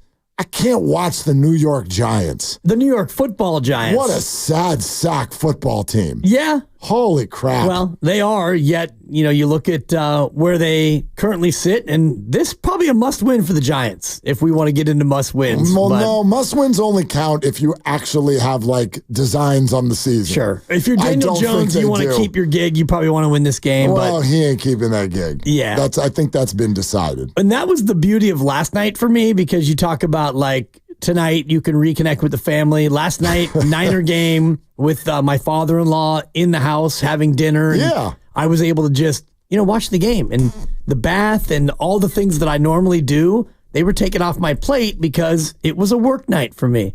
So I was kind of quietly hoping for overtime, to be honest. I got to send you the picture of what I set up last night. It was pretty great. It was pretty great. Nice. The two screens and your little radio thing. Two screens, set the show up. I stole my kid's desk, and that felt good. Wow. He was happy to lend it to me. But, you set up the laptop, the microphone, some drinks, some snacks, two flat screens, 2 games inside my living room. Nice. It was really fun. I wanted 2 wins. The Warriors kind of, yeah. Well, and then Steph limps off. Yeah, a little damper on the whole thing. A little bit of a bummer. Yeah. But, and the Warrior game, and we'll get into it with Steve Kerr coming up at the top of the hour, but age-old question of can the Warriors get a big? Because Zubats, just so much Zubats. Every rebound. Every dunk. Every rebound. Yeah. It's just like the Warriors, maybe this is an oversimplification sensation. Oh. But when you look at the Warriors and people are like, they do this well. Do they do that well? I just think they need to be taller. That's all. Nice. That's it. I don't care what's your defense, offense, X's and O's, Kuminga threes. They need to be taller. I don't know how they're going to deal with that. Yeah, good luck with that. Yeah, somebody needs to grow. Yeah. Guess who's on the line? Tell me. It's Cowboy Sal. Let's go, Cowboy Sal. Where's the credit card? Well, I'm going to give Cowboy Sal a really, really big slice of credit here because he called and he called fast, and this is called facing the music. So Cowboy Sal in San Mateo, right here live on Willard and Dibs, as we expected, as was promised. Sal, thank you for calling. How are you? No problem. How you guys doing? We're great, man. Better now. Victory Monday. Yeah. A couple of my prediction was wrong, but Parsons and the guys I thought were going to play didn't play, but you guys definitely pulled it off. But Shanahan almost blew it. I thought he was going to give us the game again, but he didn't. I'm eating humble pie. Shanahan almost blew it. You could put it that way.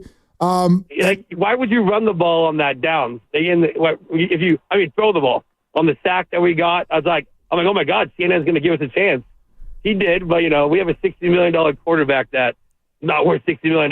You guys will be there next year when you pay Noodle Arm Purdy.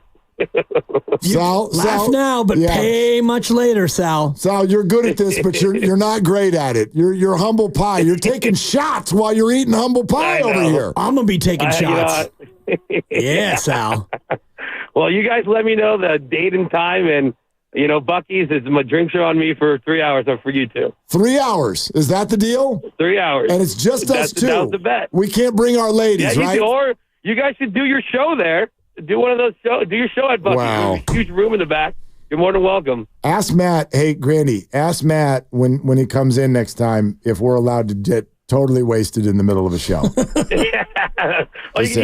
Yeah. No. All right. Well, that's for us to talk out, Sal. We'll figure that. But did you say it's just us? We can't bring our ladies? You can bring your ladies. You definitely can bring your ladies. All right. How about our kids? My kids are drinking age. If that's the way you ride.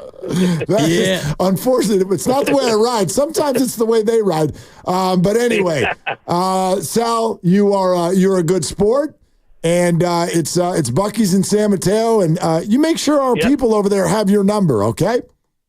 Oh, they do. Beautiful, Sal. Thank you for facing the music. Guys. All right. Thanks, Sal. Your Cowboys are terrible.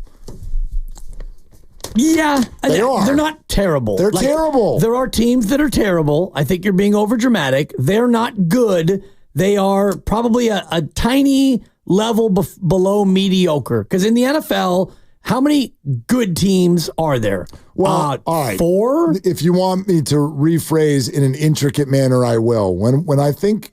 they're not terrible. Well, but neither are the Niners, and people will say that. The Niners aren't terrible. The Niners are mediocre. No, but there's probably a text I can find in here where it's like, this team sucks. Here's what I mean by that. All of these comments are put up against expectations. They're put up against branding. They're put up against what maybe you should be. And I'm not going to hold the New York Giants or the Cleveland Browns or the Tennessee Titans to the same standard that I hold the Dallas Cowboys. The Dallas freaking Cowboys. Your owner's the most powerful man in the sport. He has a stadium named His World. I think, is this the most expensive? Give me the Forbes list. What's the most valuable franchise in all of sports? I think it's the Cowboys in America. Them? I don't know. Yankees, Lakers, Warriors are in there. Anyway, whatever it is, you're the Dallas freaking Cowboys. And you won the division last year, and you broke off your quarterback $60 million, and you broke off your wide receiver $32 million, and you addressed nothing else. And so, yes, you're hurt, you're all of those things. But when put up against what I think people thought they were going to be, I think the Cowboys are woefully short of what people thought they were going to be or should be. Yes, but I will add that it is early still. It's not super early. We're getting close to the middle of the year, and so... Dallas can still turn it around and be a playoff team. I wouldn't bet on it because I do think that they've got a lot of flaws, even beyond the injury issues. They can't run the ball, and they can't stop the run. And we know football, historically, you have to be able to do both if you're going to be great, and you should be able to do one if you're going to be good. If you can't do either, you're in a lot of trouble, unless you have a quarterback who is simply amazing, and they don't. And they have one receiver who is completely uncoverable. He is a fantastic receiver. Their tight end's really good, and when healthy, they have a good pass rush, but they're not healthy. So Dallas is in a situation where they're heading more down the road of dysfunction, fire the coach, do something about the roster, the owner. You can't do anything about the owner, but I think the coach is going to be the big pivot point for this team if they continue to slide. I wouldn't be surprised if he doesn't make it to Thanksgiving. Yeah, there was a piece of me that thought about, you know how they, like, I think USC made this famous by, was it Kiffin that they fired, like, right on the tarmac or whatever exactly. it was? Right? Yeah, Lucas knows. USC guy. If we ever want Lucas to listen to the show, we just go, USC, fight on. And then he's like, here I am. So anyway, yeah. Like, we can get to Caleb Williams, too, at some point. Well, what did Caleb do wrong?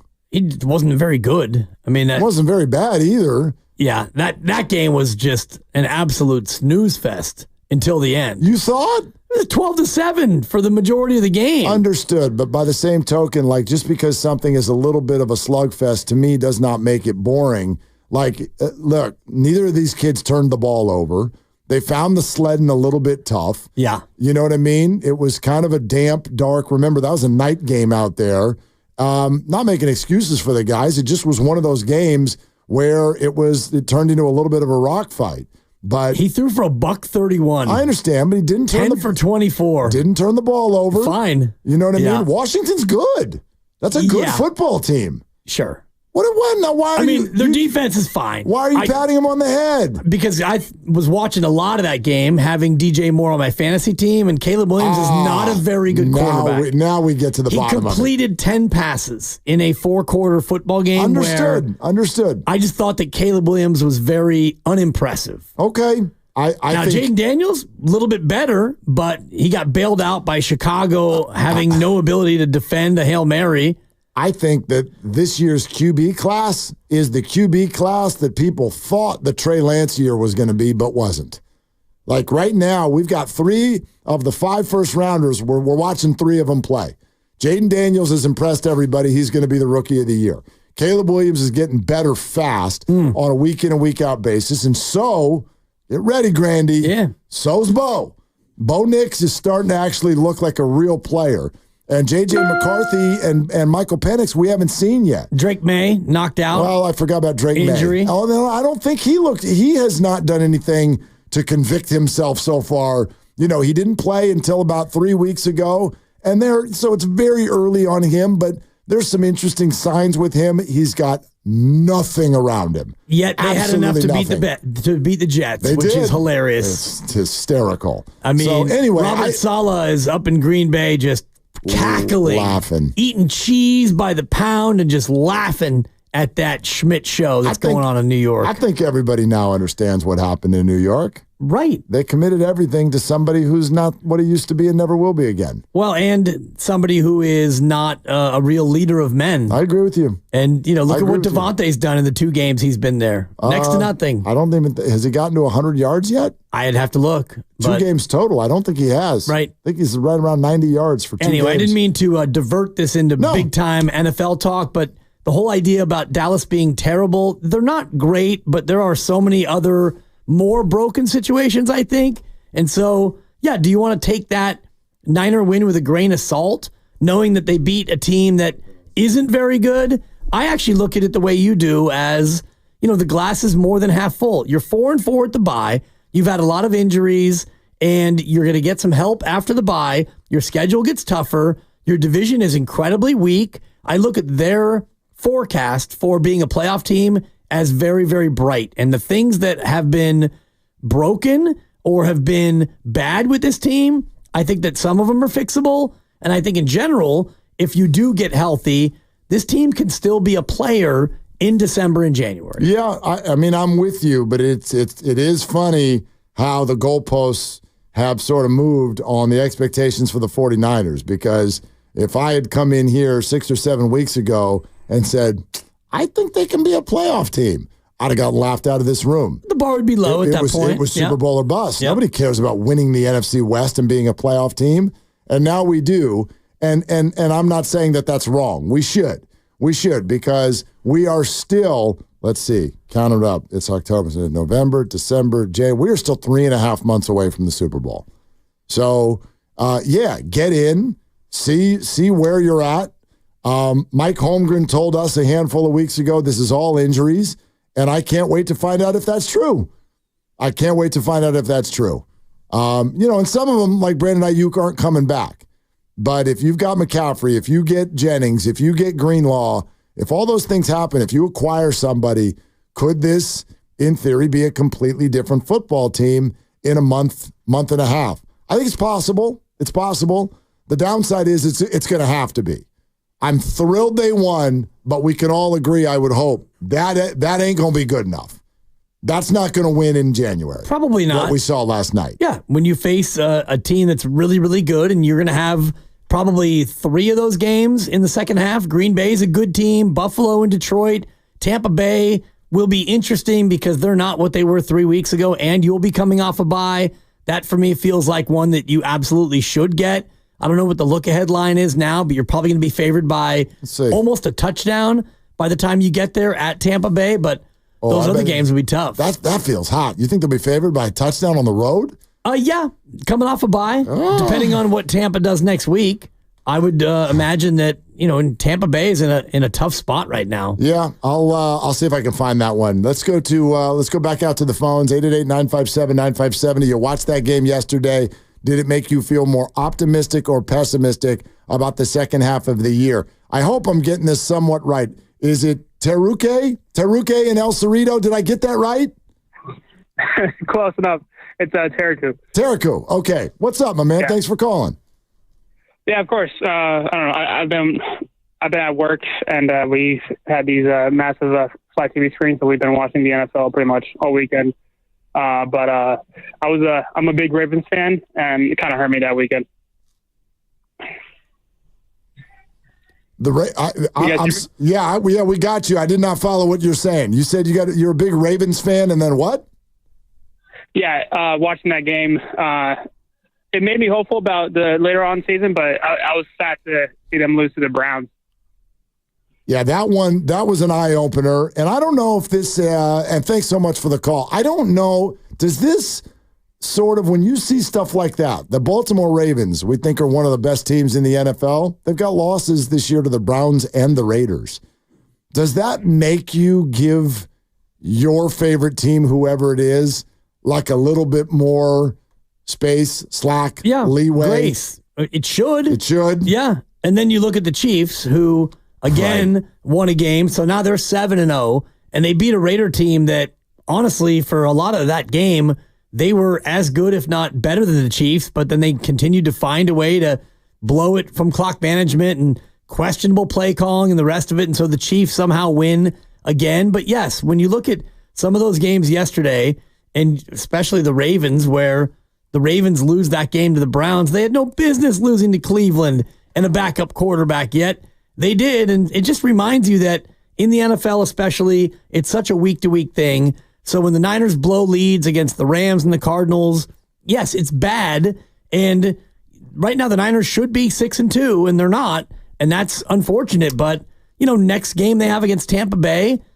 something like this could happen, but that doesn't mean it's the end of the year. No, it's obviously not the end of the year, but I'll also say this. Sometimes I look at a team, and this is true about the Washington Commanders, okay? The way they won that football game yesterday, sometimes you look at a team and you go, okay, you're good, and then you've also just got it going, man. You're getting breaks.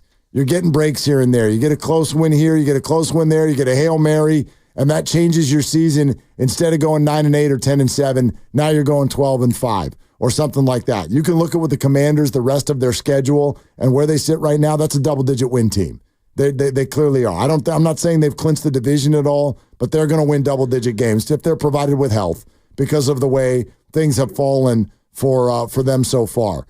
Those breaks are a piece of it, and there is a team in the NFC West that is starting to scare me a little bit on that front. go ahead and look at what the Arizona Cardinals have done so far this year. The Rams. Well, the Rams are interesting because we now saw them with their receivers, and they suddenly looked better. But I don't think the Rams are necessarily going to sustain. I don't know why Cooper Kupp would now suddenly stay healthy the rest of the year. He seems to never stay healthy, but we'll see. I still don't think they've got a great defense. But the Cardinals have no business being 4-4. Look at they're finishing games with a field goal at the buzzer every week. They have that ridiculous 1-point win against the Niners, which, I don't know, was that well earned? Whatever. Point is, they're a team that's only at 500, and almost all of their wins have needed a lot of stuff to fall their way in the third and fourth quarter. You can give them credit for that, for making the plays. That's totally fair. But we're acting like if the Niners just come out and do okay in the second half, they're going to run away with this division.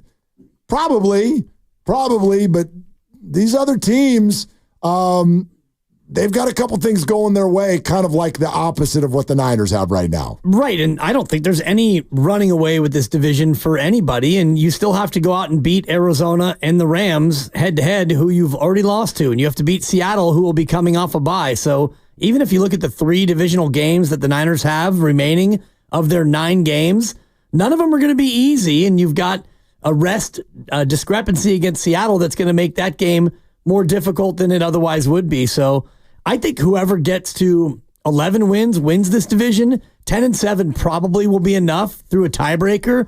And if the Niners get to 10-7, that would mean they go 6-3 the rest of the way.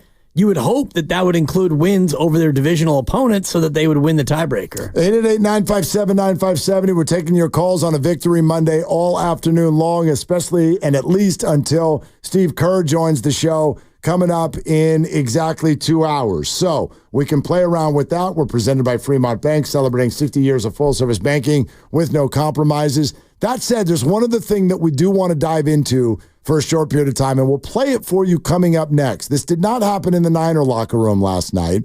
This happened in the visiting locker room. And I, for one, am incredibly curious sort of whose side our listeners would be on.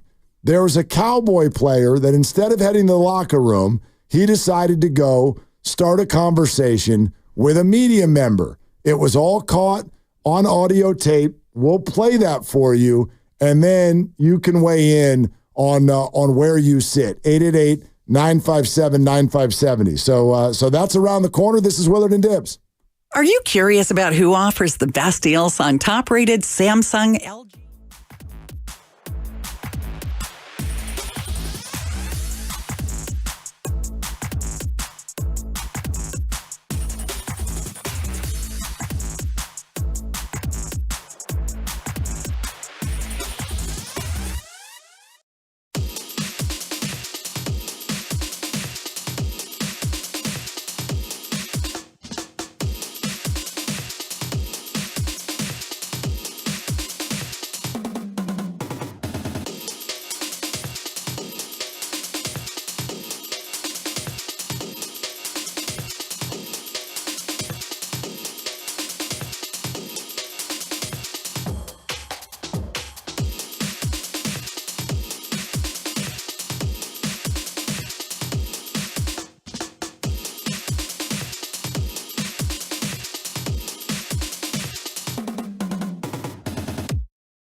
Prescott steps up, throws it down the sideline toward Devontae Turpin. It's intercepted. Prescott was getting rushed as he threw, and in the back, Jair Brown comes up with the pick. Now, back to Dillard and Wibbs on 95.7 The Game. That's a little more Mike Tirico on NBC for you. 888-957-9570. It's Willard and Dibbs. The Niners beat the Cowboys. And my goodness, let me say this also. Thank goodness. Not just because of their season and all of that, but you're telling me I'm going into a weekend where I've got to watch Steph Curry limp off the court. Yep.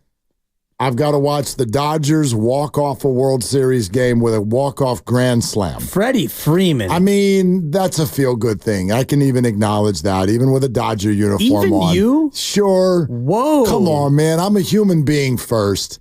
Freddie, look at the big heart on Willard. Freddie He's wearing blue. I know, but we're talking about a kid. His kid has been through hell, and, like, my God, I can't even imagine, right? So Freddie, on a personal standpoint, like, good for him. That's great. Next stop, Cooperstown, by the way. All the crying Dodger fans jumping up and down, play in traffic, kick rocks, all of you. Whoa. Maybe they're friends of Freddie's family. No, some of them are my family. That's a good point. That hurts. But your phone must have blown up with the family. No, they know. Oh, they know. No. I did get one of these. Hang on, I need to take a sip of my drink here. I got one of these after getting engaged to the lovely Christy last weekend. Of the family members, the biggest Dodger fan of them all, he texted with a really nice congratulatory text, and that was great. But then he ruined it. He stained it. And he does this all the time. He finishes every text with "Go Dodgers." Yeah, boy. And I'm just Do I know this family member? No, this is a cousin. All right. It's a cousin. Yeah. He's an absolute gem of a human being, except for the part that he's been poisoned by Dodger fandom. He's from L.A., though, right? Yes, born and raised and has never left there. Yes. I don't give a pass to that. You don't? No. That's so funny. You should know better than to root for awful things in life. Even if you grow up around it. Yeah. Okay. My kids were born down in Southern California. Who do they root for? Well, they were given no choice. That's correct. Right. You want dinner? Totally. Do you want dinner? Anyway. So, but you're telling me I got to watch Steph limp off the court. I got to watch a walk-off grand slam. I then got to watch the Yankees rally the next night only to be like, just kidding. We're actually going to fall down 2-0. We're barely putting up a whimper in this series. And now here come the Cowboys with the ball in their hands, down by 6 with just under 3 minutes to go at Levi Stadium. Are you kidding me? Thank God they threw 4 incomplete passes. Yep. That would have been the worst weekend of all of our lives. Tough trifecta there when he gets the ball back with 3:05 to go at his own 25, and you're thinking, oh boy, we've seen this movie before many, many times this year, and thankfully it was 4 straight incompletes. And the first one should have been picked. Fred skied high for it.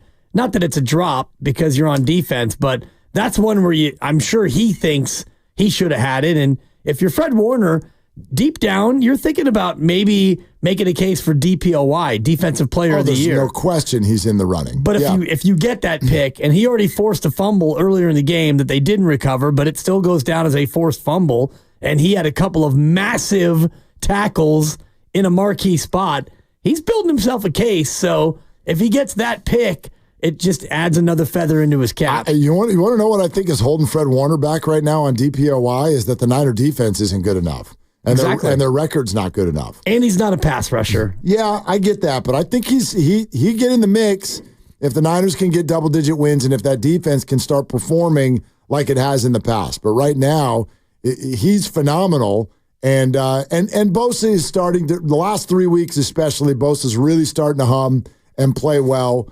But beyond that, it doesn't. I should mention Lenore too.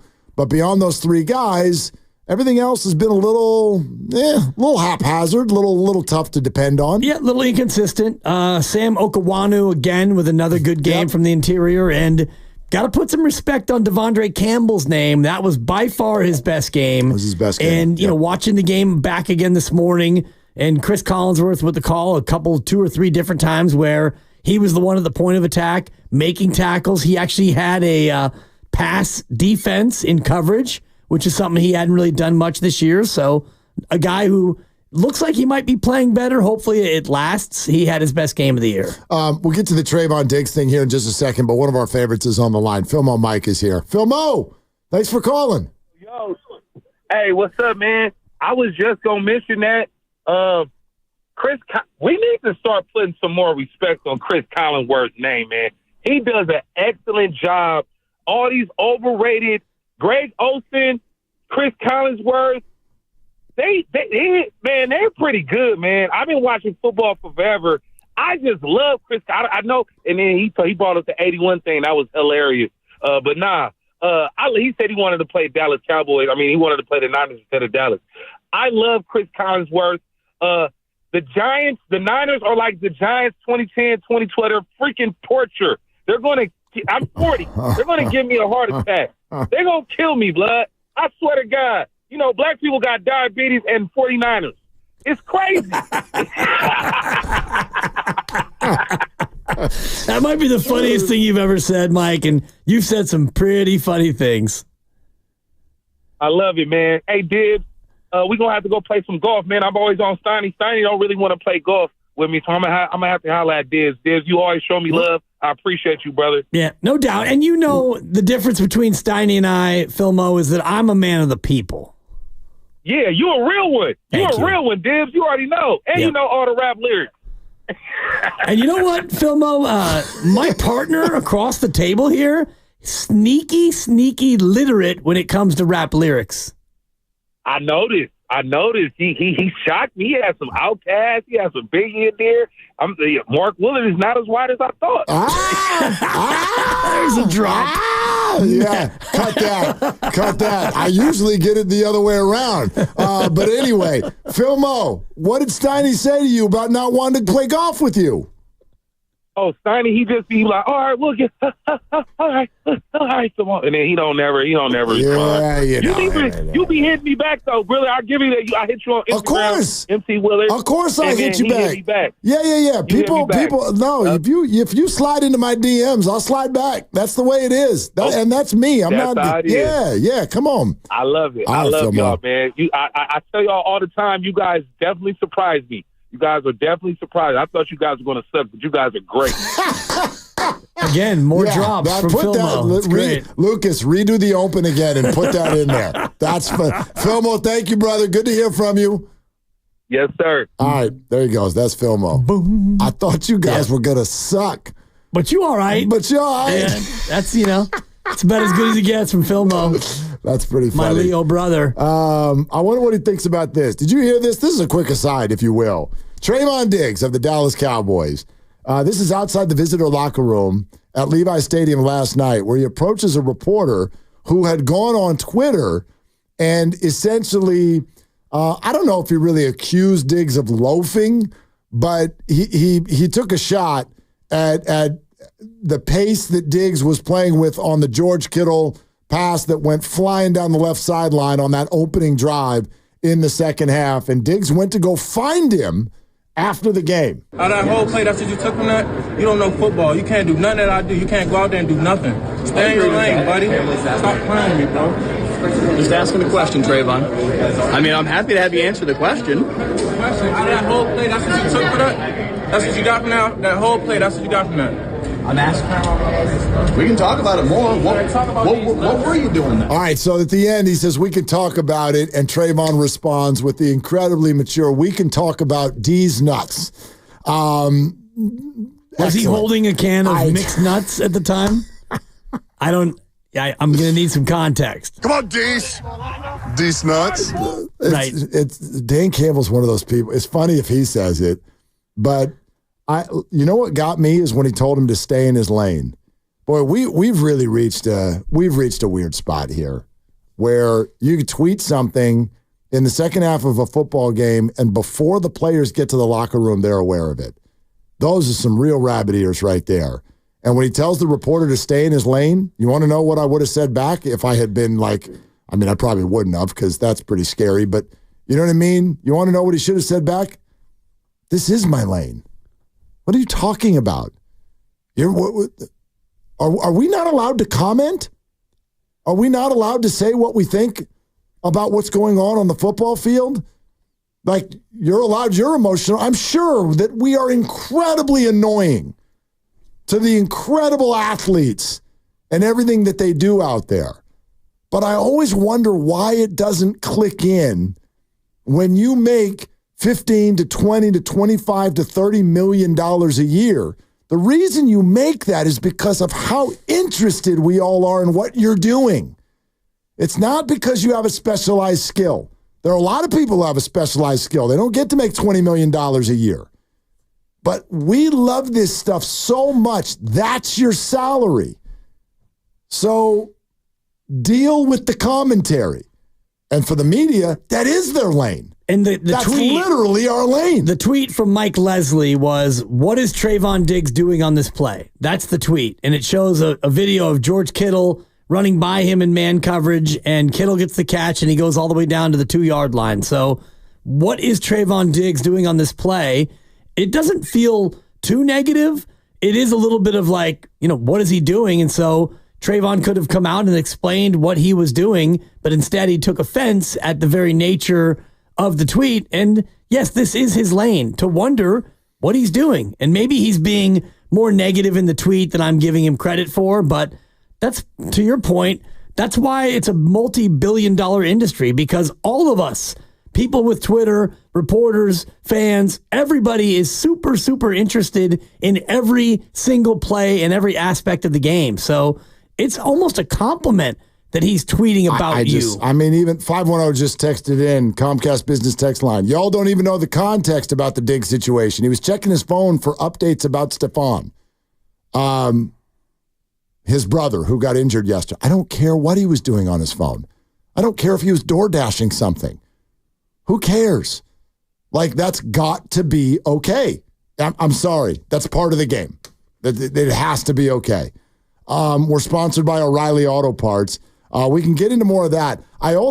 We need to play something that Nick Bosa said yesterday. Something that Nick said. Not something that Nick showed. Something that Nick said that caught my attention that seemingly is getting no attention. Want to get to that next. Plus, we can weigh in on the performances of Shanahan, Purdy, Warner, beyond. 888-957-9570. Willard and Dibbs. Mark Willard is not as wide as I thought. Stop by O'Reilly Auto Parts for the power, performance, and reliability of a new...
He was being shadowed by Malik Hooker, but the 49ers do not convert on 4th down. Now, back to Willard and Dibs on 95.7 The Game. Okay, tell everybody what you just told me. Well, according to ESPN, and I should do it like Jeremy Schaap, ESPN. According to their football power index, the 49ers have a 45% chance to make the playoffs. As we sit right now, 39% to win the division, and, 1% to earn a bye. That's fine. 39% to win the division, which would tell me that they have a 6% chance of getting a wild card. And I looked a little bit deeper into their numbers, and it's a proprietary measurement based on ESPN's football power index, the FPI mark, as you well know. And they've got the 49ers estimated record. They project out records based on what you've done so far and the stats and all the rest of it. And they have them projected to be a 9-8 team.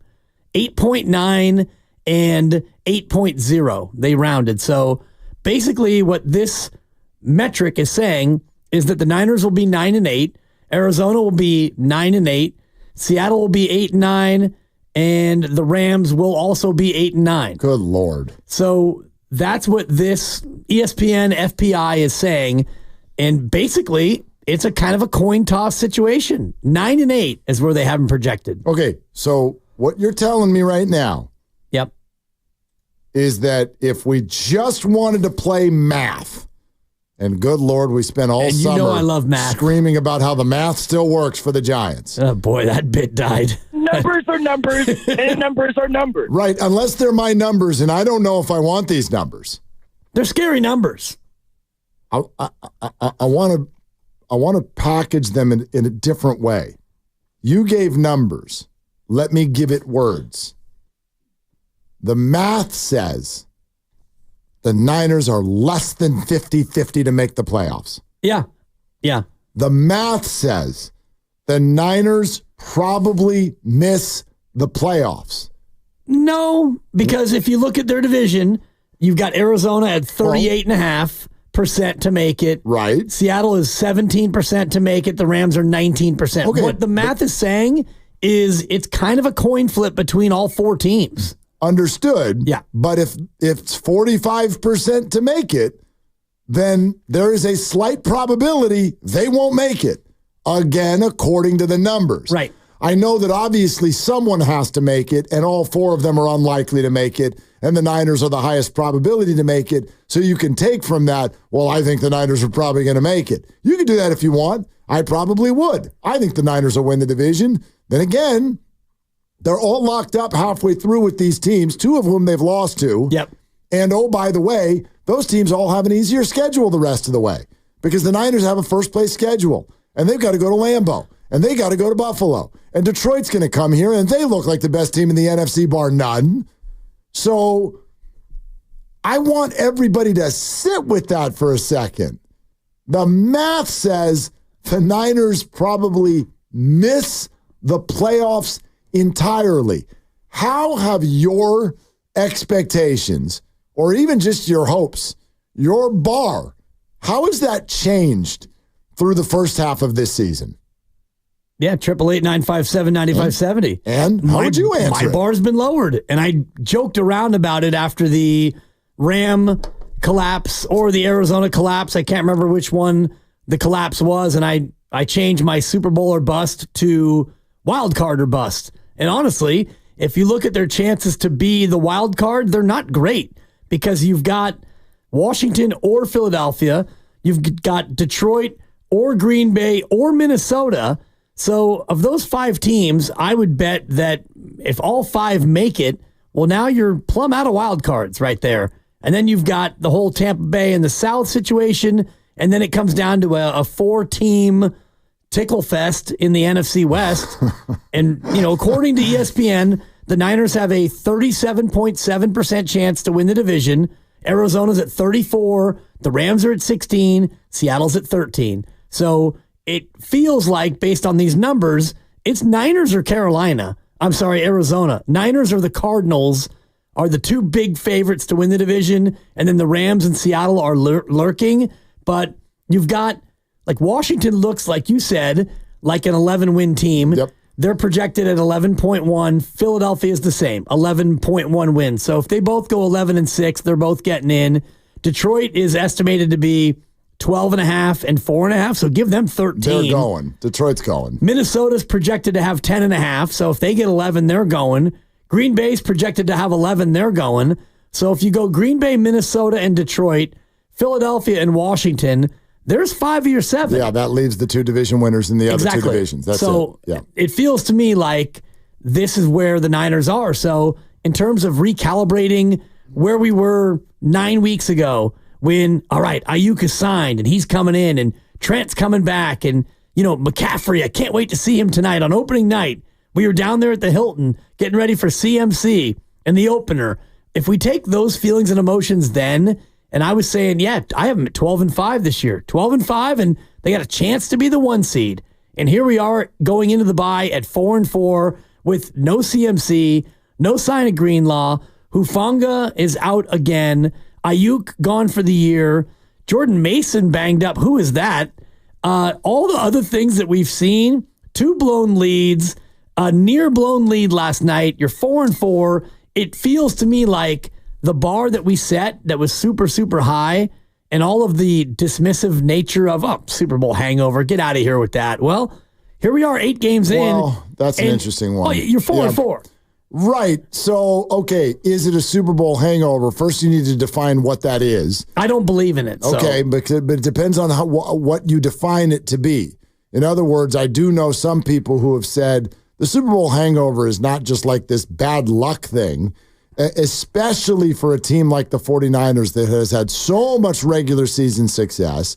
Like, I've heard many argue, and I kind of agree with this, the Niners are, this is going to sound so snooty, the Niners are a little bored with the regular season. Do you have to be a homer? I mean, they are until they're not. They are. When you get to 3-5, you're not bored with the regular season. No, for sure. And again, I'm not calling, this is not a compliment. This is not a compliment. But when you have so much success over and over and over again at a certain point in the season, I think it's very easy as a human being to suddenly think to yourself, well, we don't really need to worry about this part. And in the NFL or any professional sport, you can't do that. The other athletes are really good too.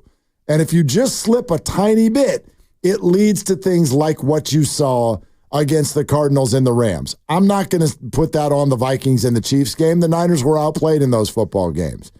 But when you relax, and it seems like this team not only did that to begin the regular season, they do it within games. Let's be real. This team gets a double-digit lead, and they light a cigar. And sometimes it's the third quarter. And it has led to them doing very uncharacteristic, awful things in the fourth quarter. Now, blend that in with what is also a factor, which is, like many teams, they are dealing with some very significant injuries. And that has to change your expectations, I would think. I mean, in the end, the way that I would really look at it, and I tried to make this point, but it's not really a human point. There's no way to make people not be human beings, and I get it. We're excited in August, and we want to talk about the possibilities. Super Bowl, LFG, let's do it, blah, blah, blah. Woo! We're going all the way. It's absurd. It's absurd to talk about the Super Bowl in August. It always has been. It always will be. You have no idea what the story of the season will be. So it's like I can sit here and do both of these at the exact same time. Okay, you're at the halfway mark. How does 4-4 feel? Well, awful. Awful. If I compare it to how I felt in August. But ask me how it feels compared to how I felt last Wednesday. Exactly. Now it feels great. It feels great because we understand the story and we understand the context. And it doesn't make it any less frustrating, but now all of a sudden we're thrilled that last night the 49ers gave their fan base a good shot at a division title, which 2 months ago we thought was the biggest foregone conclusion in the history of the world. So It's kind of an interesting exercise. Like, we're about at the halfway point. We've reached the bye. Do you feel good or bad?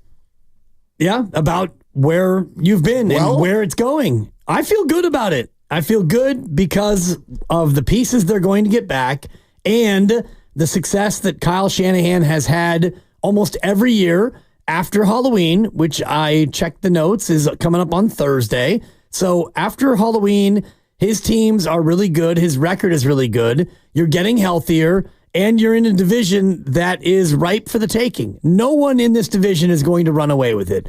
Like, Detroit is kind of maybe not running away with their division, but they look really, really good. And Washington looks to be real. Philadelphia is better than probably we thought, and they have withstood injuries, and they're starting to round into form. And so there are things in other divisions that are maybe scary, but you don't have to face that until January if you get there. I look at the NFC West, and I think that 10 wins is enough to get it done. 9-8 might actually be enough to get it done. Maybe. And you've got, 3 more divisional games, and you've got some payback games against the Rams, which will be at home. You go, Seattle's going to be at home. And I think that if you handle your business in those games, and then you split the other, 9 games? The other 6. You got 3 divisional. Yeah.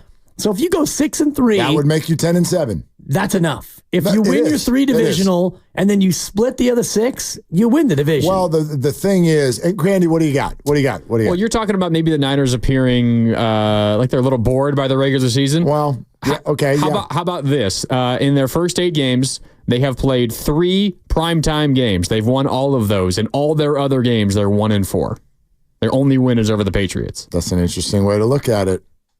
And, so they only care about the national audience being here. This will help. We don't get up for just this will help because I know what my reputation is. This will help. This point that I'm saying, I've heard others say, has been said to me repeatedly every week Sunday night by my partner Ephraim Salam, 13 years in the league, and that's his take. That's one of his takes. He's like, you guys don't. You don't, and he's unemotional. He's not a 49er fan, not a 49er hater. He worked with Kyle Shanahan in Houston when he played there. He thinks Kyle's awesome, and he's like, this is why it's hard for them. They keep winning all regular season long. And then, even worse than their regular season success, when they've had crap first halves, what's happened? Nothing. That's not a problem either. And he's like, it's not an excuse. It's just a challenge. It's a challenge that exists within the framework of the DNA of the 49ers, which is that they do this every year. They show up for the regular season, and come hell or high water, even if you run out of the back of the end zone, you're still going to find yourself in the big games in January. And that makes it a little bit harder for them than some of the other teams to really think that there's a threat going on in the regular season.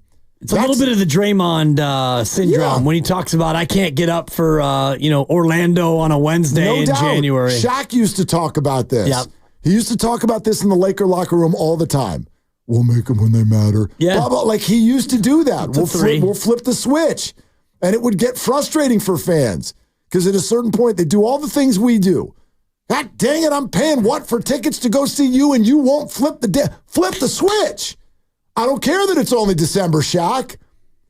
Play hard. Well, and then, right? And then they would flip the switch.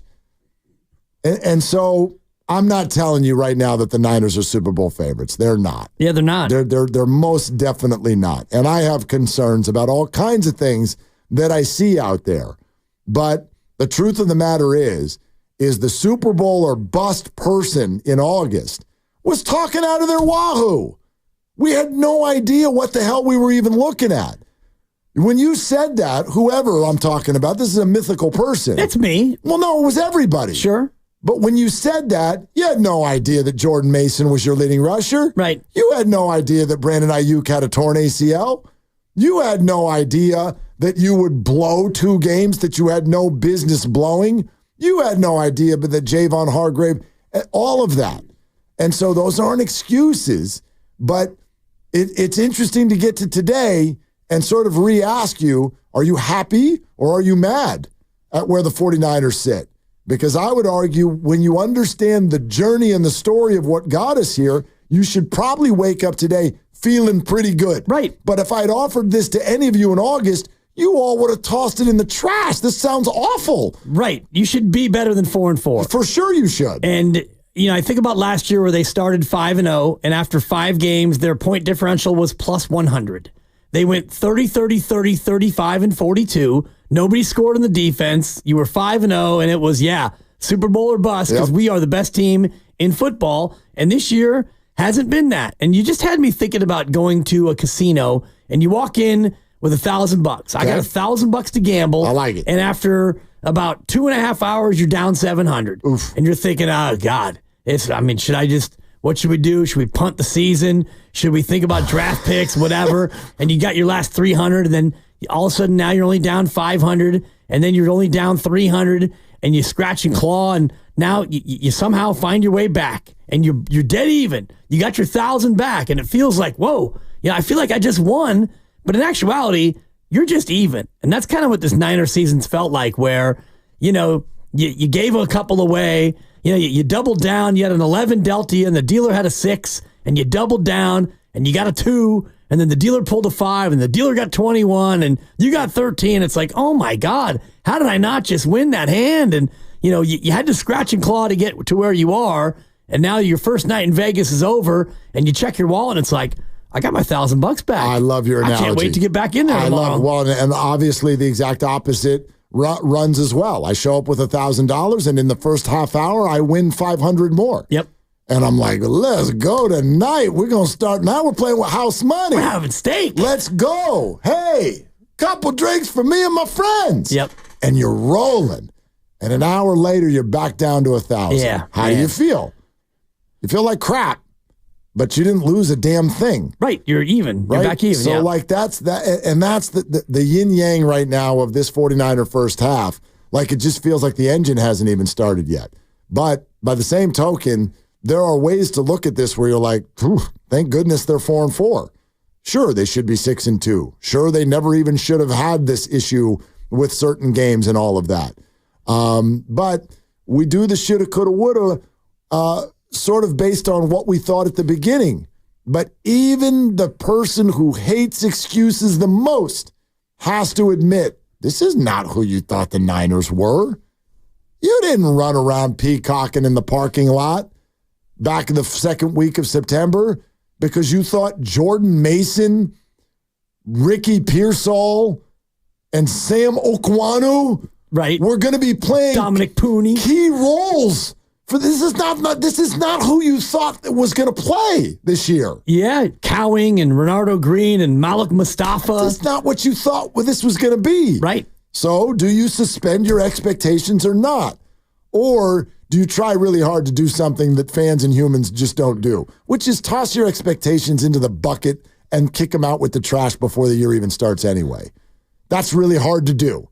That's not realistic. You don't do that as a fan. You can't do that. No, that's and I think fun. About Grandy and his beloved Arsenal Football Club in the English Premier League, and they're always really good. So you always go into the year expecting or hoping that this is the year that they win the Premier League, even though Man City spends more and they're usually better. You still go in with that level of expectation, and inevitably his heart gets broken. But we got a lot of injuries right now. Okay? Yeah, a lot of injuries. Yeah. See, but did you see the difference with the two words you just used? That's so key. What, heartbreaking? No, gut you punch? said you go makes in me happy. You go in every year expecting to win or hoping. Oh, hold, stop. Those are two totally different emotions. They are, but when you're Arsenal and Grandy, it's more hope than expectation. When you're a Niner fan, it's more expectation than hope because you got this unbelievable roster and that laminated play sheet. But it's football, and Steve Young sat in front of us in person. It was great. And he was like, that's singing. You did say that. Yeah. And he also was like, you guys, they blew it. Last year was the year. And I didn't take it right away like this, but I should have. He didn't mean because they're the best team. because he probably still thinks they're the best team. But what happened last year that hasn't happened this year? They were healthy. My God, they were so lucky last year. They were so lucky until, of course, suddenly in the middle of the Super Bowl, one of their very key players, simply trying to run onto the field, blew his leg up. And then you get a taste for what it feels like to try to do stuff without your key people. So I'm not sitting here telling you that there aren't probably 12 teams that could cry this same song, including one of them who's undefeated. So I get it. I get it. But I do think that brings us to a spot where you look at these first 8 games and recalibrate the whole deal. And do you feel ticked off because they aren't what you thought they were in August? Or do you wake up today feeling great because, my God, they're not 3-5 and they beat the stupid-ass Star? Yeah. And that's good enough for me. That's always good enough. And today should be about that on a Victory Monday. But I'd love to hear from people at 888-957-9570 because the glass literally is either half full or half empty. We know that there's a 16-ounce glass and there's 8 ounces of water in there. Just a question of how you look at that glass. But is there a little pinhole in the bottom of it? Like it's half full, but it's leaking. It might be. Oh, he's leaking. Or is a 10-pound piece of duct tape about to show up in 13 days and activate the hell out of this team? The offensive player of the year on the Madden cover. Yeah, there's that. Well. And I love you, John, and it was great to be at your compound, but why? Why McCaffrey on the cover? Seriously. Why? Totally, little Nancy Kerrigan. Why? Don't steal my bit. I know, that's my bad. If there was a way for me to pass you a little note, I'd have done it. I'd been like, yeah, do it right there. We're presented by Fremont Bank, celebrating 60 years of full-service banking with no compromises. Hey, Joe. Hey, Richie. We're coming to you next, 888-957-9570. And my apologies. I want to play this so fast because I said that Bosa said something yesterday. Just listen to this real quick. He's talking about Diamado Lenore. What can you say about his ascension? I mean, he's unbelievable. He's a bit of an airhead. He has just gotten so much better. He's one of my favorite players that I've ever played with. All right, now you can pull it down. I don't care about the rest of it is just complimenting Diamado Lenore. How did that hit you? He just called him an airhead. I want some context. Does that mean that he's so forgetful that he gets burned and he forgets about it instantly? That's a good thing. My eyebrows went up. I'm like, and I'll be fair. Demo literally tweeted at the clip of that and was like, "Love you, brother." So I'm not trying to cause any bad blood, nor could I. But I was like, oh. That felt weird. Yeah. You just called him an airhead? I don't know the context. The context was him. Right. All they were doing was asking him about Demo Lenore. He's kind of an airhead. All right. Okay, Fremont Bank celebrating 60 years full service banking, no compromises. Your phone call's next on Willard and Dibs. It's Fremont Bank. Yeah, it is. And it's my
Under center, walk back to shotgun and throw across. Here goes Kittle.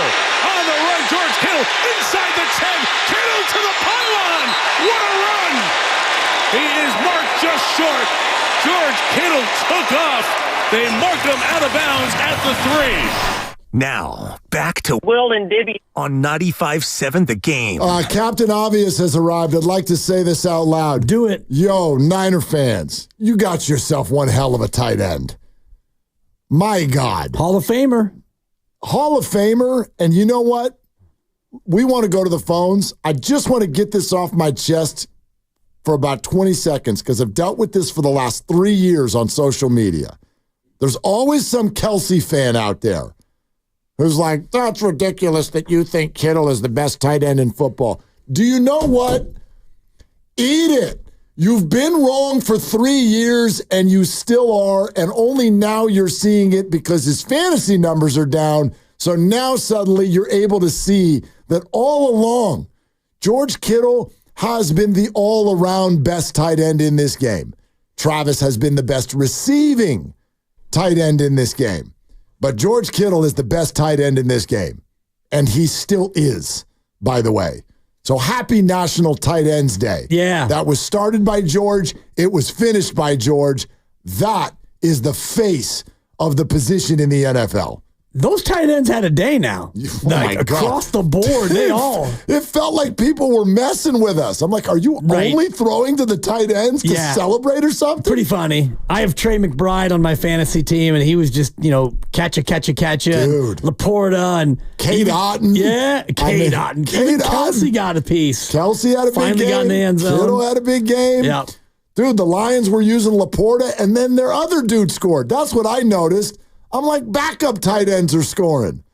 And then lovely Christy was sitting there at one point. She's like, everybody's tight end has scored except for mine.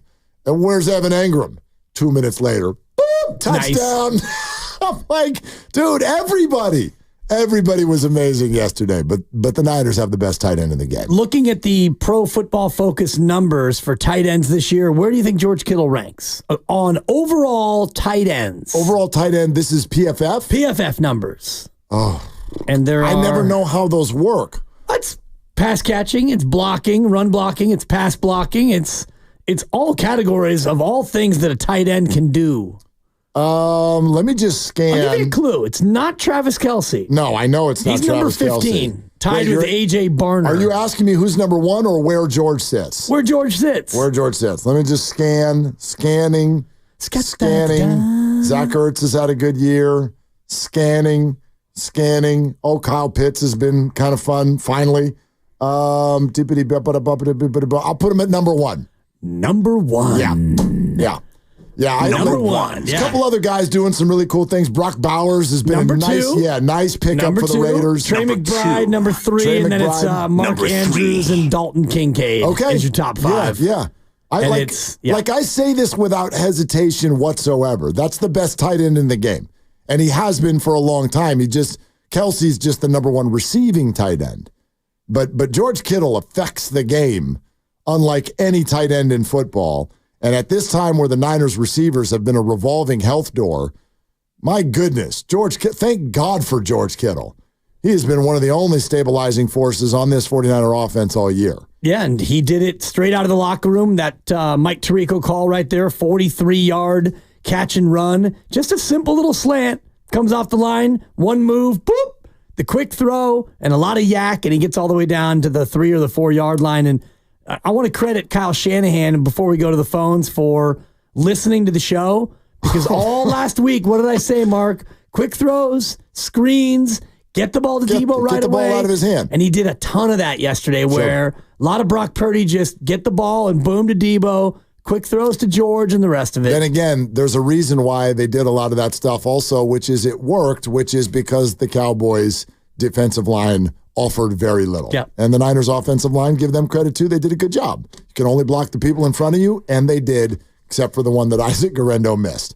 Really quick, do you guys want some stats to back up George Kittle's greatness? Oh, yeah. I know they shared a couple of these on the broadcast last night, but George Kittle had his 500th career reception last night. He is the 4th fastest tight end in terms of number of games to get to 500 career receptions. He's now the 5th ever Niners player to have 500 receptions as a Niner, behind Jerry Rice, T.O., Roger Craig, and Dwight Clark. He has the 3rd most receiving yards in franchise history, behind Jerry Rice and T.O. as well. Past Dwight Clark, right? Passed Dwight Clark last Correct. night. Yeah. And he has the 3rd most games with 100 or more receiving yards in franchise history, and of course the most among tight ends, because also behind Jerry Rice and T.O. there as well. Well, those are beautiful, and they're all receiving stats, which don't even bring in what the other part of what I'm talking about, which is that he is so good at all the other things that a tight end is supposed to be good at.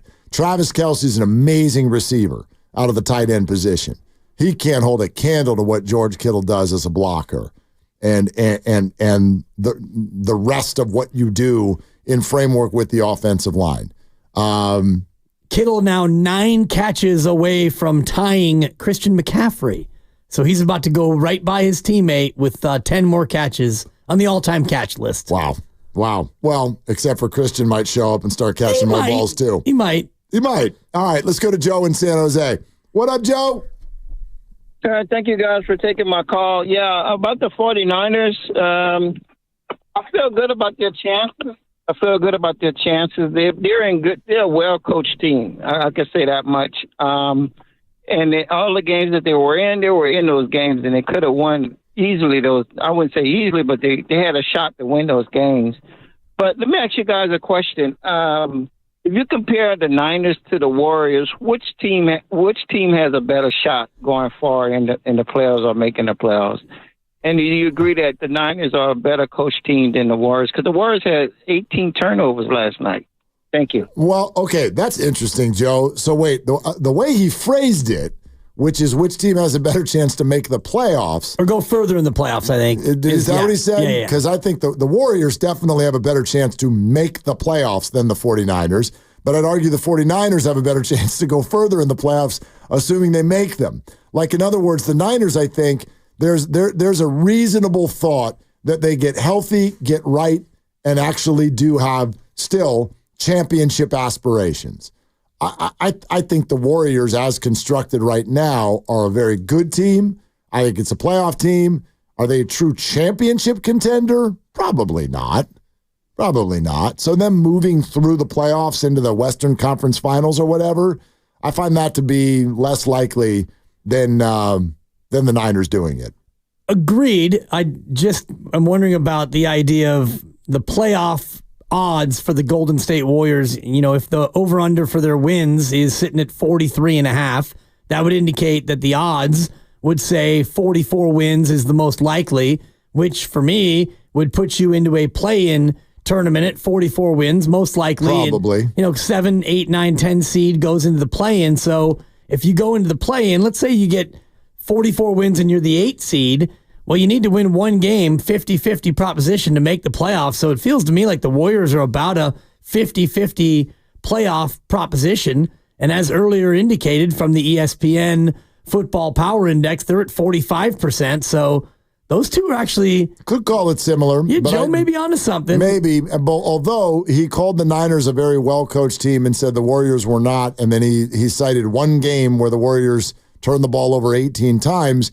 And I would just say, look, I think both of them are very well-coached teams, and players also have undisciplined games. Like, if you're going to say the Warriors turned it over 18 times, well, the Niners committed like 27 holding penalties in the first half. It was 21 turnovers last night, by the way. Okay, Thank you. 21. Yeah. And if you commit 21 turnovers, how much of that is on coaching? I look at one game, and is he the one telling Jonathan Kuminga, yeah, go ahead and throw that one-arm cross-court pass here? That's a good idea, Jonathan. I've coached you to do that. I don't think that you can look at a one-game failure from a turnover standpoint and put that on the coach. Agreed. Now, if it's a longer scope where the team struggles and they're doing these things and these things are not being corrected, then yeah, maybe we can then point fingers toward the bench. I mean, in general, this is not just the Niners. This is all teams. In general, when I see like a coaching problem it's usually not in the area we tend to think. So even, for example, and I think Kyle deserves some criticism for this because he's in charge, so that's kind of the way it works. But when you see them consistently make undisciplined plays, there have been too many penalties this year, for example. When they're undisciplined, in general, that's more on the player than the coach. Because no coach is out there being like, so here's what I want you to do. I want you to hold them and then just hope that you don't get caught. Nobody's doing that. Now, is he stressing enough the way that they're going about it? Maybe, maybe not. But I think you can see with a football team when there's sort of a quote-unquote coaching problem, and it doesn't usually just mean play calling and penalties. You can see when someone is over their skis, the locker room is all over the place. Like, I'll give you an example, and I know people will hate this, but right now the Raiders are poorly coached. That's not a shot at Antonio Pierce. He's just not ready. Well, it's a shot at him. But he's not ready. Shoot your shot. It's all you got, and it's a shot that you should take. He got thrown in. This happens in sports. Yes. Someone gets thrown in an interim situation. There's a momentary emotional ooh, that looked better. It's the dead cat bounce. And then here we go. Now we're going to hire this guy for a 4-year contract. It's like, no, hang on a sec. That was just a fun 3 weeks, right? Don't get married because you met someone last night. Just hold on a second and vet this process and see what you think when you actually get the real information. Because Pierce immediately looked over his skis, and I think Devontae Adams saw it, and he's like, get me the hell out of here. And now the whole thing is wobbly, and it's not all his fault. They didn't get a quarterback, blah, blah, blah. But I'm not looking at the Warriors or the 49ers or the Chiefs or even the Rams, like teams like that where I'm like, that coach has already shown us that they're a good coach. I don't need more evidence that they're a well-coached team. They're not going to look good every time because people screw up. But those are well-coached football teams. You can see it when someone's not. Right. The Jags look like not a well-coached football team right now. Well, and we can kick it even further upstairs where you have an organization that traditionally has been dysfunctional, and the leadership that they have in place, going down to the head coach that they have in place, it usually doesn't work because it's rotten from the head on down. And that's, where you look at a lot of organizations that tend to make the same sorts of mistakes over and over and over again. And the Raiders are a good example of that, where the owner is not a very good and savvy owner, and the people he puts in place are either not qualified or not supported or both. You're listening to 95.7 The Game, KGMZ FM and HD1 San Francisco, an Odyssey Sports Station, always live on the free Odyssey app, Twitch and YouTube, powered by First NorCal Credit Union. For a low-rate auto loan, apply online or just ask for First NorCal financing at the dealer. Let's keep riding, okay? You're 4-4, essentially, as you hit the bye and the halfway mark. You can look at the expectations from preseason or simply look at where you were last week. Like, knowing all we know, are you feeling good or are you feeling like crap as a 49er fan? Let's go to Richie in South San Jose. Hi, Richie. Thanks for calling. Richie is... Sorry, I was muted. Can you hear me? Oh, buzzer beater, Richie. Wow, you threw it up from half court. We got to go to the monitor to see if he got in time. Yeah, hold on. Red Hanky. Okay, Richie, what's up? Okay, so, all right, so kind of echoing like what the thought of the last caller. I have a different perspective, though, on it. So, like, looking where we are right now, I think I'm not unhappy with where we are because of the fact that first of all, like what you said, thank God for George Kittle, and second of all, thank God the NFC West sucks right now. So we do have a shot of making we're probably going to make the playoffs. But going into the season, I had higher expectations and my worry right now, okay, I know we're going to get back these players like Greenlaw, McCaffrey, maybe even Hufanga comes back, and maybe Hargrave comes back to the playoffs. But even if we have these players, I'm just looking at it from a global perspective. It's somewhat sad right now as a Niner fan, just because unless those players who come back add some crazy injection, like I think the discrepancy right now between us and like the Lions, some other teams, Tennessee, even the Redskins maybe, and even the overall all the upper echelon teams in the NFL, like if we say we're going to make it to the Super Bowl, like I think we're not. There's those are the teams I feel like are way better than us, and I don't see how we're going to match that this year. It's somewhat sad to see that, and I don't know if it's due to the coaching. I want to say Sorensen, because our defense is flat out nowhere how it was.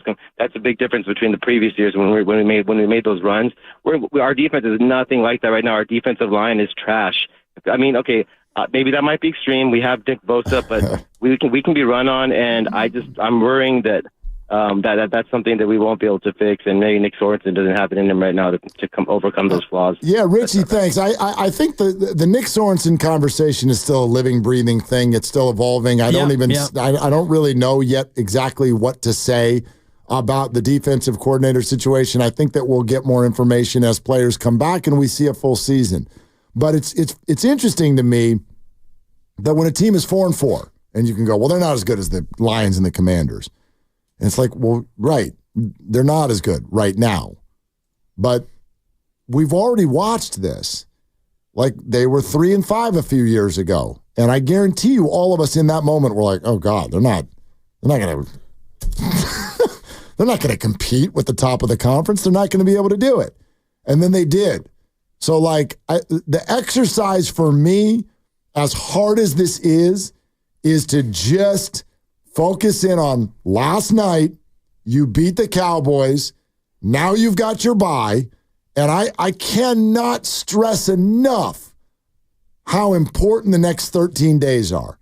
We have evidence from before that the 49ers rejuvenate over the bye. It's also when Kyle Shanahan makes adjustments. This particular bye, it's also when Christian McCaffrey and Jawan Jennings will return to action. And it encompasses the trade deadline.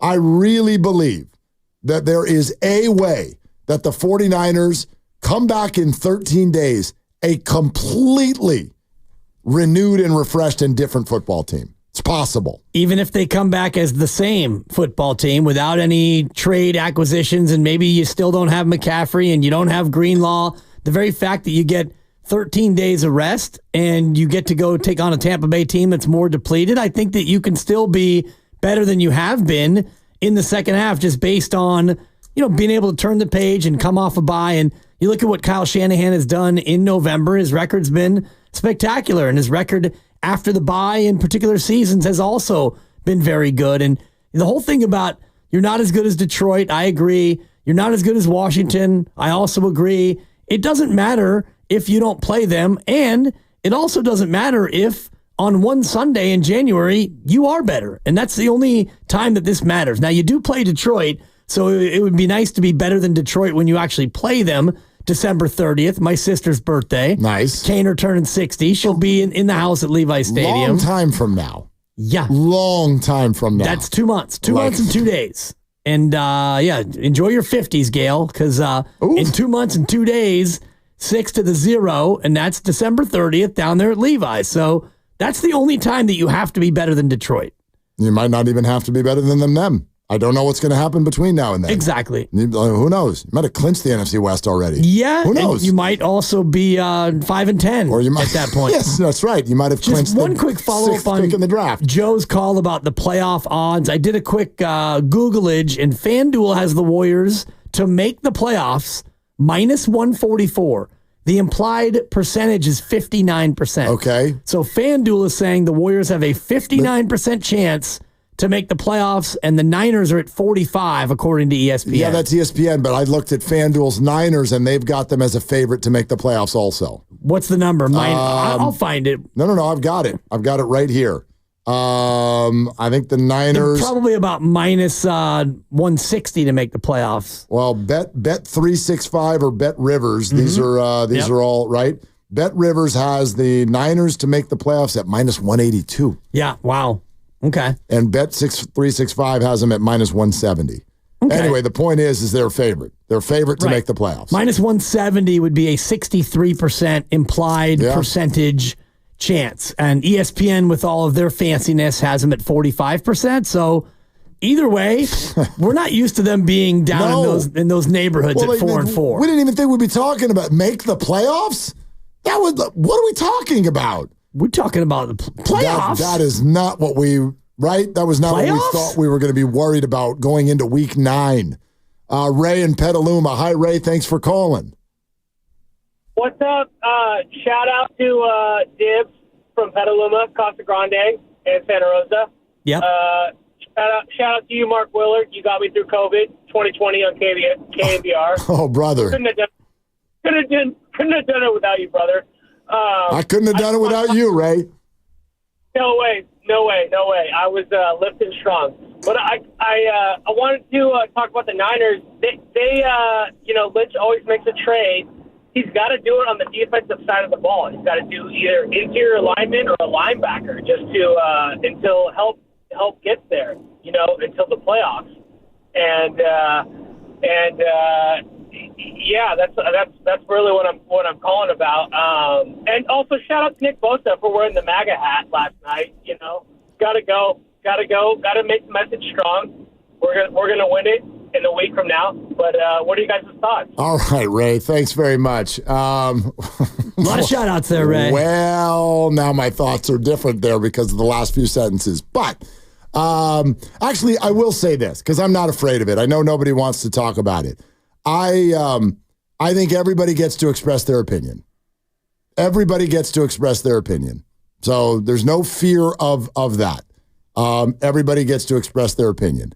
Now, I think then when you're asked about it, you shouldn't shy away from it. But, right, like if you want to run out in front of the camera and throw this in everybody's face, I would be prepared to answer questions about it.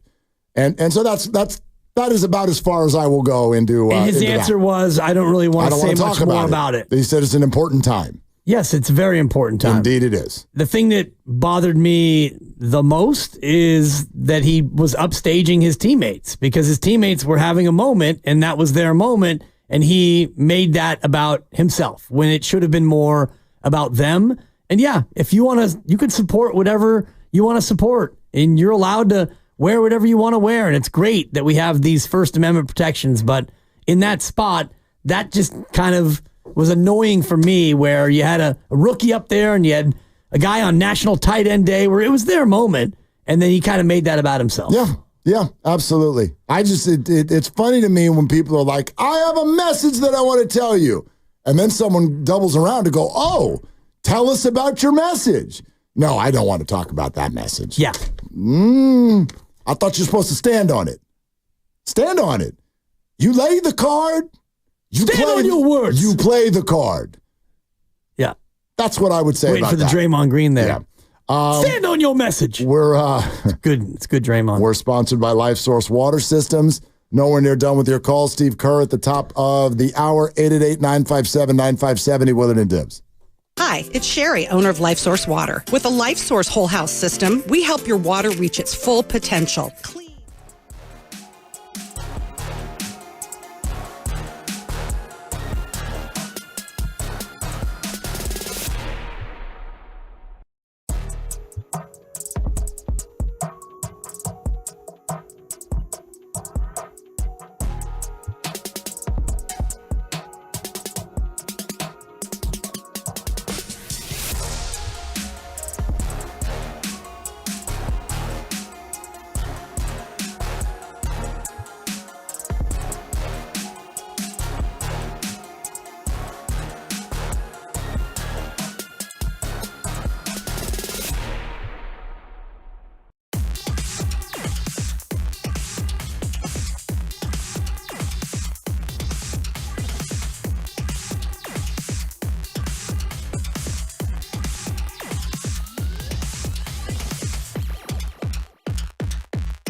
Prescott moves the pocket, throws on the run, sideline, going up to grab it. Is he inbounds? Yamador Lenore ruled inbounds.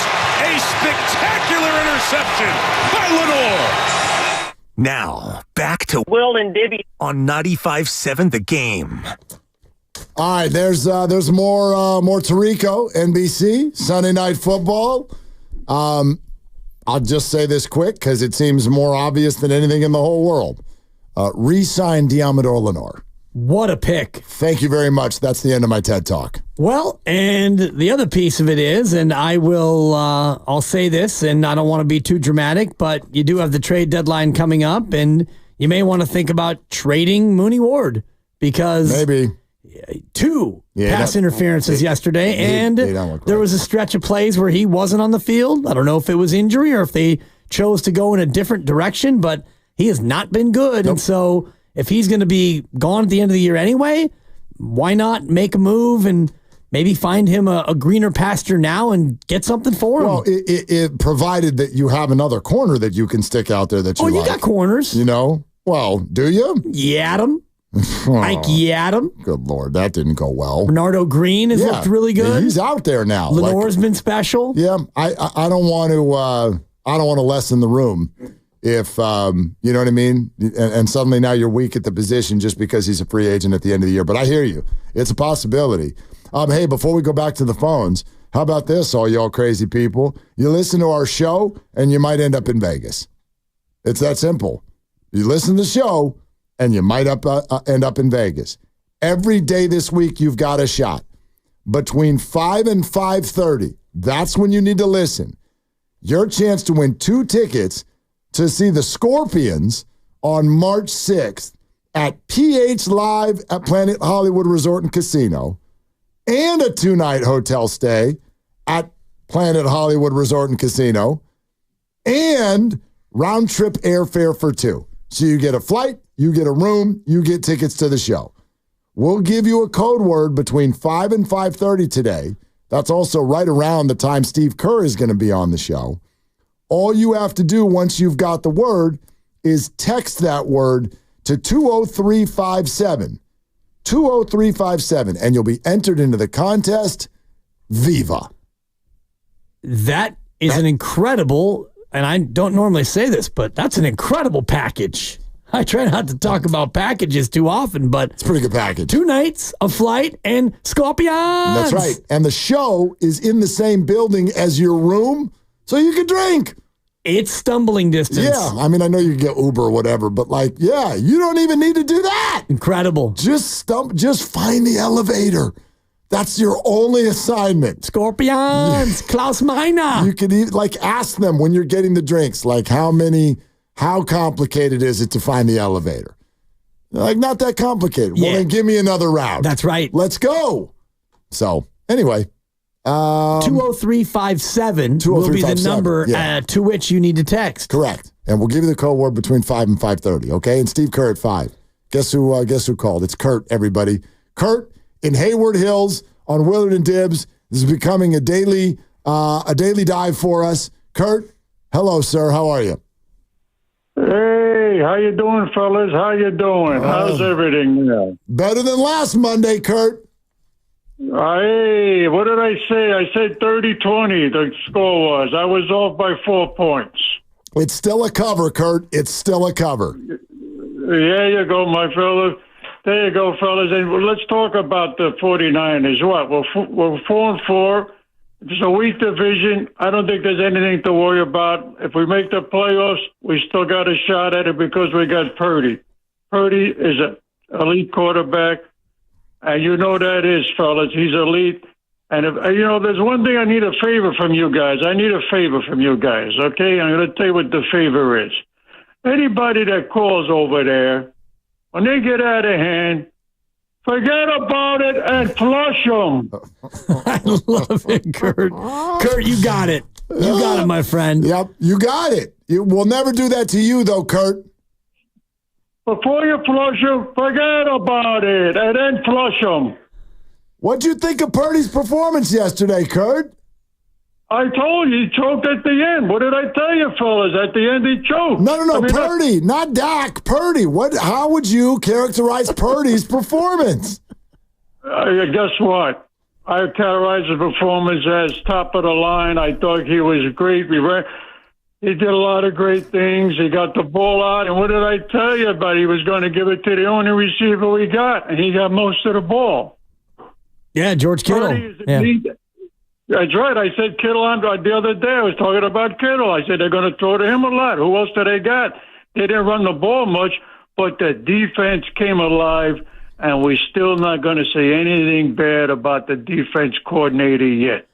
Not yet. He gets another week, Kerr. Yeah. How long until we can approach that subject?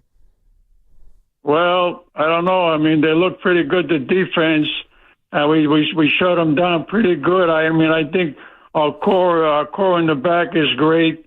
I still think we got a shot. But listen, as long as you got Purdy and you got the great coach that he is, you still got a shot at going all the way. The only team that I could see beating us, and we know who that is Detroit.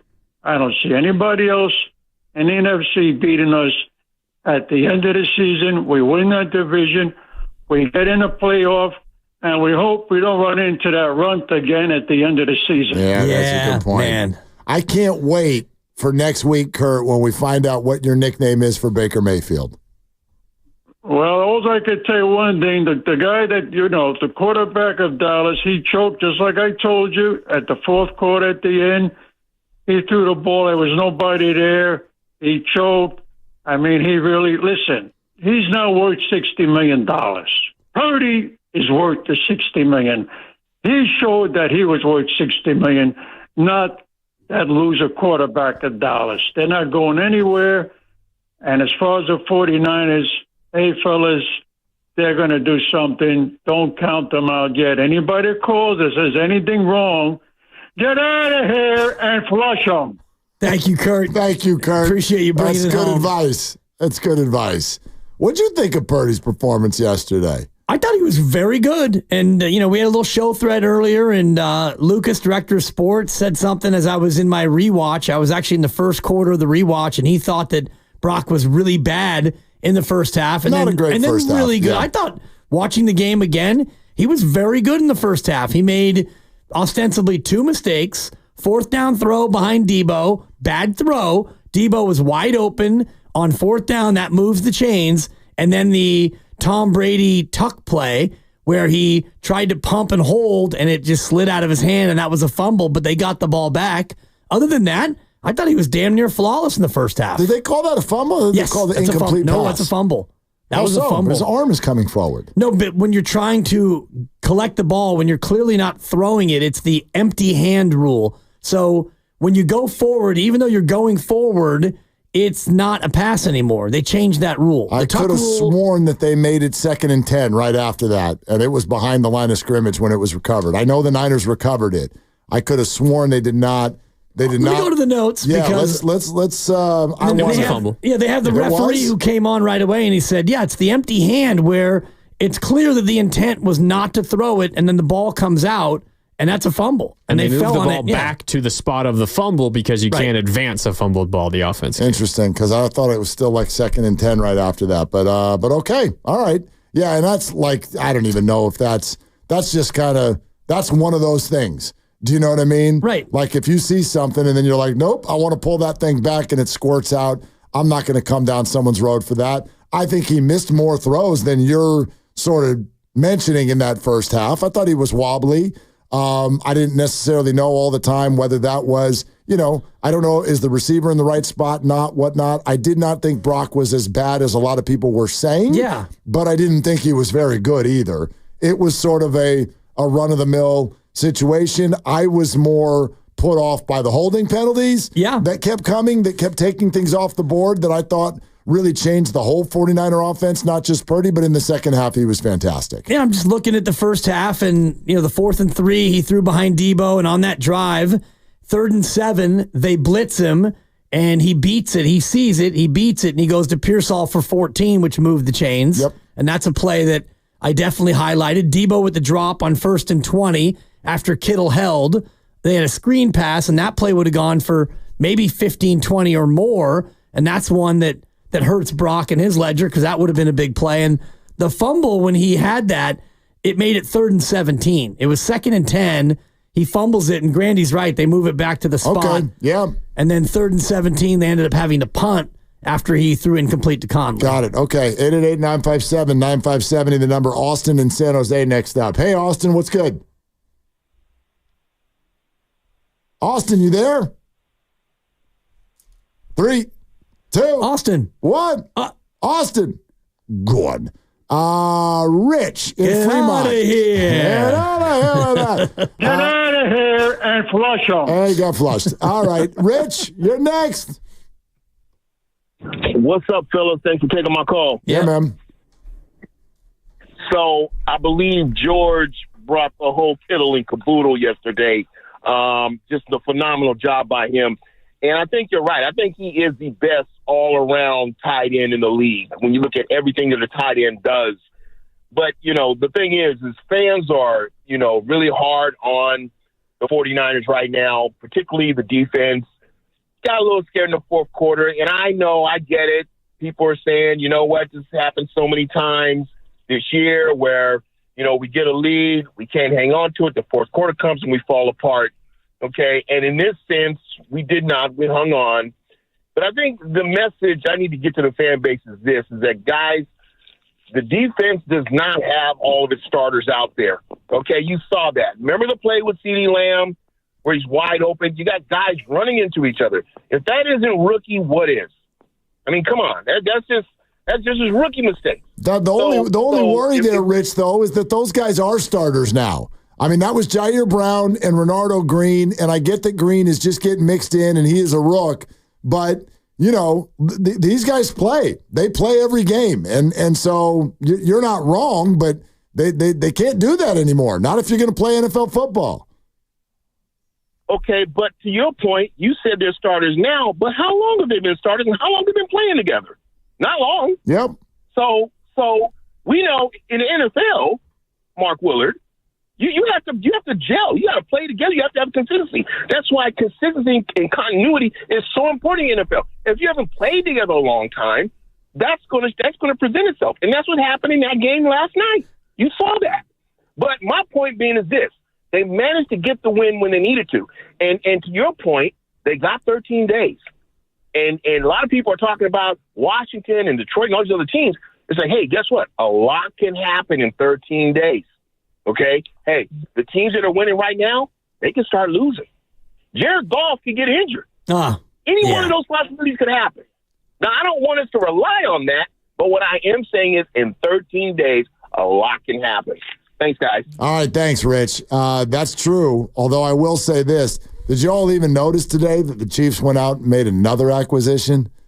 They went and got that linebacker off of the Patriots. It's pronounced Uche. Joshua Uche. I think that's how you pronounce it. And he's a solid pass rushing linebacker. And after the Chiefs got DeAndre Hopkins, they just went out and got a pass rushing linebacker and added him to the defense that I think is the best defense in the NFL. And so the Chiefs have already made 2 trades, and all they had to give up in this one was a sixth. And not even next year. Right. It's in 2 years. Yeah. A 6th-round pick in 2 years to pick up a pass rushing linebacker that a lot of teams were after. So the Chiefs are making moves. Maybe the Niners are biding time. They wanted to see what was happening last night, but I would really love to see them get in on that market and don't just make your acquisitions the guys who are coming back from injury. Yeah, it would be nice to have additional players on top of that. And the trade deadline, I believe, is in 8 days, if I'm not mistaken, a week from Tuesday. So you still have plenty of time, and you get into the bye, and you've got an opportunity to really take a look at what you have and what you still significantly need. And I think an interior defensive lineman is first and foremost on that list. And Rich makes a good point about continuity. And I was talking to a friend of mine who's on a defensive staff in the NFL, and one thing that he was saying was exactly that, because we were talking about Nick Sorensen and a new coordinator again for the 49ers, and he said to me that it takes time with a coach and a team to develop continuity and for the coach to know what the players can do. And I know he's been on the staff, but he's coordinating for the first time, and you have a lot of new players on this defense. So it does take a significant amount of time for everyone to get on the same page and gel. And I disagree with Rich about the defense last night because you played bend but don't break, prevent, and Dallas scored. Fine. You kind of knew that was going to happen. Sure. For me, the issue was what you then did with your offensive possession, and you got your defense right back on the field. That, for me, was the bigger problem. But did you just say the trade deadline is a week from tomorrow? I thought it was November 4th, if I'm not mistaken. Is that a week from tomorrow? Yeah. Is it a week from tomorrow, November 4th? November 4th is a week from today. Because I was going to say. Oh, it's November 5th then. Is it? Yeah. Yep. They literally put the trade deadline on Election Day? Yeah, why wouldn't they? The NFL's king. Forget your cute little who's going to be the dog catcher in Podunk. I was going to vote, but the Niners got Deontay Johnson. I got distracted, and I ran out of time. So here we are. 1 o'clock our time. 1 o'clock our time. November 5th. Next Tuesday. Correct. Okay. Yeah, I thought it was the 4th. I thought the 4th was the Tuesday, but it's the 5th. So there you have it. There you have it. You've got 8 days. And by the way, for those who are interested in wide receivers, and it was said to be that a lot of teams are after them, one of the two players generating the most interest, Christian Kirk of the Jacksonville Jaguars, broken collarbone, out for the year. Oh, no. So to me, the price now goes up maybe a touch for Deontay Johnson. He's the clear top man available. Free agent at the end of the year, won't cost you much. And it's funny that people are all saying, yeah, we're all after wide receivers. I'm looking at the teams who are real contenders. You're not going to acquire the guy if you're not a contender. Buffalo already got Cooper. The Chiefs already got Hopkins. Devontae Adams has already moved. I guess maybe the Steelers. The Steelers are in on the wide receiver market. It would be funny for them to acquire Deontay Johnson. They just had him a couple years ago and let him walk. Maybe the Ravens, but I doubt it. The Texans are getting Nico Collins back. Maybe the Commanders want a receiver. I could see that. The Lions definitely don't. The Falcons don't. The Bucks would be the other team. They just lost Godwin for the year and Evans for a few weeks. They're sitting there at 4-4. I don't think anybody else in the NFC West wants to acquire wide receivers. There's a lot of talk about him, but I just don't see a huge line of teams. I know you're out on the idea. I don't know, man. I don't know. I'd love to see the Niners go, yes, shore up the run defense. I'd love to go see him get another weapon and have a little bit more depth at that position. It's very possible. And Ian Rappaport yesterday said that reportedly Kyle Shanahan likes Deontay Johnson and that he thinks that they would be a good target, a good landing destination for Deontay Johnson. And even if the price does go up because, now you lose Christian Kirk off the possible trade marketplace, you do have a ton of picks. And as I mentioned last week, you've got more comp picks coming in, third-round picks for losing D'Amico Ryans. And, Rand Carthon. Sure. So you get picks for losing those execs. So you're going to have more third-rounders coming in.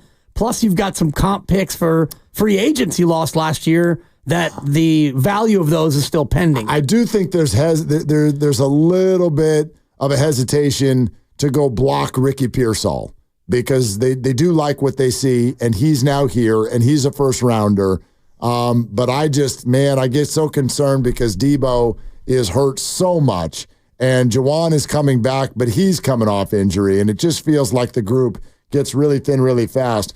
Conference call today, Kyle Shanahan was asked if the wide receiver possession would be addressed at the deadline. It's not necessarily just try to address certain positions. You look at what's available that you think can help your team get better, and if there's anything out there that's available that we think can help our team get better in the immediate without hurting us for the future, that's something we always look into. Okay, that's not a no. That's not a no. So I'd love to see Deontay Johnson end up on the 49ers. I really, really would. Just interesting factoid about yesterday, just looking at some of the numbers, Chris Conley led the 49ers in wide receiver snaps. He played in 76% of the snaps, 52 snaps, and he got one target. So that might tell you the priority of what Kyle Shanahan sees in the receiver room. Yeah, and I'm sure those would go to Juwan if he were here. Right. And he should be at the next game. They have announced they expect him back in 2 weeks at Tampa Bay. But again, like, I don't know. It feels foolish to think that no one's going to get hurt for the rest of the year with the way it's gone so far. Agreed, but I also look at what they do with their wide receivers, and they don't really use or need, like Deontay Johnson, if he comes in here, he's probably not going to get 10 targets. They don't really use their receivers like that. That's okay. Yep. I'm fine with 6 targets. That's I mean, he'd be lucky to get 6. Yeah, Brandon Ayuk put up 1,300 yards last year getting 6 or 7 targets a game. Yeah. So, he got 95 targets. That's about right. Yeah. So that's about 6 targets a game, if that, 5 or 6 targets. And even yesterday, like you had Debo get 7, Pearsall 4, and Ronnie Bell had 1. So you don't really have a lot of targets to go around. How about Matt in San Rafael? Hi, Matt. Thanks for calling. Hey, guys. So I was there last night, and there were a couple things that, from being in the stadium, first of all, Purdy, I thought he had an okay first half. I thought the whole team offensively sort of struggled in the first half, and I think he was amazing in the third quarter in particular. But the two things that struck me is, one, it doesn't seem like the team, and particularly the defense, can stay totally focused for 4 quarters. They have letdowns, and maybe it's the coordinator. I don't know. I don't really agree with Dan that they were playing prevent, because Dallas scored in less than a minute with, I believe, no timeouts. So that was kind of shocking to see. The other thing is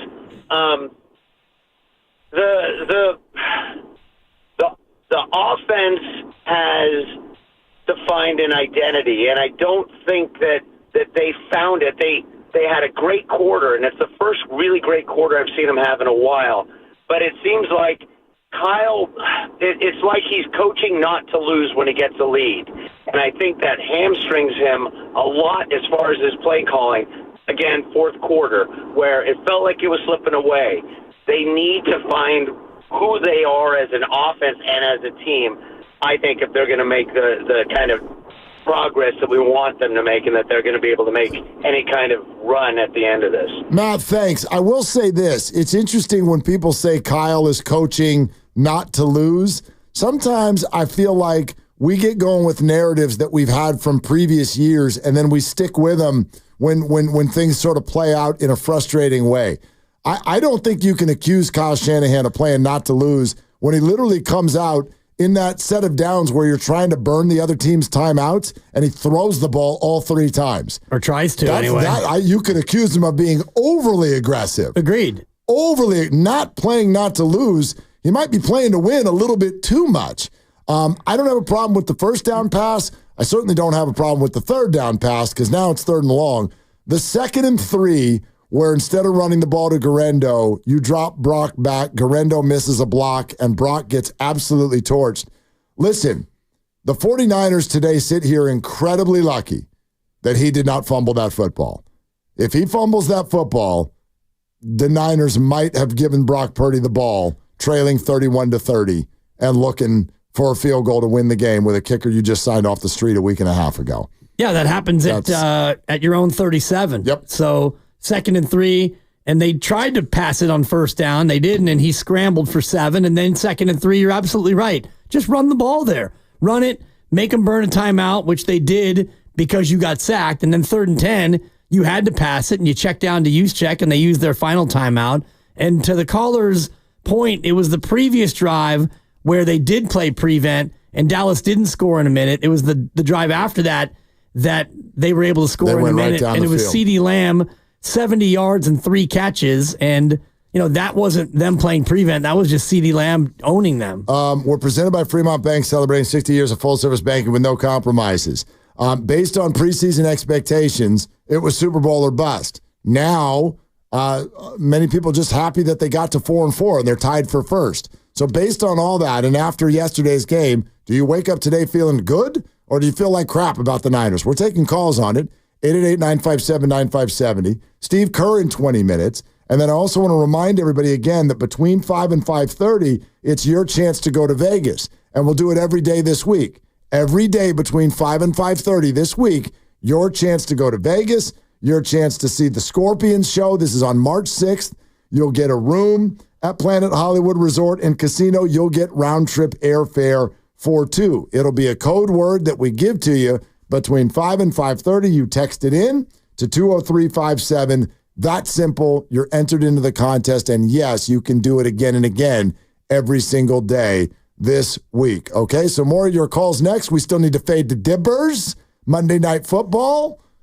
Steve Kerr in about 18 minutes. Willard and Dibbs. Hey, it's Willard and Dibbs for Safeway. Enjoy.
Steph's ankle.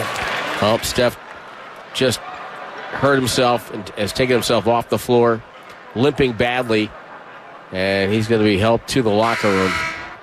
Bay Area, it's Brandon Pajemski. Catch my head coach Steve Kerr with Willard and Dibbs each and every week right here on 95.7 The Game. I'm always nervous with those. And clear. All right. Podsminski, and he's right. Steve Kerr's going to be on in 12 minutes. Steve Kerr about to be up in here. Okay? And remember, we're giving away a flyaway for two to see the Scorpions in Vegas March 6th. You get the round-trip airfare. You get the room. Planet Hollywood Resort and Casino. Sometime between 5 and 5:30, we'll give you the keyword. So keep listening. And essentially, all you got to do is listen to Steve Kerr, and that's already pretty fun anyway. So it's not like we're asking a lot of you. Right. Crying out loud.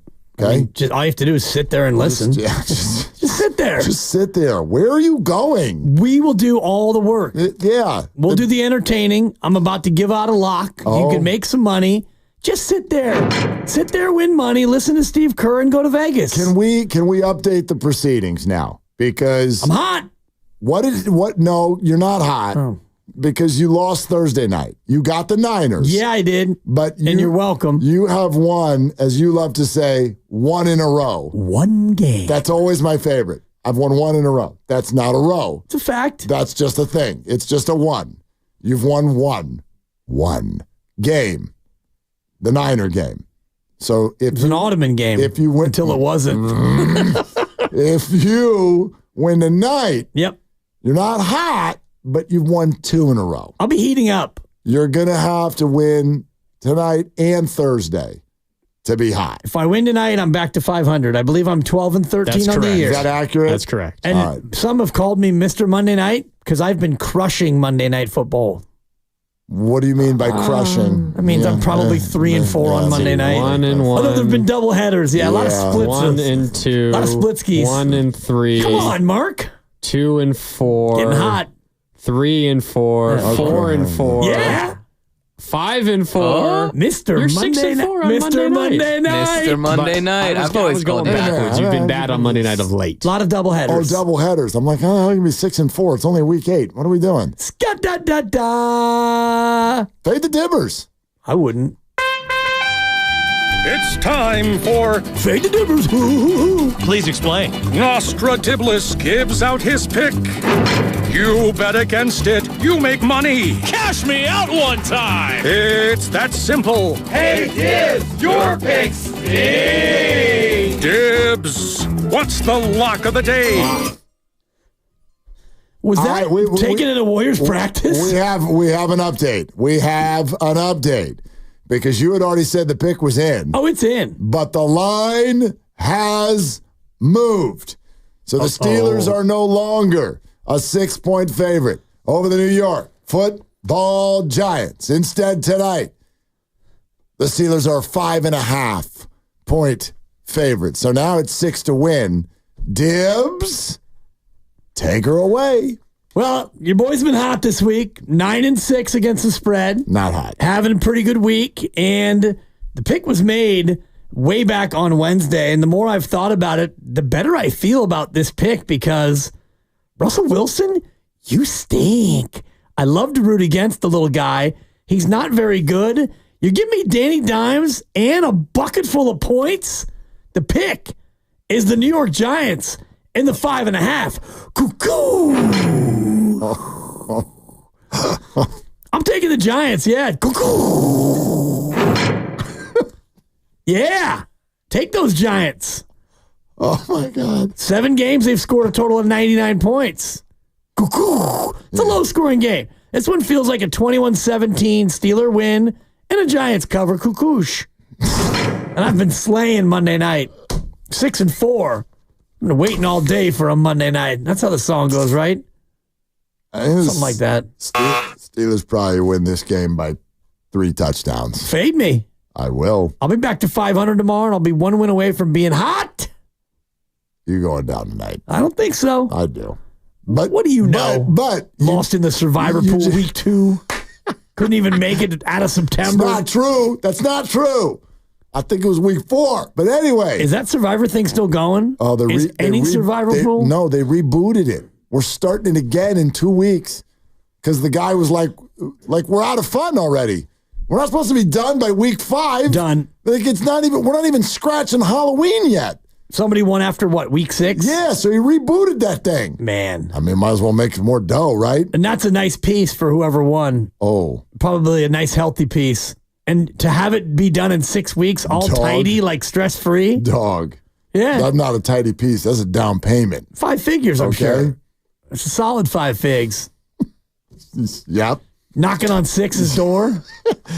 Knock. That's a nice hit. Yeah. So anyway... the Giants and the points cuckoosh. It's in. 5.5. Damn.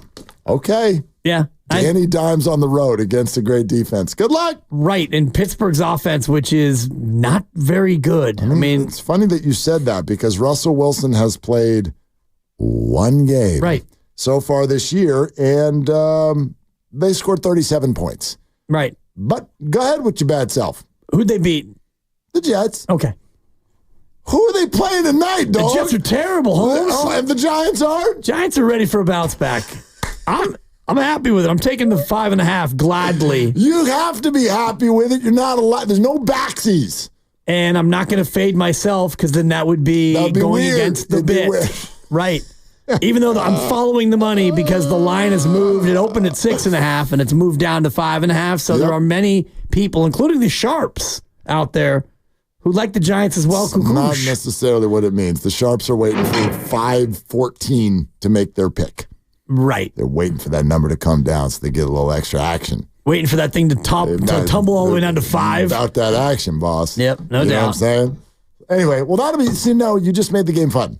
It's always fun. No, it's always fun, but I already told you, tonight was actually listen to your kids' night because, no, I know, Granny, you don't have kids, but tonight's a listen to your kids' night because just on the surface, very little sex appeal to the matchup, and B, I got no stressful fantasy stuff. I mean, if Pat Freiermuth and Chris Boswell want to really go off, maybe I could find some action, but for the most part, no.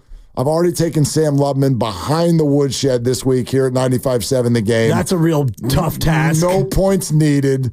I mean, his team's name is Patrick Mahomes. His team is awful. Yes, and it's been beset by injuries. Sure. Including Christian McCaffrey. Right. But anyway, yeah. So, now you just made it fun. So that's good. Good job. It's always fun. You realize that there are only 272 of these babies in the entire football season. So the scarcity makes it so no matter what the matchup is, it's always fun. And I know one of these NFL games this year will be the 272nd most fun, but the fact that you only get 272 of them makes it awesome. Just doing the math in the NBA, 1,230 games every year in the association, not including the play-in or the in-season tournament, which adds a couple of more games. So not as much scarcity in the NBA. And similar, and the number in Major League Baseball is almost double that. 2,500 games, roughly, in Major League Baseball. Comcast Business Text Line 925. It scares me when Dibbs has the same pick as me after I've already made the bet. Yeah, I get that. What he's saying is we should give out the pick earlier in the show. That way people can be prepared. We could, but then the drama would be gone. Right. You got to have a build-up in anticipation, Dibbs. Well, Texter tough guy. You know what I mean? If you're so tough, then take the bet you just made with me, double it, and fade the dibber. I don't think he was acting like a tough guy. He put an LOL at the end of it. I think he was light and airy. Well, he's obviously terrified now. So he's just being honest with his emotions. What's wrong with that? Nothing's wrong, but take action. Double it and go the other way against yourself and me. Well, then you don't. Won't. Yeah, then you exactly. Then you don't win anything. Then you're just hedging yourself. You're going to lose one and win one. If you double it, then you're going to win double against the one you're going to lose that's with me. You get that, right? I see. You said double it. Got it. Don't you get it? I didn't. I feel like Steiny right now. The first time I did not. But now I do. There you go. Yeah. Which, it's weird if you do that. Anyway. Yeah, sorry. Anyway. Yeah. Take the Giants 5.5 cuckoosh. That's in. Let's bring it home. The thingamabob where I do it still has it at 6. Yeah. Some waiting. The thingamadoozy that I do with on the world to change. My dad, my late father's former employer, they run a little pool ski, and the numbers come out on Tuesday. I got it at 6.5. So there's that. Oh. Because it's a spreadsheet. So the spreadsheet goes out, and they lock them in. Steve Kerr is going to join us in 2 minutes, and there's a wee bit to talk to him about. I don't know if this has gotten lost for some of you in a work day and a 49er Cowboy game and all of that, but the Warriors have announced that Steph Curry will be out for at least the next 2 games, and then a reevaluation sensation later in the week for Steph. Cha-ching! The same will go for DeAnthony Melton, who is already suffering from the back issues that dogged him throughout the last year of his career, and so he will miss at least the next 2 games as well. And in theory, he was one of, if not the, backups for Steph Curry. So there's no Curry and no Melton the next 2 nights against the New Orleans Pelicans. And Andrew Wiggins is questionable with a little bit of a back tweak also. So strength in numbers quickly turned into, I hope it works for the next 2 nights against New Orleans, which, listen, it's still so early. But the optimism off of those first 2 games, I don't know, last night's game puts a little bit more, I don't want to use the word urgency, but I think there's a little bit more angst now on these games, especially because they will be a little bit more shorthanded. You don't have to do that 10-man rotation. Right. So that's good, but be interesting to see what they look like. Yeah, and he played mostly 11 last night, and I'm looking at Kyle Anderson, 3 minutes and 46 seconds. He was a -9.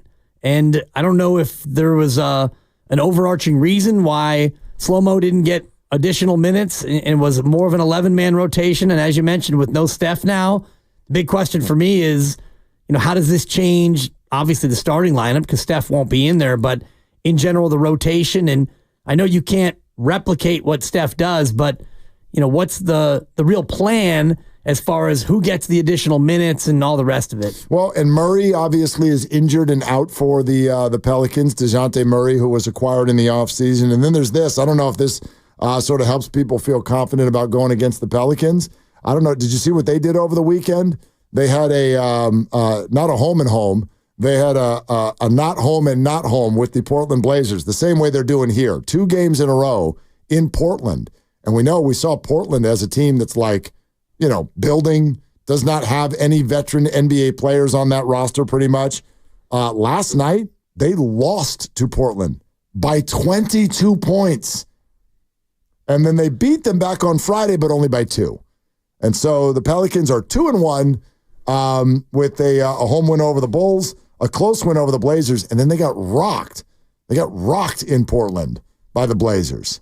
Yeah, so it's going to happen, and it's always shouldn't. Well, Portland's allowed to win games. They are, but by 22, that's a lot. It is, but it just depends on, how that game went. I didn't really watch it, but I wonder how these splits will end up being when you play the same team twice in a row, no matter where it is. Yeah. Like, it feels like when you have back-to-back games, a lot of them end up being splits. I'll do a little bit of a research project as we get deeper in the season to see if my hunch is actually correct. Steve Kerr, moments away. You're listening to 95.7 The Game, KGMZ FM and HD1 San Francisco and Odyssey Sports Station, always live on the free Odyssey app, Twitch, and YouTube.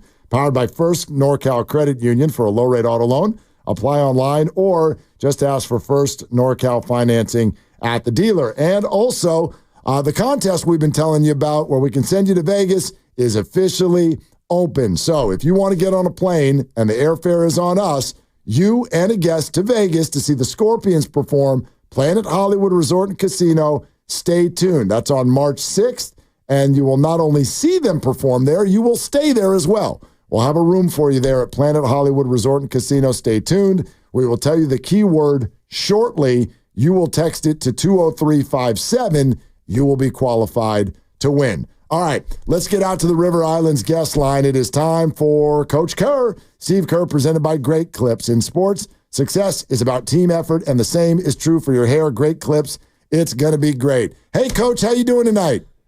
I'm good, thanks. How are you guys? We're doing great. Obviously, everybody would love to know everything that you know about Steph Curry and sort of how you plan to go about attacking these next couple of games without him. Yeah, I mean, we've put the word out. He's going to miss the next couple games, and we'll reevaluate him on Friday. So the good news is the MRI was pretty clear, and we don't expect this to be a long-term thing. So, I've been touting our depth the last few weeks in preseason, and not only are we going to be without Steph, but we'll be without DeAnthony Melton and Wiggs tomorrow night. So a chance for that depth to get their opportunity, and I'm excited about that. Okay, so Coach, you're confirming that Andrew Wiggins will not play tomorrow night. Is that right? Yeah, most likely not. Yeah, I mean, he's questionable right now. I would say he's there's a good chance we keep him out. It's early in the season. I just we'll leave him as questionable, but I'm sort of planning to play without him. So this would be a little bit of an adjustment for you to not have 12 at your disposal. More likely 9, or maybe somebody else who hasn't played much will get in there. And I know there's no easy way to replace what Steph does, one of the greatest players ever, but who do you lean on to, account for his scoring and also his ability to play make? Well, we have to lean into multiple guys. No one guy is going to replace him, obviously, but it probably means Brandon Pajemski and Moses Moody will both play more, and we're going to need Buddy shooting. We're going to probably get Lindy Waters out there, who's had a great camp and one of our best shooters. So we'll play it by ear, but we got a lot of guys, and I'm very confident they can get the job done. Coach, you've talked to us and others a lot about wanting to play fast, and if that means firing up a lot of threes, you're going to do it, and so you've really empowered your guys. Jonathan Kuminga in particular has not had a good percentage to start the season. What are you seeing with his three-point shot right now?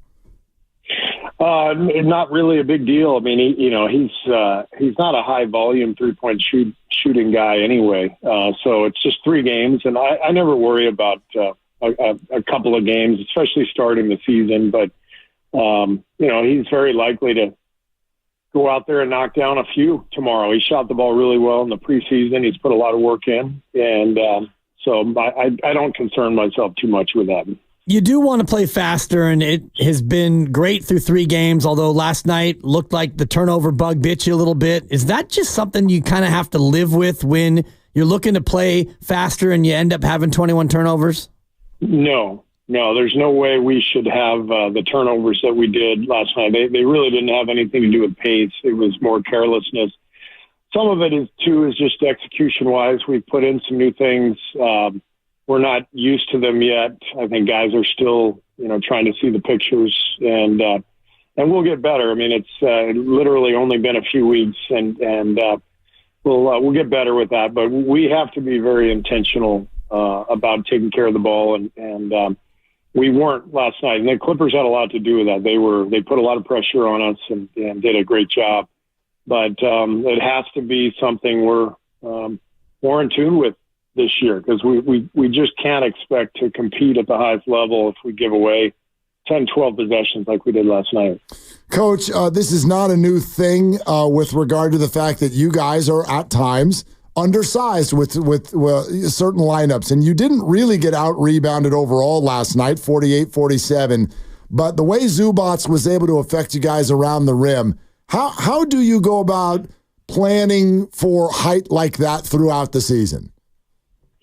Yeah, I mean, every team is different that we're going to face, and so you have to look at their tendencies and how are we going to keep guys out of their comfort zones, and so we went into the Clipper game knowing that Zubats has played well against us.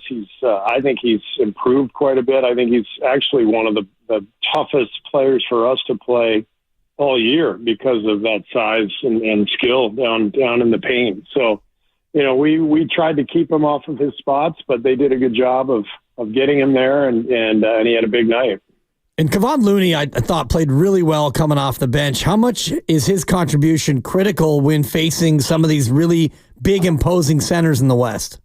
Yeah, Loon's the best. I mean, that guy, the way he played last night, coming off the bench, always just embracing his role.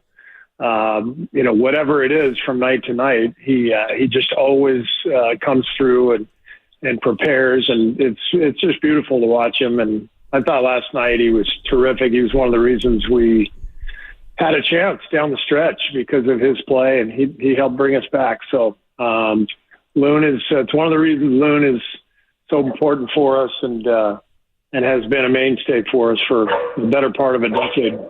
Coach, good to hear the first performance from your dog here this season. That's good. How's the dog? Dog's doing great. We actually have 2 now, so you may be hearing quite a bit of them this year, but all good for the dogs in the Kerr house. Okay, hold on a sec now, Coach. We'll get back to the Warriors, but the last time we talked to you about your dog, I'm just going to be real with you. You did not sound like someone who wanted yet another one. How the hell did this come together? Well, it's actually our daughter's dog, and she and her son-in-law, or my son-in-law, are living with us for the next couple of months because they're moving into a house in a couple of months and putting some work in. So, so the dog came with them. So it's going to be busy around here. Fantastic. Do the dogs get along? Oh, they get along great. Okay. Both retrievers. Yeah, they just wrestle all day long. So it's good. They wear each other out. It's good to know that you're just like the rest of us, where you may have relevance and sway in one area of your life, and then in other areas, you just basically have to go along with the plan. I actually have very little sway in any area of my life. That's what I've found. Coaching, parenting, it doesn't matter. I'm just a bystander, really. Wait, so these rotations aren't yours, Steve? All right, I got a little sway, maybe, but not okay. that much. Thank goodness. I'm like, we're talking to the wrong guy about Moses Moody, for crying out loud. No. All right, Steve Kerr with us. Hey, Coach, just a broad question in that I think when the lights come on, there are always surprises in life. So of these first 3 games, how has it gone compared to what you thought it was going to look like? It's actually about what I thought it would look like, to be honest. I'm not surprised by anything. We have a lot of good defensive players this year. Our defense has been excellent. Even last night, we weren't perfect, but we definitely played well enough to win defensively. But our offense didn't measure up, and I think that's going to be the harder side of the ball for us to really execute under duress against the best defensive teams, which the Clippers are one of them. I think that's going to take a little more time just because we're doing some different things this year. We're trying to get more organized. We're trying to run more sets, to get that organization.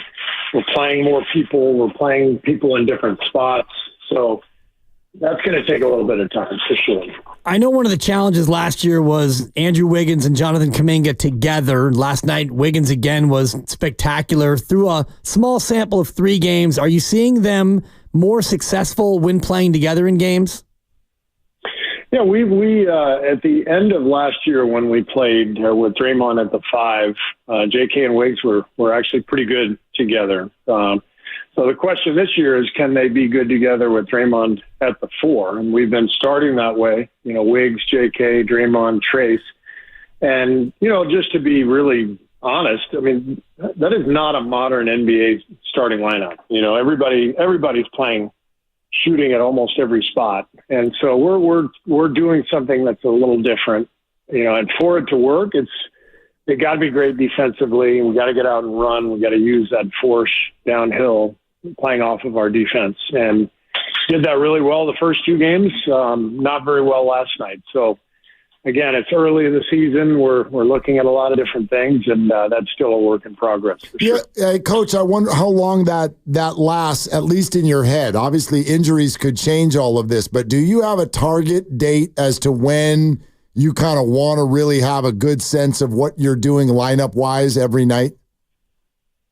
Well, we want that to happen as soon as possible, but I think in general, you get to the quarter pole of the season and you usually have a good sense of what your team is going to look like. So I'm not going to say I'm going to stick with this for 20 games, I'm not going to say I'm going to make any changes at all. If it goes well, this could be our starting lineup for the year. But usually at around the 20-game mark, we'll have a good field. And normally, you have Draymond Green in there for the conclusion of these tight games, yet last night with 8 minutes to go, he checked out and never checked back in. What was the reasoning behind that, and what did you see from the 5 you had on the floor to close the game out?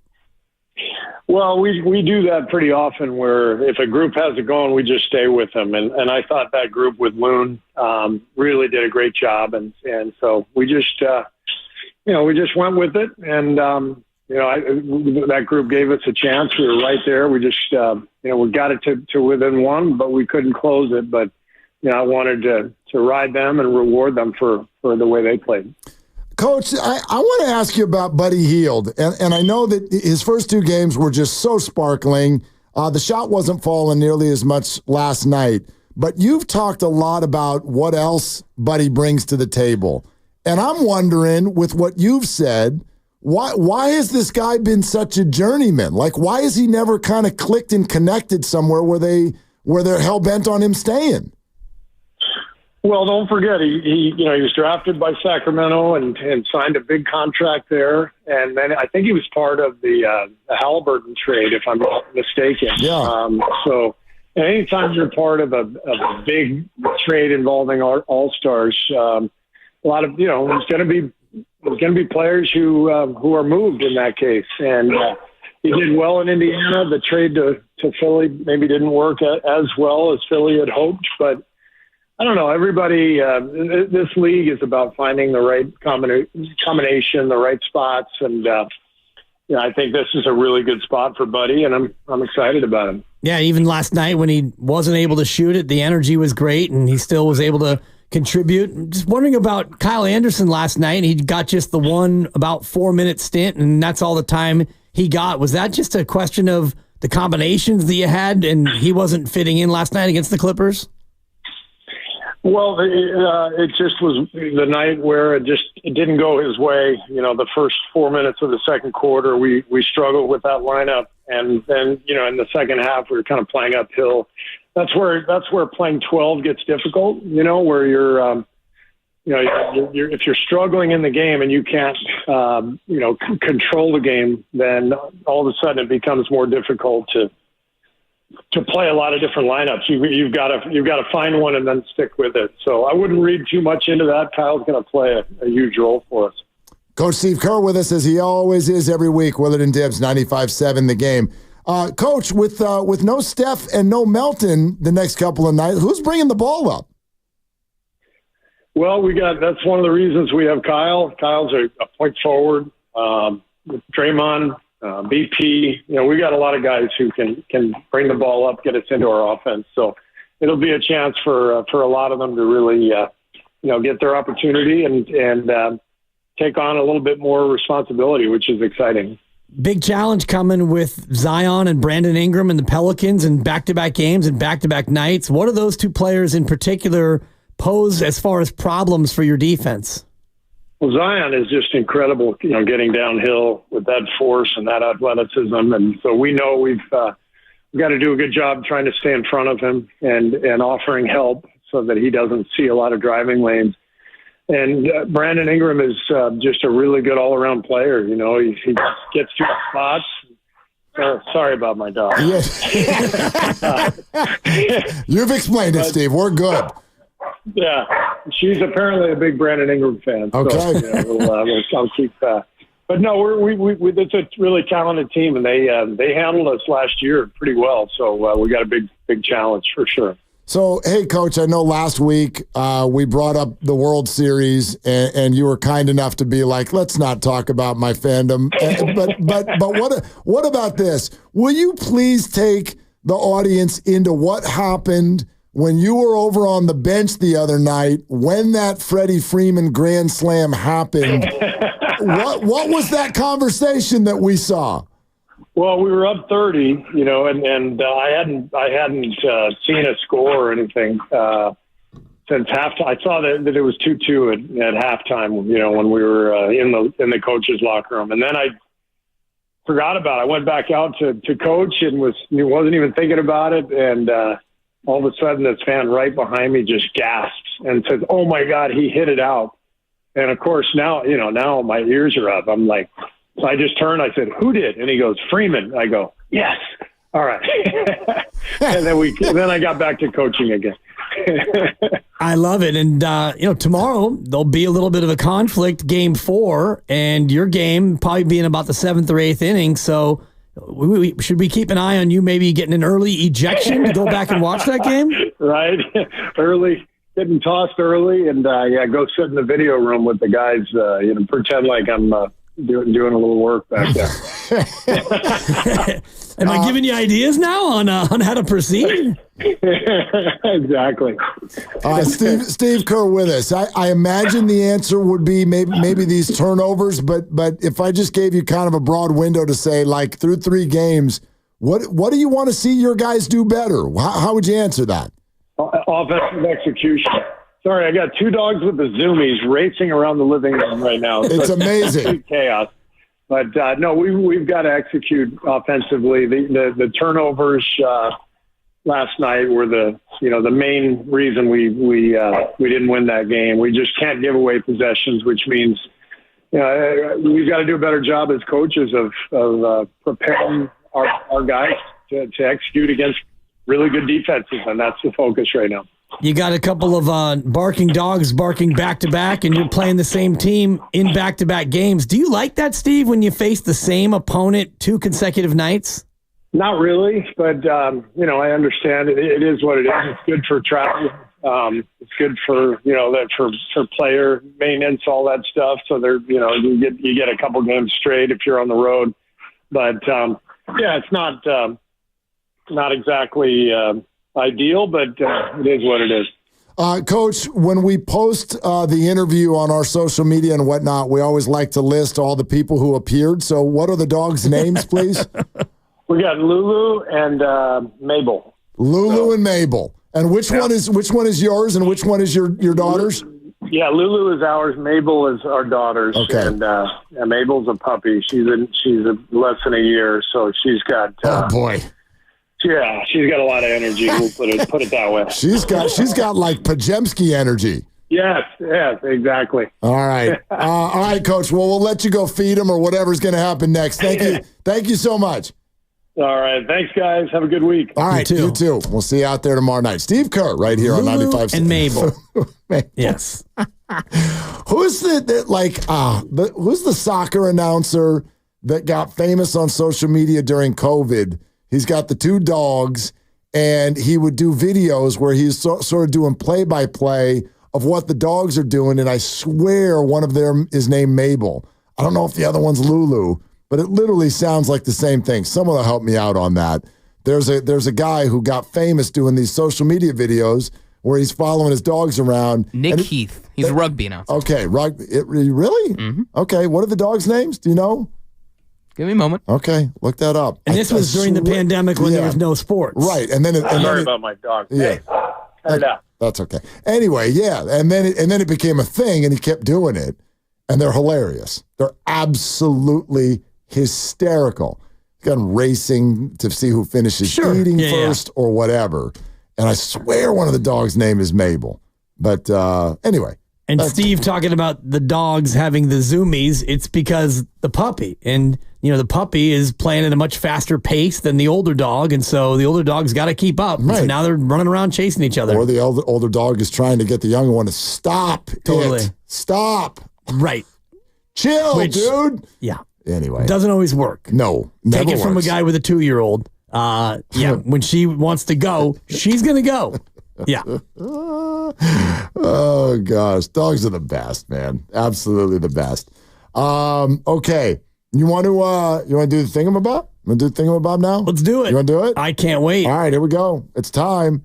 You want to win 2 tickets to the Scorpions? Okay, March 6th. The show is at PH Live. That's at Planet Hollywood Resort and Casino. You get 2 nights at the hotel, Planet Hollywood Resort and Casino. You get round-trip airfare for 2 to Las Vegas.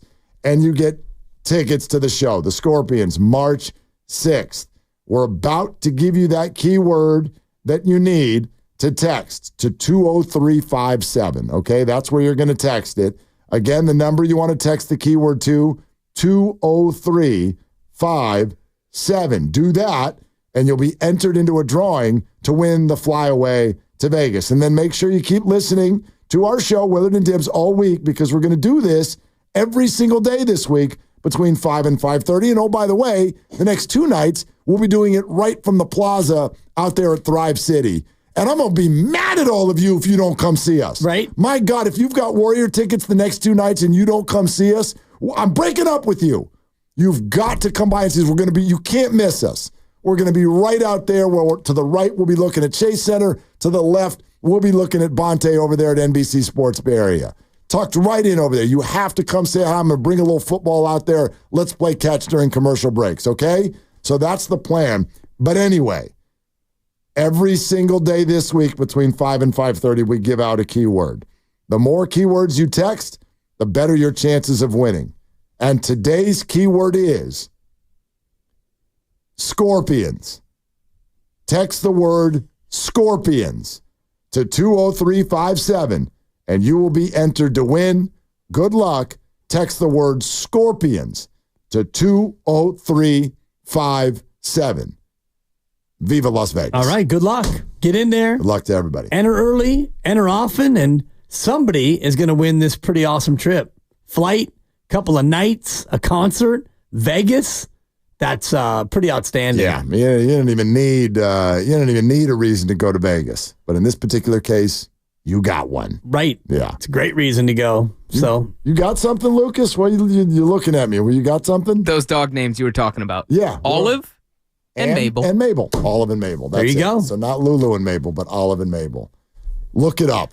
I'm telling you. You want to waste an hour on the internet? Google Olive and Mabel. Okay. And you're welcome. All right. Sounds good. It's so good. It's so good. All right, Steve Kerr was fantastic. I tell you what I loved most about everything he said. The number one thing I loved was his very first answer, which was sort of a blasé tone in his voice when he spoke about Steph Curry. Not expecting this to be a serious thing. We've announced that he's going to be out the next 2 nights, but not expecting it to be serious.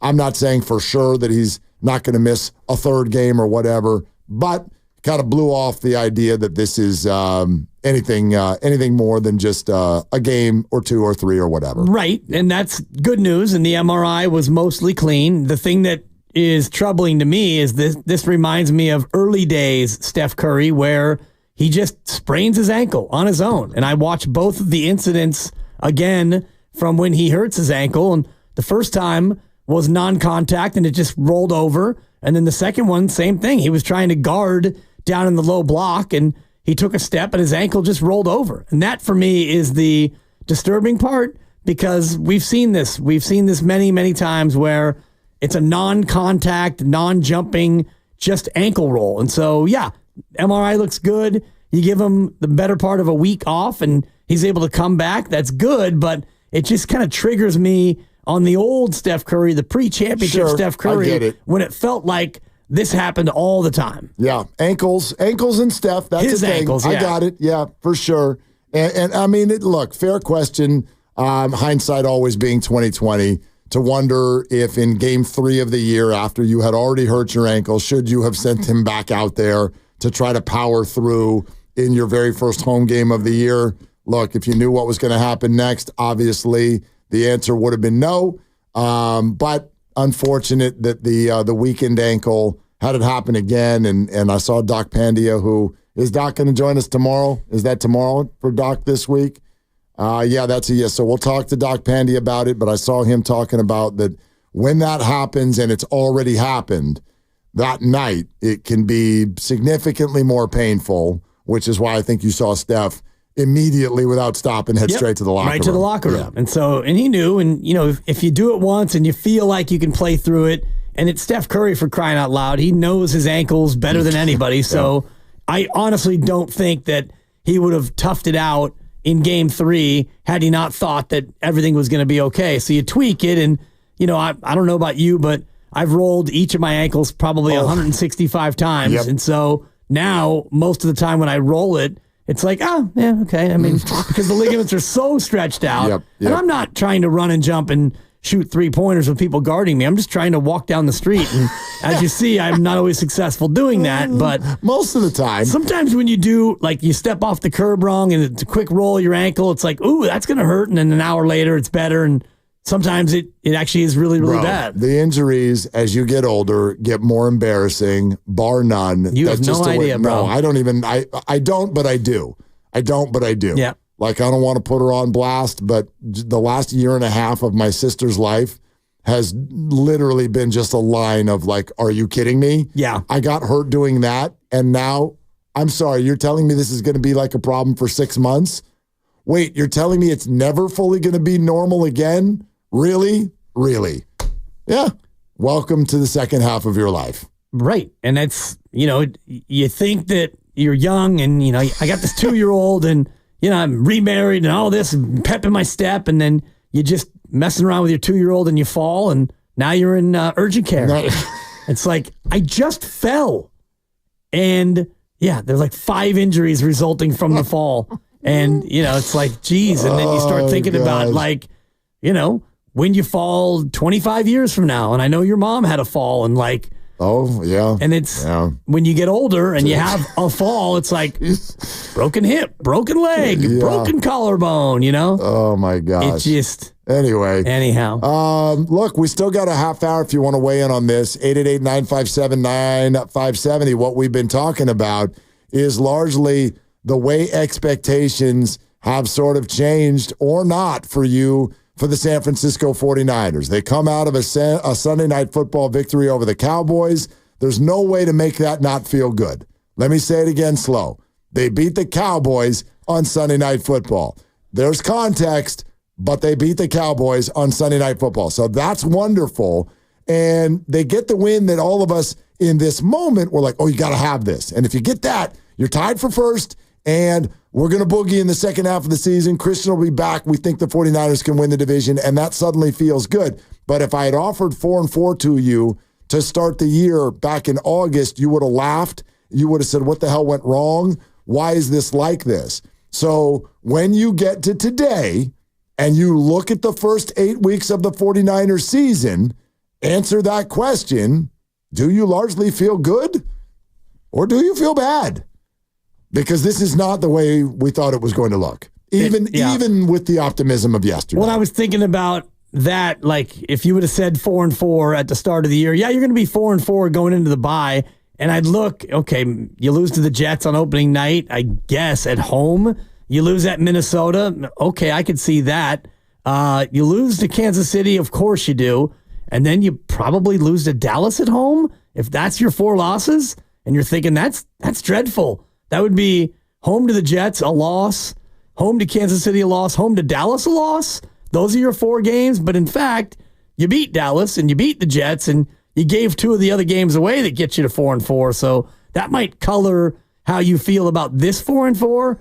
I feel good about it just knowing where they are in the division and knowing what health should be on the horizon, healthy players coming back, and a team that, at least for one day, last night, they played really well, I thought. They looked good. For the most part. They played well. For the most part. Things to clean up, of course. Special teams, less a problem. The defense got a little gashed late, but you had a cushion. I thought the offense hummed, even with names like Pearsall and Garendo doing a lot of the heavy lifting. So I look forward to Grandy's grades tomorrow as we pick through that Week 8 game in a little bit more detail, but all in all, off that win, I feel good about 4-4. I just think in general, and no one wants to do this because who's got time for this? And I get it. We're just here to have a good time. And damn it, we want our teams to do well.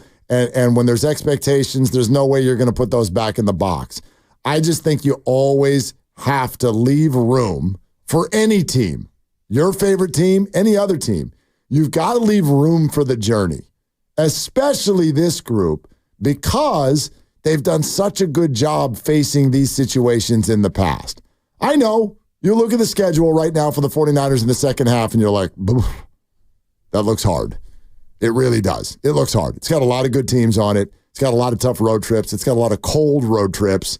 And we don't even know what the 49ers' health will be during those football games. So it's nerve-wracking, and I think that's fair, but you have to give teams room for the journey that they're about to go on and realize that it may not often be as smooth as you think it's going to be when it just gets started at the beginning. A lot of this is explainable. Let's put it that way. Well, it's never that smooth, and it's always a journey. And I think about last year, and I mentioned this earlier, you were 5-0 after 5 games, and you had a point differential of plus 100.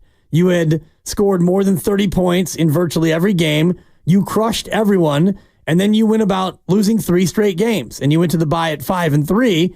And you lost on a botched field goal by your kicker. And then you lost a game to Minnesota that was highly winnable. And then Cincinnati came in here and knocked you around. So, yeah, the journey to 5-3 last year was very different than the journey to 4-4 this year, where you're probably right. They should be, quote unquote, 6-2. Unfortunately, they're not. But in 8 of their games, they've been the better team 6 times.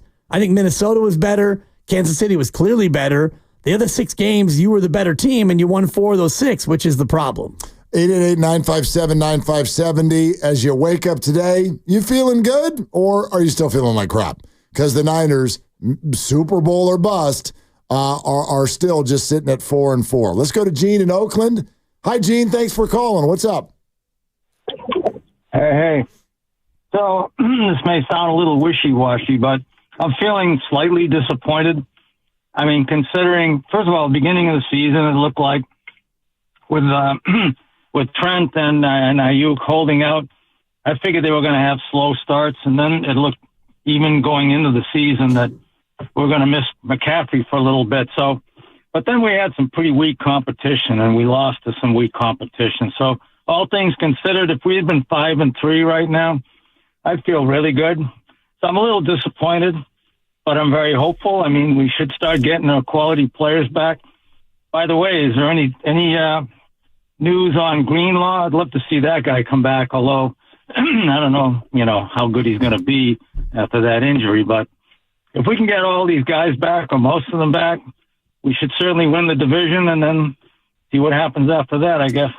Gene, I would like you, once you hang up your phone, I would like you to pull your ear as close to the radio as possible, because we have a specific Dre Greenlaw update from Kyle Shanahan, okay? So thanks, Gene. Appreciate the call. This is exactly what Kyle said earlier today about Dre Greenlaw's timetable. No, I mean, we talk about a lot of stuff, and he's working through it, but I hate to give a rough timeline for you guys because we're not exactly sure of it. I think it's, once we get back from this bye week, I think he's going to be about week to week deciding whether we should get him back in the practice deal or not. But we'll see how this next week goes. We'll see when we get back from the bye week. And I think once it gets past the bye week, then we'll be looking each week on whether we should bring him back or not, because it is getting closer. By the way, while we're here, is Christian McCaffrey going to be ready for the Bucs game? It depends how this week goes. I mean, he's had no setbacks, so it looks like we're on track. But he's going to hit it hard this week while we're gone and kind of simulate some practice stuff for himself. And as long as it all goes good, hopefully we'll get him back in practice next week. Okay, and whenever he comes back, is he immediately full starter? Now, the expectation is to see how he is when he gets back and then evaluate him as he goes. I mean, of course, the hope is that everything just goes back to normal and it's, perfect, but that's what we're all striving for. But you got to play that out smartly, and you got to evaluate that each day, what we see with our own eyes, what he tells us. That'll be something we constantly are working through. There it is. That's from Kyle Shanahan on the McCaffrey and Greenlaw thing. And if I'm just going to sort of guess based on what you're hearing, like the Niners put out publicly, or at least through back channels, that the Bucs game had been circled by Christian McCaffrey as early as 2 weeks ago. And the way he answered the Greenlaw one is a clue into how they handle this. I know that it's only a, quote, loose target date, but they don't do that stuff willy-nilly, because they damn well know what they do not want to do is overpromise and underdeliver. So when they told you that it was probably going to be the Bucs game, it's going to be the Bucs game, unless something awful happens. For McCaffrey. Right, and nothing has happened. Greenlaw, on the other hand, I can take from that answer, there's not even a game that they've circled yet. No. Let alone are they feeling like he's progressing through this, that, and the other. They're just not there yet. And then when you add in that when he comes back, coming off of a really bad injury, I don't know if you're going to get anything substantive from Dre Greenlaw this year or not. Probably not right away. And the hope would be that he's ready to go before the end of November. And just looking at some of the return to play timelines that are generally out there for football players with the torn Achilles, 9 to 12 months. The injury happened on February 11th. 9 months from then would be November 11th, which would be the day after the Tampa Bay game. So if you talk about a 10-month return, that would be December 11th. They play the Rams in Week 15 on December 12th. So honestly, if you could get Dre Greenlaw back by the beginning of December, the middle of December, give him 3 or 4 games to ramp up, and then hopefully you're a playoff team and he could be closer to being himself in the postseason. But you're right that you can't count on him being this year as good as he has been. But the other challenging part of this is you're running low on linebackers, and you got Flanagan Fowles, who's hurt.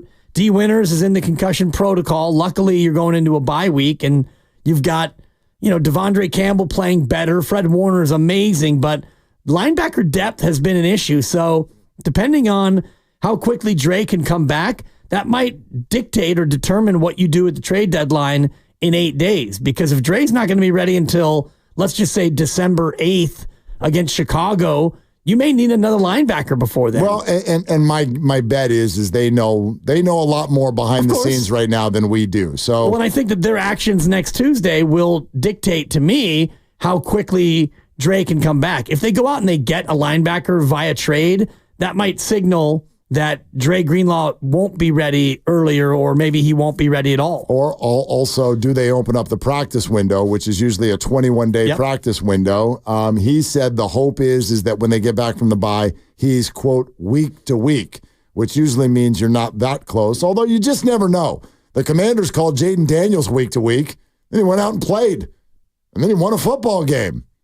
I mean, it was a low-scoring football game, but, did a good job to run around back there and avoid the sack before he threw the ball downfield. It's just the idea, it was the play before where they got the chunk play that even put them in range to throw the Hail Mary. But why do teams continue to rush 3? It's a great question. And you let a guy just run around. Rush 5. Rush 7. Bring his house. You're not going to do that. I can honestly say was sort of built for this. Cover 0. You're not going to leave anybody on an island. And what they also did is they had somebody spying the quarterback. So they rushed 3, and Jaden runs right, and the linebacker would run with him. It's like, what the hell is he doing? I don't know. It was a fun play, though. I could tell you didn't like it. You must have been going against Jaden Daniels in fantasy or something. It was already a wrap, Saran.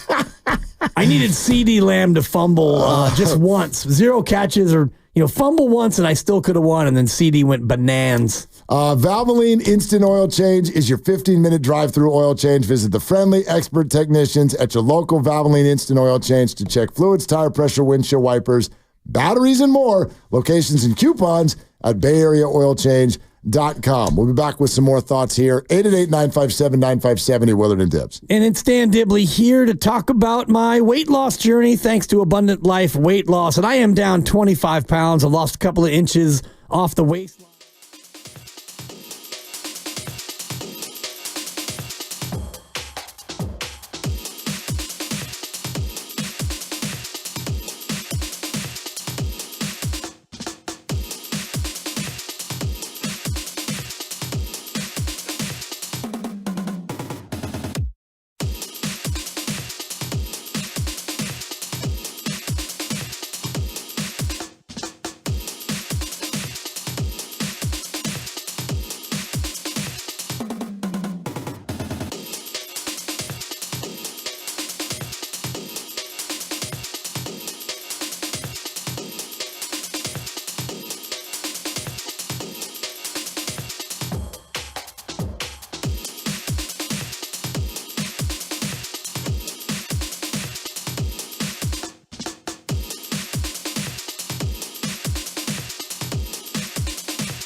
3rd and goal. We're into a motion. The blitz comes. Purdy gets it up. It's a touchdown for Kittle. However, the contact brings the flag. There was no foul for offensive pass interference. And George Kittle, on his day, gets a touchdown.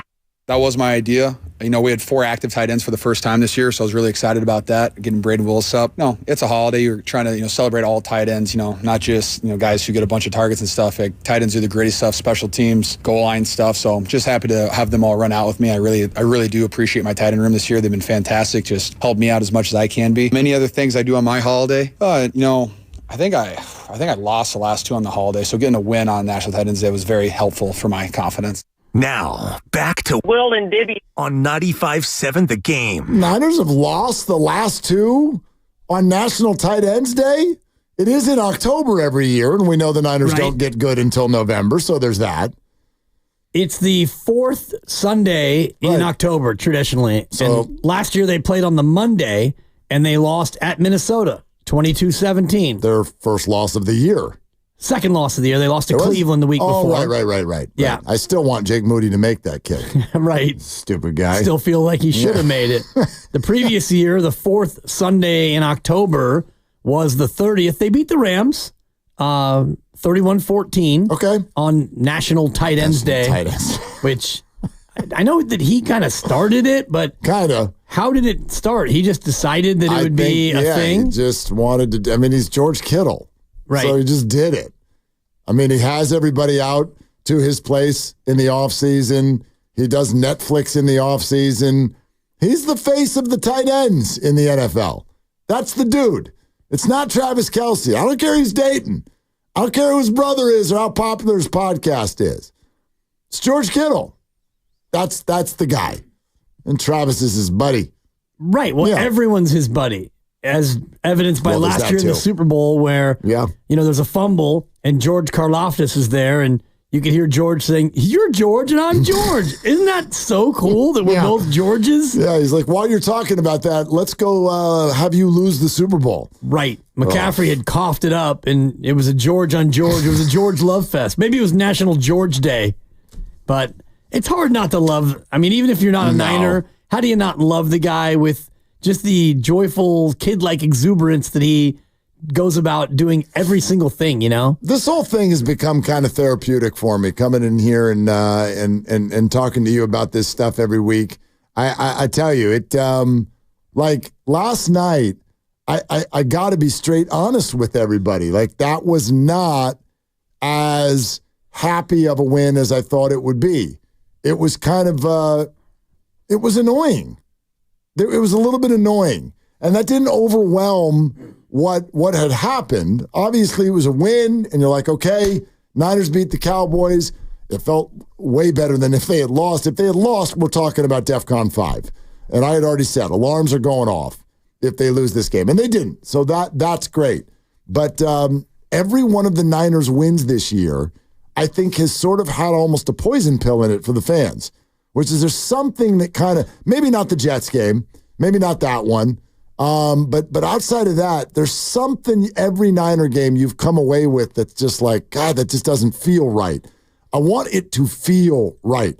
And so hopefully the bye week is exactly what they need, the trade deadline, the return of McCaffrey, the return of Juwan. If all of these things can happen 13 days from now, boy, I can't wait to see if they can sort of find a new level, the level we've seen them get at before, or play 4 full quarters at it, because I still think that team can have an interesting finish to this year. Right, and they can. And I think the New England game was another one that was pretty much mostly drama-free. I don't remember anything in there that was a, quote, poison pill. And I also look at last night a little bit differently because, Dallas with CeeDee Lamb, when they're trailing, and the Niners know they're going to just throw, and they also know that, it behooves them to allow Dallas to stay in front of them, and they did that on the first of the back-to-back touchdown drives, and so that didn't really bother me. What started to get annoying was when the Niners get the field goal with 4.5 to go, you're up 13, and even at that point, I'm thinking, okay, same thing. Dallas is probably going to go down the field because it's the NFL, and this is what teams do. Keep Dallas in front, make them use 3.5 minutes, and if they inevitably score, then there's 48 seconds left, and Dallas is out of timeouts, and now it's just an onside kick, and the Niners can kneel it out from there. But they went 1, 2, 3, 4 touchdown. That for me was the annoying part when they took 54 seconds off the clock, and they made it a one-score game. Where's the pass rush in a moment like that? You know they're throwing, and their offensive line is not good, and your defensive line is, hang on, let me look, supposed to be good. So, yes, that's what I mean by the poison pill. You still go to bed, and yes, this is spoiled. I'll admit it. It's spoiled. There are so many fan bases that would love to be annoyed when they win. Like, I totally get it. But there's always something with each one of these 49er games that makes you sort of, here's a better way to put it. It robs you a little bit of your confidence for the next one. That's kind of what it does. I suppose. It does. Not for me, because, a win is a win, and you can say that Dallas stinks and they're not a great team, but they're full of pro players, and they've got guys who can make any team look bad, and CeeDee Lamb is that guy.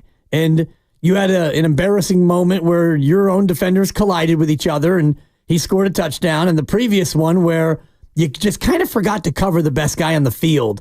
And, they had 3 receivers to the left and CD alone to the right, and it was just a full-on everybody cross route, and you all went with the 3, and nobody went with the CD, and he was all alone in the end zone. So there were things that needed to be cleaned up, but for me, it's just football, and those plays are going to happen, and at the end of it, when you wind up with the win, and you have your lead running back who only played a dozen or so snaps, and then the other rookie, the new guy, the backup, comes in and looks fantastic, and your $60 million quarterback played a very good game, in my opinion, and your tight end on National Tight End Day was dominant, and your all-pro linebacker was great, and your high-paid pass rusher got a sack. No shrug, by the way. I know. Why is he not doing that anymore? He was like growling and yelling. He was very happy. Well, it's an important time. But normally we get the shrug, right? So, I don't know. My takeaways are not negative. Yes, there's things to clean up, but anytime you beat Dallas is a wonderful day. It's a wonderful day. No, it's not a negative takeaway. It's just, again, it's like,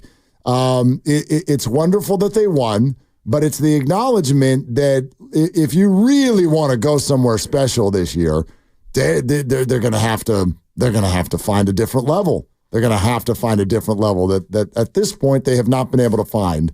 But I trust Kyle Shanahan. He's been here before, and they've done it then, and I expect them to do it again. And I heard something from Trent Williams last night that I thought was kind of tucked under the covers that might be a little bit important. And maybe it's the silver lining to something that has been very frustrating to Niner fans throughout the year, which was the way camp went. Trent sat out, and Brandon sat out, and Christian was immediately tabled and did not really have any training camp. And Trent insinuated last night that the benefit of that, the dividends for that, may be what's coming next.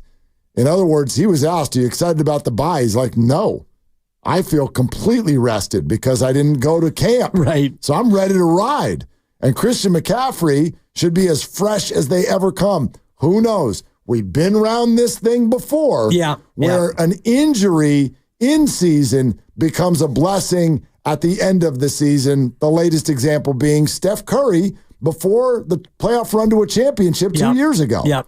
And I do think the other byproduct of what you're saying is getting younger guys forced playing time, and it's Malik Mustafa, who now you can't get him off the field, and Bernardo Green looks like a guy who is going to play no matter what. And now Ricky Pearsall is emerging, and he's going to play a lot more than he otherwise would have. So Dominic Pooney, a rookie who was forced in due to injury, turns out to be a good player, and now you have a mainstay at right guard. So that's another byproduct of what you went through in camp is you've had a lot of these guys get forced playing time, and now they've earned their playing time, and now you've got a good core of younger guys going forward. I'm so excited about tomorrow. I can't wait to get out there. Obviously, we could not attend the Warrior game last night for multiple reasons. I was doing the show. We're in the middle of a 49er game, all of that. But I cannot wait to do the show at Thrive City with you tomorrow. I cannot wait to see some of our listeners who I know are going to have tickets and be out there and ready and excited for this basketball game. And then absolutely going to the game and taking the lovely Christy tomorrow night. We'll stay out there and do basketball things. And I'm so glad it's back. I've missed it. Yeah. I have really missed it. And I have missed the energy out at Thrive City, and we're going to be literally in the center of it. Yeah. So a little outdoor show, too, if I'm correct on that. That is correct. Slather on some sunscreen, get the sunglasses. And or bring a jacket.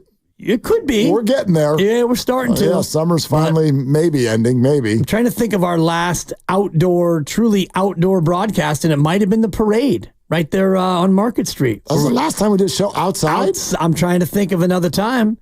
At Field Work, that was kind of a patio vibe. It was semi-outside. Linden, we were in a drafty Lions club. The field work that was out, what was the one that was in San Ramon? That was outside. That's outside. Yeah, you're right. We had the overhang, so maybe it had a little bit of an indoor feel. And Fremont Bank, the beautiful rooftop deck, was outside-ish. Outside-ish, yeah. The doors were open, so there you go. Anyway, come see us. Yeah. Come see us. Grandy, what are you doing here in a couple minutes?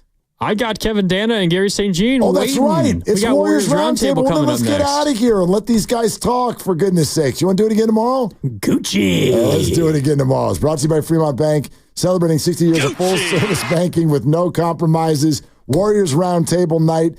It is a full hour. They'll be all over it. Kenneth and Dana